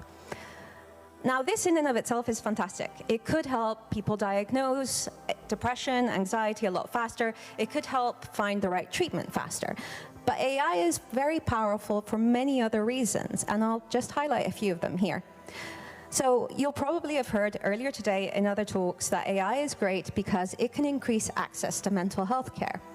In various areas in the world, there aren't enough specialist mental health clinicians. So even if you are seen, even if there is bias there in people trying to diagnose you, quite often you can't actually get in front of them. If you have a tool that can work on any smart device, granted you do need access to a smart device, but that could actually help get you the treatment you need faster. Increasing access also, though, isn't just about geography. It's about talking to patients or people who can't otherwise express themselves in a way a psychiatrist might need them to. So people like children or the elderly, perhaps confused and frail people, or just non-verbal patients, all of them through AI can actually get more help. The other thing that's really important is if you have an objective tool to measure mental health, you can actually help address some of the bias that exists in the subjective questions like the ones I asked earlier. These questions have been found to be biased against gender, age, education, and culture. If you are actually removing them, you can also try to remove the bias there. Finally, if you have an objective tool, think about it. If you have a graph that objectively shows that you're experiencing depression, you are responding well to treatment, and you have some numbers there statistically, etc., isn't that a lot more easier to convince someone that this isn't just in your head? Think about it. When was the last time you heard someone say, "Oh, my brother doesn't have diabetes, it's all in his head," or "My sister doesn't need insulin, she'll just snap out of it"? And yet we say that all the time for depression. So my hope is that using AI, we can actually help remove some of that stigma. That having been said, AI isn't a panacea. It's not our savior. Despite its name, AI is not inherently intelligent, at least not in the same way that a human is. An AI model doesn't know if it's making the right or the ethical decision or not. All it knows is it can identify patterns very, very well, and it will propagate the pattern. If you give it a bad pattern or a biased sample, it will just learn that bias, and it will simply go and propagate it. So you can use AI to remove bias, but you can also very, very easily and inadvertently introduce bias as well. So that's something you need to be very aware of. The other two big issues we see every time AI or any new technology is introduced into a new field is a sense of complacency and of false safety. This is not just in non-experts, it's also in experts. We have a tendency as human beings, when we think that somebody else is there, even if that somebody else is a machine, that they will help us. So a doctor quite often thinks, okay, there's an AI tool helping me now. If I make a mistake, the tool will pick it up, so I can be a bit more relaxed. Actually, that's not true. Just as a doctor is never 100% accurate, an AI model, at least none I've ever seen, are either 100% accurate. It's only through combining the two that actually you can augment the potential of each other. So overall, AI is fantastic in many ways, but we need to use it in a way that has safeguards. The other really important thing to highlight, particularly in healthcare, mental health care in particular, is that AI can be used, but at least at the moment, it should be used as a tool to aid clinicians. Just like a blood pressure cuff would never replace a physical health clinician, so too should these AI tools, whether it's Themia's AI tool or anyone else's AI tool, they shouldn't be used to replace the clinician. They should be used to help them and to allow them the time to do what they do best, which is talking to patients, empathizing, understanding them, and treating them. My hope here today isn't that you'll go away and think the mental health care system is flawed. I mean, it is, but actually, I want you to think about it differently, that by embracing new technologies such as these, we can actually make mental health care and physical health care a lot better. My hope is that perhaps with AI, sometime in the future, when somebody else, like my friend, does experience depression, they won't have to fall through the cracks in the same way that she did. Thank you.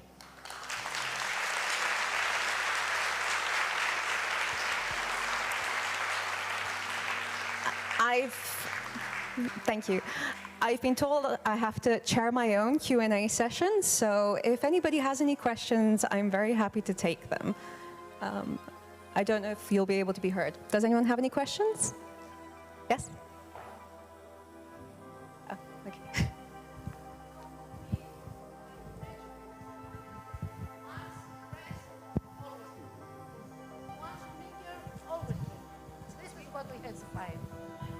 Thank you. How can we fight prejudice and stigma? Once depressed, especially in Greece, always depressed. Once drinker, always drinker. No, this is not the fact. Once drinker maybe can recover and be a better person.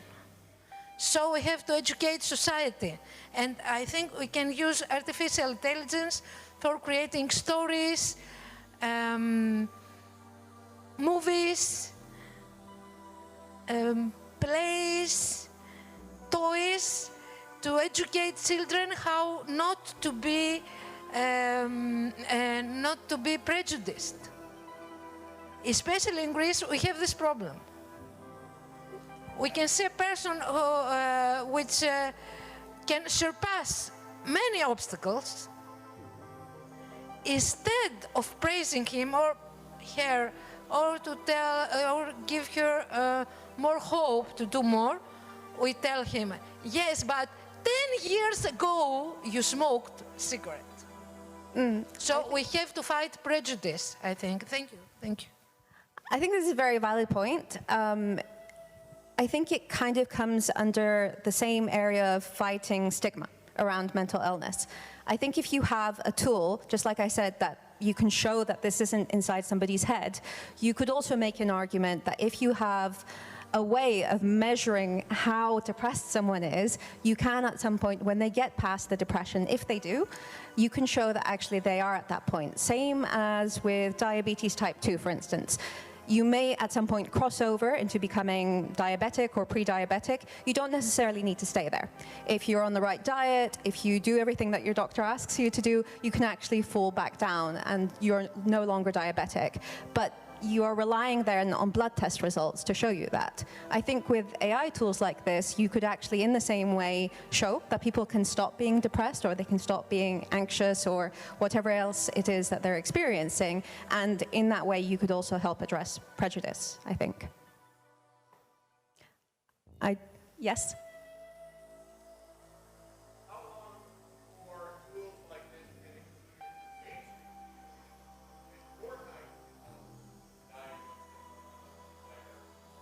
And then, sorry. The question is how long before this type of technology can get baked into mainstream video games? And when it does get baked in, how can someone who's being told they may have a diagnosis, what have we learned about how to share that with an individual for the first time when it's coming from a machine and not from a caregiver? I mean, that's an excellent question. I would love to see this being used in Fortnite, actually. We've been talking to a lot of big gaming studios about potentially including this technology in what they do. I think that would be fantastic, particularly for neurodevelopmental disorders in particular, let's say, which affect children, ADHD, autism, etc. It would be incredibly powerful. I don't think we're quite there yet. I think this needs another few years at least to be tested and validated out by neuroscientists, neuropsychologists, psychiatrists. Once they've given it the seal of approval, then it will trickle down into primary care. Then it can trickle down into actually the hands of individual users. Even then, I don't think it would be the machine or us or anyone like us telling them essentially that they have the condition. It would still be their clinician. So it would be a net, but you wouldn't be telling them directly, I think. I think time is up. Thank you.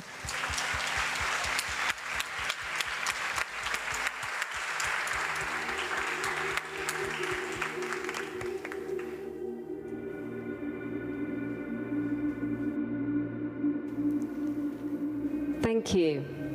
Our next guest is an Academy Award-nominated screenwriter and actor, New York Times best-selling author, New York Times Critics' Pick playwright, and the only woman who has created a film franchise. Please welcome Nia Vardalos.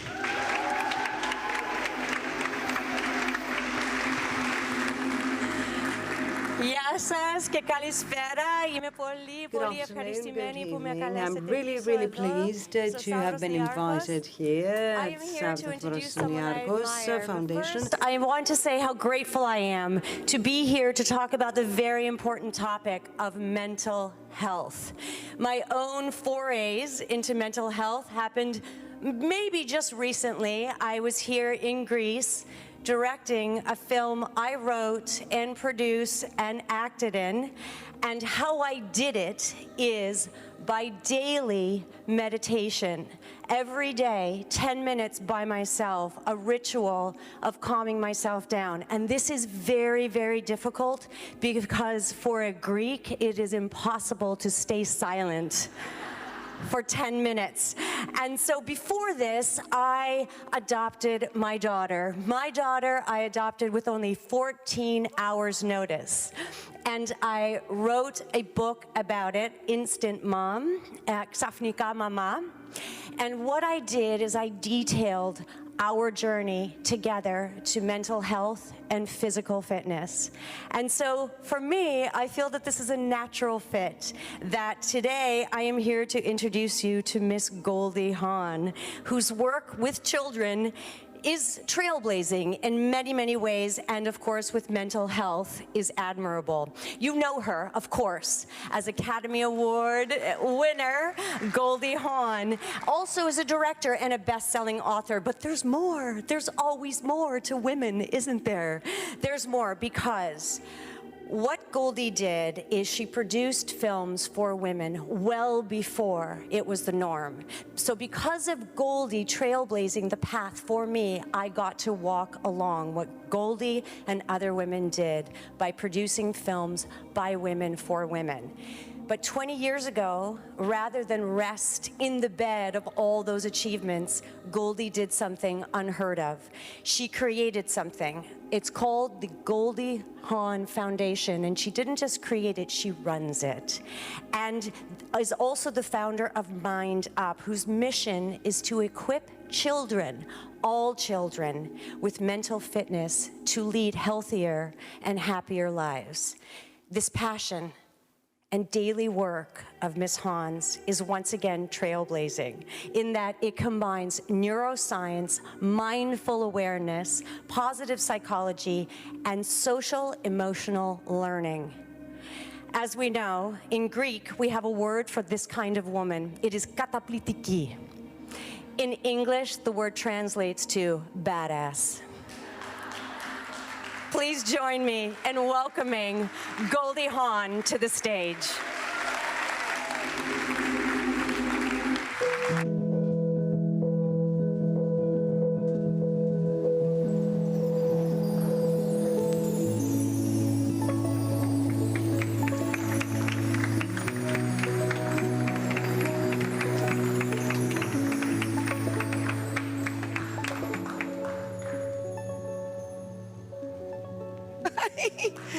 I'm very happy to be here. I'm happy to be standing on this stage sharing it with some incredibly gifted people who care so much about what we're dealing with today, which is really a mental health crisis, as we know. And today I really wanted to kind of share a little bit with you about my journey first, because it's kind of like, well, why did you do that? And how did that happen? And I've been doing this for 20 years and you've stuck with it all this time. What happened? So I'll tell you. So when I was around 11 years old, people asked me, Goldie, what do you want to be when you grow up? And I said, happy. And I remember they looked at me as I, whatever, I looked up at them and they had this weird kind of funny look on my face. And I said, no, I want to be happy. And they said, well, don't you want to be a dancer? Because that's what I was in dancing school. Don't you want to be a star? Don't you want to be all that? And I said, no, that's what I want to be. I want to do dance, but I want to be happy. And this was one of these things that in my life has really been a big part of my destiny, of what I want, what I feel, what is out, which is part of my DNA, okay? But, sometimes, well, who was it said it? John Lennon, life's what happens when you're making plans. So then I had an experience that actually made me kind of ponder that the reason I wanted to be happy at 11 is because early days of my 11, I was surprised by something when they said in school, oh, we were going to go down and watch a video. Oh, great, we're going to watch a video. And it's going to be on Iowa and corn, and we're going to learn all about that. But as it turned out, it was really about how we need to duck and cover from the atom bomb. And what came on was 9, 8, 7, 6, and it went on until 0, and then an explosion happened. And it said, this is what will happen if there's an enemy attack. And I shook. My body shook. I didn't know what to do. I said, oh my God, we're gonna die. I won't even be able to kiss a boy. I'm going to die before I get to do that. I'm going to die before this. And now my whole body's shaking. And I went to the teacher and I said, oh, I have to go home for lunch. And they said, well, Goldie, you never go home for lunch. I said, oh, I know, but my mom really wanted me to come home for lunch. I ran home. I called her up. I said, Mommy, we're all going to die because we're going to be bombed by Russia. And she ran home and she just said, oh, my God, what are they showing? These kids, get under your desk, hide from the light. Really, do you have to do it this way? She called the school board, she did all this stuff, and then she had to explain to me why Russia was not going to bomb us. But this stuck with me my whole school life. And every time I'd hear, my whole body just went into just trauma, just trauma. This is what can happen to children when this happens. Thank God I had a mother who said to me, honey, know what's going to happen. We're not going to kill each other. It's not going to work that way. You see, the atom bomb will stop us from doing this. She gave me some level of gathering my senses, security. But what happens when children don't have that? So at which point I realized that happiness was fleeting, that we want happiness, but how do we hold on to it? How do we keep it? How do we live in a happy place?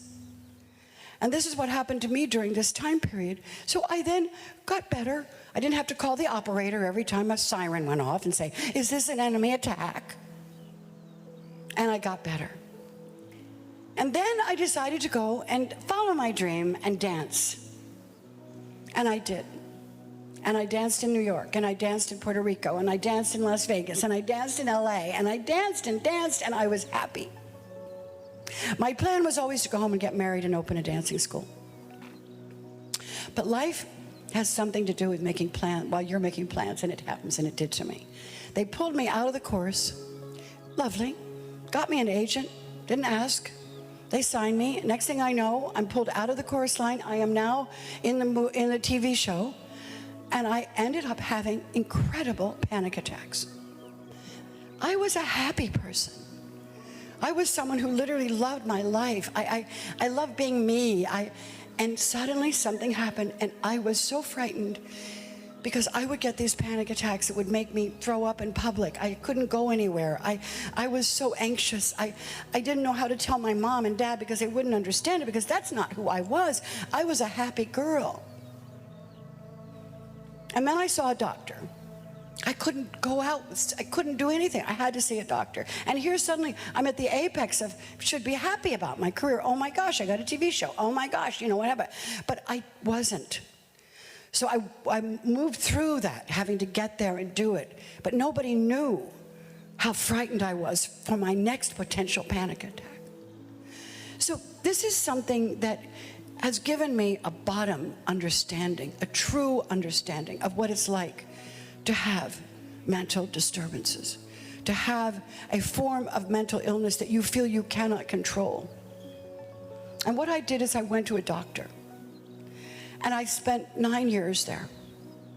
The first year I started moving through this and getting better, and then I started becoming incredibly interested in what I was learning about me, about others, about neuroses, about transference, about knowing that when somebody ended up saying, oh, I love you, Goldie, oh, I love you, I know they don't love me.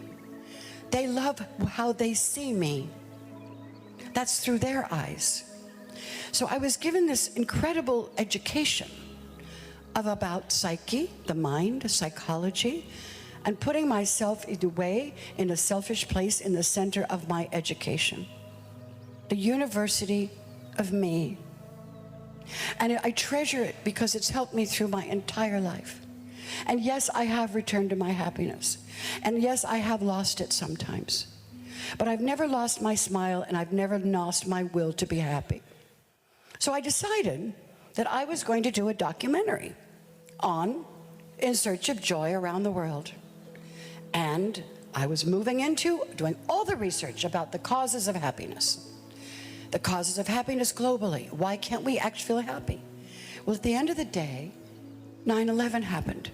And I wasn't able to do happiness because who in the world right now isn't scared to death that we will not be able to do this? So in the meantime, I was so concerned about our children losing their happiness and not having any way to deal with the fact that they watch these buildings going down and down over and over.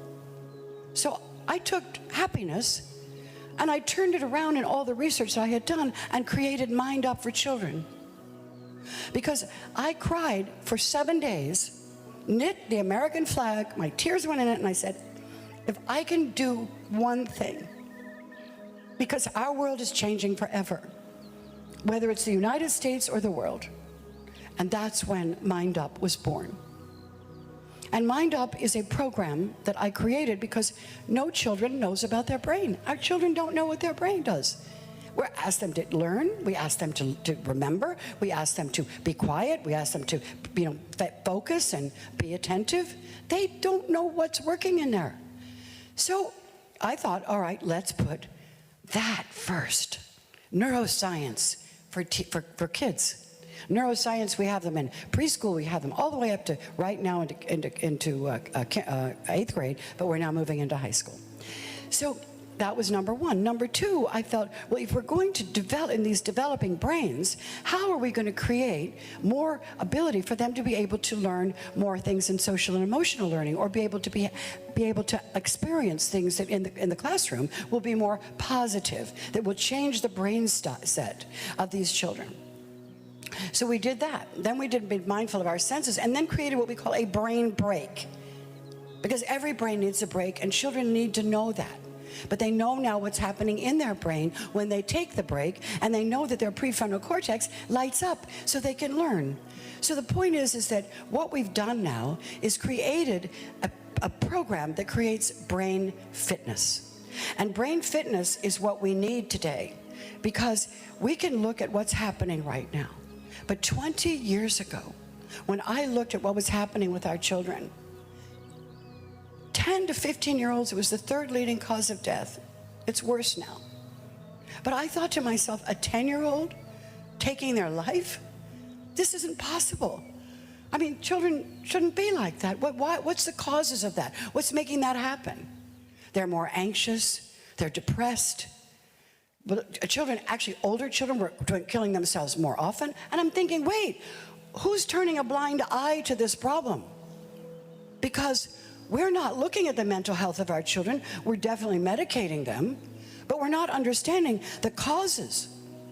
What are we putting in the classroom that's giving them an opportunity to understand that their brain is a beautiful thing, that they have control over it, that your brain is plasticity of the brain. You can change things. And what you put into a developing brain is what creates brain matter. This is how we begin to grow. We begin to learn. So why not start when you're young, learn how to become more resilient, know what your options are, and be able to have more health, more happiness. And so we researched it. I would not go out without researching this in British Columbia. And this was something that was researched by our researchers from the University of British Columbia. And we researched it twice, because if it didn't work, I wasn't going to go out and do this. And the research was stellar. Our children worked better together in the classroom. Aggression went down on the playground. Children were able to actually work better together in the classroom. And the beautiful thing is, because all I wanted them to be was happy. And 83% of these children in a very large study said they could make themselves happier now. And I thought, you know, we are just humans. But we are humans that will create a world. No one else creates our world but us. And I asked the question, who's turning a blind eye to these children who are killing themselves? Who's trying to figure out why? Why don't we have preventative mental health programs in every school? It's how we start dealing with some of these issues we're dealing with today. And when people were turning a blind eye, we had COVID. And we think at the long run that COVID really was a part and parcel of this, and suddenly we now have mental health problems. Well, the truth of the matter is, 20 years ago we had mental health problems. 20 years ago we had children taking their lives, hurting others. By the way, huge dropout in school. But mind up, math scores went up and reading scores went up. And when I read all this, I cried. I said, we need more research. We need to do more research. We have to learn that every school, everybody, when the children are little, we're growing our brains. We have to know more about the brain. I love all that's going on today. It's extremely important. And what's happening here today is so beautiful. And I'm so honored to be on this stage talking about this, sharing. But we want to get them before they get sick. We want to be able to do something in school that makes their schools, they want to go to it. And in Mind Up, there's no wrong answer in so many of these areas that we're actually creating. So when we do a brain break 3 times a day, these children have much more agency now over their emotions. They know when they're feeling a certain way that a brain break and breathing and focusing will actually help them. But keep in mind that mindfulness alone cannot do the trick. Cognition, understanding the brain, understanding the areas of the brain, the hippocampus, the amygdala, how important all of that is for these children. They know how to calm that down now so their prefrontal cortex opens up and they can learn better and feel better. So when we want to build more empathy, we want to build greater attention. We want to basically take these little guys and say, you know, you can do it because you have an extraordinary brain.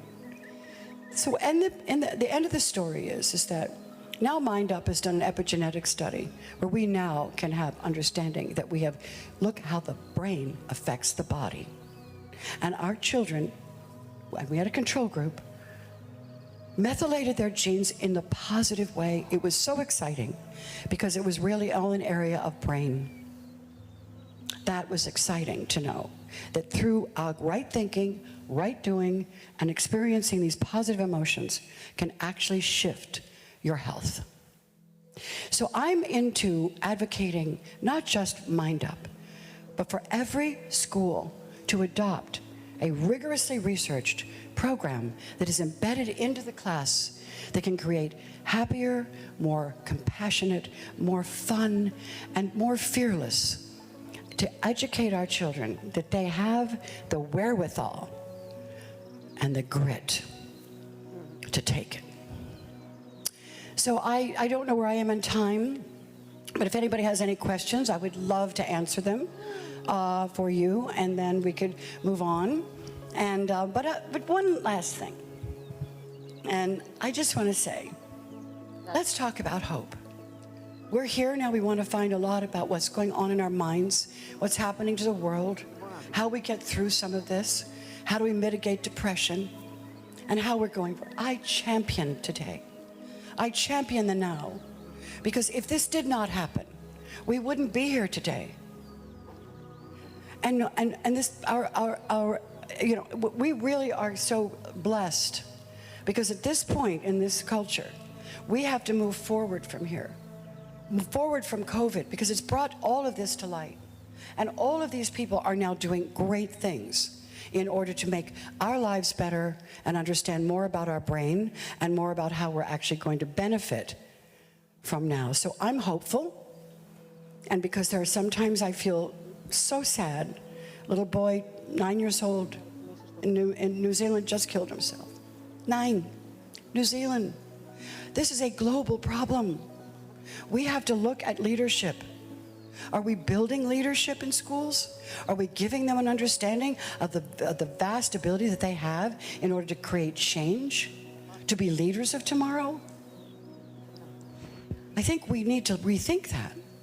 But on the other direction, I'm hopeful, I'm joyful, because at least in our lives, we know that we can make changes now.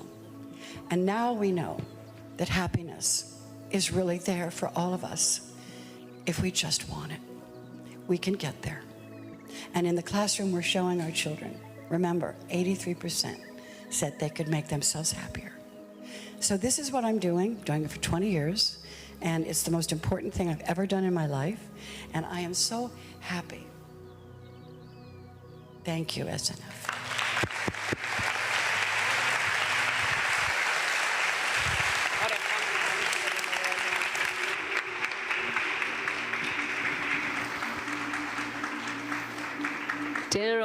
Dear friends, we hope you're enjoying our program so far. At this time, we would like to invite you to join us for a quick break to stretch your legs.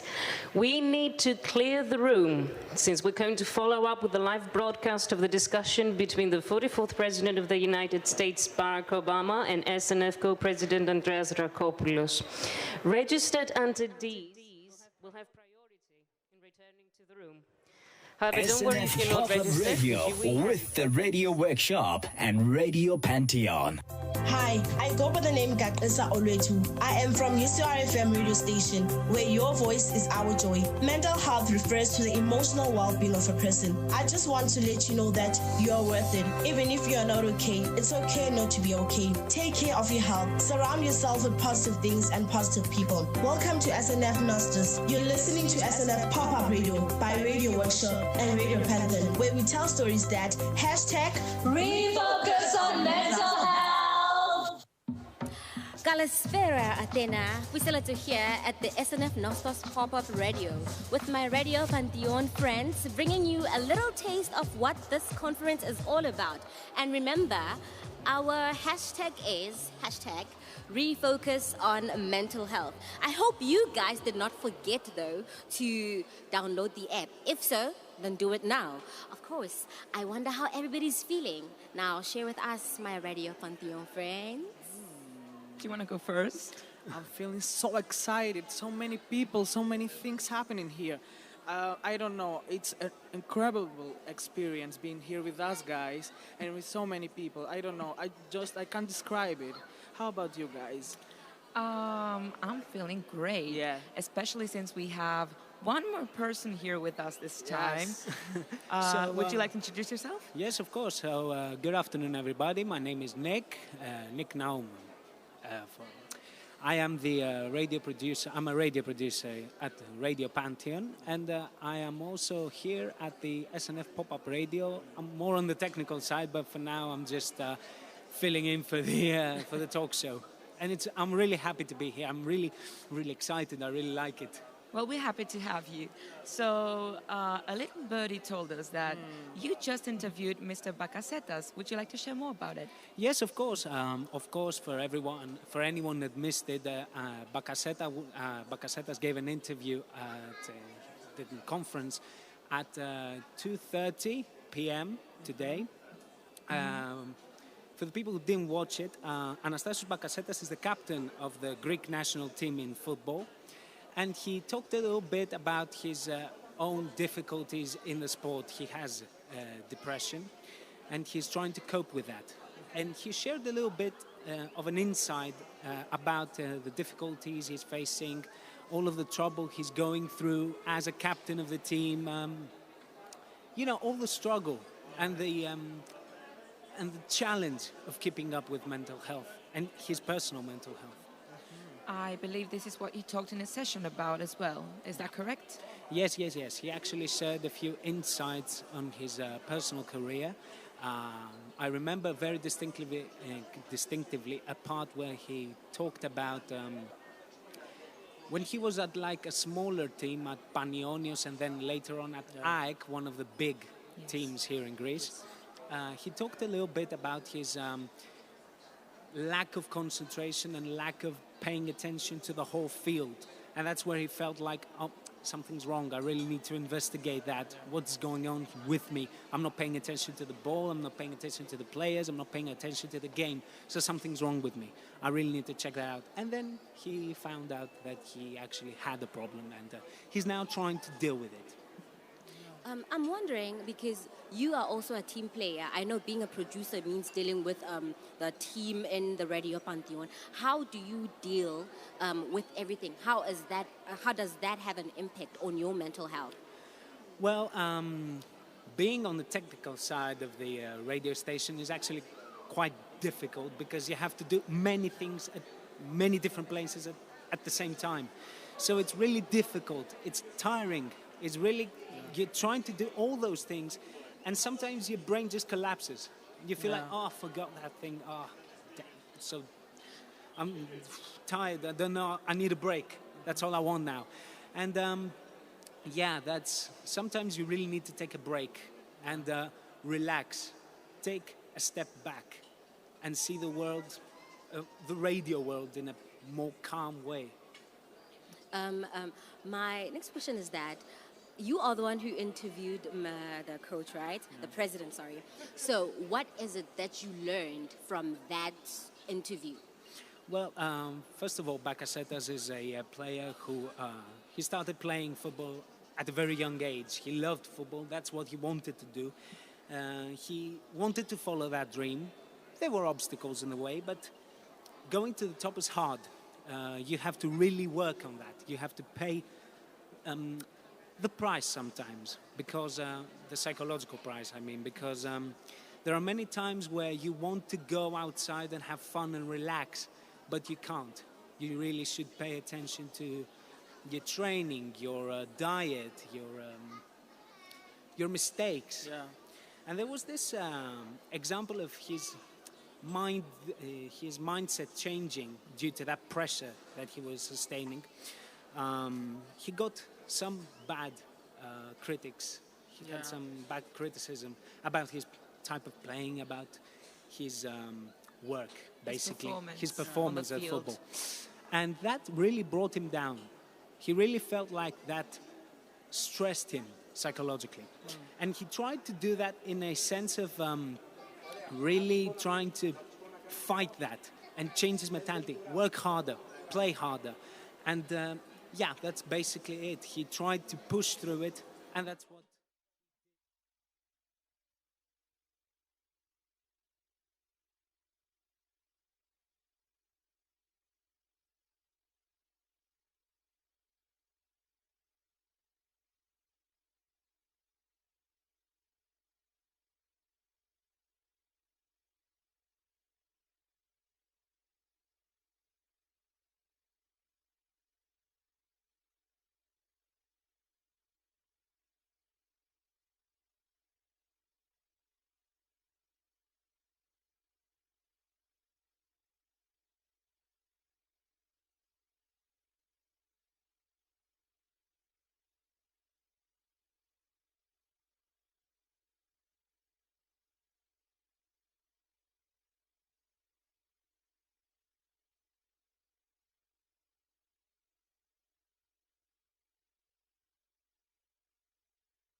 Field of mine.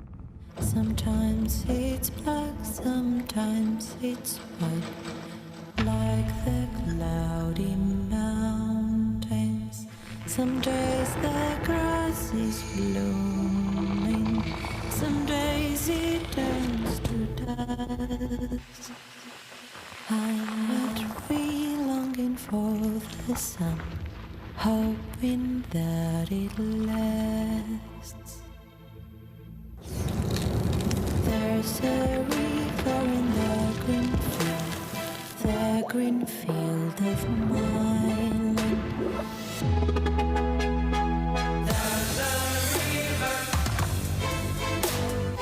SNF Nostos 2023 is on its way to help analyze, discuss, and normalize every aspect of mental health on June 20th, 21st, 22nd, and 23rd. Learning, conversation, and entertainment become one and prove that taking care of our interior worlds begins out there. SNF Nostos 2023 from the Stavros Niarchos Foundation. Release, rethink, refocus on mental health.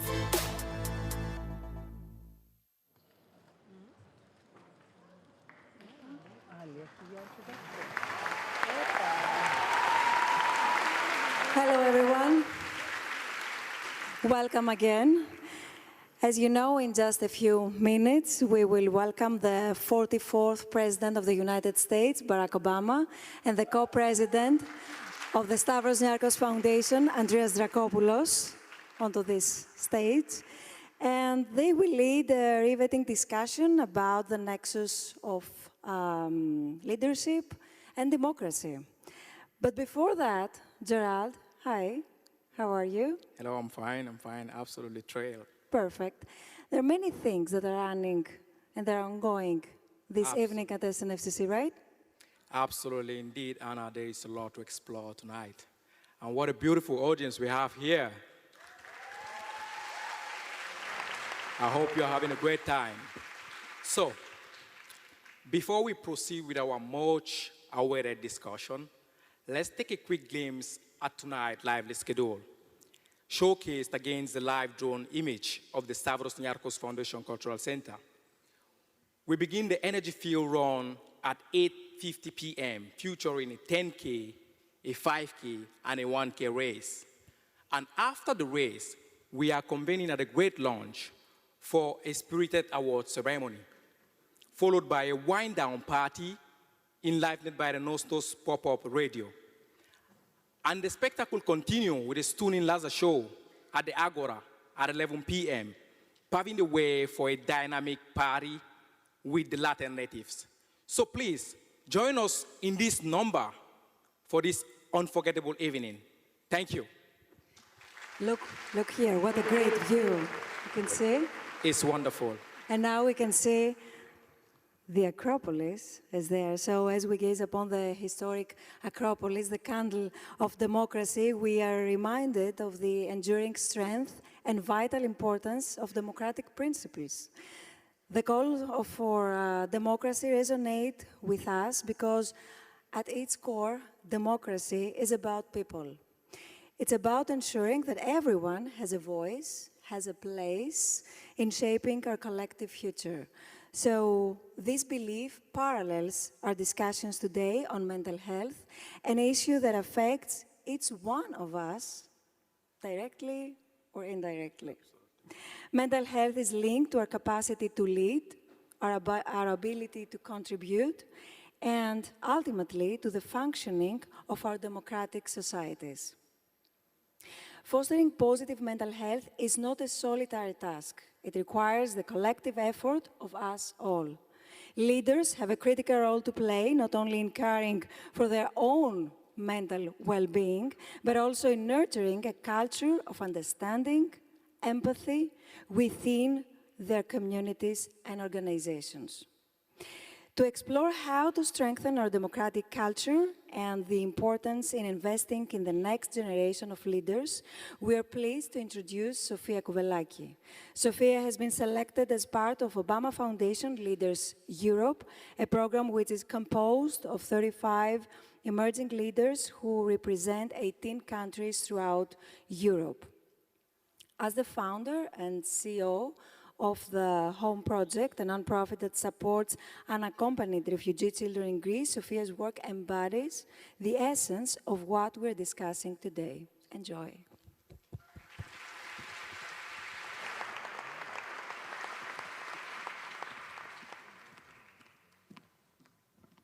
Kalispera.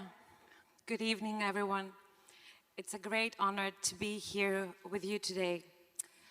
Having grown up with a father who risked his life for his democratic ideals during the military coup in Greece in 1967, I soon felt that my privileges were a mere coincidence of my birth and that they were of limited value unless they could be shared with those who were not so fortunate as I was. At the outbreak of the refugee crisis in 2014, I joined a grassroots group as a volunteer on the island of Lesbos. I will never forget the piercing cold wind through my bones the day I had to run and carry a Syrian baby girl out of a deflated rubber boat that had just arrived on shore. She was crying, and I had to run and change her into warm clothes in the so-called kids' tent. I remember she was trembling, and her nails were painted red with a marker. As I was trying to take off her shiny pink coat and her girly clothes, I realized she was a boy. It proved to be a common practice at the time to dress up Syrian boys as girls to escape militarization and Afghan girls as boys to escape the Taliban. After witnessing so many children having to sacrifice who they are for basic safety, every cell in my body pushed me to do everything in my power to mobilize support for them.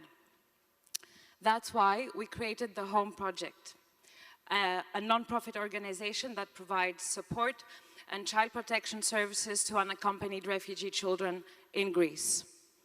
In less than 6 years, we have supported more than 1,050 children from 36 different nationalities. Through our community building activities in the neighborhoods where we operate, we invite in especially those who are skeptical towards us. That's how we try to address racism and xenophobia. We have had the honor and the privilege to partner with the Stavros Niarchos Foundation under the vision and inspiring leadership of Andreas Rakopoulos, and with the Obama Foundation in our attempts to provide to these children equal access to opportunity so that they can become active citizens and be able to create a future for themselves. We all need to work together to break the cycle of the political and institutional violence of war, persecution, dehumanizing policies, pushbacks, and the lack of an integration policy on an EU and national level. The creation of inclusive and healing environments where tolerance, diversity, equality are celebrated are not only the values of our work at the Home Project, but have also been the pillars of my experience with the Obama Foundation Leaders Europe program. At the Home Project, we have faced our share of challenges, risks, and threats, and I'm constantly amazed by how my cohort and the Obama Foundation team has always responded to our all kinds of crises and our requests for support, not only with emotional support, but with practical support and resources.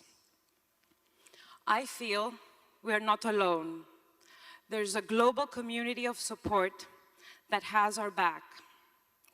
And President Obama, through his brave leadership, not only supports those who, as Dr. King described, bend the moral arc towards justice, but most importantly, the causes and the people they serve, like the children we work with. Just last week, we witnessed one of the largest tragedies in the Mediterranean, making a quote that President Obama used on this very stage extremely relevant. We all live under the same sun. We fall in love under the same moon. We are all human. We need to help these people.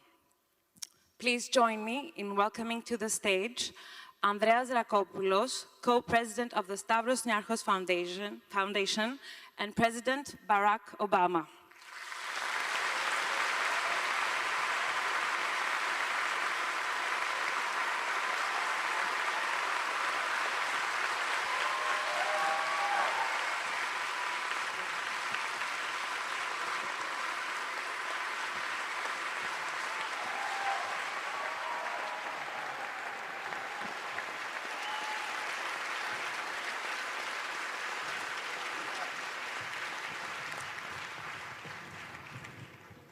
Kalispera.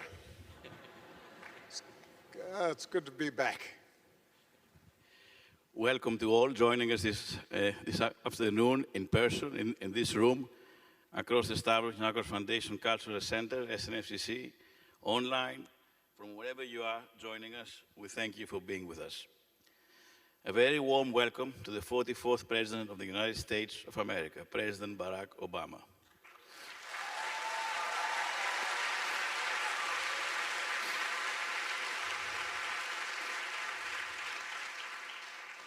As an American citizen, as a Greek citizen, as a human being, I'm truly honored to be sharing the stage with President Obama. President Obama, in his last official foreign trip while in office back in 2016, gave a remarkable and truly beautiful speech on this same stage, sharing his thoughts about the importance of democracy at large and the importance we all share to nurture it and strengthen it in every possible way. While Greece was going through its devastating to its people socioeconomic crisis almost throughout the previous decade, and while most, if not all, of its friends, partners, etc., went missing, President Obama, throughout his presidency, stood by Greece and its people like no one else. And for this, we thank you, Mr. Obama. We will never forget.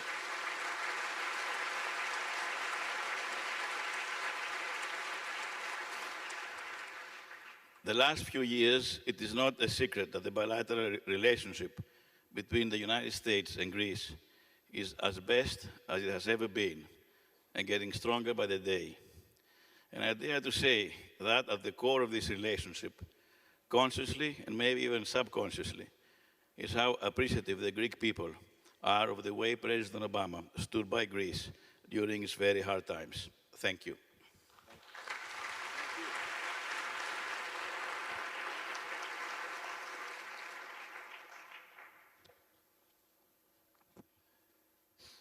President Obama, you have made clear the importance of strengthening democracy, signaling the vital importance of elevating this issue from your speech at the Copenhagen Democracy Summit last June to your foundation hosting of its first ever Democracy Forum last November in New York.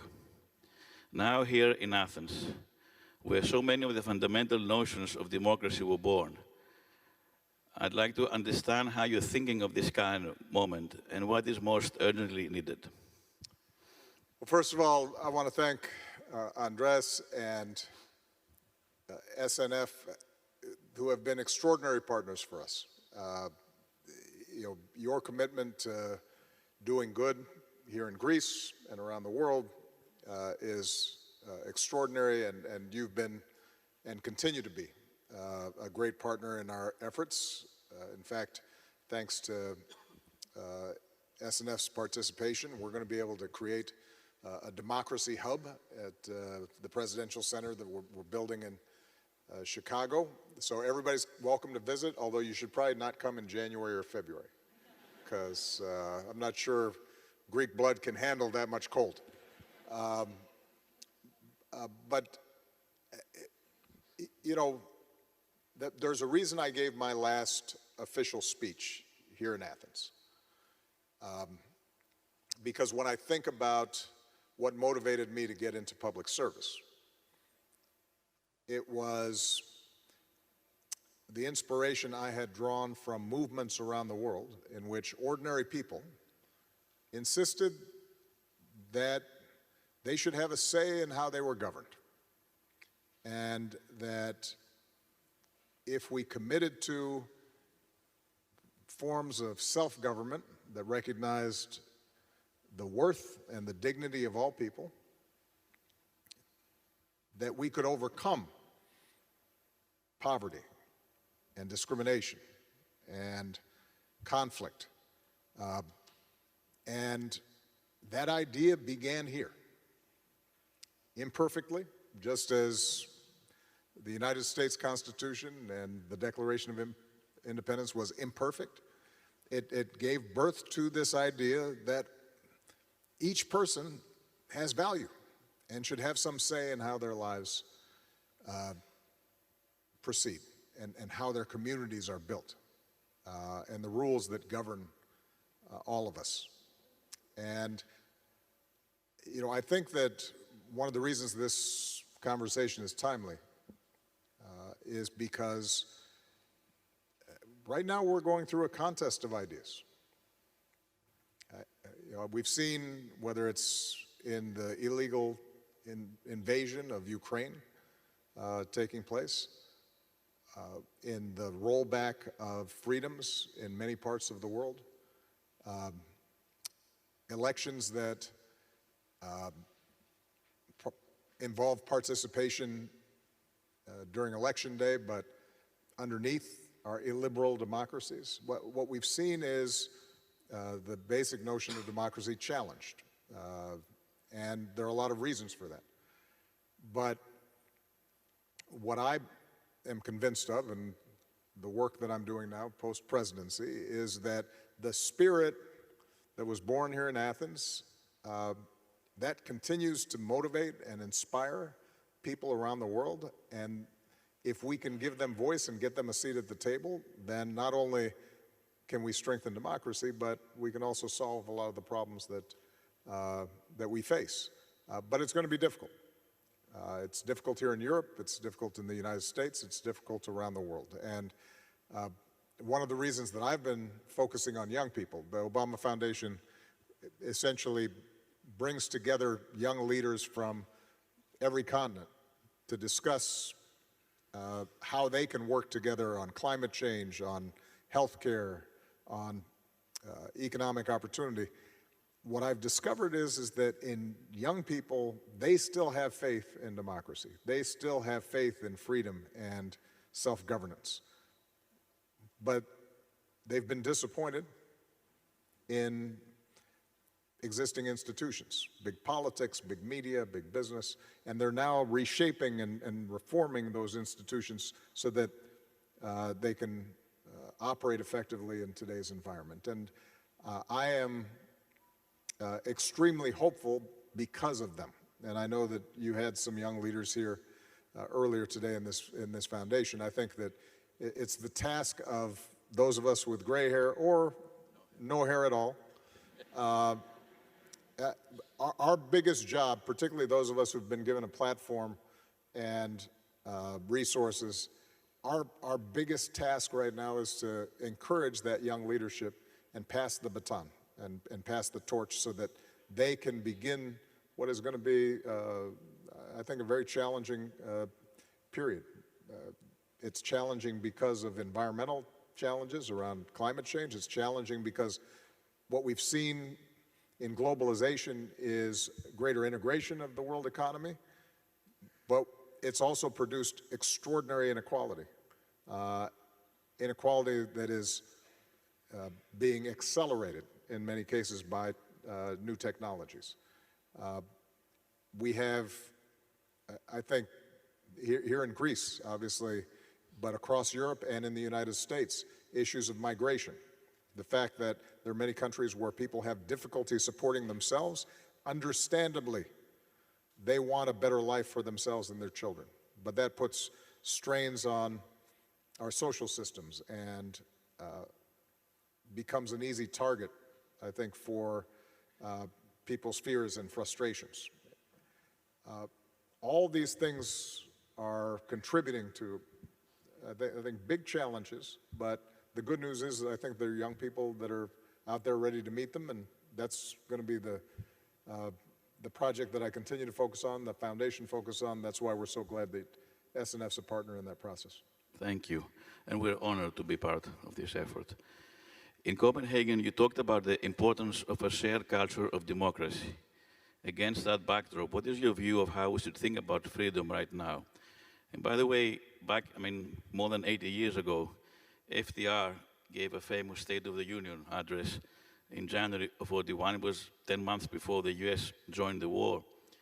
And he defined, the speech was about the 4 freedoms, which he defined as a freedom of speech, freedom of worship, freedom from want, and freedom from fear.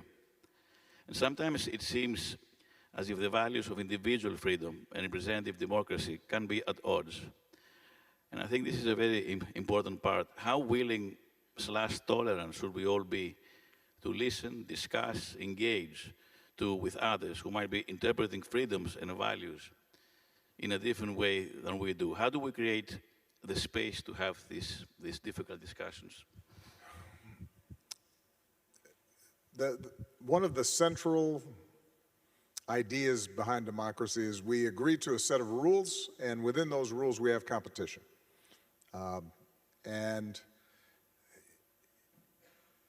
And what we say is we're going to debate, we're going to argue, we're going to have differences, but we're also going to have something called forbearance. We're going to recognize not everybody's going to agree with us, and we'll compete, but at the end of the day there will be elections, and the winners will try to advance their platform.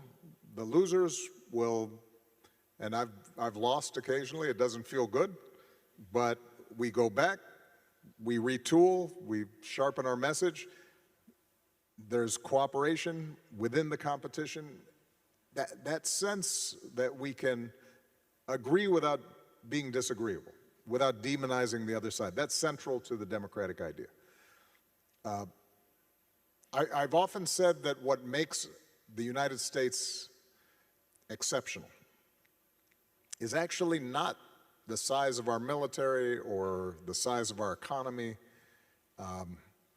although those things are remarkable achievements. But what makes us unique is we're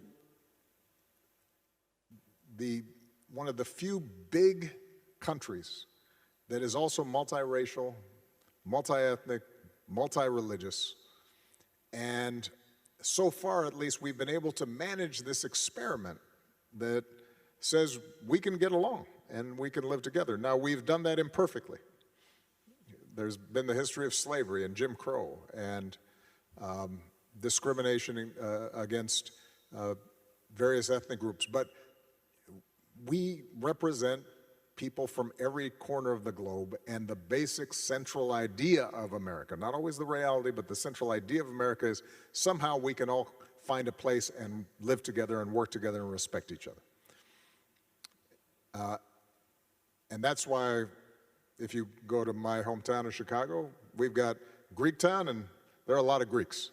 But you've also got, you can find a little Warsaw in and a little India, and they're enclaves of people everywhere looking for a better life.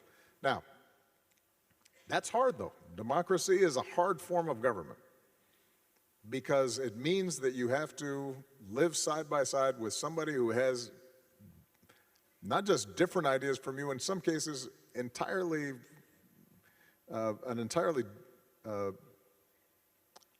oppositional worldview.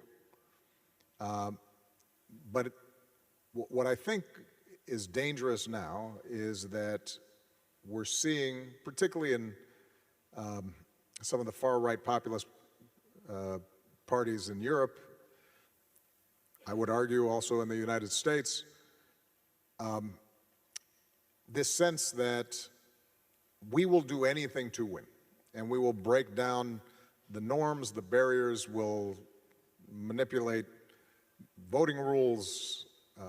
We will not observe traditions that have kept the parties from fighting to the death. And that kind of approach, I think, is dangerous. Now, what I've learned from my work as a community organizer before I was a politician, what I've learned from the young people who are working in very difficult circumstances is we have to relearn how to listen to each other and to understand their stories and to find connections and put ourselves in other people's shoes. And I think I want to congratulate Sophia on the extraordinary work that she is doing right now with the Home Project. She's somebody who went through our program. But the essential insight of her program is that those children on the beach that she rescued, they are just like our children. And we have to recognize their worth and value, and that they're parents who fear for their lives and want the best for them, just like we do. That kind of empathy, that kind of fellow feeling, that, to me at least, is what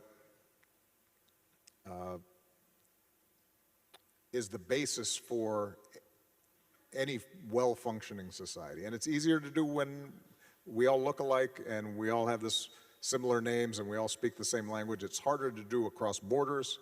It's harder to do when people are coming in for the first time. But that, I think, is going to be the only way that we can actually survive and solve some of these big problems that we face. You mentioned the word freedom. And a hallmark of democracy is freedom of speech, freedom of religion, freedom of assembly. And all of us, I think, who grew up when the Cold War was still active, understood that authoritarianism, totalitarianism, what was happening behind the Iron Curtain, that was contrary to the human spirit. And I still remember when the Berlin Wall came down, or when Mandela was released, that sense that people shedding these old oppressive systems, even though it was happening on the other side of the world, somehow was important to me. And the insight that I gained from those images was, yes, my freedom is important, but other people's freedom is important too. That if I'm free but others are enslaved or oppressed, then that makes my freedom less worthy. It doesn't fulfill me the same way as if everybody has the same freedoms that I enjoy. Dr. King once said that the problem with Jim Crow and racial discrimination in America, it wasn't just a problem for black people, it was a problem for white people. Because when you are stepping on somebody else, that makes you are bound to them. You are shackled to keeping them down. And so I think it's important for us to redefine our freedom in a way that admits not just our freedom, but also other people's. And what that means is part of what we do in our foundation and part of what I've tried to do during my presidency and my politics, wasn't always successful, was to make sure that I taught myself to listen even to the people who were saying that I wasn't born in Hawaii.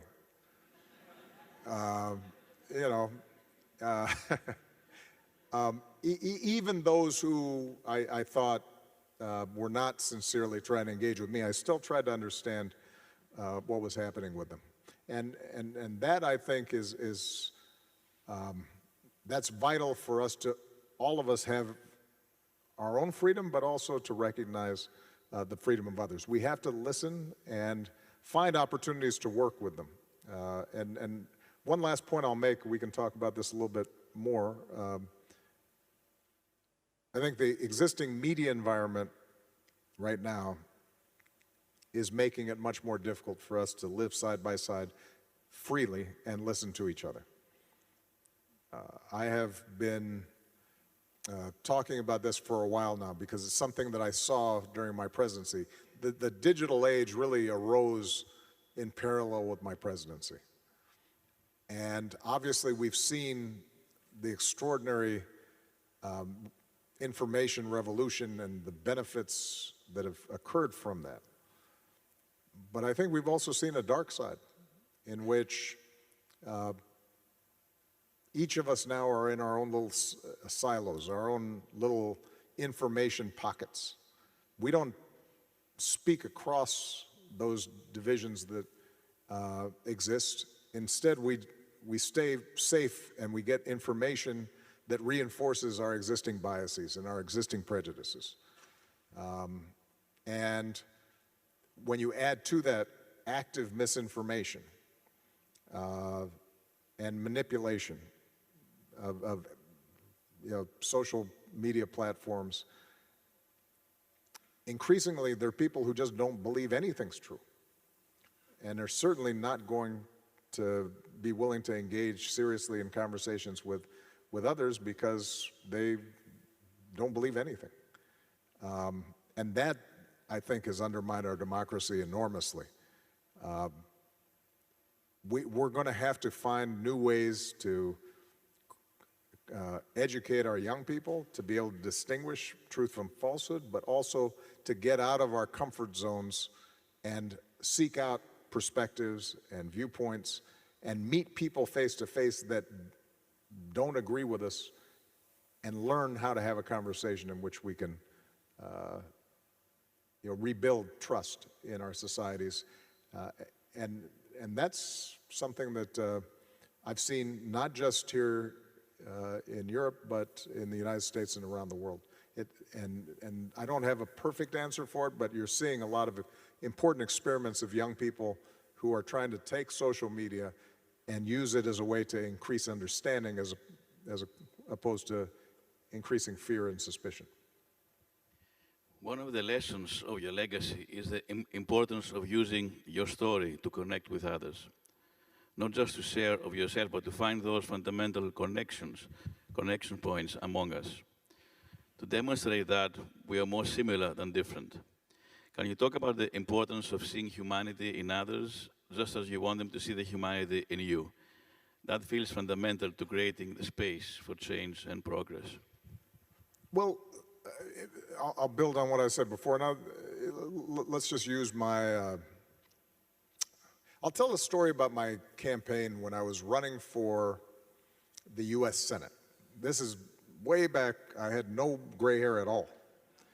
This is back in 2003, 2004. So those of you who aren't familiar with Illinois, which is my home state, you have Chicago at the top. That's a big city and very diverse.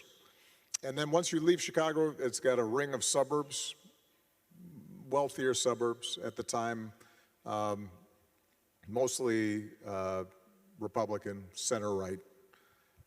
And then you had southern Illinois, and southern Illinois was mostly rural. And much less diverse. It was in many of the areas where I was in southern Illinois was 90% white. Very conservative culturally. A lot of evangelical Christians. Mostly, there were a lot of farm communities. And they were very suspicious of people from big cities. So when I said that I was going to run for the U.S. Senate in Illinois, people said, I'm not sure this is going to work that well. You're a black guy from Chicago, and your name is Barack Hussein Obama. So that's not the typical profile. That's not the type of people that folks in southern Illinois, outside of Chicago, are really going to be interested in. And by the way, Michelle agreed with them. But I'm stubborn, so I said, yeah, I don't know. I think I can actually relate to these folks if I just get a chance. So I drove down, and back then, this is for young people, we had these things called maps. They were like, you had to fold them out, and you'd put them, and I was driving myself. I didn't have a driver, and so I'd be pulling the map and trying to be safe in my driving and finding my way through these small towns and rural communities. And I'd stop and I'd meet and typically one of my first stops would be at the local newspaper. And usually I'd meet the editor, an owner or publisher of the newspaper, and usually he was pretty conservative and he had very short hair and a bow tie or something and glasses, and he'd look at me and shake my hand, and we'd sit down for a cup of coffee and we'd have a conversation. And the next day, the newspaper typically would say something like, this young man, he has a funny name, but he was interesting, and he's a little liberal for our tastes, but he seemed like we had some shared values.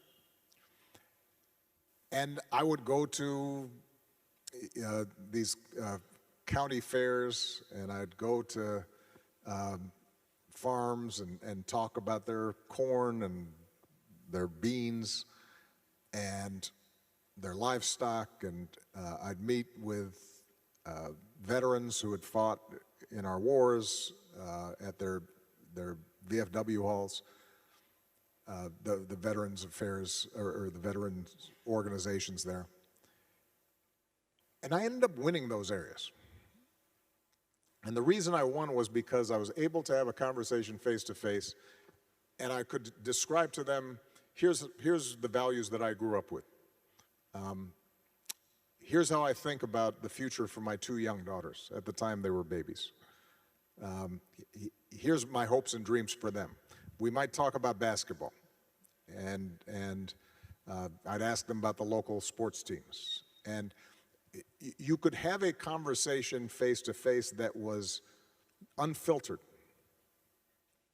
Now, fast forward, by the time I'm in my second term of president, in many of those communities, I could not have had the same conversation because they had been fed so much information that said, Obama's out to get you, he doesn't care about you, he's only looking out for people in the cities, he's only looking out for minorities.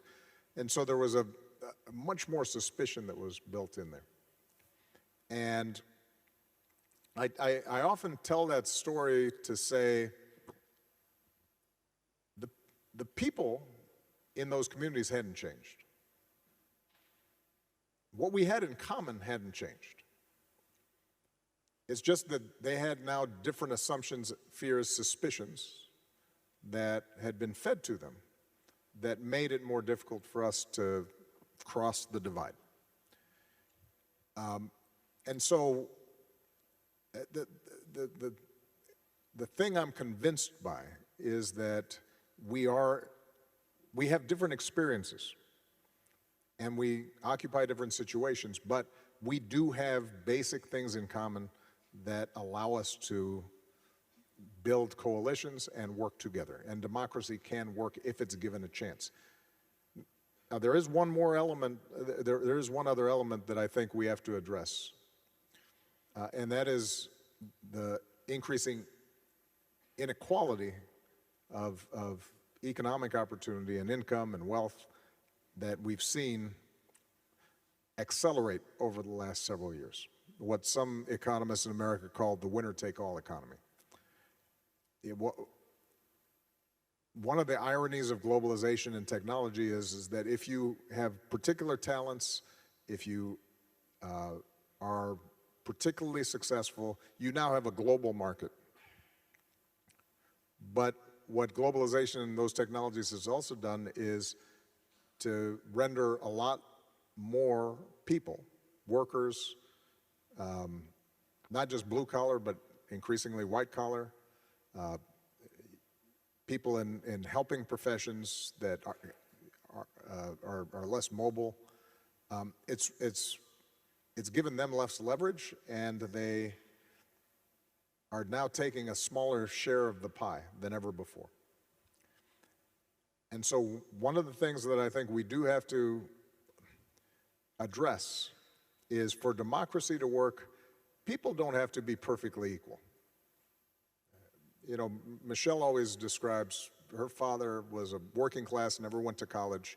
He wasn't resentful of people who are wealthy, but he did want to make sure that if he worked hard, he could support his family.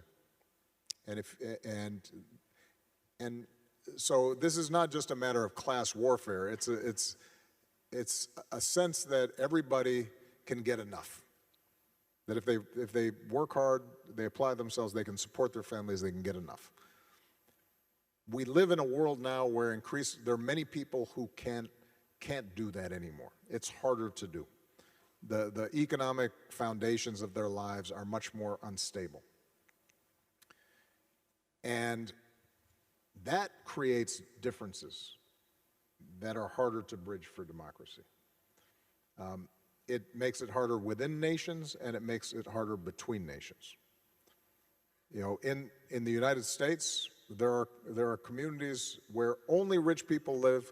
They all send their kids to private schools, and they'll go to elite universities, and they will never meet or interact with people other than the folks who are tending their gardens and looking after their children. But they won't meet people who are not in the same economic strata.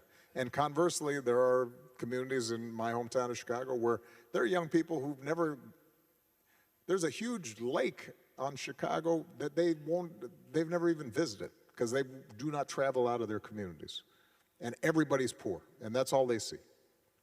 And that's in just one city inside of Chicago. Well, the same is true internationally, obviously. You know, we draw from leaders around the world. We have leaders from Sudan or from Bangladesh or from some Eastern and Central European countries that do not have access to things that my children take for granted. It becomes harder to bridge those gaps and to have empathy when there's no shared basis for experience.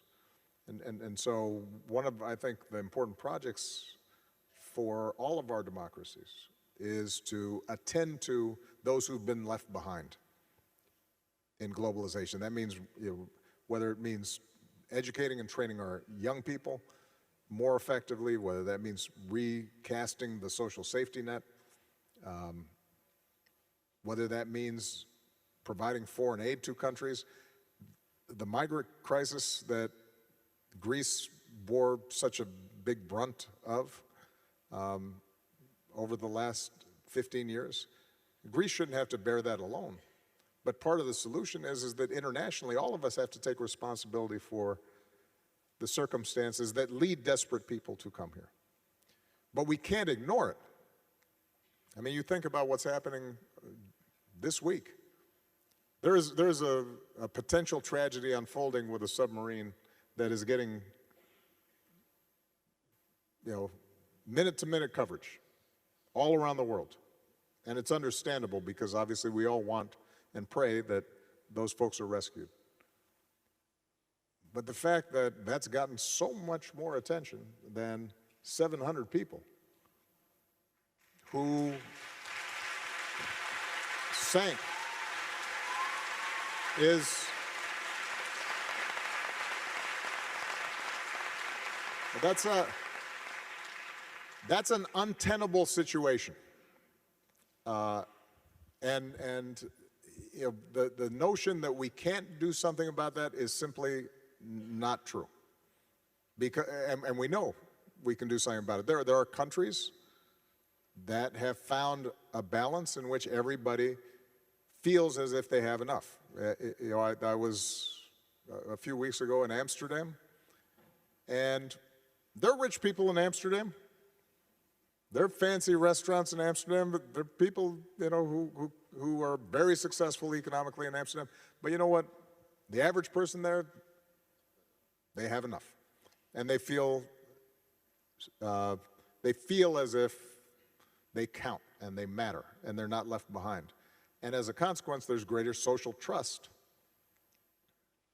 And those societies where you see wider and wider gaps in income and wealth, that's where social trust starts breaking down. So, you know, some of this has to do with values and sympathy and conversation, but some of it also has to do with what are we willing to do to make sure that everybody has fair opportunity, and how do we rearrange both our national policies but also our international policies to give people the chance to live a better life.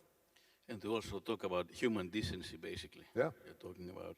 If we can stay a bit on the issue about technology, and you know, the issue of technology has been something which is in the daily lives of all of us. And lately, more specifically, the issue of AI has become, you know, something which is like a fad. Everybody talks about it. And there's no doubt that technological advances at large are going to help improve lives overall. But my question is, are we, and when I say we, humanity, in the sense that you were describing before, is humanity ready for it? Are we comfortable that we can handle whatever the collateral damage that may come with it? And will democracy at large be able to strengthen as such? Or are the risks associated simply too high to handle? Should we be discussing, in the spirit of the 4 freedoms we spoke about, and it may sound a bit philosophical, but a freedom, that of staying human? Are we going to get to the point where we're going to talk about, let us be free to be human? AI is coming, and it's coming fast. And I do not think that most governments and most businesses and most institutions are entirely equipped yet to take advantage of the benefits, but also guard against the disruptions and harms that are going to be coming. I had a conversation, because the tech industry really took off during the course of my presidency. I've gotten to know a lot of these, the leaders of the organizations, the businesses that are designing AI. And I will tell you, it's the first time that usually tech executives are very cocky. And you know, their philosophy has been, whatever it is that we're doing, we're going to put it out there, it's going to be good, don't worry, we'll be fine. This is the first time where the people who are designing these models have expressed some concern, some reservations. So much so that some of them have said, please regulate us. That does not happen very often with tech companies. And obviously, everybody's been focused on ChatGPT-4, and you know, you're having a conversation with your computer, and it sounds like a person, and that's, you know, one element of it. But this is going to permeate our lives, and it's going to happen fast. I had a discussion with one tech leader. I asked them, what is this comparable to potentially? What's the best analogy for what this technology could be? And he said, I was sitting with my team, and we asked ourselves this question, and the best analogy that we could come up with was electricity. Now you think about something that powerful, like electricity, being introduced into our economy and into our society, except electricity was introduced over the course of 70, 80, 100 years. This is coming in 2, 3, 5 years. It's already embedded in the form of various algorithms already in so much of industry and so much of what we do, but this is coming very fast, and it's going to grow exponentially in power. So I'll just give you a couple of examples. Already today, AI probably can diagnose your x-rays better than most radiologists or the average radiologist can. And so it's going to revolutionize medicine. Now, that is a very good thing for people who don't have access to a doctor. It also means, though, that the practice of medicine is going to change quickly. AI can already probably perform the functions of most junior lawyers. And that's a good thing if you don't have an access to a lawyer. You'll be able to tap into and get basic contracts or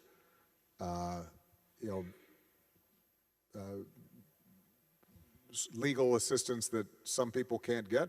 On the other hand, a lot of lawyers won't have a job.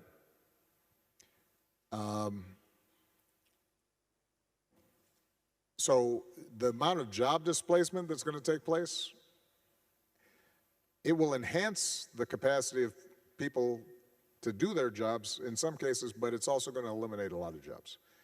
We're going to have to think about how do we train our young people. It used to be we told people, young people, oh, you know what, if you go into coding and computers, you'll be fine, because that's the future. Except AI codes. The code codes better than most coders, at least for basic work. Now, keep in mind, if you are the best at what you do, human judgment will still, human creativity, that will still be more powerful than what computers can do. But for routine work, and a lot of people are employed in routine work, that's going to be replaced. We're going to have to figure that out. So that's one big problem.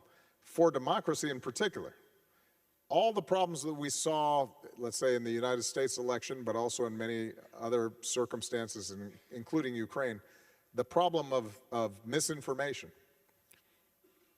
You know, up until recently, misinformation was primarily in the form of text. Now, it's coming in video form. You know, I realized when I was leaving the presidency, this may not be true anymore. I think it probably is still true. And it's a strange fact that I might be the most photographed, filmed, and recorded human in history, which is kind of weird. But because I was the first digital president, right? The smartphone and social media arose just as I was entering the presidency. The reason I tell you that is because these AI experiments with deepfakes, they always start with me. So they'll have me, you know, dancing on a rooftop, or they'll have me, you know, saying, you know, dirty jokes or something. And I started to see examples of this 4 or 5 years ago. And even then, it was disturbing how close it was to being lifelike. Now, you can download an audio recording of me saying anything, and it sounds, if you don't know me well, and even if you do, it sounds like me. And the video is becoming almost as good and will soon be, to the naked eye, indistinguishable from from an actual footage. So imagine when that's coming through our phones over the next 2, 3, 4 years. If you think that we're already having confusing debates around politics, imagine when that's just being pumped out and people are just looking at their phones and saying, oh, you know, I didn't realize that the Prime Minister endorsed Hitler. And it sounds like he or she is. So that's a set of issues that we're going to have to deal with. Now, I could go on. There's national security issues that are troubling. Here's the point. It's a little bit like what Einstein said after the development of the atomic bomb, in part based on the amazing work and discoveries that he had produced. And that is that our technological capacity, our technological growth is outstripping our moral and ethical capacity. And we are going to be tested. We are going to have to become more moral and more ethical in order to harness this power in a way that takes advantage of its benefits. And there are real benefits to it. As I said before, potentially you have interactive teaching in remote, poor schools that could revolutionize the ability for young people to learn.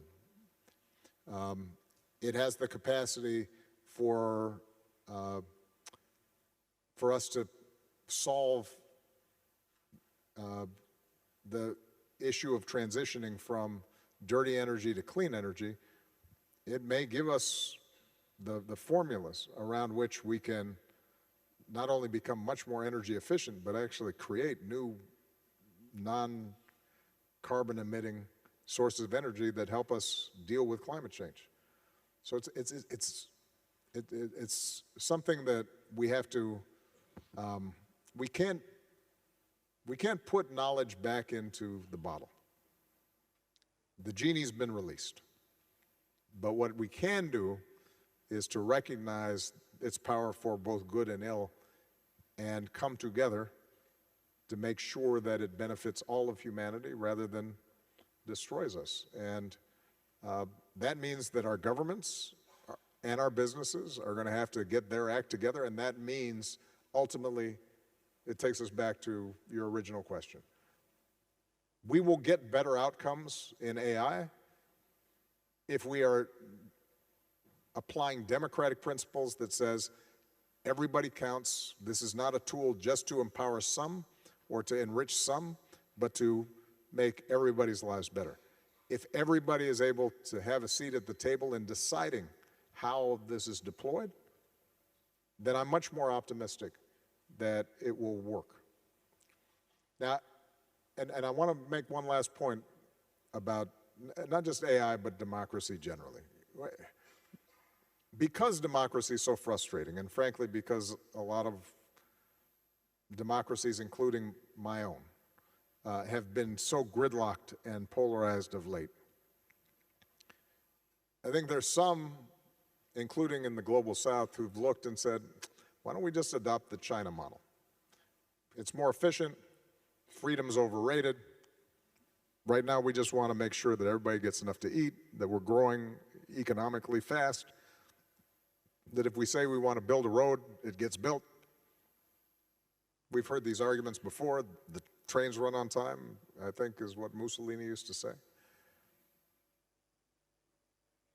Or in some poor countries, we don't have the luxury of democracy.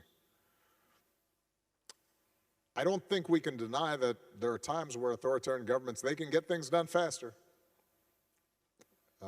It can look like they're more efficient. But it's important to note, in human history, so far, we've never seen a mass famine in a democracy. You generally don't see genocides in democracies. You know, when everybody has a voice, it can be frustrating, it can be slow. But because the system itself insists that everybody has worth and dignity, it creates a modulating effect. And over the long term, I think, is the more promising path for humanity. It is worth fighting for. And the young people that we've seen who are going through our foundation programs, who are fighting for climate change, who are fighting for economic equality, who are fighting to empower women so that we're not leaving half of the population out of the equation, who are fighting for people of all colors and all religions to be respected. Those young people, they're placing their bet on democracy as well. And I hope that those of you who are participating in this conference here in Athens, the birthplace of democracy, will feel the same way. And I think maybe sometimes the issue is that we take democracy for granted. And we're at a stage where all of these things that you mentioned, which we have to fight for and nurture to strengthen democracy, has come to the point where they're the same things that we have to fight for our own humanity. So we're at that stage where we really have to stop taking it for granted and really act on all of these things. And that's where you need the leadership and the ethics around the world. Look, it's interesting. My daughters, who are wonderful, I'm biased, but they're spectacular. They're wonderful.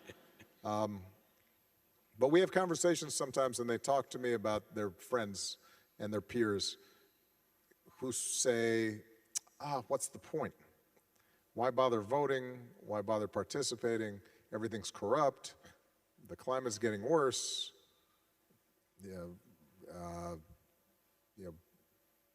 People are greedy, and they're racist, and they're homophobic, and I feel discouraged. And so my daughters ask, well, what should we tell our friends? And I said, well, first, tell them to turn off their phones a little bit and go outside and, have a conversation with somebody. You'll feel less depressed if you're not on a news feed all day long. But what I also say to them, and it's hard to do when you're young, it's one of the few benefits, I think, of getting older.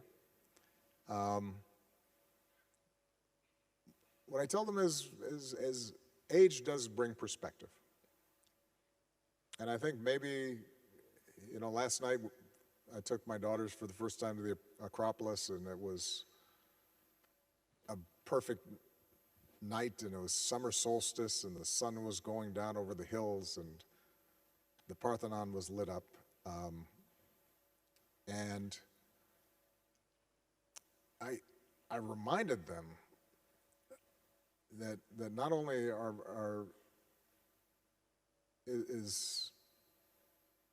do each of us have time to work and try and fail and succeed and then try again and succeed and fail and come back, and that most of us are fortunate to in this time on earth to life is short, but it's full if we live it and if we try and we're not afraid.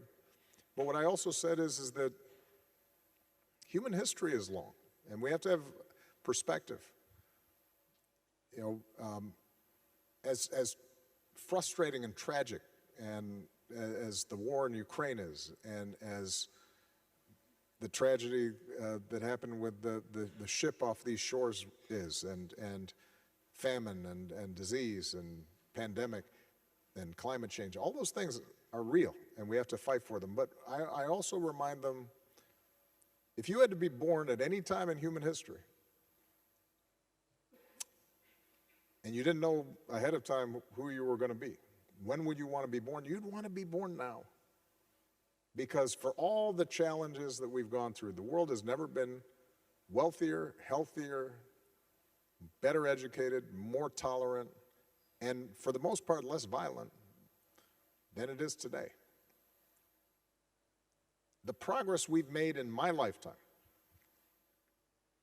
I was born when most of the United States was still segregated. There was no recognition of the LGBT community. There was no recognition of the extraordinary talents of the disabled community and the differently abled community. And extreme poverty and crushing famine existed all around the world. And you think about the progress that is made just in my lifetime. Well, that's worth fighting for. And that, I think, is what I want young people especially to remember, right? That we're never going to achieve perfection, certainly not in a democracy, but we can do better. And it's that slow process of doing better each generation, that with setbacks, with failures, but that we keep on going. Our grandparents, our parents, it's that process that ultimately is a great responsibility for all of us, but is also a remarkable privilege to make this world better. And that's what I was thinking about at the top of the Acropolis. I love the fact the scholar, the guide who was with us, explaining old Athens is still rubble, right? It's that middle portion that's a reminder that yes, things get destroyed, but then they get rebuilt. And that's what democracy allows us to do. Sometimes we'll have tough times, but if we see the genius in all people and the worth of all people, and we come together and are willing to work together, then we can rebuild. And that, I think, is as good of a place as any for me to end, because that's the message that I really want people to leave from this event. Perfect. Thank you very, very much. Thank you.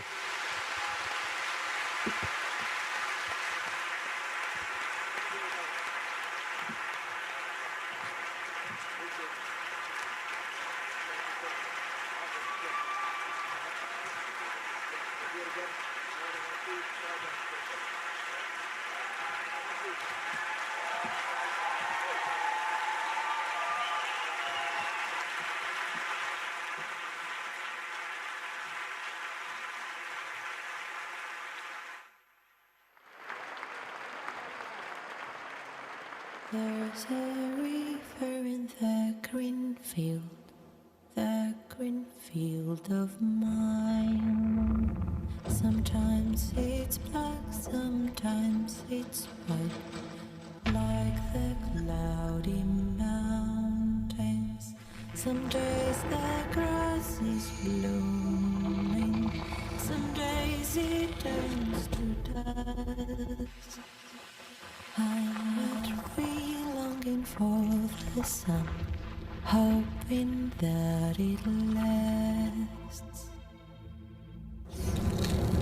There's a river in the green field of mine.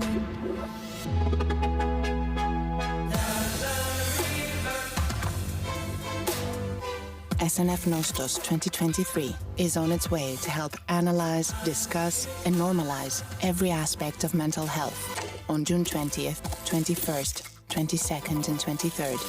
Learning, conversation, and entertainment become one and prove that taking care of our interior worlds begins out there. SNF Nostos 2023 from the Stavros Niarchos Foundation. Release, rethink, refocus on mental health.